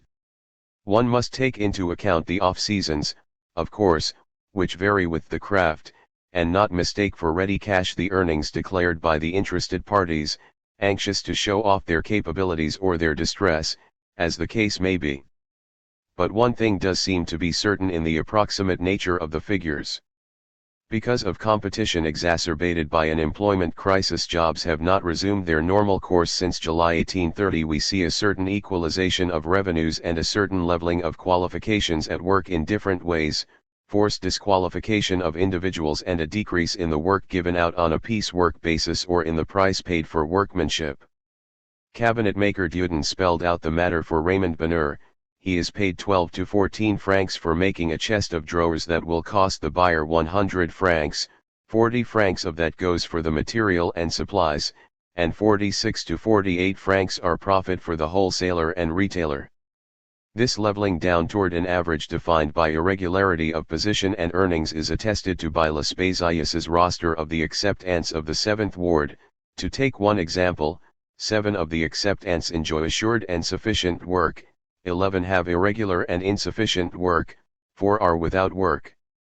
But Lespésius, evidently anxious to show that he has not recruited too many unfortunates to weigh down the doctrine, has faked his roster a bit. Into the first category he put apprentice cap maker Guénot, an adolescent who is housed and fed by his master, himself a Saint Simonian, and who obviously has no needs, and hardly more convictions, in all likelihood.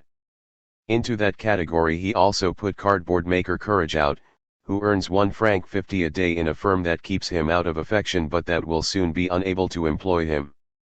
So we must play up the importance of the intermediate category, where the irregularity and insufficiency of work quickly reach their limit. Such is the case with wood sculptor Perrennet, who is also retained out of affection in a firm where he earns 1 franc 50. With this sum, the former seminarian must feed his female companion, who is apparently unemployed, and his 3 children. Such is also the case of Tailor Mauhin, whose 3 francs were keeping his wife and 3 children alive without luxuries but who has not been earning anything for 2 months. And such is the case of copper-mounter welder, whose wages, sometimes limited to 10 sous, must still nourish 2 children of the 6 he has raised. But these fathers with irregular and insufficient work do not fit the classic image of the improvident poor who are equally incapable of feeding their children and limiting their procreation. Taking into account the quite extraordinary attractions offered by the prospect of Saint Simonian boarding schools and retirement homes for old workers, the percentage of large families with many children and elderly people seems modest. And the large families in difficulty encountered by the directors do not necessarily bear witness to any unwholesome proliferation engendered by the humus of poverty. The admission of painter-decorator Kirat and his wife, burdened with 6 children, to the preparatory degree of bourgeois neophytes shows their cultural and social level.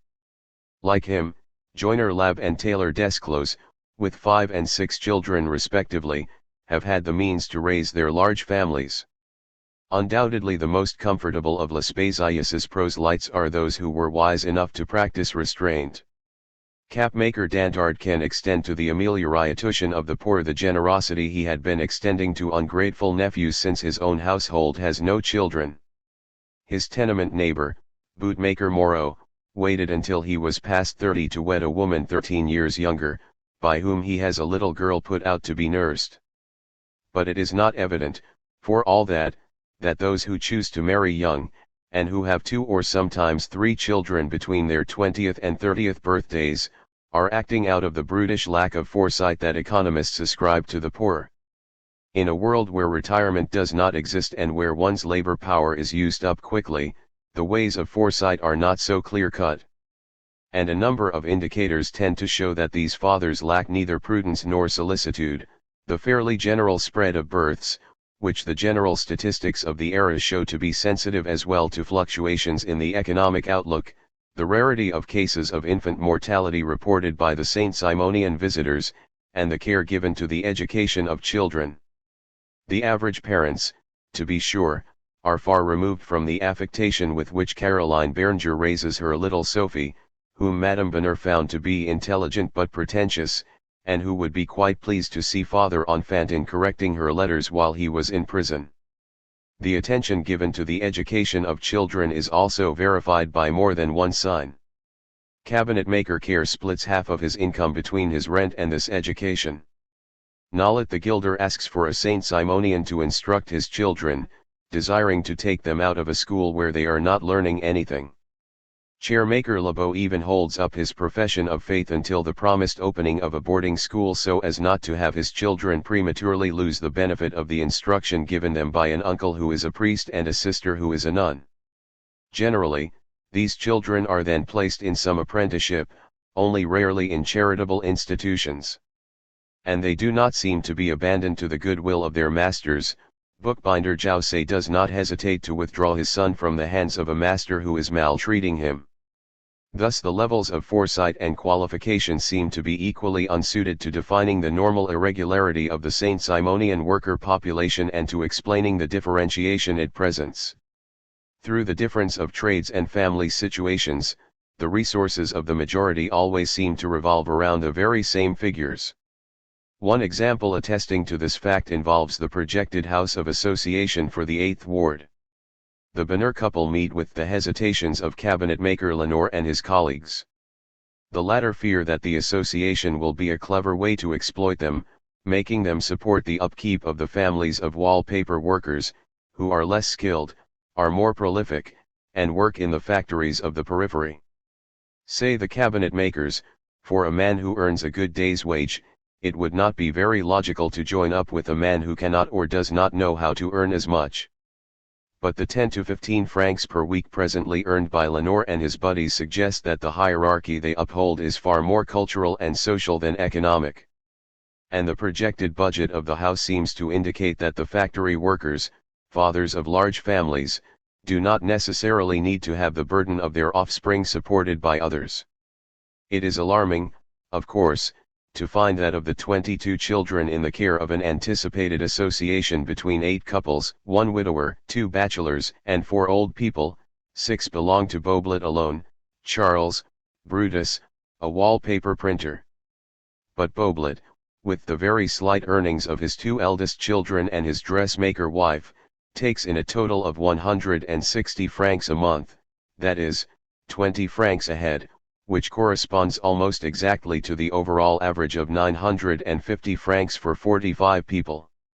To be sure, it is less than the income of copper founder Dery, whose daily wages of 5 francs assure a monthly revenue of 120 francs to a family of 4, and less than the income of cabinetmaker Duden, who, thanks to the hard work of a laundress wife, takes in the same revenue of 120 francs for 4. But it is as much as, or more than, the incomes of his fellow printers, Chassard, 80 francs for 4 persons, and Barbarat, 95 francs for 5, of mattress Carter Hugnan, 70 francs for 4, and above all, of the cabinet makers with good daily wages Platel, 50 to 60 francs for 3, and Care, 50 francs for 3. The fluctuation of the figures gives a sort of average minimum living wage of 20 francs per person a month, in which differentiated social needs are neutralized. This minimum living wage of the churlish wallpaper printer and the elegant cabinet maker will also be that of the artist apostle. When Raymond and Sophie Bonheur, too occupied with their apostolate to exercise their already fairly unremunerative arts as painter and musician, ask the doctrine to take care of their family, the budget estimated for them and their 4 children will come to the same 20 francs a head, 24 francs for bread, 15 francs for lunch, 30 for dinner, 4 for beer, 30 for rent, 15 for wet nurse expenses, and 10 for laundering, 120 francs for the upkeep of 6 people. This minimum living wage, around which revolve the revenues of the Saint Simonian proletarians, is obviously a bit higher than the figures used by philanthropists to establish the comfort threshold for working-class households. In the early 30s, Bigot de Morouguz has a family of 5 living comfortably in Paris on an annual income of 860 francs. 10 years later, Garandot will have the same family living on 840 francs and 15 centimes. Scientific accuracy obliges. 4 In 1831 Raymond Bonheur and his followers, on the other hand, needed 1,200 francs simply to keep 5 people alive. It is true that the philanthropists, who do not haggle about workers' consumption of bread, are more stingy about their consumption of meat and vegetables, not to mention liquor, of course, which they can hardly limit too much, that a kilo of bread costs them 27 to 34 centimes on the average, whereas Voinier apparently pays 42 centimes for it, admittedly in a year of bad harvests, that 19 francs and 95 centimes suffice Bigot de Morouguz for the cost of furniture, tobacco, and other frivolous things, and that Garandot in 1841 is still paying only 50 francs rent that already in 1831 costs Madame Vincent and Gasman Bruce 100 francs, Welder and Raimbault 120 francs, Taylor Bernard and Dallongeville 140 francs, Voinier and Gilder Bourgeois 200 francs, porcelain painter Bazin 240 francs, and Korsch and Dupont 250 francs. These latter figures are undoubtedly a bit high. In 1841 mechanic Jacques, refuting Garandot, will put at only 115 francs the rent of a family that is among the lowest paid. But their rents indicate precisely that Korsch, Voinier, and their comrades have not always been in their current wretched position, that their destiny is not an inexorable distress but a day-to-day balancing of income and expenses that is menaced by the least mishap and that can be undone by the mere addition of some unforeseen circumstances to the contingencies of work, a wife's sickness for Voinier, that of a child for Dupont, the care of invalid parents for Joiner Gaigneaus, the death of a spouse for cabinet maker Care or for Madame Marat, directress of a sizable laundry business, the accident of Joiner Caillou, the debt not paid to dancing teacher Henry, the cut-off of quill supplies for Hennequin, and so forth. A minuscule event could likewise ruin any of those minuscule enterprises that combine the hazards of pay with those of capital and that function, like the big enterprises, only on the uncertainties of credit. One example is the business of last maker Pret, who is used to making advances of 300 or 400 francs and paying, depending on the returns, the 200 or 300 francs of back rent he owes his landlord. Or that of Taylor Chapin, whose wife keeps up a table for the workers and who has 1,000 francs of credit and 700 francs of debit. The cancellation of an order for forms counted upon by the one, unemployment hitting the clients of the other, can at any time be added to a dubious credit, causing them to relapse into the situation in which so many of their fellows flounder. The bill that grows longer at the baker's, the 128-franc debt of typographer Delaunay represents almost 6 months' worth of bread for a family, the increasingly exorbitant weight of rents that were in proportion to income not so long ago, the pawn shop, where one finds the external signs of differentiated riches that are rendered equal by bankruptcy, the gold watch of bootmaker Barr at 30 francs and the gold watch of Dupont the comb maker at 130 francs. How could these men, whose displacements around the threshold of the minimum mimic bourgeois rises and falls, believe speeches affirming the material and moral omnipotence of work? If the Saint-Simonian message can make itself heard, is it not to the extent that it, in being directed to people who live the universe of work as that of chance, does not separate the question of industriousness from that of providence? Isn't it that it touches to the quick of their personal experience these workers for whom being an artisan on one's own, a day laborer in a factory, a correspondence clerk, a dealer in knickknacks, or an actor in little theaters is a matter of happenstance?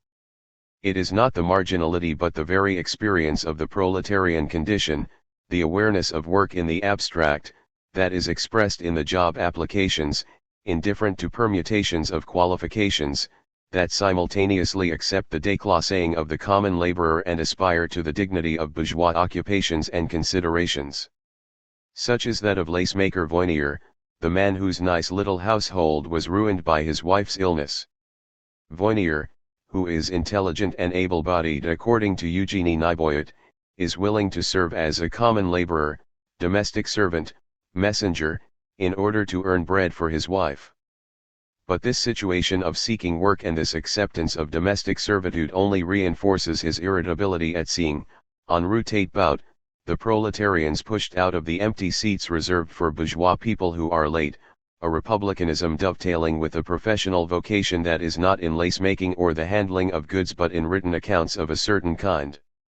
Disagreeing with Enfantin's line, Voinier will find in the Society of the Rights of Man secretarial work that is more in line with his own convictions and capabilities, but only moderately remunerative, 80 francs per month, and equally exposed to a precariousness that in this case will take on the visage of prison. A political identification closer to a social identity that brings out the abstraction of work at the core of the fluctuating good and bad fortunes of the proletarians.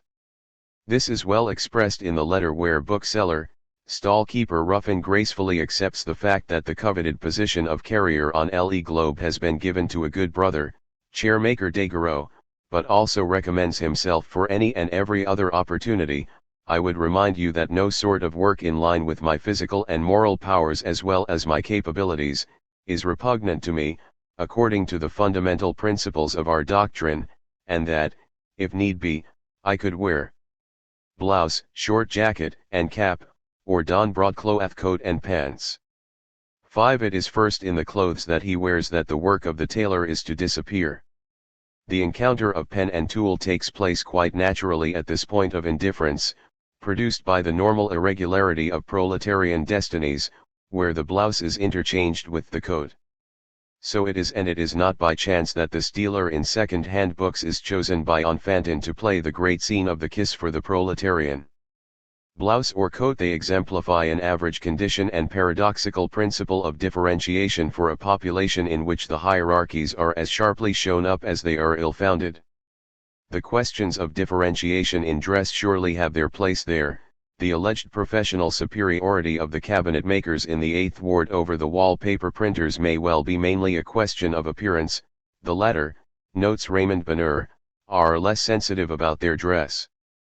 But what grounds the superiority of the Saint-Simonian worker elite is perhaps not so much the neutral elegance of their dress as their cognizance of the equivalence between blouse and coat, of this abstraction of work that marks proletarian identity more than does swarthiness of forehead, robustness of limb, or callousness of hand. The coming of the missionaries of this new philanthropy, which seeks to alleviate proletarian woes while suppressing charitable almsgiving and inheritance, plays the role of analyst with respect to this mixed working-class population. It sends off in the same direction those comfortable workers who are satisfied with their craft or confident about the promotional virtues of work, and those unfortunates who regard the doctrine as an employment agency or a charitable institution. But it brings together in the idea and practical perspective of association workers differing in qualifications, resources, and lifestyles but united by the same feeling of precariousness and by the same will to try a pattern of social relationships offering both an individual outlet and the example of a solution that might be offered for collective precariousness. In the Bonne Nouvelle quarter, which serves as a middle ground between the Chaussée d'Antin and the working class quarters to the east, Eugenie Neiboyet quickly perceives the necessity of forming not one but two associations, because of the development of some and the brutish degradation of others. The advanced ones, who are asking to be associated with each other, for the moment belong almost to two different worlds. Taylor Martin Rose is comfortable and his wife seems rather to belong to the comfortable class than the poor class by virtue of her manners. The family of mechanic Gendorf has personal property of 3,000 francs, his wife and daughters so to perfection, but they are even more remarkable for the intellectual capabilities that give them direct access to the bourgeois preparatory degree. The same holds true for the wife of Taylor Colas, and clockmaker Charles Berenger, who has exchanged his tools for the pen of the journalist, claims to be satisfied with his salary. By contrast, painter Kirat and chairmaker Deguereau are without work, so are Voinier and bootmaker Vidran, whose distress is well known. What brings them together is perhaps, first of all, the fact that the talk and manners of the latter four men still indicate a more favored position once upon a time, and the fact that the first four are aware of the precariousness of their privileges. Madame Gendorf says she has large resources and the certainty of an inheritance. She nevertheless is without work for the moment and has 600 francs of debit against 400 francs of credit. Berenger will truly need his expected inheritance of 1,200 francs to pay back his 900-franc debt. This sort of personal experience of the neutralization of conditions is suited to arousing an interest in the doctrine akin to that expressed by Printerjet in his profession of faith. It isn't either wealth or poverty that engages me in this matter. 6. What engages them all in this venture, besides the recognized limitations of the promotional powers of work, is the limit deliberately set on the hopes placed in it, an attitude perfectly expressed by the man who would be the first soldier of the peaceable army of workers, Deloges, who has been a saddler, coachmaker, tailor, chef de depart, cook, clerk, cartridge maker, plater, digger, blacksmith, mason, under the appearance of many other crafts and always with a different expectation, i.e., of a new life. 7. That expectation has made them all look for some way besides work to lift themselves out of the misery of their proletarian lives by linking their own destiny to others, the Society of Beneficent Men, which Kirat had entered as a young man before being undeceived by its doings. 8. The political fever of Voinier and Deguereau for the liberty of July or Poland the martyr, the yearning of Reine Gendorf for the learning that was denied to women and that she would have her sisters benefit from. This different expectation equalizes the desire of the very capable and too well-informed seamstress and that of the illiterate and unskilled worker tailor, Delis, feeble companion, working little and badly, hence earning and living on next to nothing, with no thought of the morrow, who has the same reply for all advice given him to improve his skills, but that will not last. Have I been made to sew little stitches forever? 9. A few years later, however, when he has nothing better to do, Delis will take sufficient interest in sewing to invent a machine for taking measurements and establish the General Association of Tailors, Delis and Company. And if he considers his vocation to be something other than needlework, he will still manage to play his role in the modern and mute version of the Sermon on the Mount delivered to the population assembled on the hill overlooking Montereau by the soldier, missionaries of the peaceable army of workers. He will be religiously occupied in fraternally sewing the pants and red vest of the tailor. 10. It is true that disdain for the shabby details of one's craft can accompany an abstract love of work. The somewhat condescending eulogy of the tailor, Apostle in Vincard's memoirs is accompanied by a frank affirmation of the gap separating love of work from relish for one's craft.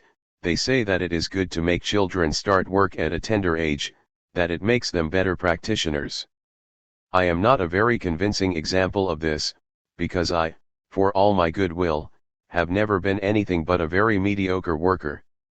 Be that as it may, I did pick up the habit, or, better, the love of work, which is certainly something. 11. Yes, that is certainly something, but nothing definite and precise.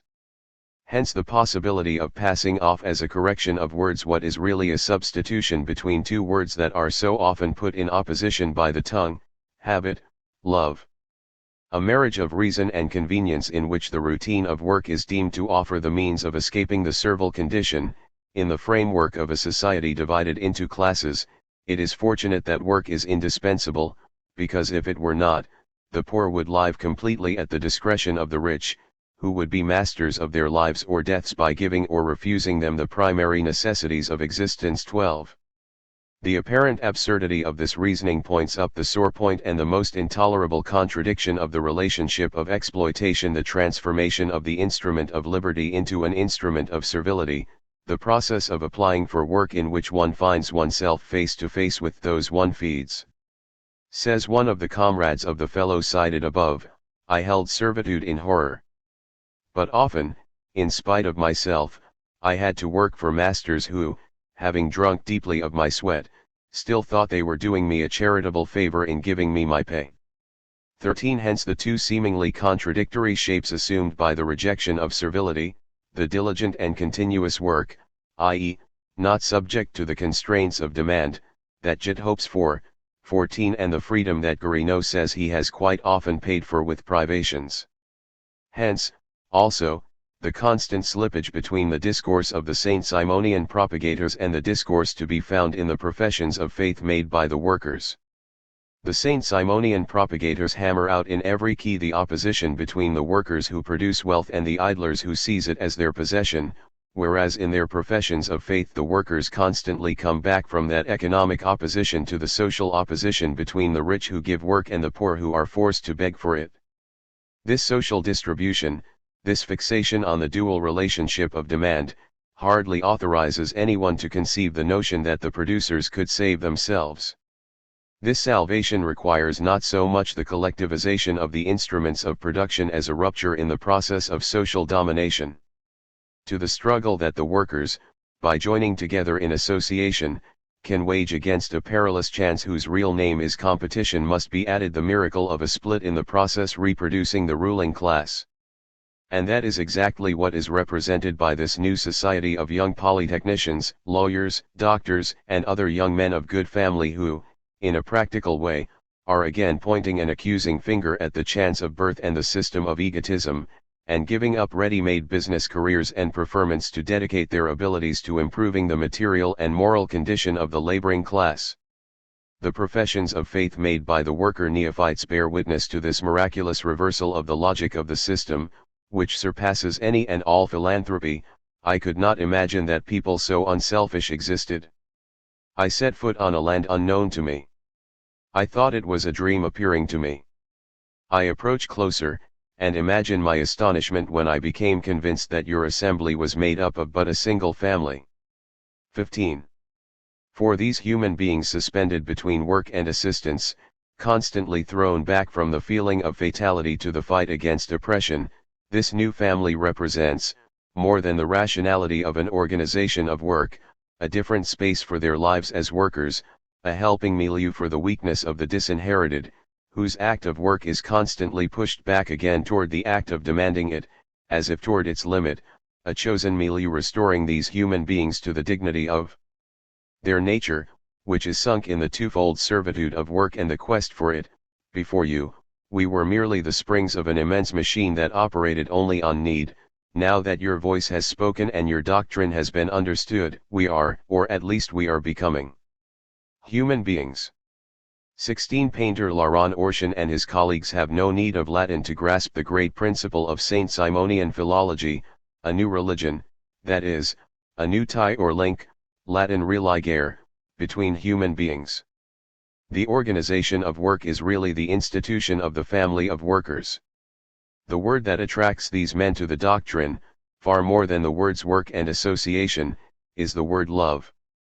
Delaporte's sharp eye sees clear evidence of this fact in Mademoiselle Poyonnaise, colorer of engravings, whose family was of old linked to that of Beaumarchais and whose early years were surrounded by philosopher. She has not yet attained a very lofty social viewpoint. What seems to have prompted her adherence is not so much the broad and immense goal of association and universal transformation, which she likes but finds hard to embrace in its full compass, as the happiness of having around her a family of her own choice to love and be loved by. But from the standpoint where her organization and education have placed her, she is attached to us by the most indissoluble tie, by the love she has for us and expects from us. A family of her own choice to love and be loved by, an undefined relationship on the boundary between fraternal friendship and the need for protection by relatives, between egotistical intimacy and the tenderness of self-sacrificing attachments, a decent love that imperceptibly displaces the rules of social reproduction. One in the image of those couples whose good understanding and exemplary morality are the paradoxical fruit of a conjugal irregularity, the wife of Charles Pennicourt, so well matched with her husband, whose dark, loving eyes, smile, and confident air touched Delaporte's heart, and whose manners breathe a pure and gracious modesty devoid of prudery, did not make any stop at City Hall, because Charles once entered an unfortunate marriage there, the Fided woman, a laundress remarkable for her intellectual development and her capacity for sympathy, isn't any more married to Fided the typographer.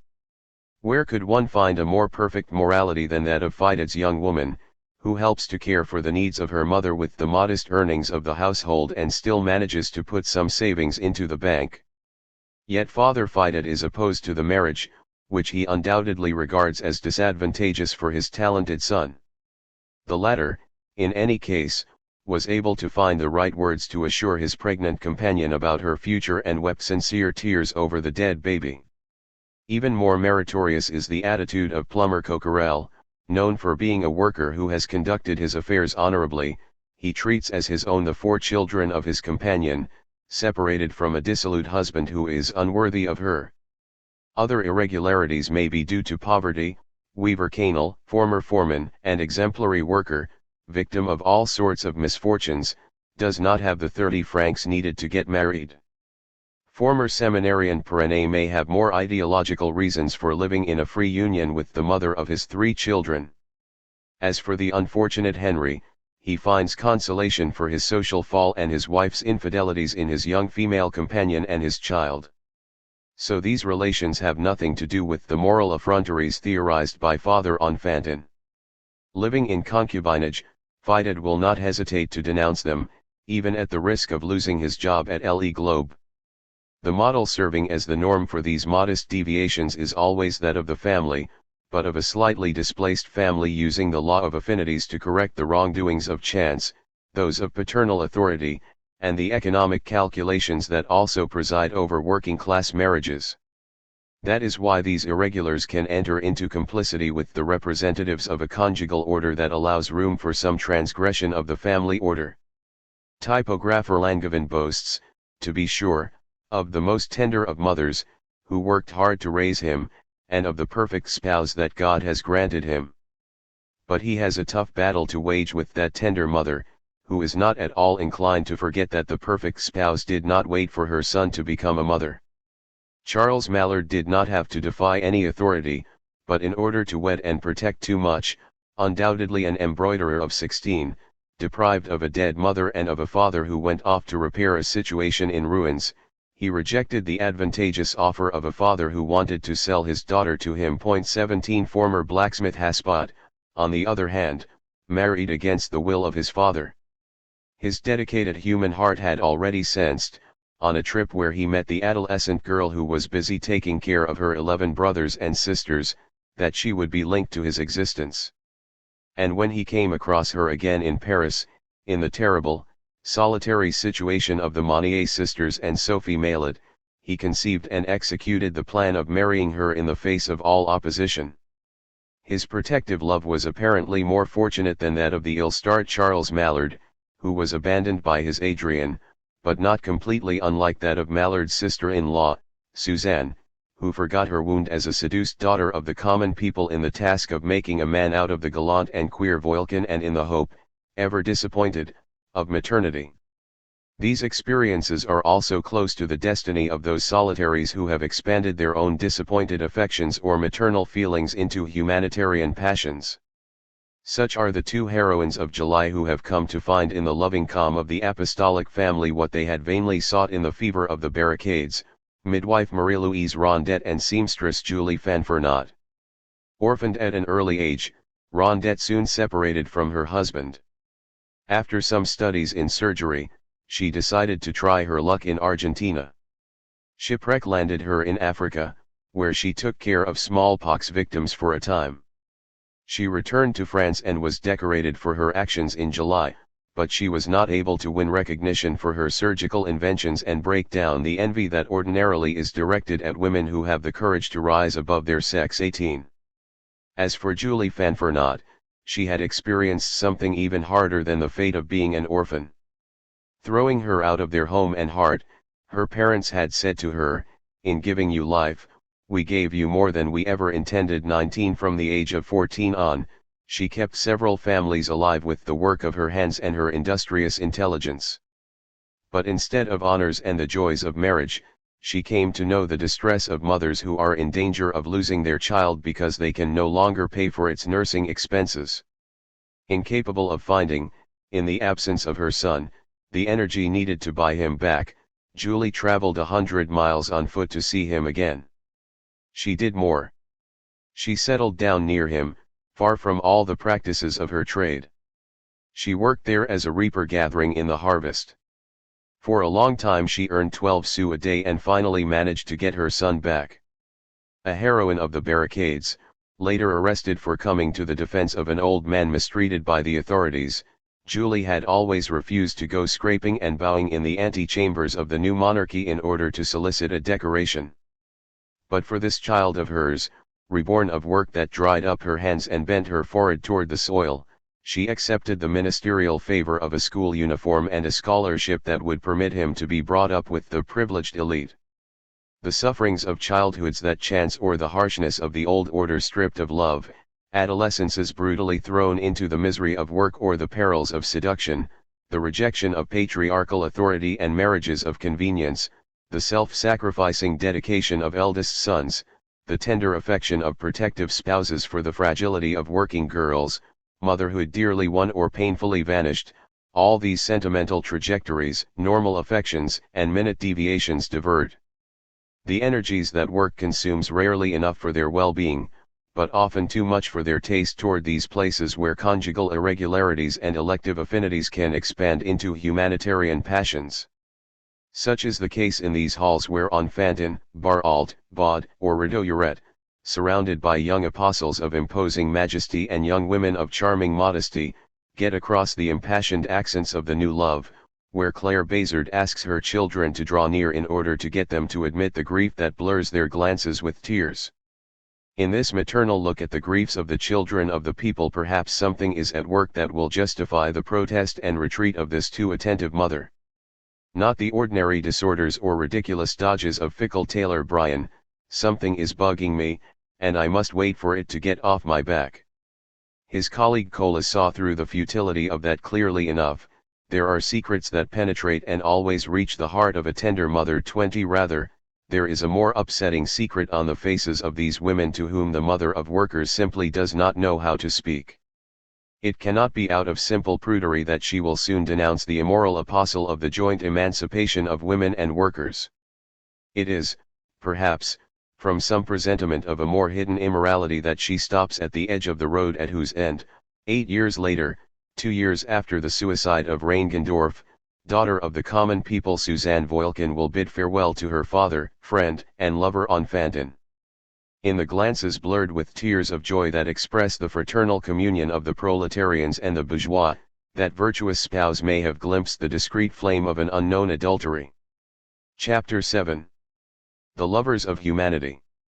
Thrown on this earth by parents whose whole heritage was nothing but the misfortune granted at all times to the laboring classes. Without parents on this earth, without resources, left to myself and abandoned in the midst of a world little concerned about my weakness and misery. Thrown into the world at the age of 14 without props or education. I believed myself deprived forever of maternal kindness. I was longing for something that I did not know, that I could not yet know, since I had not yet heard those words that should reverberate in the depths of every heart. Before I heard them, those consoling words, I often regretted that my parents had given birth to me so that I could see suffering and suffer myself. 1. Undoubtedly painter Laurent Orchan, tailor Lenz, Madame Nollet, and dressmaker Antonia Cholet did not go very far to find the terms that serve as beads in their long plaints about their disinherited childhoods, their orphan existences, and their faceless loves. The models are furnished by texts written by two sons of the common people who have attained the dignity of apostles. I was hurled into the midst of a humanity that my heart tried hard to find loving. That is how it is put in the Profession of Faith by painter Machero, the son of a porter. 2 And in his article and pamphlet we find former blacksmith Haspot describing the abandonment of working-class sons, left to themselves without advice or support. 3 These models for the use of proletarians, in turn, echo the more aristocratic complaints of the orphaned René, who was delivered into the hands of strangers and forced to set out all alone on the stormy ocean of a world whose harbors and reefs were equally unknown to him.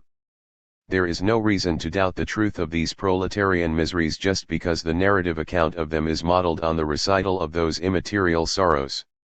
Listening to and learning by heart, reading and recopying, decomposing and recomposing the few texts that one has managed to expropriate from the patrimony of the literate, that is the natural way in which those who have not been educated in schools can simultaneously express the sorrows of their condition and take their first steps in the territory of their own emancipation.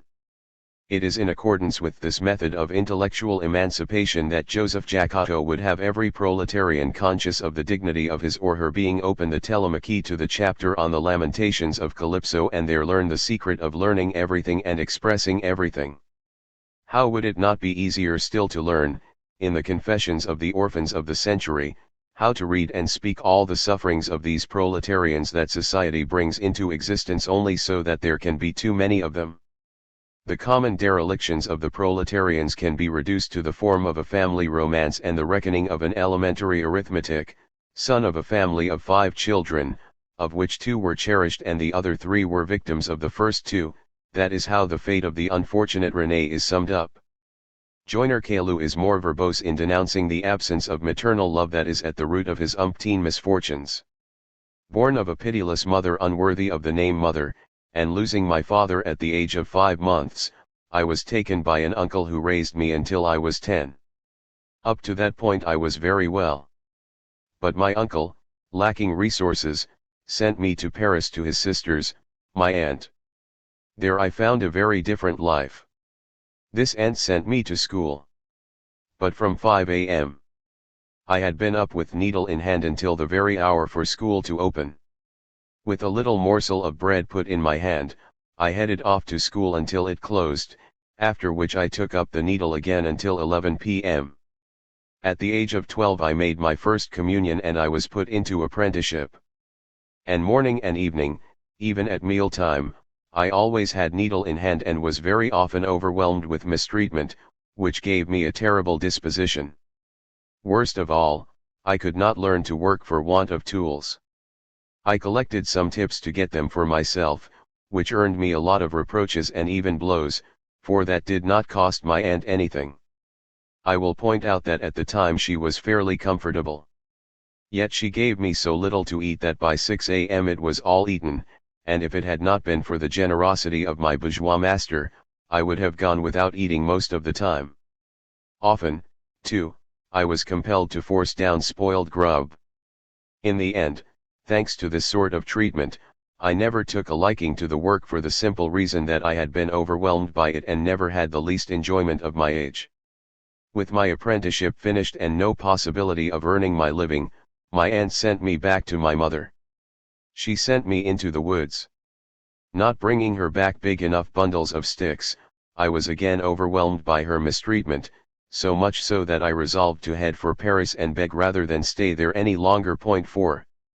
3 years of bondage to a restaurant keeper, hard labor as a journeyman wine merchant to earn enough to pick up the craft of a joiner once again, a marriage handicapped by the trickery of a mother-in-law, a terrible and ruinous childbirth, the loss of the child at 6 months, and 2 accidents on the job that disable him for the practice of his craft will lead Caillou, again aided by the good heart of his bourgeois master, to go looking for his mother's protection one last time. When it is refused him once again, Caillou, overwhelmed with suffering, hunger, and despair, will seek refuge in the new family. I said that I wanted to lay down my crushing burden in the bosom of a true mother, and so here it is. It is entirely logical for Caillou to ask the Saint Simonian family for the assistance and affection that he never got from his own mother and aunt but sometimes got from his bourgeois masters. More frequent, however, is a course that runs from one's own little family, too quickly undone by the harsh stepmother of society, to a little family reconstituted by a precocious marriage and then again affected adversely by grief or disappointment, and thence to the big family of the St. Simonian Association. Only the heavy weight of every sort of misery compelled the parents of lacemaker Ranciere to abandon their son to the mercy of all those who clearly chose to take pity on his position. Only the death of his own family, under the weight of sorrows, threw Taylor Lentz into life on his own at the age of 8. The caresses of the little family generally form the only cell of protection and love in the face of the harshness of the world of work. They love each other and seem to be happy. This is something often noted by the directors, who are partly moved and partly irritated by the somewhat exclusivist tenderness of these homes, where, in the interval between the great days of popular rising, people invest the essentials of the ever-bruised dream of a society of love. Such was the case with Madame Nollet, thrown into a hostile world too young but lucky enough to find there a loving husband. Before the surprise of July and the St. Simonian dream, she had confined all her hopes within the universe of her family. I no longer wanted to be involved in any society other than that of my husband and children. Sometimes there is a direct path from this broken society to the St. Simonian family. So it was in the case of upholsterer Jacques, who was reduced to poverty by the post-July unemployment and the illness of his young wife, who died carrying the fruit of their love, left to myself. Yes, my fathers, it is in your arms, in your family, that I shall find true happiness again. More often, however, the path goes by way of the shooting pains of a melancholy born of societal disappointments and humiliations, for which family tenderness often serves as a remedy. For every misery of proletarian life is doubly intensified by a relationship of humiliation vis-a-vis the rich man who gives work and whose gaze continually disqualifies material poverty as moral vileness. Ranciere uses contrast to spell out the advantages of the St. Simonian future. We will no longer see the old septuagenarian dragging his sorry life from door to door, begging for the bread that is often refused him by the rich millionaires who live in mansions, often in debauchery and idleness. In short, we will no longer see, as we have been seeing for more than a year, workers without work, without bread, in rags and misery, lacking the bare necessities, falling over from weakness and need at every street corner, while at the same instant one of those people whose hearts are hardened by money and idleness is going by and saying disdainfully, "A drunken worker." On the conventional theme of the opposition between the homeless producer and the mansions of idleness, these texts compose a tiny variation, in which the vigilance of the directors should recognize a sentiment to be extirpated from hearts not entirely cured of the Republican fever bitterness, a way of insisting too much not only on the misery of the worker and the idleness of the rich man, but also, and even more, on the humiliations of the former and the insensitivity of the latter. In short, a way of transforming social inequality into a debt of honor, of declaring the debt inextinguishable and reconciliation impossible between the offender and the offended. This is the sentiment evident, for example, in the profession of faith of the unappreciated burgher, stifled in all his attempts to soar beyond his own sphere. 20 times I attempted the prodigy and 20 times I was driven back by the barrier of considerations and privileges. But others have no need of his vanity as an offended author to recognize his description of the oppressive social machine. Here it is credulity victimized by horrible speculations, there it is the humble voice of merit stifled by the insidious voice of intrigue. At this point it is egotism with its greedy eye, ready to break all social ties to augment the wealth it already possesses to superfluity. Farther on, it is the rights of the weak trampled underfoot by the colossus of considerations and prerogatives. Egotism and intrigue, considerations and prerogatives, they have suffered from them without even wanting to surmount any barrier. There are the humiliations and vengeances endured by the former soldiers of the Grand Army upon their return to civilian life, finisher bois, fallen, by the course of events after 1814 into fortune's disfavor, or gilder humio, for a long time now bruised by the injustice, jealousy, and egotism of people, of which I have been the victim since I left military service in 1815. It may be a more intimate bruise suffered through contact with the barrier of privileges, a service not recognized by a dignitary of the empire that determined Charles Pennecore's hatred unto death of the rich, a friendship betrayed, in the case of the sensitive Caroline Berenger, betrayed from childhood in my affections, spurned by a girlfriend whose heart was changed by good fortune. I cursed the human species and considered myself disengaged from all friendship. The seduction of Suzanne Voilkin by a young man from a respectable family, the 120 francs not paid back to Henry by a leading citizen of ample means. The inventions not recognized, the help not offered, the sensitivity bruised, the annuities or medals owed but denied, the simple looks of indifference or acts of scorn, all multiply the debts too deeply inscribed in the flesh and the heart to be paid off later with wage increases. For these resentments can no longer absolve the rich except at the cost of a misanthropy embracing the whole species. In all the actions of human beings you see nothing but egotism, mistrust, and bad faith. Almost always betrayed by those in whom I put my trust, my heart was filled with bitterness. Always betrayed, always bruised, always spurned, never understood, I had learned to doubt that sentiments of generosity still existed anywhere. 5. They do not even need to explain how they have been bruised. It is the fate of all those men and women who wanted to take a new look at their condition and learned how to suffer not only their own ills but all the sorrows and humiliations that make up their daily spectacle. The multitude of these clashes with the social order readily link up with the experience of those who have traveled far in the territories of injustice.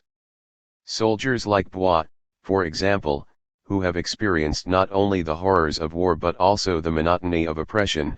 I traversed a portion of Europe in the wake of armies, and everywhere I have seen the weak oppressed by the strong, not only in the most general human relations, but even in the most minute family ties. Or sailors, like occasional lace seller Mayer, who have verified the universal enslavement of man by man from the banks of the Thames to the banks of the Ganges. Several parts of the globe that I have traversed have provided me, on 1,000 different points, with the opportunity to convert to a half-Christian, half-liberal morality creatures whom the rapacious European blights and brutalizes instead of enlightening. Had I been a Saint Simonian, then the echo would have reverberated with the name of Saint Simon, and I would have experienced some solace for the sorrow I felt at the sight of the tortures merited scarcely or not at all but nevertheless inflicted on old people, pregnant women, and children. You have portrayed the plight of proletarians as almost as wretched as that of blacks. Alas, you have told us the truth. I myself and many others are proof of it. We all know that if, elsewhere, the education of blacks is carried out with whip, torture, and dissoluteness, here the education of proletarians is carried out with sword and bayonet, infamy and immorality. Savagery is everywhere, in fact, in Poland the martyr, where the overexcited imagination of Daguerreau calls up the noble victims of despotism whose last cry has reached us, on the plain of Grenelle, where engraver Rossignol saw a soldier executed for the murder of one of his companions. To these humiliations felt, miseries observed, and cries of pain heard is added the impossibility of finding fraternal souls with whom to share the suffering. In a labyrinth of calamities I was searching vainly for a tie that would bind a few friends to me and thus permit my soul to pour out the sorrows with which it was saturated. A vain hope, because the divided world of opinions and interests, this world completely split up by virtue of the heterogeneous education given to every individual, could not accord me the frank, pure friendship I so ardently desired. One and the same cause determines the countless forms of oppression and prevents sensitive souls from finding sisterly souls with whom to share their suffering. Guerino can sum up in a formula the long periodic sentences of Armand: I looked for human beings but I found only egotism and unfortunates.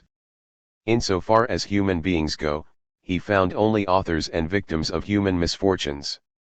One must look elsewhere for the principles of fraternity, in the solitude where printer Meny, distressed at seeing the ills of society, the sufferings of the poor people, the ingratitude and egotism of the rich, will commune with the heroes of humanitarian religion.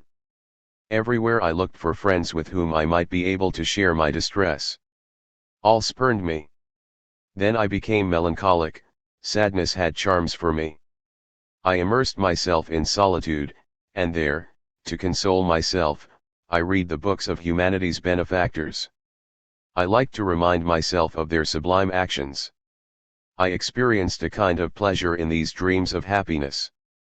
No, I said to myself, humanity is not destined to be eternally oppressed. There will be some generous human being who will come to free it, to give it back a new life.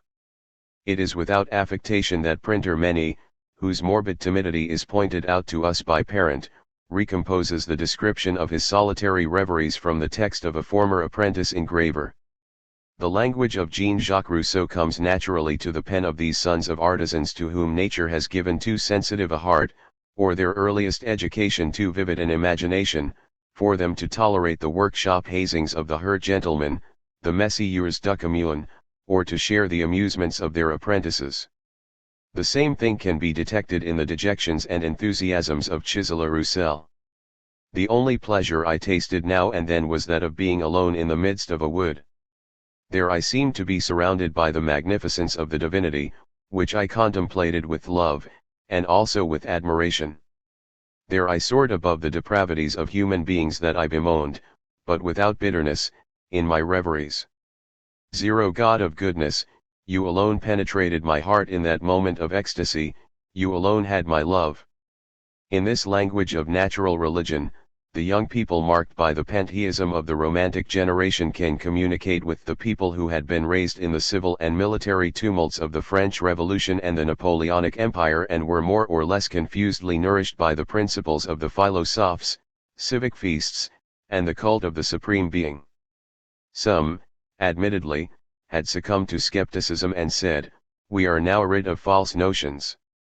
We too wanted to improve the lot of human beings. We thought them good. We know them better than you do, and we have paid dearly for this sad experience. But others have kept their faith, such as the fellow from Dole in his 70s who informs the editors of Le Globe of the plan for a civic cult that he had put together at a time when de-Christianization was reviving pure morality in the hearts of the people. 6. A privileged moment, the old believers in God the clockmaker, the freethinkers of natural morality, and those whose spirits are inflamed with romantic palingenesis of all sorts can still join together to celebrate a deity tangible in the starry heavens and the human heart, whose cult reconciles hatred of priests with the need for faith, bitter experience of an egotistical world with the sentiment of human communion. Amid this diffuse religiosity the Saint Simonian proclamation proposes to be recognized as a new religion. But such recognition does not come easily, I admit it. I shrank from the word religion. A new religion in the 19th century? The word repelled me. 7. The most convinced adherents shared such reservations at first. In the proclamations of the doctrine Vincard first saw a Jesuit Eichel scheme. 8. Desiré Verret first entered Tate-Bout Hall to find a subject for humorous talk. 9. And painter Bazin, future sacristan in the temple of Menilmontant, went there to add banter and effrontery to his immorality. 10. But more than one unbeliever was amazed to find a tear moistening his eyelid, and vainly tried to defend himself against it. Thus, the new convert Bazin accused his emotion of cowardice and said of you, "They are learned men but they are hypocrites." A feeble defense where the issue is not the threat posed by sanctimonious hypocrites to bourgeois fortunes and households but the seductive allure of words of love descending to the men and women of the common people. They would and would not like to taste the dangerous charm of those words, at the risk of being just another number in the catalogue of seduced girls and enrolled proletarians. I was eager for such words. The habit of being betrayed. I felt the need to love again. 11. A third love after the betrayals of friendship and the temporary quietude of the household. A second church after the church they loved for its pomp and hymns before they came to despise its priests and dogmas, a church whose priests, sacrificing career and fortune to improve the plight of the poor, for once bring their actions in line with the divine words of love. So they will be believers in the new religion, at first out of hatred for the old religion. Undoubtedly, its criticism of original sin and its affirmation of a God whose kingdom is of this world and whose children bring peace rather than the sword are seductive for these progressive human beings. But over against a historical philosophy of revelation, which assigns each religion and party its rationale in the march of progress. The bitterness of these bruised hearts sets a metaphysics of good and evil, of light and darkness, in which the original truth has been dissembled by the dark ministers of double truth. Raised in the beliefs of Christianity, it did not take me long to see that religion had been perverted, that instead of enlightening human beings so that they could break their chains, people spoke a language to them that they could not understand, making use of their ignorance and profiting from it to leave them in complete brutishness. I saw that religion was merely trafficking, that the favors shown to us as heavenly were sold after long debates as one sells beasts in the market. Having witnessed intolerable abuses, I distanced myself from every nuance of the Roman Catholic religion. The mere sight of a priest and I was beside myself. The intolerance of Guarino is echoed in the disgust of Chirat, of type founder Faullin, and of ex-soldier Coligny, the egotism and bad faith of its priestly ministers, of men who call themselves ministers of God and deny his laws every day. These men, most if not all, hid a black soul under their priestly dress. It was at a school run by brothers that Laurent Orshan learned atheism. They wanted to inspire terror in me. The hell they painted before my eyes was terrible. I was not afraid of it. They wanted me to feel in my heart the happiness of heaven, but I did not grasp it. And so I was plunged into the deepest atheism. This atheism is not experienced as a liberation of thought but as a sickness of the soul and a numbing of sensitivity. In the disarray of their hearts, all these people again found the lesson taught by Rousseau's Savoyard vicar to a young man, an apprentice without work and a traveler without compass. This state is hardly endurable, it is distressing and painful. It is only the interest of vice or laziness of soul that leaves us in it. 12 And it may even be that Joiner Concon reread his model before spelling out his own foolish meanderings on the sea of opinions in his profession of faith. Like a mariner on a stormy sea who keeps sailing in search of a port where he might land, I did not, in fact, profess atheism, because in and around me I sensed something supernatural that spoke to me of a God, a sovereign and invisible being making this sublime universe move in an orderly way. Despite the admirable harmony that reigns over the earth, I nevertheless noticed that there was something wrong in society that was causing an ongoing uneasiness. But not knowing at all where it came from or what route I should take to be happy, I continued to meander here and there. To land in port, it is not enough to have a belief recognizing the divine harmony in the physical universe. More is needed, a religion that remedies the gap between that harmony and the disorder of social inequalities, injustices, and humiliations, a religion that simultaneously recalls the children of the common people to the dignity of their being and establishes not only the principle of social harmony, the principle, recognizable by all, of a tie or communion between sentient beings, but also the table of another law, a remuneration for human actions other than the profits of the world of exploitation or the distinctions of the world of oppression. It is in that quest that Chirat entered Freemasonry, that Guarino went out to hear Reformed preaching, and that Labani chose to familiarize himself with the Jewish and Protestant religions, infidels rather than atheists, men of errant belief looking for some communion to which to attach it. How could they find the principle of their emancipation in the irreligion of materialism? For them materialism is not a doctrine but a state, the religion of what is, the reality of the world of egotism that causes them to suffer doubly from the oppression of the rich and from the impossibility of uniting against it. The vacuum of celestial religion can only be the omnipotence of terrestrial domination. To the extent that the human being breaks loose from its duties, its heart cannot remain empty. It soon feels the need for a new love and imperceptibly turns gold into the object of its most precious affections. As in the days of fetishism, its treasure is the god of its family. Is a father marrying off his children? The church ceremony is no more than a trifle, the civil ceremony an empty obeisance to laws. The real sacrament takes place at the notary's. It is there that everyone is calm and reflective. There only one sentiment speaks to the heart: cupidity, the love of gold, the love of their god. The sentiment of artist Barrett is also very much that of the workers whom he will meet now and then on the stage of theater productions in the city's outskirts. Materialism is the philosophy of the bourgeoisie, the straightforward consecration of the existing order. The only ones to take delight in it are the interest of vice or laziness of soul, the avidity of men of property or the discouragement of proletarians plunged into the numbness where Laurent Orchan had been cast by his distaste for the education offered by the brothers, into the drowsiness of misery and disorder where Bois had been cast by his vain struggle against the humiliations of poverty. This drowsiness, this monotonous functioning of the machine of needs, can find its adequate expression in the materialist image of a world produced by chance or abandoned to itself. But anyone who wants to be awake needs a religion, the mere sight of a priest and I was beside myself. But I must admit that I was not happy, that without religion each and every human being would become like a brute beast. I lacked something I could not define. It is not to please the Saint-Simonian priests that the very radical Guérinot affirms the militant necessity of a religion. A few months later, when he has returned to the Republican ranks, he will speak a language just as religious to his section members. We, too, have a religion. It is that of Christians, but not as expounded by those priests who, to satisfy their own vile cupidity, took care to distort everything conducive to liberty. We are Christians in accordance with Jesus of Nazareth, for Jesus was nothing but a virtuous republican who was inspired by the Supreme Being to reveal a new law, the basis of which lay in putting all human beings on the same level. 13. The classification according to capacities of the Saint-Simonian priests and the same level of the Republican Christ go back to the same idea, which equates with the bonds of a religion the principles for overturning the material disorder of social positions.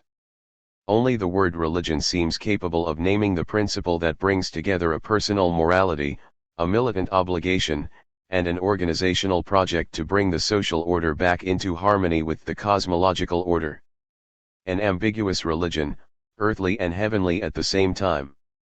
It fixes its object here, the reorganization of ties between human beings. It grounds the source and principle of its obligation elsewhere. Or, rather, it lets itself be divided between the transcendence of its faith and the immanence of its virtue. What these people find, what they hope for, believe, and sometimes pretend to find, in Saint-Simonism is this religion that would not be one, whose represented transcendence would have no other object than that of making tangible the obligation of natural morality. I felt a desire to become a Saint-Simonian because I recognized that it was the morality of the upright human being, which does not lie in intolerance, superstition, and fanaticism, but whose essence is to love one's fellow creature. To help him with all one's might, to defend him at the risk of one's life, to do good and avoid evil. This reduction of the Saint-Simonian mystique to natural morality, which takes on the allure of a plain uprightness for Foulon, for Jean Duroin becomes the occasion for a radical reflection on the relations between the representation of the deity and the principles of militant obligation.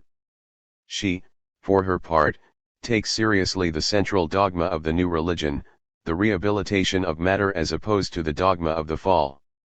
Original sin turned the earth into a place of exile and put the kingdom of God in the hereafter. The new dogma affirms the immanence of the deity in the universe, the historical progress of its revelation, and the necessity of building its kingdom in the here and now of industrious works and human association. Its whole logic operates in the supposed equivalence between a historical teleology of perfectibility and a pantheistic religion of the here below. But this supposed coherence is the impossible marriage of two contradictory principles. To reconcile two opposed opinions, the Saint-Simonians have chosen to take the middle ground, the just milieu between spiritualism and materialism. But it seems that the latter system is the consequence of their doctrine. According to them, the universe in its entirety forms only a single being endowed with intelligence and will, power and beauty. Isn't that precisely what the partisans of atheism call nature? The intelligence of this being amounts to sensing its existence, it is instinctive.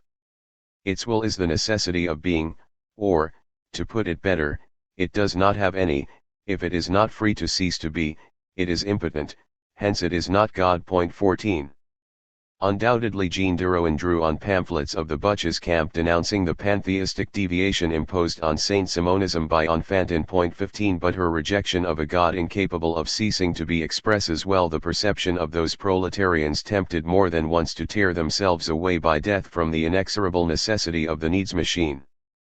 This instinctive repugnance for a deity incapable of ending the necessity that commands its being lies behind the logical exposition of the dilemma inherent in Saint-Simonian pantheism.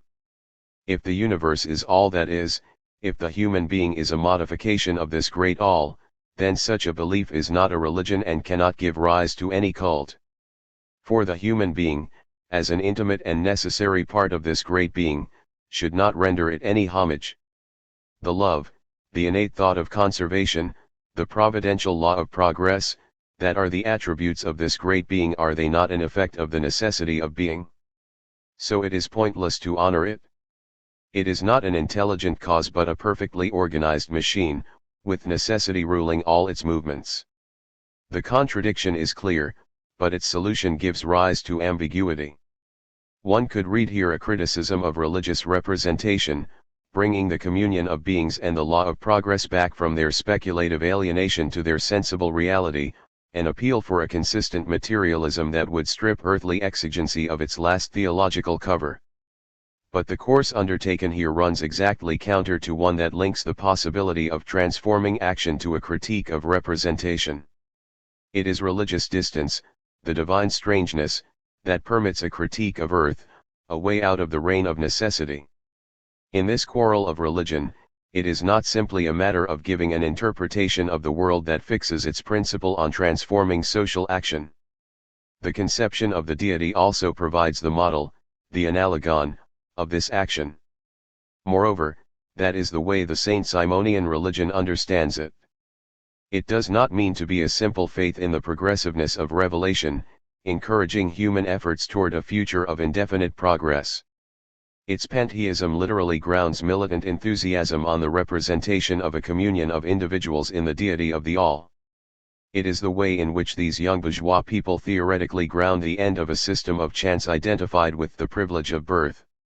Reacting against social apportionments tied to the arbitrariness of birth and the atomization of individuals, they inscribe their dedication to the poor classes in the ontological necessity of a sympathetic community of all that is. Jean Drouin undoubtedly offers an excessively mechanistic interpretation of that moral pantheism. But she also speaks of a margin where the necessity immanent in the great all evokes less the universal communion of beings than the inhuman springs of the needs machine. The critique of the chance of birth divides in two. To theoretically ground its destruction in practice, it is not enough to turn the universe into the kingdom of the deity and history into the process of its revelation. It is also necessary that the rationality of that universe and that history go back to a free causality and betoken the preeminence of the active spirit over passive matter. This reversal of perspectives translates into an insistence on pointing up the ontological hierarchy of the two principles: spirit is pure, matter is corruptible. Spirit is intelligent, matter is inert. Spirit is indivisible, matter is infinitely divisible. How could one assume that spirit is inherent in matter? One might just as well say that movement is inherent in the pendulum of a clock. The ontological hierarchy of the predicates is equally the opposition of two moral and political principles. And the classic clockmaker analogy makes clear the militant import of this deism, its rejection of those models of equilibrium that see in the movement of humanity no image but that of the adjustment of material interests. Such, for example, is the system de compensations that the celebrated Pierre Aziz, 1766–1845, spells out for the society of civilization, now and then interrupted by the objection of a worker: your system derives from fatalism. Fatalism leads to resignation, and absolute resignation produces tyranny. Therefore, you profess tyranny. 16. To this thought focusing on compensations, which provides the various politics of the just milieu with their theoretical consecration, the Saint-Simonians oppose the law of progress, which again picks up the theory of material interests for the benefit of the disinherited. But a religion of progress is still only a contradictory just milieu if in affirming the movement, It lets stand in its basic principle the pair, chance, and necessity.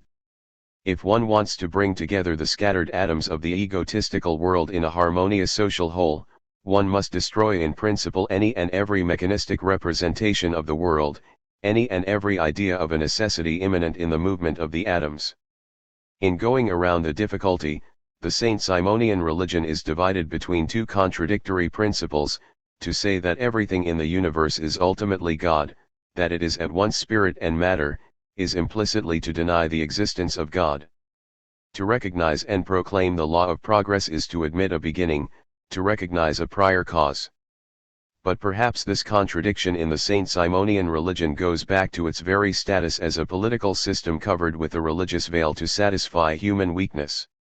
After he had conceived a vast political system with the aim of making human beings better and happier, Saint Simon recognized the impossibility of reconstructing afresh the social edifice in the presence of existing religions, which are continually at war with enlightenment and civilization and want to drag society into a retrograde movement. He did not want to recognize a purely spiritual God, because he felt it necessary to bring humanity back to positive ideas and attach it to earthly things. He did not want to admit materialism in an explicit way, because he recognized the influence of religious ideas on the human spirit, because he deemed religious enthusiasm necessary for the propagation of his doctrine. The end of the analysis contradicts its beginning. The form, religion, is not a means of coming to terms with the existing religions. That means would be ill-advised. And the enthusiasm necessary for propagating the doctrine is not in the order of means, it is inherent in the transcendence of this belief that elevates love of one's fellow creatures to the rank of love of God. The contradiction of politics and religion, of materialism and spiritualism, is not the result of an inconsistency or a trick. The antinomy of the learned dogma is not unrelated to the contradiction felt by the young lingerie maker when she was trying to isolate herself from the world of oppression but found herself unable to break the ties with humanity forged by her admiration for great actions and her compassion for every sort of suffering. I was not at one with myself. I lacked a belief, a goal, an active life. Found at last, belief offers a few absolute truths to ground some action, but it does not get rid of the contradiction that continually recurs between a materialism that links the enterprise of social transformation to hatred of the hawkers of paradise, and a spiritualism that must look outside the servitude of the material world for the faith necessary for its transformation.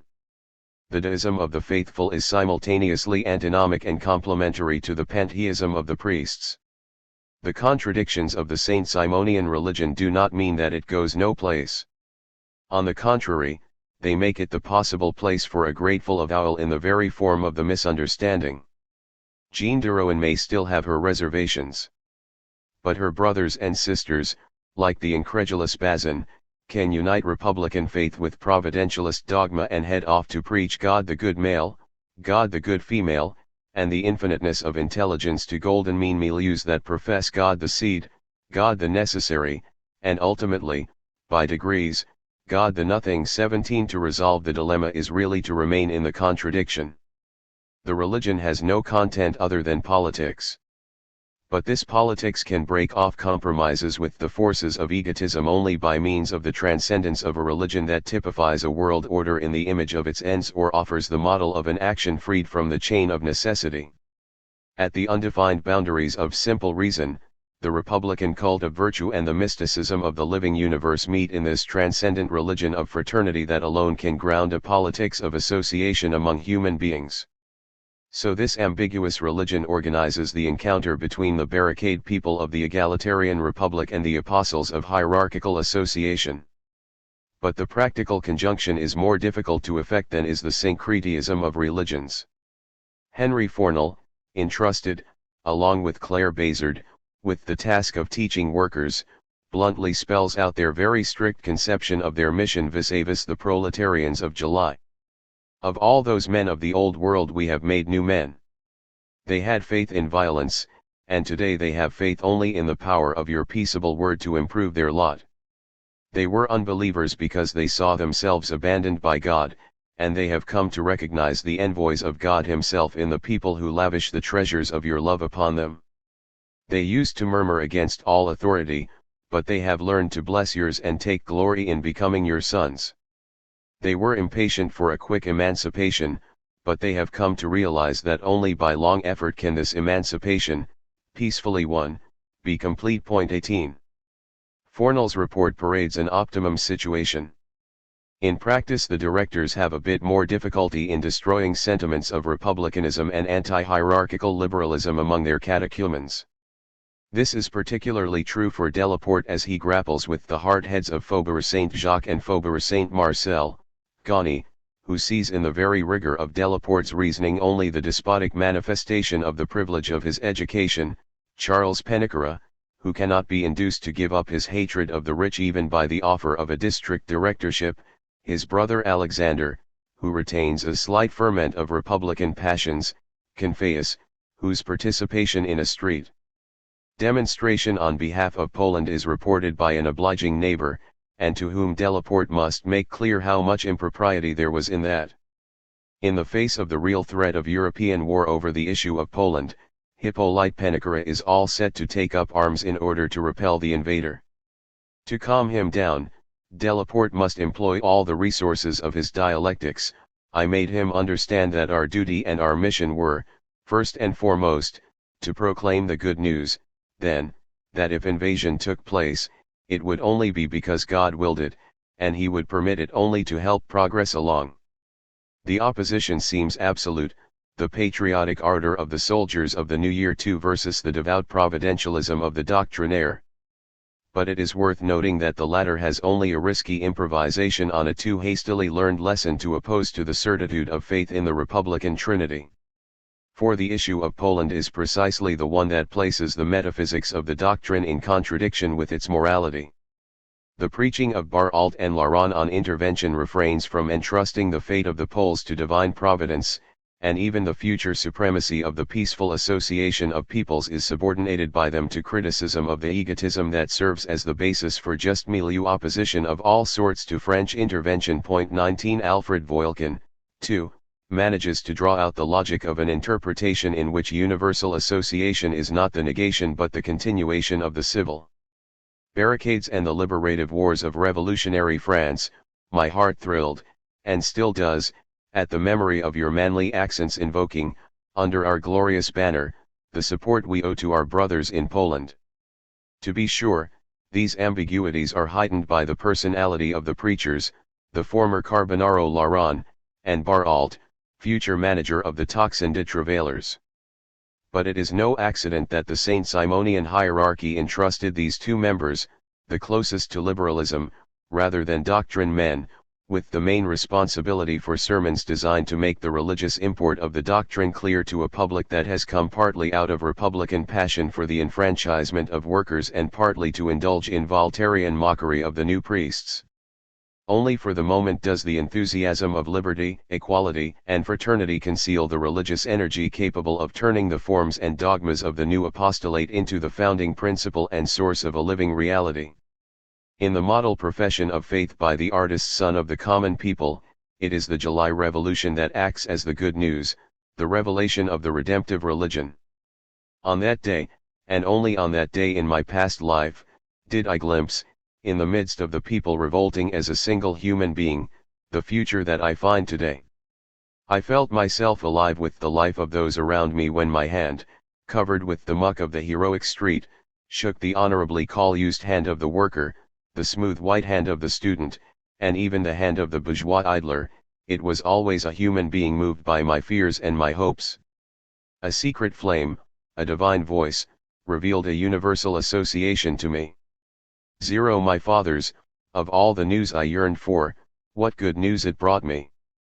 That instantaneous movement that brought me closer to a human being and worked its effect in the two of us as in every being, that feeling which invited me to gently reveal secrets to a human being whose name and life I had no need to know in order to confide in him, said to me, no, human beings are not born to hate, they are born to love. Yes, association and love are their needs. Ah, I no longer miss that paradise promised to the mere spirituality of my being alone. Henceforth I will touch and hear and see loving beings who are alive with my life. 20. It is to the artist, the prototype of a social reconciliation diametrically opposed to that of the just milieu, the just right middle ground, that there recurred this figuration of the fraternal street no longer a weapon against an existing enemy but a connecting link, a matter of equal exchange between soft, smooth hands and call-used hands. July, then, represents the unanimous revolution, the insurrection of love prefiguring the peaceful association to come. It is simply a matter of converting the fighting people to a true awareness of its power, not violence or numbers, but the association of human beings governed by the hierarchy of the most captivating hearts. The simple opposition of sterile violence and fruitful association thus gives way to the tension peculiar to the proletarian experience of July, the disappointed hope for a political change and the solemn manifestation of the united power of the people, the tangible birth certificate of the religion of progress. And so we find the former guard of Joseph Napoleon and the joiner who nostalgically pines for the great man each in his own way managing to take up the Saint Simonian interpretation of the 3 days in July. Only one fruit remains to us from that revolution, the holy work of our Master, the improvement of the moral, intellectual, and physical lot of the most numerous class. Robot Smiley, this fine institution, perhaps the only benefit of the 3 days, since such an institution, as holy as it is pure, has been established and, under the fallen system, was lacking to us, who were forced to keep hidden in our hearts the most precious thing man has, liberty.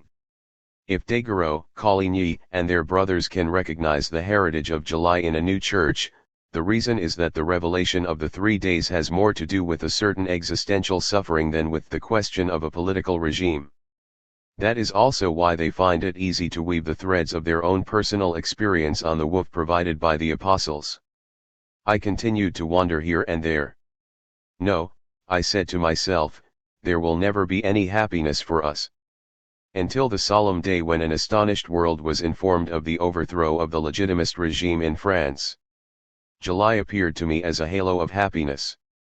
I was going to be free, I said to myself.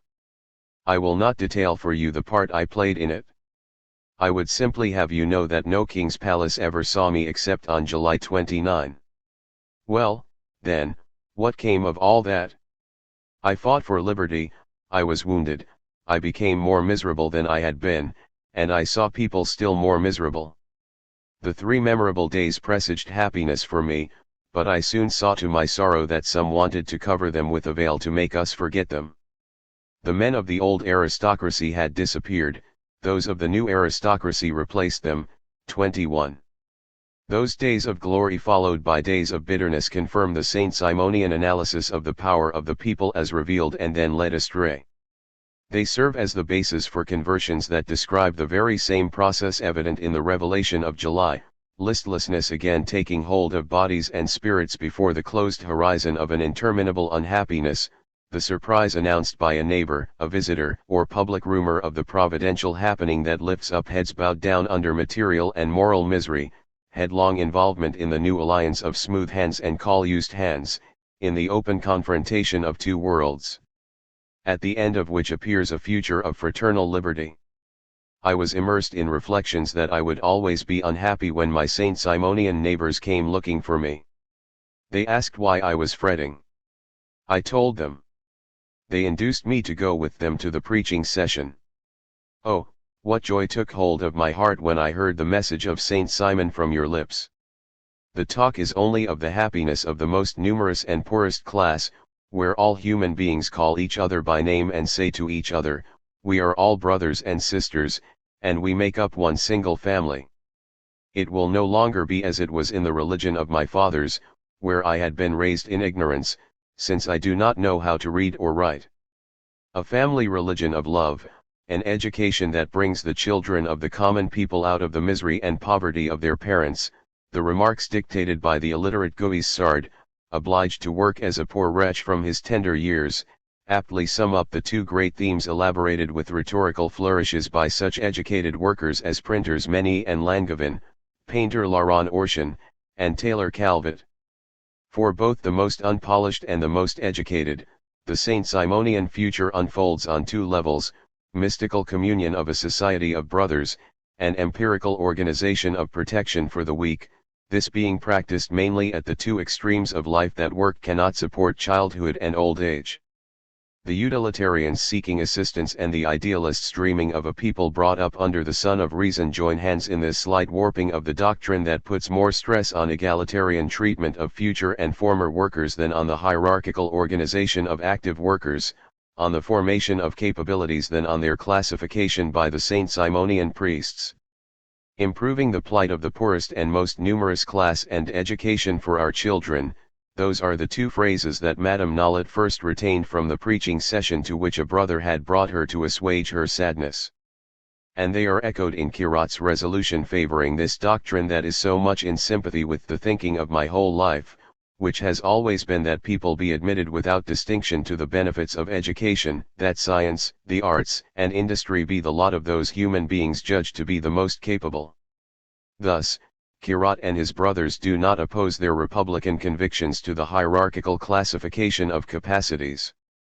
The biggest leveler among them, Guarino, will still acknowledge the distinction of virtues and talents before his section members. But the organization that attracts them is the one that will give each person the opportunity to train his capabilities and profit from them rather than the one promising to classify them equitably. They recognize the canonical articles of faith, classification according to capabilities, retribution according to works. But their picture of the Saint Simonian future readily leaves the modalities of classification and retribution hazy and stresses the education that is simultaneously to eliminate the hazard of birth and uproot the sentiment of egotism. Entrusted with the task of refuting those who denounce that future in the name of liberty, Langevin prefers to argue from the opposite end by pointing up the servitude of the free proletarian. And when, for the benefit of the incredulous, he enumerates the advantages of the doctrine, he simply overlooks the benefits of classification. You shudder, fathers, at the thought that your son will not inherit. But think about it. In the Saint Simonians he will find a family that will give him a moral, physical, intellectual, and vocational education, and retirement after his work. The profession of faith by his colleague Meny is just as reserved about the interval between education and retirement. He certainly includes classification among the articles of faith of which his spiritual regeneration makes him an adherent. But his grand fresco of the future skillfully evades the issue amid the benefits of vocational education and the patriarchal wisdom of the hierarchy of love. All, without distinction, will get a general or moral education that will develop their sympathies and teach them to love the function they will exercise in society, and then the special or vocational education that will teach them the trade to which they will be called by their ability. All will have a retirement after they have worked. The most loving will be called upon to govern the universal family and will see to it that humanity makes as much progress as possible. This young man may not have learned how to read in Telemachy, but the social education and family government he outlines evoke the beard of Mentor more than that of the Saint Simonian priest engineers. This mixture of patriarchal utopia and educational republicanism is not simply a way of getting around the promise of an ecclesiastical and industrial hierarchy of classifiers. It also reflects the ambiguity of the request for protection associated with the proletarian feeling of abandonment and chance. This request oscillates between projected plans for some social security for workers and the endless quest for love, between the tranquil perspective of a general and vocational education leading to a working life without unemployment and ultimately to the comfort of retirement, and the fresco of a fraternal humanity brought to communion in the cult of virtue by their priests and fathers. The two visions are not contradictory, of course. The organization of work and social security is meant to dispel the uncertainty about their future that makes men egotistical, to create the state without either wealth or poverty that will permit workers to open themselves to the disinterested joys of love. And the suppression of inheritance, combined with retirement for the aged, will regenerate the family ties that serve as a model for the future ties of universal association. In our old age we will be assured of our children's love. Unlike today, they will not wait impatiently for the last moment of our lives in order to inherit our wealth or, if we are indigent, to be free and clear of us. But is it really this assurance of a peaceful old age embellished with an unknown filial love that alleviates the bitterness of the veterans of the Republican or Imperial dream and the melancholy of young people born too late in an orphan century? Isn't it just as much the possible break right now with the world of egotism and humiliation, the materially indiscernible but crucial change that cabinet-maker Boise invites his Toulouse brothers to make from tears extorted by misfortune and suffering to tears that one likes to shed, gentle tears of a happiness already fully present in the message of promise and the exchange of love? Stand up in the midst of the unfortunate workers, your friends and comrades, and say to them, leave this society for which you do everything and which does nothing for you, this society in which those who do everything have nothing and those who do nothing have everything. A new world is offered to you. Throw yourselves into the arms of the generous people who come to announce it to you, and soon you will be happy. Starting with the future happiness promised to associated humanity, we note a twofold slippage taking place. Those who flee the old world to hear the good news enter, by that very fact alone, a new world prefigured better by words and acts of love than by any plan of social organization. But that prefigured future may be less that of the larger society than that of the little family realizing within its precincts the life of love that is rejected by a world addicted to the religion of gold. Ah, my brothers, I ask you, isn't it time to put an end to such disorder, or to participate in it no longer? Let us separate ourselves from a world where honor is no more than a word, love a piece of folly, friendship a chimera. Let us all join hands. In our circle a person will love his wife for the qualities of her heart and respect her for her virtues, and honor will exist for all human beings. Your children will cherish you and take watchful care of your old age. For artist Barrett, the happiness of a circle that will make decent family love possible. For the unfortunate Henry, the happiness of communing soon at the fraternal table of the House of Association. See, the moment is approaching when we are going to gather together, to live together around one and the same table, seeing ourselves as one single family, united by the bonds of fraternity and friendship. For a tailor enjoying comfort and a typographer dying of hunger, the happiness of already being infinitely far away from the world of egotism, humiliation, and hatred. You have taken me away from the public pillory to admit me to an abode of delights. You have taken me out of darkness to call me to your association. You have delivered me from all fraud and dissimulation, you have snatched me away from that egotistical people. 22. It may not have been necessary for Claire Bazard, upset at having nothing concrete to offer her catechumens, to urge them not to despise the sweet consolations of love. 23 Some of them already have too much of a tendency to overlook the militant future of propagandizing and the hard-working future of association in favor of the sweetness of maternal caresses and the fraternal effusions that the tender many evokes with more lyricism than he devotes to the future organization of work. O you sensitive hearts that love virtue, come with us to taste its inexpressible charms. In the world it is persecuted and crowned with thorns, but among us it is loved and respected and crowned with flowers. And you who have been beaten down and made sorrowful by misfortune, come and unload your sorrows in the bosom of our fathers, come to our place, you will find friends to console you, and gaiety will be reborn in your hearts. The lesson of love may have won over these republican hearts only too well.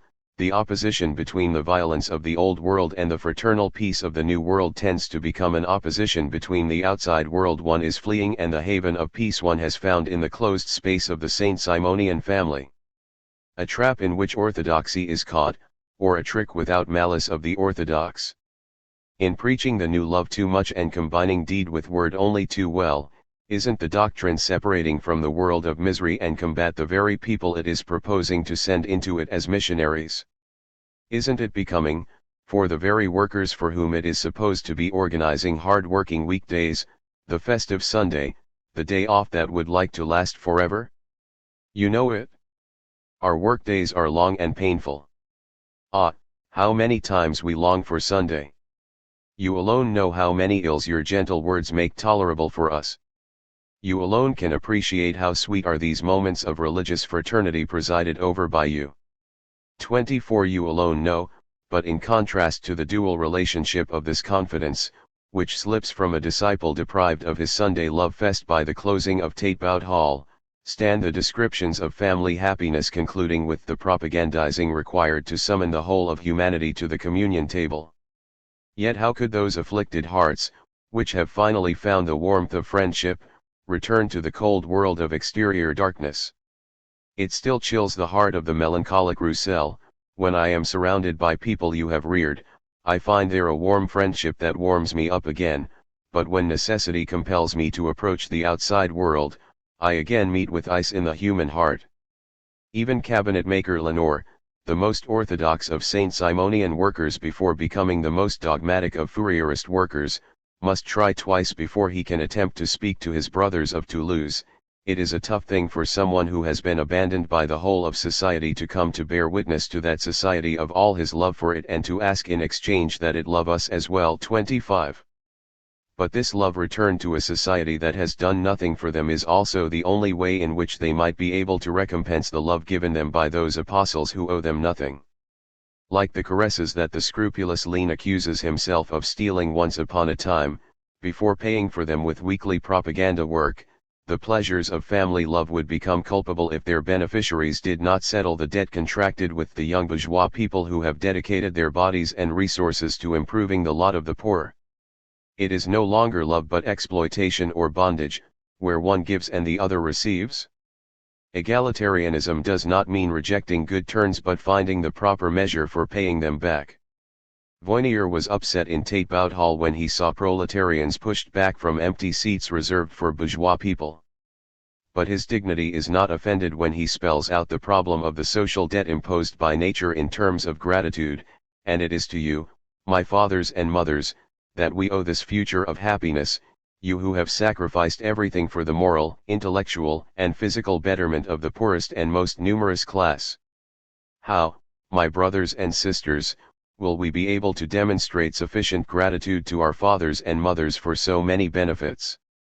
In the situation of dependence in which the Saint-Simonian proletarians find themselves, active gratitude, recompense for benefits received, is the only way to safeguard egalitarian principles. This obviously is easier said than done. More than one of these people who have no wealth to sacrifice to the doctrine express concern about the role they can play in its success. Madame Peronnet regrets that the loss of her fortune prevents her today from associating herself with your fine actions. The sentiment is echoed in the scruples of Concon and Taylor Barbès. I would come more readily and with more enthusiasm if my social position had put me in a better position to do something for the society in the way of more direct and bigger aid. Otherwise, it seems to me that I am going to be a bother, so to speak. I would be receiving without giving anything. I am poor, but I do not want something for nothing. Colas has the solution for this problem, however. Erase from the profession of faith I gave you those words that suggest I could never help you in your labors. You, my brothers, who feel the same way, let us not imagine ourselves insolvent debtors. Let us pay back with nightly labors those that our fathers perform for us. Our combined ideas should beget wonders. Let us not forget that there were days when the blood of one was to conserve that of the other, and that so much sympathy must forge indissoluble ties. Reunited now under the same banner, let us close ranks to keep indifference out. Let us march with a quicker step toward the dwellers in darkness. Let us take as our guide the torch that our fathers have handed over to us. The chant du départ, the torch of our fathers, the parade of enlightenment, the military faith dreamed of by Labani, that of year 2, the Grand Army, or the days of July, if the Republican was willing to give up his bitterness so as to come and enjoy the taste of peace and love, the Saint-Simonian will pay off his debt of propagandizing only by rediscovering the accents and rhythms of the Republic marching toward the destruction of tyrants. Let us unite, I say for my part, and under the spell of the Saint-Simonian religion I also exclaim, come to us, friends, relatives, compatriots. Let a new and truly holy alliance unite us. Then we shall teach these hereditary despots that kings are made for their peoples, not peoples for kings. Voyelkin's bold language is exceptional. This architect déclassé by the Saint-Simonian leadership to the degree of worker is obviously claiming a right to the passion accorded the artist. The most excited proletarians put it other ways. Despite his emotion, Daguerreau agrees to return from Poland to France and from republican heresy to an orthodoxy that preserves the movement of the Revolutionary Army on the march, but he also manages to find a new trinity to replace the trinity of liberty, equality, and fraternity. Ah, my dear brothers, sorrow bewilders me, but I return to you. Is it true that the same fate has been reserved for us? Is it true that the despots want to tear our liberty away from us? Let us close ranks around our supreme fathers. Let us fix our gaze on the liberating banner that Saint Simon unfolded before us. And let us show all the peoples blinded by despotism this indelible inscription: the association, union, and power of all the peoples of the earth. Between the religion of the Republic and the mystique of progress, between the violence of the democratic army and the peace of the hierarchical association, it is always the very same compromise that finds expression in the vision of universal association, the grand march of peoples brandishing the banner of liberty that puts despots to flight and breaks the chains of bondage. The fullest and most complete figuration of it comes, naturally enough, to the most religious of anti-clerical republicans, the young engraver Rossignol. Glory to you, Father and Mother, who summon into your temples this magnanimous and generous people, conqueror of the barricades, this heroic people that broke its irons to escape bondage and reconquer the independence of its homeland, but up to now has found no recompense except poverty, privations, and horrible sufferings. In the future the peoples will line up under the protective standard to form an indissoluble and inviolable alliance. We see them breaking the chains of bondage, ascending the high mountains, and moving with quick, majestic step toward grand universal association, holding in one hand the olive branch of peace, in the other the banner of immortal liberty on which is imprinted, to the lovers of humanity love, union, liberty. Chapter 8. The Hammer and the Anvil. Christmas on earth, the singing choirs of heaven, the march of peoples moving beyond sandy shores and mountains to hail the flight of tyrants and the birth of the new work.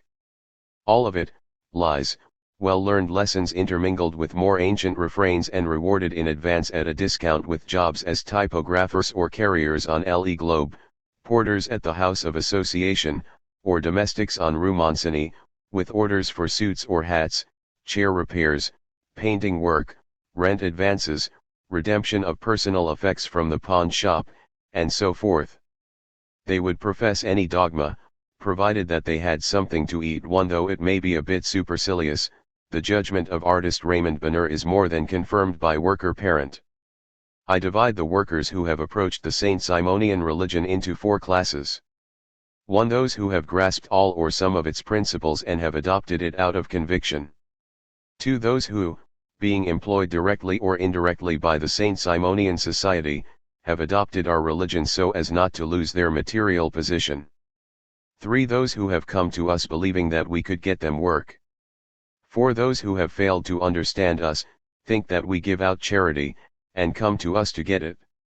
The first group is not the largest one, methinks. Parent has some reason to be bitter as he makes up what he says will be his first and last report. It is 4 a.m., Sunday, November 27, 1831. If he follows the same schedule as his colleague in the 12th district, he will have begun his apostolic workday before 7 a.m. on the previous day. Such is Delaporte's schedule.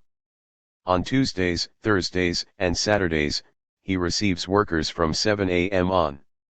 He also receives them on Monday and Wednesday evenings, and Saturday evening after the lesson at the Athenaeum, which brings together the faithful of the 3 quarters on the left bank.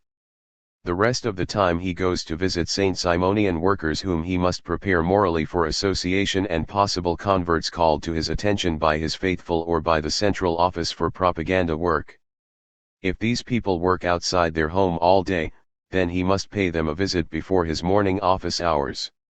It is true that Parent devotes less time than Delaporte to receiving workers and propagating the doctrine. But there is a very specific reason for this: he is not remunerated by the doctrine and continues to practice his trade to earn a living. For these directors to whom Claire Bazard and Henry Fornell have entrusted the task of morally converting and materially classifying workers, with the aim of creating associations, are not well-off young people sensitive to the people's cause. They do not come from the same world as the members of the higher degrees of the hierarchy, polytechnicians, engineers, writers, scholars, or lawyers. These latter people, like Fornell himself, have often given up their career and dedicated part of their inheritance and all of their time to the doctrine. But that does not mean that they do door-to-door work in the neighborhoods of the common people. They put out Le Globe, do preaching and teaching at headquarters, and travel from Brest to Lyon, and from Toulouse to Brussels, to preach missions and set up churches. The district directors, on the other hand, are recruited in the preparatory degree. By virtue of their trade, their past, or their material situation, they are generally close to the proletarian condition. Haspot is a former smith. Beauchot was an upholstery worker and then a clerk for a wool finisher. Several are in the printing trade, typographers Achille and Jules Leroux, proofreader Bayard, and perhaps Parent as well. Clouet is a worker tailor who became a master. Privat has a haberdashery business at St. Martin's Market. The Saint Simonian apostolate of Lespasius is an extension of his work as a doctor for the poor. Only Delaporte, whose craft is unknown to us, could be considered a dilettante sensitive to the suffering of the common people. As for artist Raymond Bonheur, he does not live off his paintings but off his drawing lessons, which are as rare as the piano lessons given by his wife. To those whose apostolate is full-time, the doctrine gives monthly pay ranging from 80 to 100 francs, which does not leave them much in the way of savings. When the moment of Saint Simonian bankruptcy occurs, the appeals of Beauchot and Haspot reveal a distress at least equal to that of the people they are assisting right now. The women associated with the direction of each district often have a higher social rank. Not only is it more difficult for proletarian women to emancipate themselves, but the function of the female directors is different as well. Whereas the industrials Clouet, Haspot, Beauchot, and Parent are there by reason of their familiarity with proletarian language and situation, Eugénie Niboyet, Felicia Herbault, Madame Dumont, and Vetcherie Espagny come to make concrete in the daily lives and homes of proletarians the sympathy of the bourgeois apostles. In their double role as women and bourgeois people, they are there to develop the sympathetic tendency of the proletarians and to smooth over at times the roughness of their relations with the fathers, who are a bit too close to their condition for their counsels not to evoke some irritability. An assistant who does not have the easy manner and open air indispensable for speaking to workers is even advised to seek out more regular contact with Saint Simonian ladies to achieve the fullest possible measure of Saint Simonian polish. But in day-to-day practice, involving the assuagement of misery and bitterness and the overcoming of resistance, the task of work classification and that of maternal moralization tend to become identical, just as differences in perception between those discovering the materiality of popular sufferings and those trying to escape all that tend to be erased. Worker parent and bourgeois lady Eugénie Niboyet, former workers now serving as officials of the doctrine such as Haspot and Beauchot, Dr. Lespasius, and artists Raymond and Sophie Bonheur, share one and the same militant discourse certifying the exact same thing, the interminable task of improving the physical and moral condition of the laboring class, the endless contradiction whereby this task incessantly reproduces the conditions it seeks to wipe out those of the egotism of the old world. An interminable task that has to do with assuaging the misery of the people, not, stresses Delaporte, the general misery that is infinitely moving but does not prompt people to do much, the misery that Charles Duveyrier, in charge of the preparatory degree, embellishes with his elegant improvisations, but the individual, here and now misery that breaks our hearts every day. Delaporte makes clear, of course, that these individual miseries are palpable to him only because of their social character. Such, for example, are the sufferings of the wife battered by a husband who leaves her no more than 2 sous for her daily subsistence. All the details of those countless sufferings I have stored in me and felt in the keenest manner because they have a general character. But it is not so with individual sufferings as such. Thus, I would have passed by a woman on whom a beam had fallen without picking her up, without paying any attention, because that misfortune would be merely individual. 2. The radicalness of that statement will earn Delaporte a reprimand from Enfantin. But the distinction is, in truth, wholly a distinction of reason. It is known that pieces of wood tend to fall mainly on battered wives or on joiners unloved by their mothers. And when the latter get up again, as was the case with Caillou, it is always with a wound preventing them from practicing the craft they had learned and condemning them to the social misery of chance employment. The case of de laborer baron is more prosaic than that of the unloved joiner, but just as indicative. If he fell under the weight of his load in the factory where he had just been hired, the reason was that all summer he had been eating nothing but potatoes boiled in water. There is no chance in the lives of those whose whole existence is doomed to chance. Every visitor who comes knocking at the door of the directors, every room the directors visit on the upper floors of the Popincourt Quarter, Quinsvaints, Arcus, or Faubourg Saint-Marcel, conceals an individual misery that is simultaneously a social misery. But, by the same token, every heart that opens to recount its material woes reveals the moral misery produced by an existence condemned to mere survival that no longer permits a person to imagine the possibility of another life. That is how the time and passion of the apostles are divided up. First of all, from hour to hour and door to door, there are the poignant sorrows caused by the spectacle of so much suffering whose remedy is not in hand, the destitution of Raimbald, who has sold all his possessions one by one and now has nothing left but his sorrow, of Madame Barre, who does not even have a straw mattress or sheets for her imminent delivery of a baby, of Taylor Bonfond, unemployed, spouse of a deranged wife and constantly driven out of lodgings he cannot pay for, of Henry, who did not come to last Sunday's lesson for lack of shoes, of Madame Pfeiffer, without news of a baby whose wet nurse she has not been able to pay for 10 months, of little Rosalie Corche, who is dying of cold as her parents' furniture is seized by tax agents. But the pain of this interminable journey to the land of poverty is soon aggravated by the weariness of these failed encounters. One was looking for apostles and finds only beggars. August 20, 1831, Delano believes that changing religion means putting out one's hand where one expects to receive money. October 15, 1831, Delano is asking for clothes, etc. He is always asking for something. Delano works, keeps a young flirt of a working girl, and drinks a bit. Madame Moliere is also asking for things and does not understand a word of doctrine. To tell the truth, it would be advisable to give some instruction to those who tend to recommend such people. Perhaps Eugénie Niboyet will manage to make herself understood. But the diary of Vetchery Espagny suggests that the matter is hopeless. Madame Lauzonnet considers the doctrine as a huge house of commerce where all the members, kind hearts and good people, try to help the poor class out of difficulty by having them work for them and paying them in accordance with this work.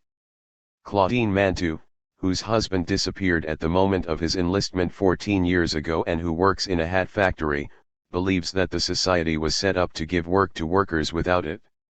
She would like to be a member, provided that she is not obliged to change her religion, can go to Mass, and can continue to live alone as she has been doing for the past 14 years.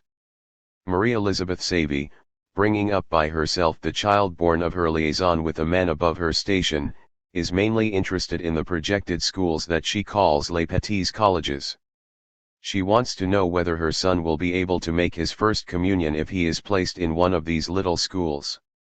Madame Potier, confectioner and pensioned widow of a July combatant, had heard talk of the association that always runs the same way: workers in misery and without work will be helped and given employment. Madame Mongalet, whose joiner husband is looking for a position in the Popincourt House of Association, says that she will be a Saint Simonian when someone gives her money and that she will be peaceful in her room. She expects to inherit from her father a sum of around 2,500 francs and then she will leave the doctrine. If nothing is to be expected from these women too wrapped up in self-interest, hardly more is to be expected from the disinterestedness that takes the form of polite indifference in the case of certain bachelors. Tinman Dodmond, for example, has gentle and steady ways and keeps his place neat and tidy, he has no work. He is thinking of going to eat his money, as he puts it, with one of his brothers. He is quite cool to the doctrine. It is not that there is anything he cannot understand. But, like so many workers, he does not see in it a career suited to his activity. The association, which we said a couple of words about, was well received by him, but always with the air of a man who judges something to be good for others. And so the interminable task of the visitor to the poor is doubled, is contradicted by the explanation, to be repeated over and over again, of a doctrine that proposes precisely to eliminate both the poor and their visitors, to break the circle of demand that its course reproduces indefinitely. Each time it is the work of an hour and a half, according to Delaporte's reports of his mission work with Madame Thiers or penmanship teacher Dédon.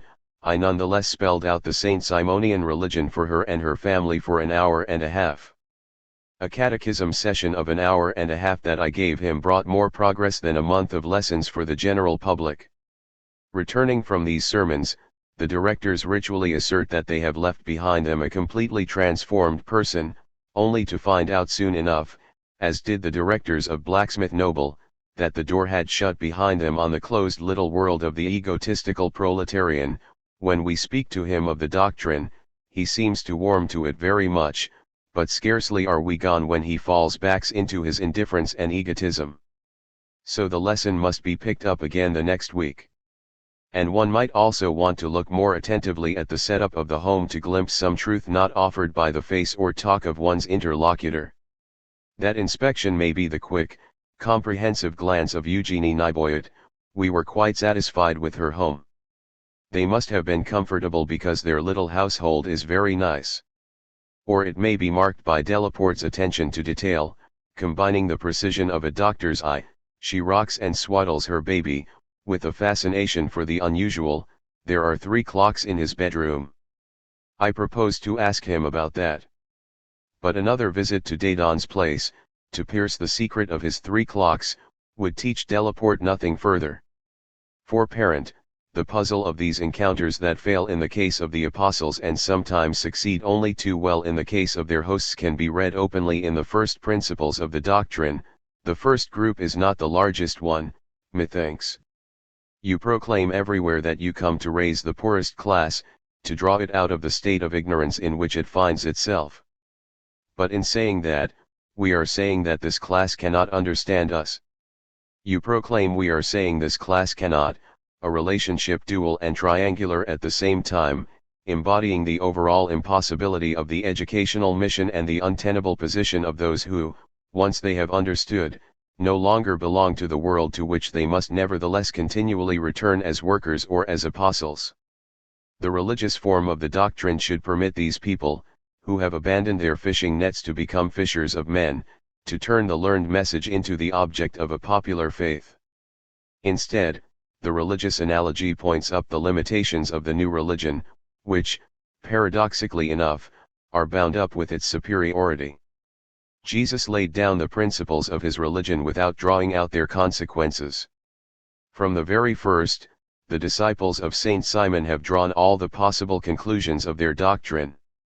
The common people could follow Jesus, who offered them only principles within the grasp of their minds.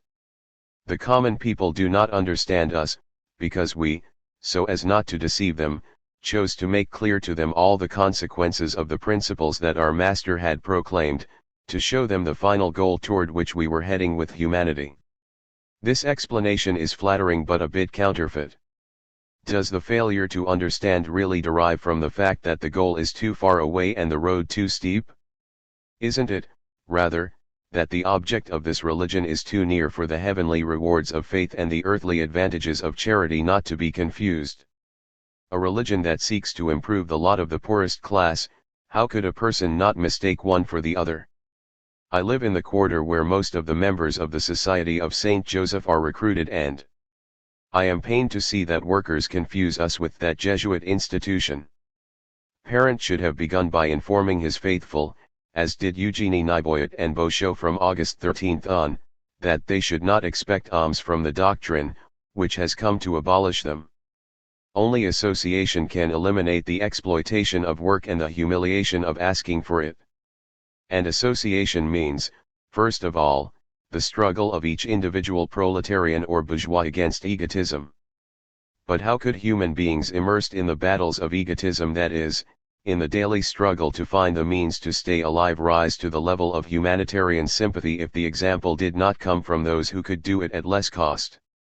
In his situation of unemployment and absolute poverty, how could bootmaker Bar, dedicated but still influenced by the outside world and especially the habits of the industrial class, find the heart to propagate the doctrine if its emissaries looked on indifferently as his wife prepares to deliver her baby on the bare floor of their room?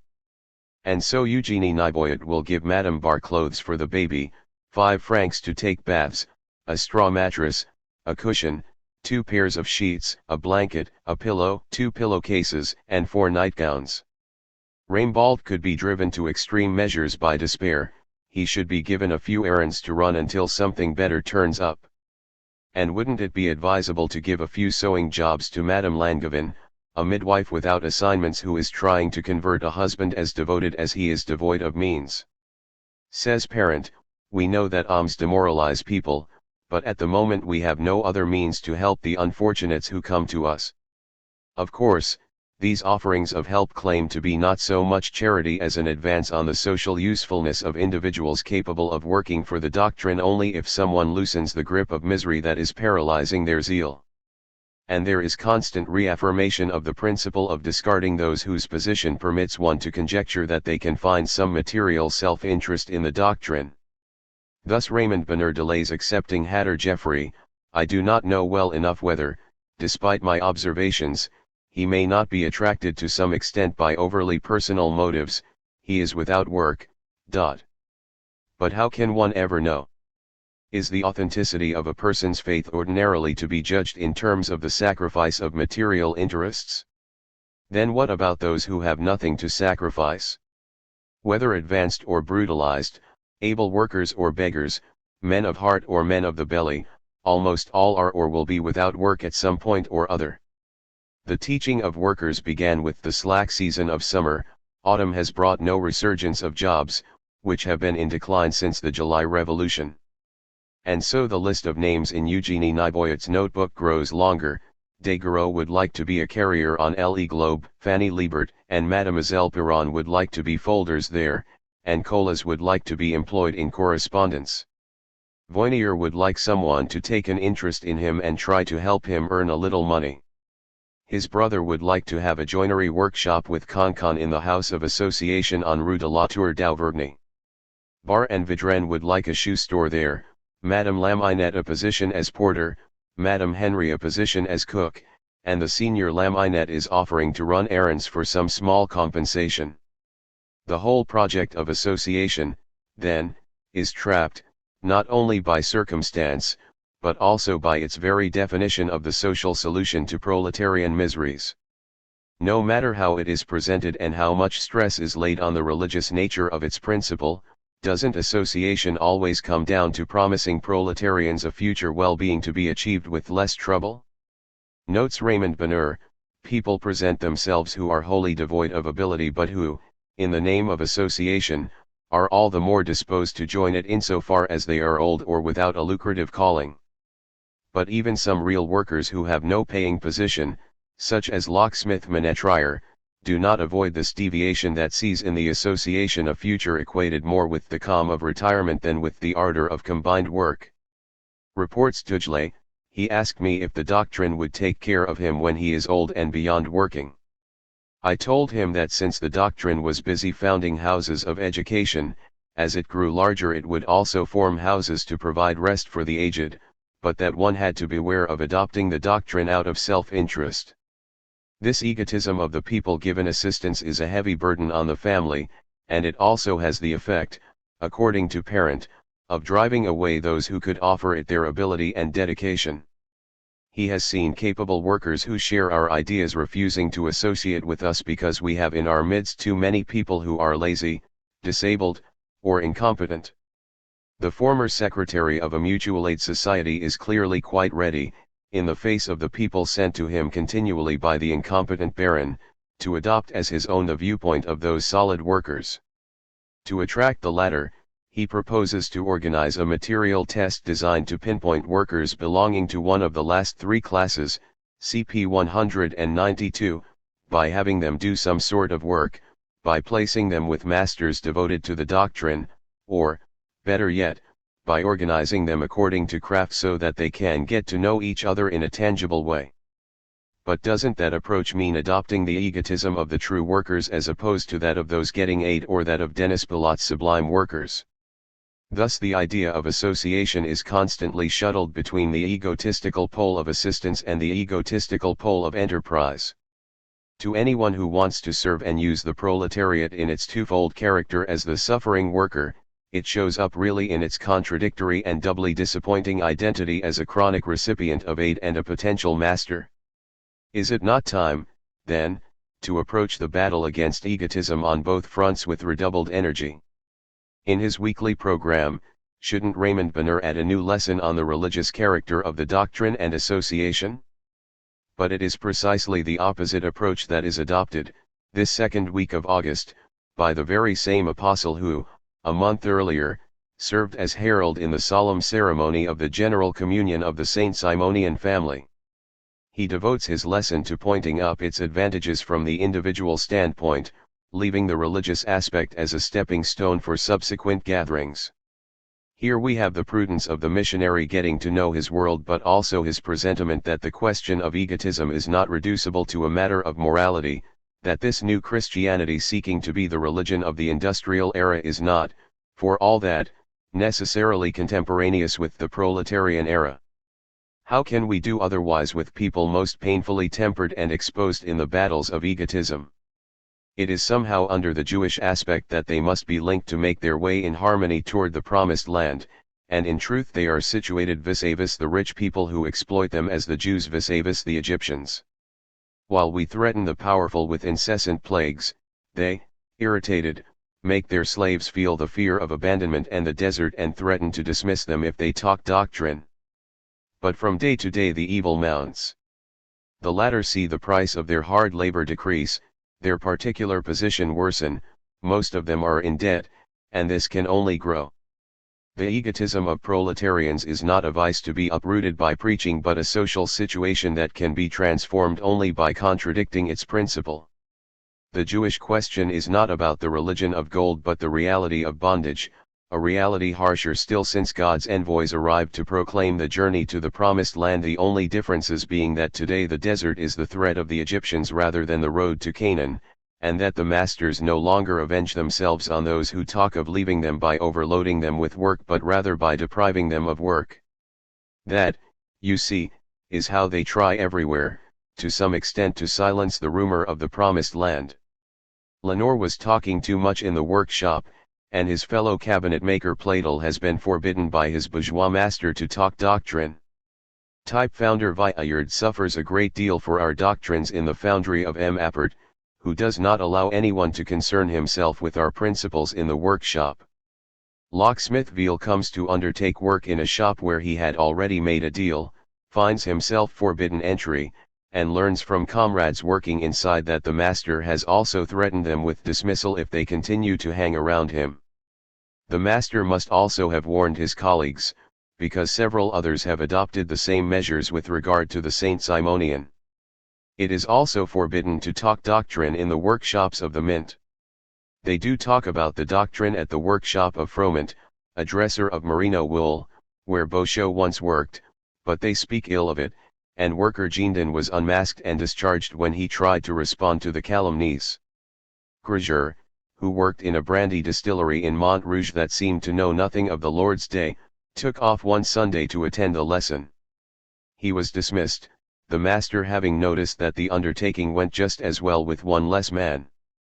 But one need not be a day laborer to be reminded of one's fate as a man in excess. Those who work for themselves are as dependent as the factory slaves on the goodwill of the wealthy class, and they risk seeing their clientele disappear if they reveal themselves openly as Saint Simonians. This explains the great difficulty of the houses of association if they must lodge workers still dependent on the old world, The communal houses have the disadvantage of causing those who will come to them to lose business, since they often have relations with hostile people. They must use their intelligence to get wages out of them without offending them in any way. So proletarian egotism again brings up the question of debt and sacrifice. Aren't these requests for jobs and positions that besiege the doctrine the counterpart of the risks taken for it by people whose bondage lies in lack of work rather than too much of it? After a letter from Concon protesting against giving jobs to a master outside the doctrine, Bosho points up the generality of the situation. Soon, they say, we will have to provide for ourselves or hide our religious opinions. For already in several areas where we are known, people say to you the society of which you are a member could well get it for you since it purportedly seeks to improve your plight. We have barely any for ourselves. Isn't it the doctrine itself that confronts its faithful with this dilemma, either to look for their bread in the world of egotism, at the risk of conforming to its principles, or to ask it of the religion of association, at the risk of being accused of egotism? Doesn't Raymond Bonheur himself ask the doctrine to take charge of his family to permit it to savor, instead of the bread of the Christian passion, the sweeter bread of love's transfiguration? How can one explain the fact that proletarians cannot ask for their share of the sweet bread of this religion of love without being accused of Jewish egotism? When the order is given to the directors to recruit no more poor people to be cared for by the doctrine, the unhappy baron returns his reproach to Parent and his peers, reminding them that even his job as a messenger at 3 sous has suffered because of his faith. It was a matter of taking the poorest and most numerous class out of the bondage to which they found themselves reduced. Then, suddenly, we are made to see that to be delivered from the misfortunes hovering over our heads we must have a little wealth, or, without it, nothing changes, always miseries for the poor. When I called myself a Christian, I had only 3 sous a day to live on, since I could not earn more, but still I could get that always. And what is the situation now that I have declared myself a Saint Simonian? I have lost the confidence of the people who enabled me to earn that little income and now find myself abandoned on every side. Despite his distress, Baron is determined to show slanderers that he will not profess any dogma other than that of Saint Simon in order to get food, and that he will die of hunger rather than ask help of parish priests. In the end I can always tell myself, as I deliver up my soul, I leave this earth inhabited by only a very few just human beings in order to hand myself over to God, my Master, to obtain a sweet and happy life that will make me forget the toils and sufferings I was forced to endure in this world. But the proof of truth and death is two-edged. To show that the material interest of the worker is an imposed condition and that he nevertheless is capable of sacrificing it will undoubtedly rehabilitate him morally, but it does not prove his social ability to transform his situation as a hostage to egotism. In rejecting a moral interpretation of proletarian egotism, the parable of Raymond Bonheur and the testament of Baron may only radicalize the problem. If egotism is not the mere absence of self-sacrificing dedication but the positivity of a world, then giving proof, even the supreme proof, of one's disinterestedness will not suffice to destroy it. By dying of hunger rather than renouncing his faith, Baron will again merely confirm his inability to participate as a worker in the apostolic work of the association. The proletarians have already proved that they know how to renounce the egotism of survival and confront death for their own dignity or the liberty of all. But this negation remains formal and impotent. It is no longer in death from combat or sacrifice but in a life of work and wage earning that workers are to prove their ability to overcome egotism. The transformation of their suffering into apostolic dedication does not entail merely an excess of sacrifice. The very quality of that suffering must be changed. Apostolic suffering is fundamentally the suffering of the other. One must know how to suffer, how to exchange one's own suffering with that of the other, in order to make it a real and effective apostolic virtue. It is this twofold suffering that characterizes the directors, former proletarians who have experienced the miseries they encounter, persons of bourgeois status whose hearts are broken by the spectacle of unknown sufferings. They all suffer simultaneously from the pains that bourgeois egotism forces the proletarians to undergo and from the disappointments caused them by proletarian egotism, from not being able to effectively assuage the ills of the workers because of the heedlessness of the family, and from being prevented by the solicitations of the workers from enjoying the family's life of love. But their double suffering does not equally tackle and overcome the egotism of proletarians and that of bourgeois Saint-Simonians. The latter egotism can be corrected easily. It is true that the preparatory degree for bourgeois people is, in Delaporte's judgment, cold and indifferent, but that defect has to do mainly with the personality of its director, the scribbler du Verrier, who discourses elegantly on the misery of the common people in general. If he were replaced with a man well situated to know the sufferings of individuals, Dr. Leon Simon, one could transform the overly distant sympathy of bourgeois members for the people's condition and teach them how to suffer from proletarian suffering and develop an active apostolic love in that interchange. But is the converse true for the Saint-Simonian proletarians, Jews in Egypt, to whom the doctrine can offer only fine words and various forms of assistance while stipulating that they are to give up republican eloquence and the servile resources of alms? Does their double relationship to Pharaoh and Moses permit a symmetrical conversion of their suffering into apostolic love? To be sure, they can offer the bourgeois members of the family love for love. But quite aside from the fact that love is always impure when it is given to priests of a doctrine that assures material benefits for workers today, or promises them for tomorrow, it remains an inadequate form of apostolic exchange. Proletarians would have to be able to suffer from the suffering of the others, the rich people, about whom, however, Raymond Bonheur surmises that they will not yield except in the midst of trumpets, bloodshed, and cries of hunger and despair. Charles Pennequer is certainly willing to acknowledge the egotism involved in sacrificing himself for the good of his brothers alone. I was not religious. I loved the proletarians because I loved myself in them. So at the session of December 25, 1831, he declares that he is renouncing the egotism of proletarian fraternity that fed his hatred for the bourgeoisie. To ratify his conversion, he embraces one of those people whom he had vowed to loathe for life. But this effusion of a Christmas day seems negligible compared with the effusions and hates of the 3 days in July. Charles Pennequer himself makes clear the purely arithmetic character of this circumstantial love. It is merely an excess of gratitude toward the Saint-Simonian priests over his bitterness toward the privileged. On the preceding Sunday Pennequer had said, "I feel that I love you even more than I hate them. I love everyone and you can count on me." 3. I love everyone, a way of not looking too closely at the faces of those whom one should try especially hard to love. It is obviously easier for proletarians to play the great scene of call-used hands shaking smooth hands than to understand the sufferings of the privileged. When they do make this effort at sympathy, curiously enough they manage to see only one misfortune for the rich: their insensitivity.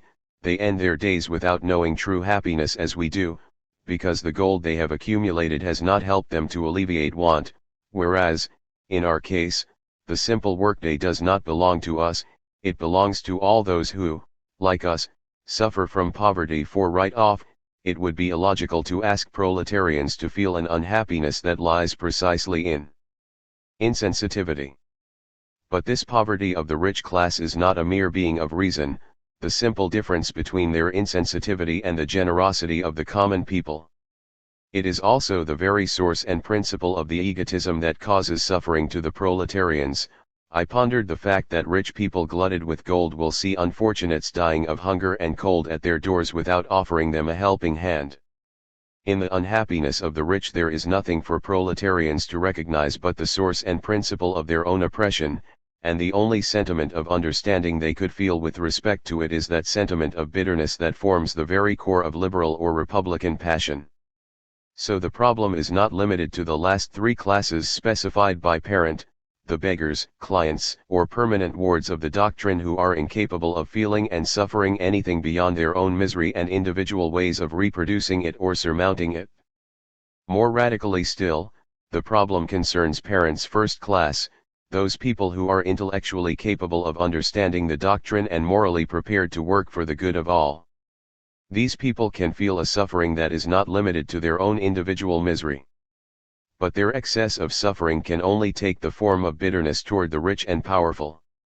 Their theoretical intelligence and their practical goodwill are incapable of making them conceive of a suffering of the other that their imagination has no way of representing to them. Their mind and heart can be Saint-Simonian, their imagination necessarily remains republican. Entering the doorway pointed out by Bergier as that of his friend Gani, Delaporte instantly experienced the joys and discouragements of his colleagues who use up their weeks purging people of their republican passions, the very same people they had left entirely transformed the week before.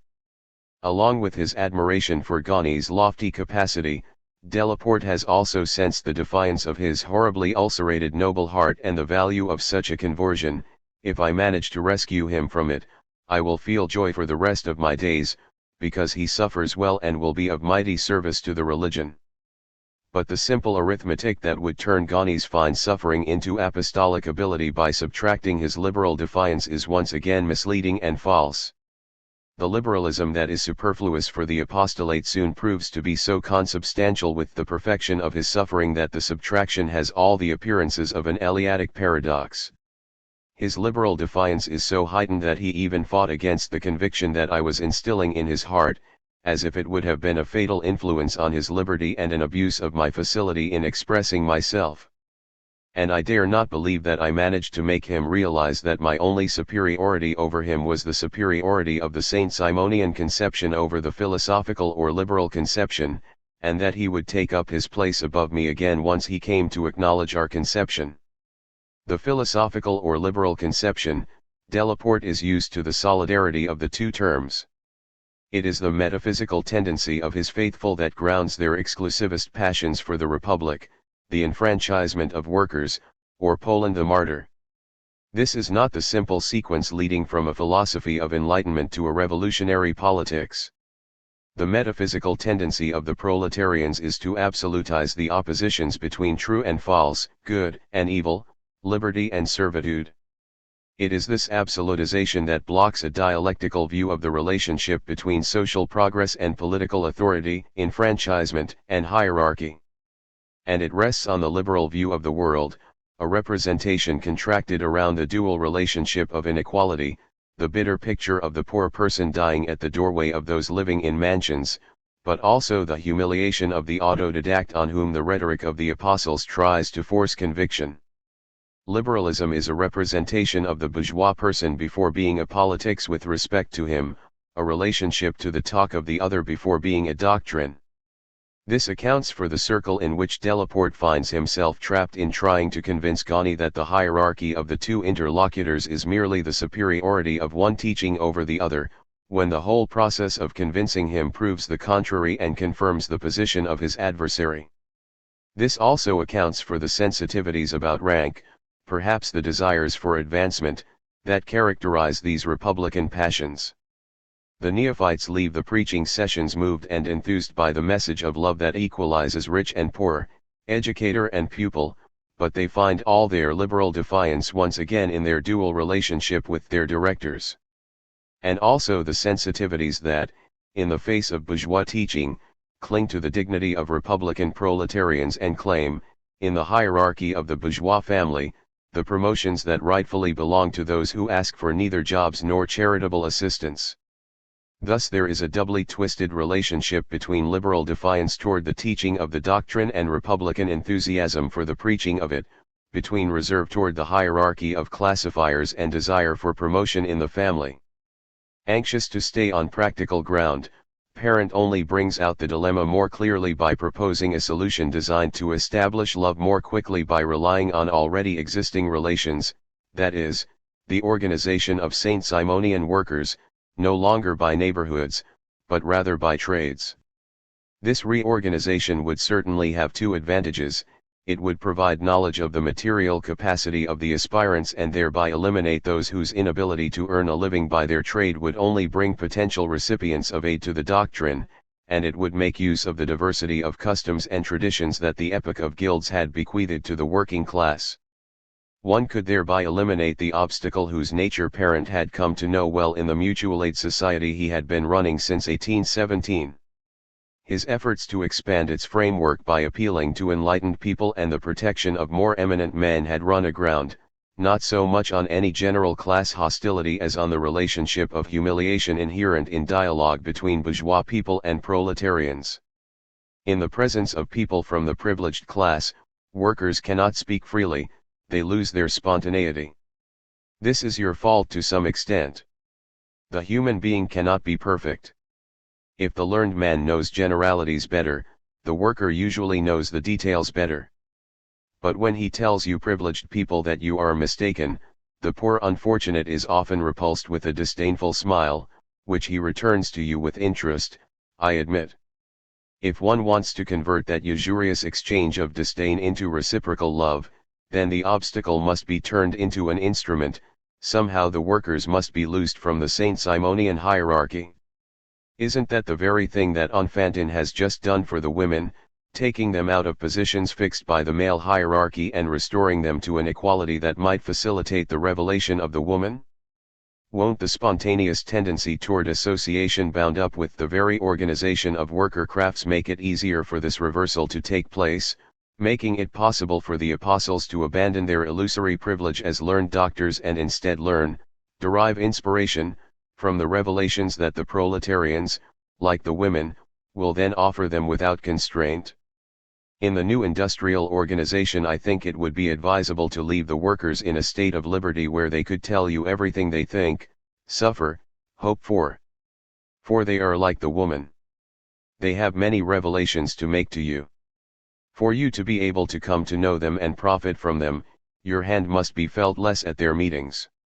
Or, rather, they must have meetings where your hand is not felt at all, so that the spark of life in them may develop and serve all. But can the new life of love truly develop in meetings patterned after the model of the guild associations, hence locked up in the collective egotism homologous to the individual egotism of people of gentle and decent ways? Doesn't the economical desire to establish love more quickly by relying on already existing relations represent a return to the shabbiness of those decent relations between associated workers that was denounced in Haspot's pamphlet? As he put it, there is no quarreling. The proceedings are orderly and serious. But it is a communion of interests only, not of sympathy. In a word, there is no love there. And so we are confronted with a paradox. The power of love could not develop outside the clashes of dual relationship and hierarchy.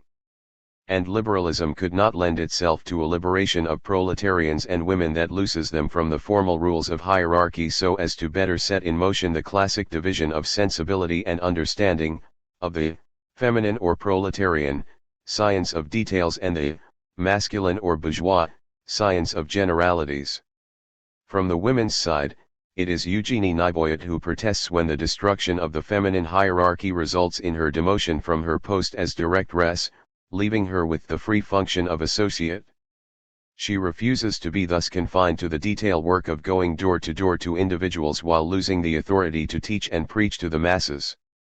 It is by the mouth of a woman that the Saint-Simonian message should be taught and preached to workers, I think. To take away this faculty from us is to take away our life. Doing propagation work to individuals is undoubtedly a great deal, but not enough activity for me. I like to work on the masses because it is there that I feel all my power. I am an apostle. I have received much. I have much to give. I am conscious of the activity I desire to expend on workers because I love them. When I offer them a lesson, I feel I am completely on fire, and I recover from the pains entailed in propagandizing individuals. Is this the protest of a bourgeois lady anxious to recover, as an apostle, the social superiority whose normal exercise she has renounced? No doubt it is, but the logic of debt, sacrifice, and vocation that sustains it is very close to that of her catechumens. They, too, react against the sleight of hand involved in the rehabilitation of the flesh proclaimed by Enfantin under the three images of industry, worship, and women. The only effect of this rehabilitation is to maintain its beneficiaries in the subordinate and inferior liberty and equality of the matter in which the apostles read revelation and from which they draw their inspiration. Like the bourgeois lady, proletarians want a recognized place in the hierarchy of the family instead of this imaginary promotion, a place to which they are entitled by reason of the sacrifices they too have made for the doctrine and by reason of their vocation as propagandizers that is determined by their very debt.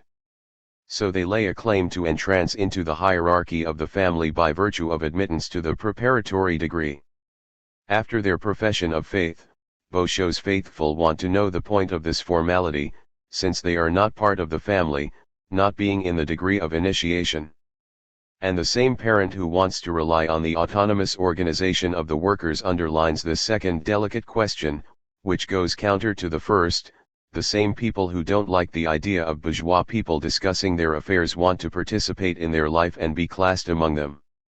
Some workers are complaining that they are not being treated any better in the Saint-Simonian society than in the society outside, that they have no way of advancing in the hierarchy. Parent had already asked the person in charge of propagandizing what would be done with workers when they had received all the Saint-Simonian moral instruction that anyone is capable of getting. The active human being needs to have someone point out a goal for his activity. What will be the motive force behind this emulation in the new organization you are preparing? Don't overlook this question. It is vital because without emulation our society will be, for workers, nothing more than a society of sluggards. A society of sluggards, the impatience of the apostles confronted with workers who are concerned solely with the torpors of retirement is unexpectedly turned back on themselves. Those who are not slumbering in dreams of a future without fatigue are asking for a society in which it is possible for them to advance, to be something besides interchangeable workers locked into the details of their industrial task. Dedicated or not, the proletarians necessarily have the individual point of view. Where profit is not the thing guiding them, it is the hope of gaining access to another mode of social existence. The contradiction of the Saint-Simonian worker does not lie where it might seem to at first, in the opposition between the earthiness of requests for work or assistance and the declarations of heavenly love of Rossignol, Colas, Roussel, Meny, and Martin. Their love letters are not insincere. Better off than their brother workers or more heedless of material contingencies, these writers often belong, or come very close to belonging, to the aristocracy of the preparatory degree. They have no higher interest in the doctrine than that of exchanging love. Tailor Colas gets a good living from his craft, jeweler Roussel is without work but refuses association precisely so as not to be a burden to the doctrine, printer Meny asks only that he be allowed to enjoy the Saint-Simonian message in peace. The Saint-Simonian engravings of Rossignol do not seem to be very marketable, and grocer Martin will write off the few hundred francs owed to him by the family. Thus the individual point of view of these proletarians has nothing to do with material self-interest. For that very reason, however, it points up a more radical difficulty, the inability of proletarians to participate as workers in the apostolate of work. The doctrine does not have to face up to the simple contradiction between proletarian words and proletarian practices but rather to the splitting in two of the suffering worker whose miseries it would like to assuage and whose industrious capability it would like to promote. In place of the suffering worker appear two characters, the egotistical worker and the loving proletarian. And while the former can address himself to the doctrine only in the form of a request, the pure love of the latter is no longer that of a worker. Thus the differentiated behavior of the Saint-Simonian proletarians does not contradict their professions of faith. Rather, it confirms the paradox therein. They were Saint-Simonians insofar as they were republicans. Likewise, they can love the religion announcing the glorious kingdom of work only insofar as they are something other than workers. The worker is necessarily locked up in the egotistical circle of demand. As for the proletarian, he can return love for love because he is both more and less than a worker. But this love remains unproductive. By increasing the number of proselytes through the obligation of propagandizing, it can only augment the already excessive population of dreamers or aid recipients who are good for nothing but their own multiplication. It is in the form of work that proletarians should pay the apostles back for the love the latter bring to their sufferings. But the whole thing is impossible. It is not just that the doctrine is not an industrial enterprise, that it can put the workers to work only under the conditions of the old philanthropy. Even more importantly, Work is not a gift that the proletarian could contribute in an exchange of love. Work, properly speaking, is his alienation, not something he divests himself of but something that comes to him from outside. The bourgeois people are the ones who give work. And the relationship to be had with them as workers is always that of asking for work, whether it be humble or sullen, individual or collective. Love is necessarily beyond this obligatory relationship between work and the request for it. So the conversion of the worker of the old world into a Saint-Simonian worker seems to be impossible. Insofar as he is a worker, he cannot be a Saint-Simonian. Insofar as he is a Saint-Simonian, he is no longer a productive worker. When, in the midst of my work, I ponder the beauties of Saint-Simonism, my hand stops. Point 5 And the work of Bazin is not even the sort that spoils the hands and brutalizes the spirit. The porcelain painter is aware of belonging to an aristocratic industry. Later placed as guardian of the temple of Menilmontant, he will agree, out of love for the father, to compromise his material interests and risk persecution by wearing the apostolic habit, but he will not push his zeal to the point of maintaining the buildings and garden. Whether egotistical or disinterested, the proletarian proves to be equally unclassable, out of place with regard to all the positions that the doctrine can assign to him and incapable of participating as a worker in the apostolic work that is supposed to effect the deliverance of his class. This is perfectly exemplified in the case of Ghani. Among Delaporte's affiliates, he is the one who knows best how to suffer. He is also the most disinterested, since he does not ask for work or position in the preparatory degree and even shuns the promotion that Bergier offers him into the bosom of the family. This radical disinterestedness takes the form of an aspiration for the infinite that exceeds not only the work of the machine one hires out 11 hours a day but also the honors of the republican career and the caresses of the loving family, an absolute that, in its very principle, contradicts the progress one sees represented in it. From his very first visit, Delaporte is confronted with this metaphysical antinomy that transforms the subtraction of Ghani's liberal defiance into an Eleatic paradox.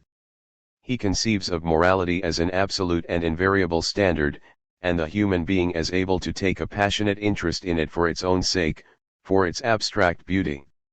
Asked to specify the limit he would place on morality, he said to me, "Infinite goodness."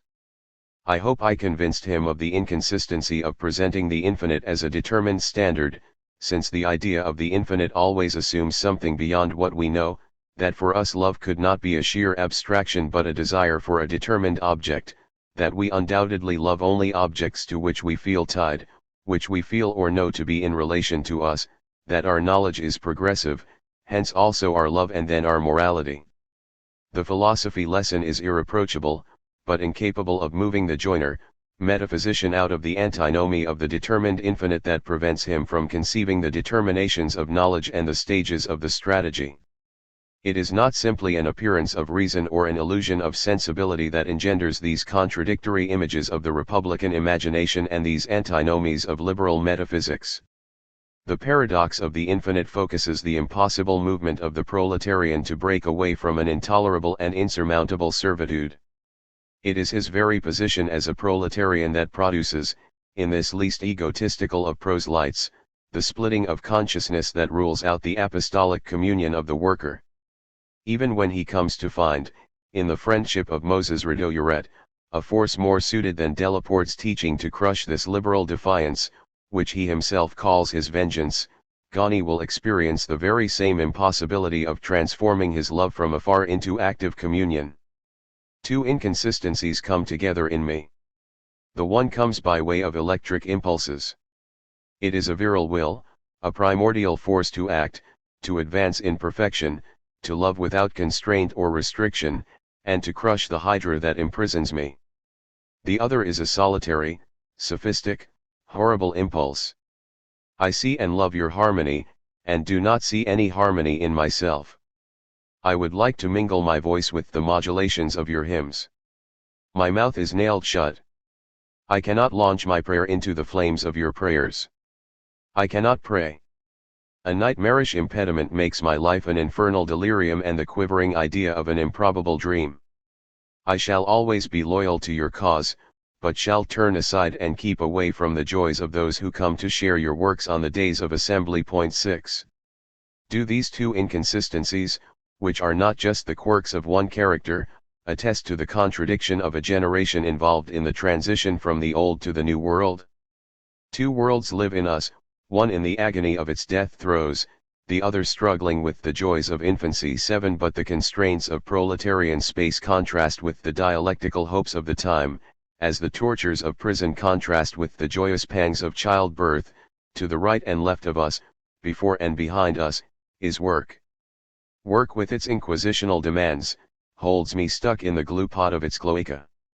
8. To the dialectical optimism of the rehabilitation of the flesh that heralds the kingdom of the new work along with its organization of industry, Ghani's sophistry opposes the metaphysical pessimism of the son of earth and friend of ideas, that is, himself as the contradictory unity and embodiment of the distinction made by Plato in the Parmenids. Industry and the flesh are the very things from which he despairs of being redeemed, the daily recurring constraint of selling his liberty with his labor power.